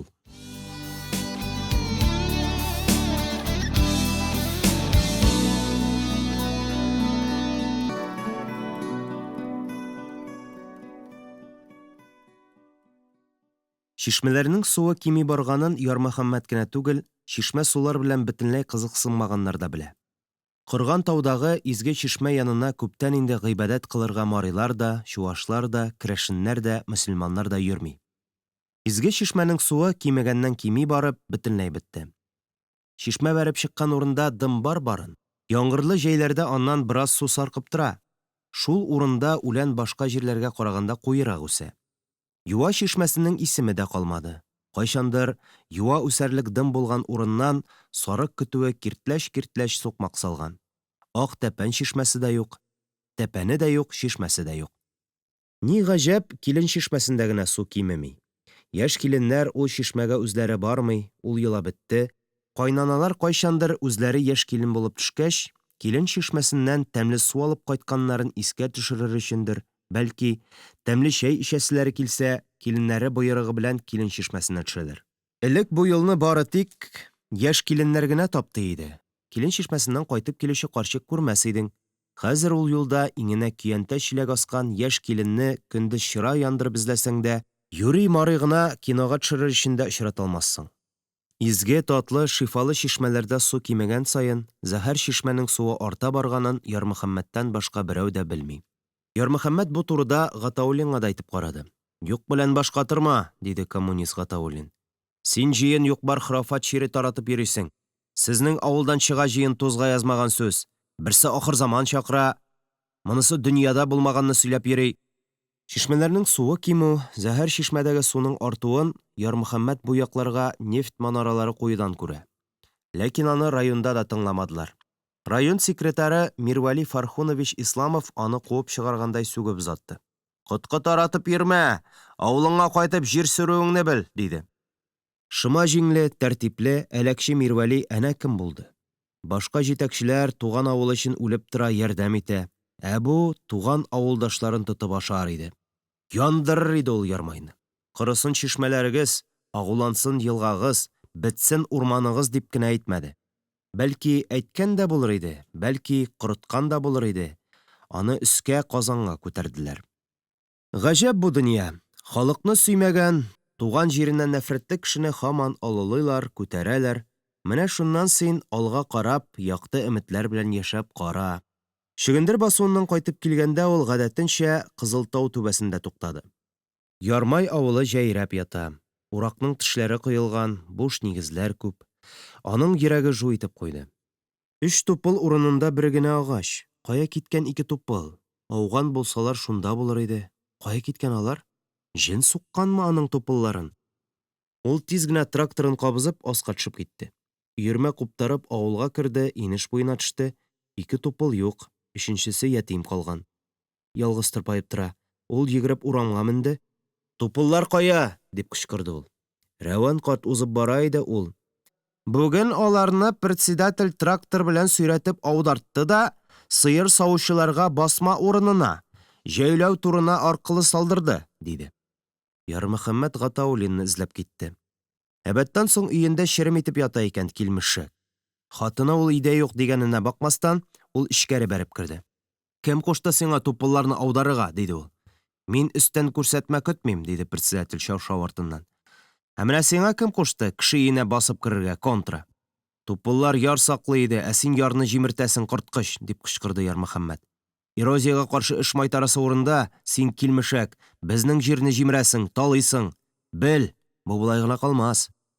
Ярмөхәммәт җавап көтмәстән җилтерәп чыгып китте. Үзгәрде ул соңгы елларда, нык үзгәрде. Элеккеге сабыр Ярмөхәммәт урынында түземсез, хәтта тупас сүз әйтергә тайшанмый торган кеше. Үземе ул шулай көяләккә әйләнә бара, кешеләр аны чыгырыннан чыгара. Үкенә ул соңыннан. Хаклы булса да, тупас сүзе өчен ул гел үкенә. Төннәр буе йоклый алмыйча борсаланып чыга. Дөресен әйтте, турысын әйтте, әмма нәтиҗәсе генә юньле булмый. Чөнки җитәкчеләр үзләре аның хаклы икәнен белсә дә киресен эшли. Аңа үч итеп киресен эшлиләр. Бәлки аңа дәшмәү хәерлерәктер. Бәлки, башка кеше аша дөреслекне әйттерергәдер. Ә кая андый кеше? Халык авызында 70 ел инде чабата чаклы йозак. Ул тракторын сүндерде дә җәйләү басмасына китте. Зәйшәгә аркылы 2 юан тупыл ята. Аның тупыллары. Савымчылар инде бу күпер аша 2 тапкыр савуга чыккандыр. Бүрәнәләр өстендә балчык кантарлары күренә. Шул чак аргы якта 2 хатын күренде. Берсе Сәвия, икенчесе Раушания. Исәнләштеләр. «Хей!» диде Сәвия. «Алланың рәхмәте төшкере, кайсысының башына килгән бу эш? 2 чакрым әйләнеп кергәнче туп-турыдан туп пашыл». «Ярмөхәммәт абый», диде Раушания. «Синең эштер бу? Башкалар башына килмәс, рәхмәт». Ярмөхәммәт дәшмәде. Ул үз уйлары белән мәшгуль иде. Аударылган агачларның берсендә Рәсулулла, икенчесендә Ислам Нур дип язылган. Гарәп хәрефләре белән дә, бу тамгалар белән дә язылган. Ләкин аяк астындагы тупылларда язу барлыгы берәүнең дә башына килми, күзенә күренми. Сәвия белән Раушания бер аяклары белән Рәсулуллага, икенче аяклары белән Ислам Нур өстенә басып бу якка чыктылар. Бөтен авыл шулай Рәсулулла белән Ислам Нурны таптап, изеп танымаслык дәрәҗәгә китерәчәк. Ярмөхәммәт аларга бу турыда әйтсә, һич шиксез аны тилегә санаячаклар. Ул әкрен генә кайтып китте. Ашамады, эчмәде, бакча башындагы ялгыз тупыл янына төште. Бу агачка Мөхәммәт исеме уелган иде. Гозаир баба утырткан 15 тупылның ни бары берсе Мөхәммәт тупылы гына исән. Мөхәммәт тупылы ярның читендә, аның да тамырлары ачылган, ул да янтайган. Киләсе язның усал бызлары аны да тамырдан егар. Бызлар йыкмаса, табылыр берәр җитәкче. Барыбер егарлар. Алар торгызыр өчен түгел, егар өчен туган. Ярмөхәммәт тупылга аркасын терәп, 2 тезен кочаклап байтак утырды. Зәйтүнә түтинең сүзләре дөрес икәнле. Дәҗҗал чыккан инде җир өстенә. Күптән чыккан икән Дәҗҗал. Дәҗҗал ул ахыр заман җиткәч, Аллага ышанучыларга каршы чыгар. Аны күргән мөселманнар һәлак булачак. Үз юлында мәсҗедләрне җимерәчәк, мөселманнарны изге җирләреннән куачак ди торган иде Зәйтүнә карчык. Яхшылык кылам диеп, халыкка кытышкыч зур зыян эшләүче дәҗҗаллар басты илне. Ул кичне Ярмөхәммәт ашамый эчми генә йокларга ятты. Икенче көнне аны иртәнге нарядка алып киттеләр. Гатауллин шоферын җибәргән. Яңа кабызган тракторын сүндереп, ул шофер янына утырды. Кичәге тупыллар өчендер дип уйлады. Шофердан ул сорашып тормады, ул барыбер әйтмәс иде. Шоферлар алар телсез, күзсез, чукрак булса гына председатель белән эшли ала. Учавылның үгәпи малае күчтә нәкъ шундыйлардан иде. Нарядта кичәге хәл турында да сүз чыкмады. Ярмөхәммәткә: «Бүген хәзер үк Чаллыга барып, бер КамАЗ моторы, арматура, капчыклы цемент алып кайтасың», диде Гатауллин. «Башка шофер юк». Димәк, Ярмөхәммәт кайчандыр үзе алып кайткан КамАЗ белән барырга тиеш була. Ул: «Иптәш Гатауллин, минем күзләрем начарайды», дип караган иде дә, Гатауллин ялынганда йомшак итеп: «Соңгы тапкыр, Ярмөхәммәт», диде. «Шофер юк, берсе военкоматта, готов ширле. Кабат борчымабыз, аты двигатель ша, ялынып ялварып ризалаткан нәрсә». Ярмөхәммәт күнде. Кәгазьләр, акча, путевка алгач, ул иске танышы вакытсыз тузган КамАЗга утырып, Чаллыга китте. Юлда 2 юлаучы кыз утыртты. Юл буе аның эче пошты. Бәйләнчек уйга шул гына кирәк тә. Кирде дә утырды Ярмөхәммәт башына. Рәсүл ишеп харап булды. Аның исеме язылган тупылны тарттырып аудардылар. Ислам Нур гарипләнеп үлде. Аның тупылында аяк астына салдылар. Мөхәммәт исеме язылган агачка кайчан чират? Бу фикерне куып җибәрер өчен ул каты итеп тамак кырды. Пассажир кызлар бу нинди әдәпсез мажик дигәндәй аңа таба борылды. Төш вакытына ул йомышларын бетереп кайтыр юлга чыкты. Кайтыр юлда да аның башыннан Гозаир баба утырткан тупыллар китмәде. Тизрәк Кызылтауга кайтып җитәсе иде дә, янә ярмай өстенә карап юанасы иде. Бу фикер аның күңелен күтәрде. Ул сызгыра, нидер көйли. Иске КамАЗ алга ыргый.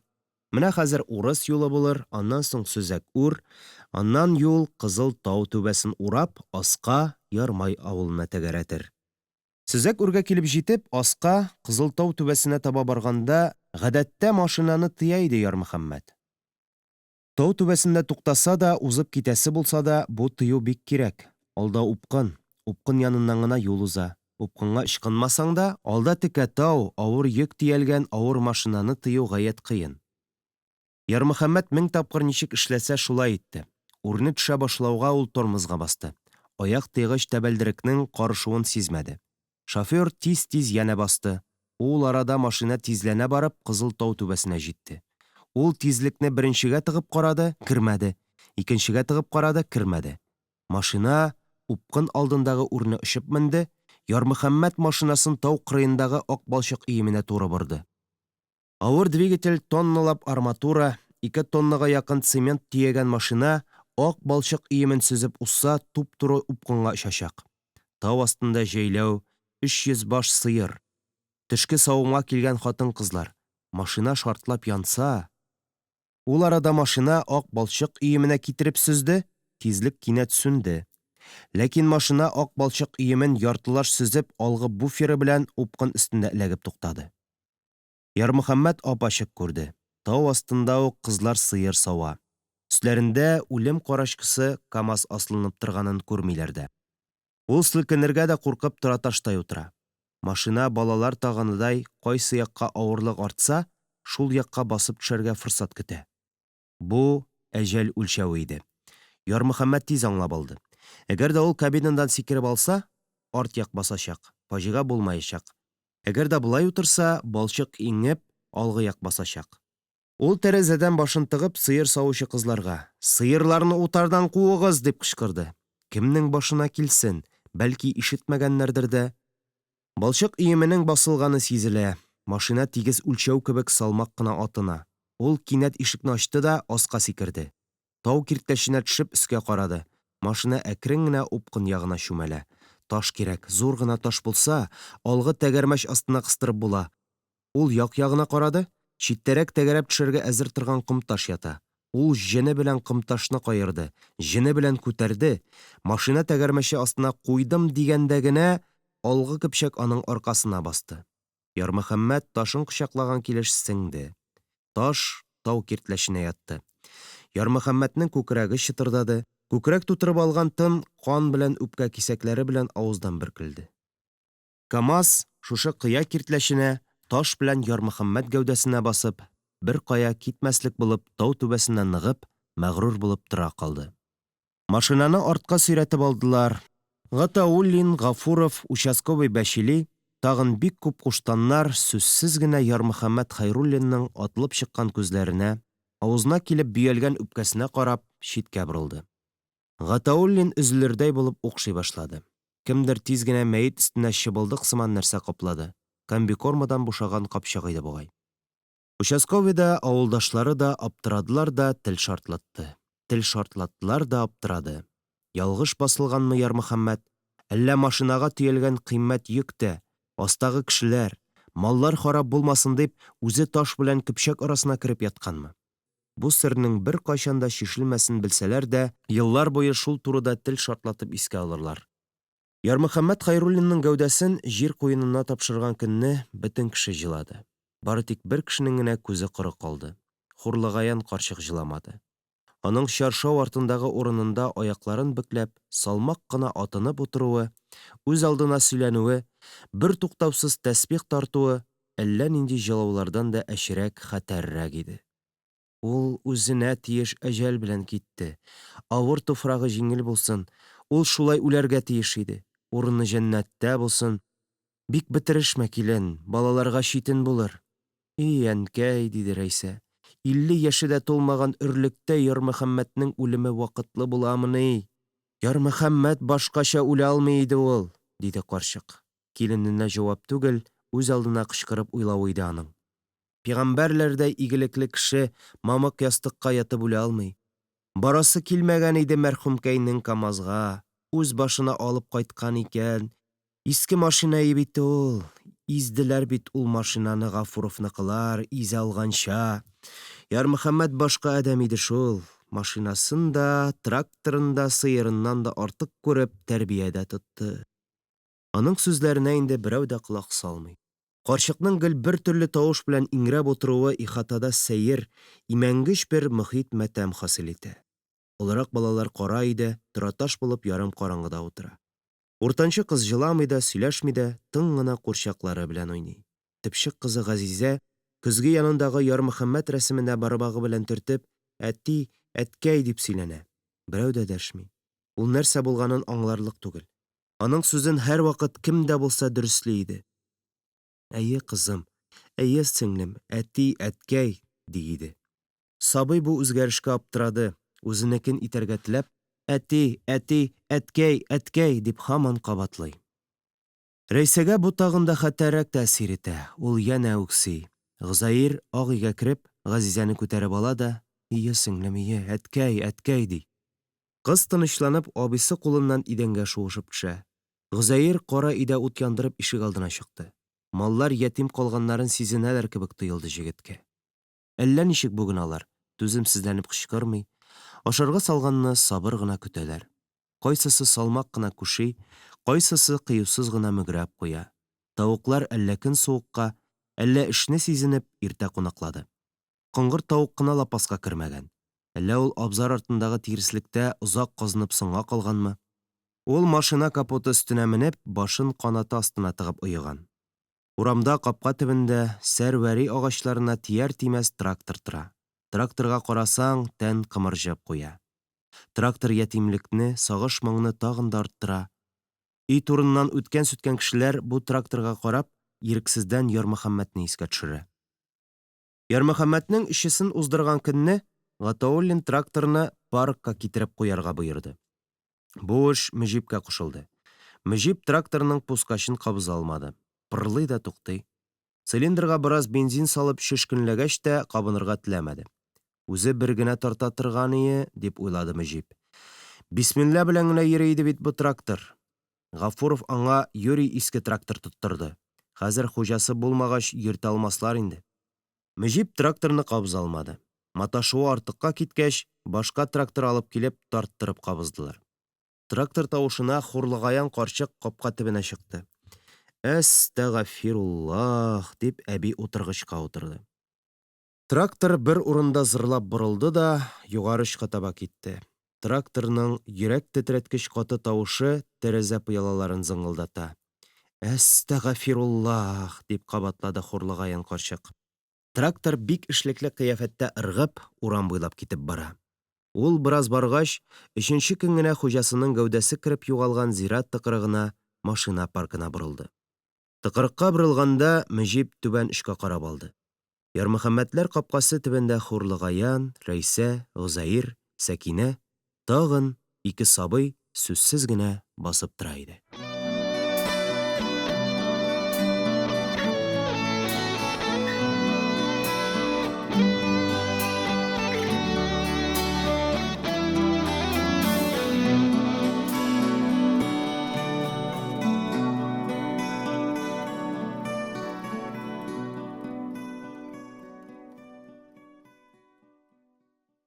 Әлеге һәм башка аудиокитапларны Tatkniga.ru сайтында бушка тыңлый һәм йөкләп ала аласыз.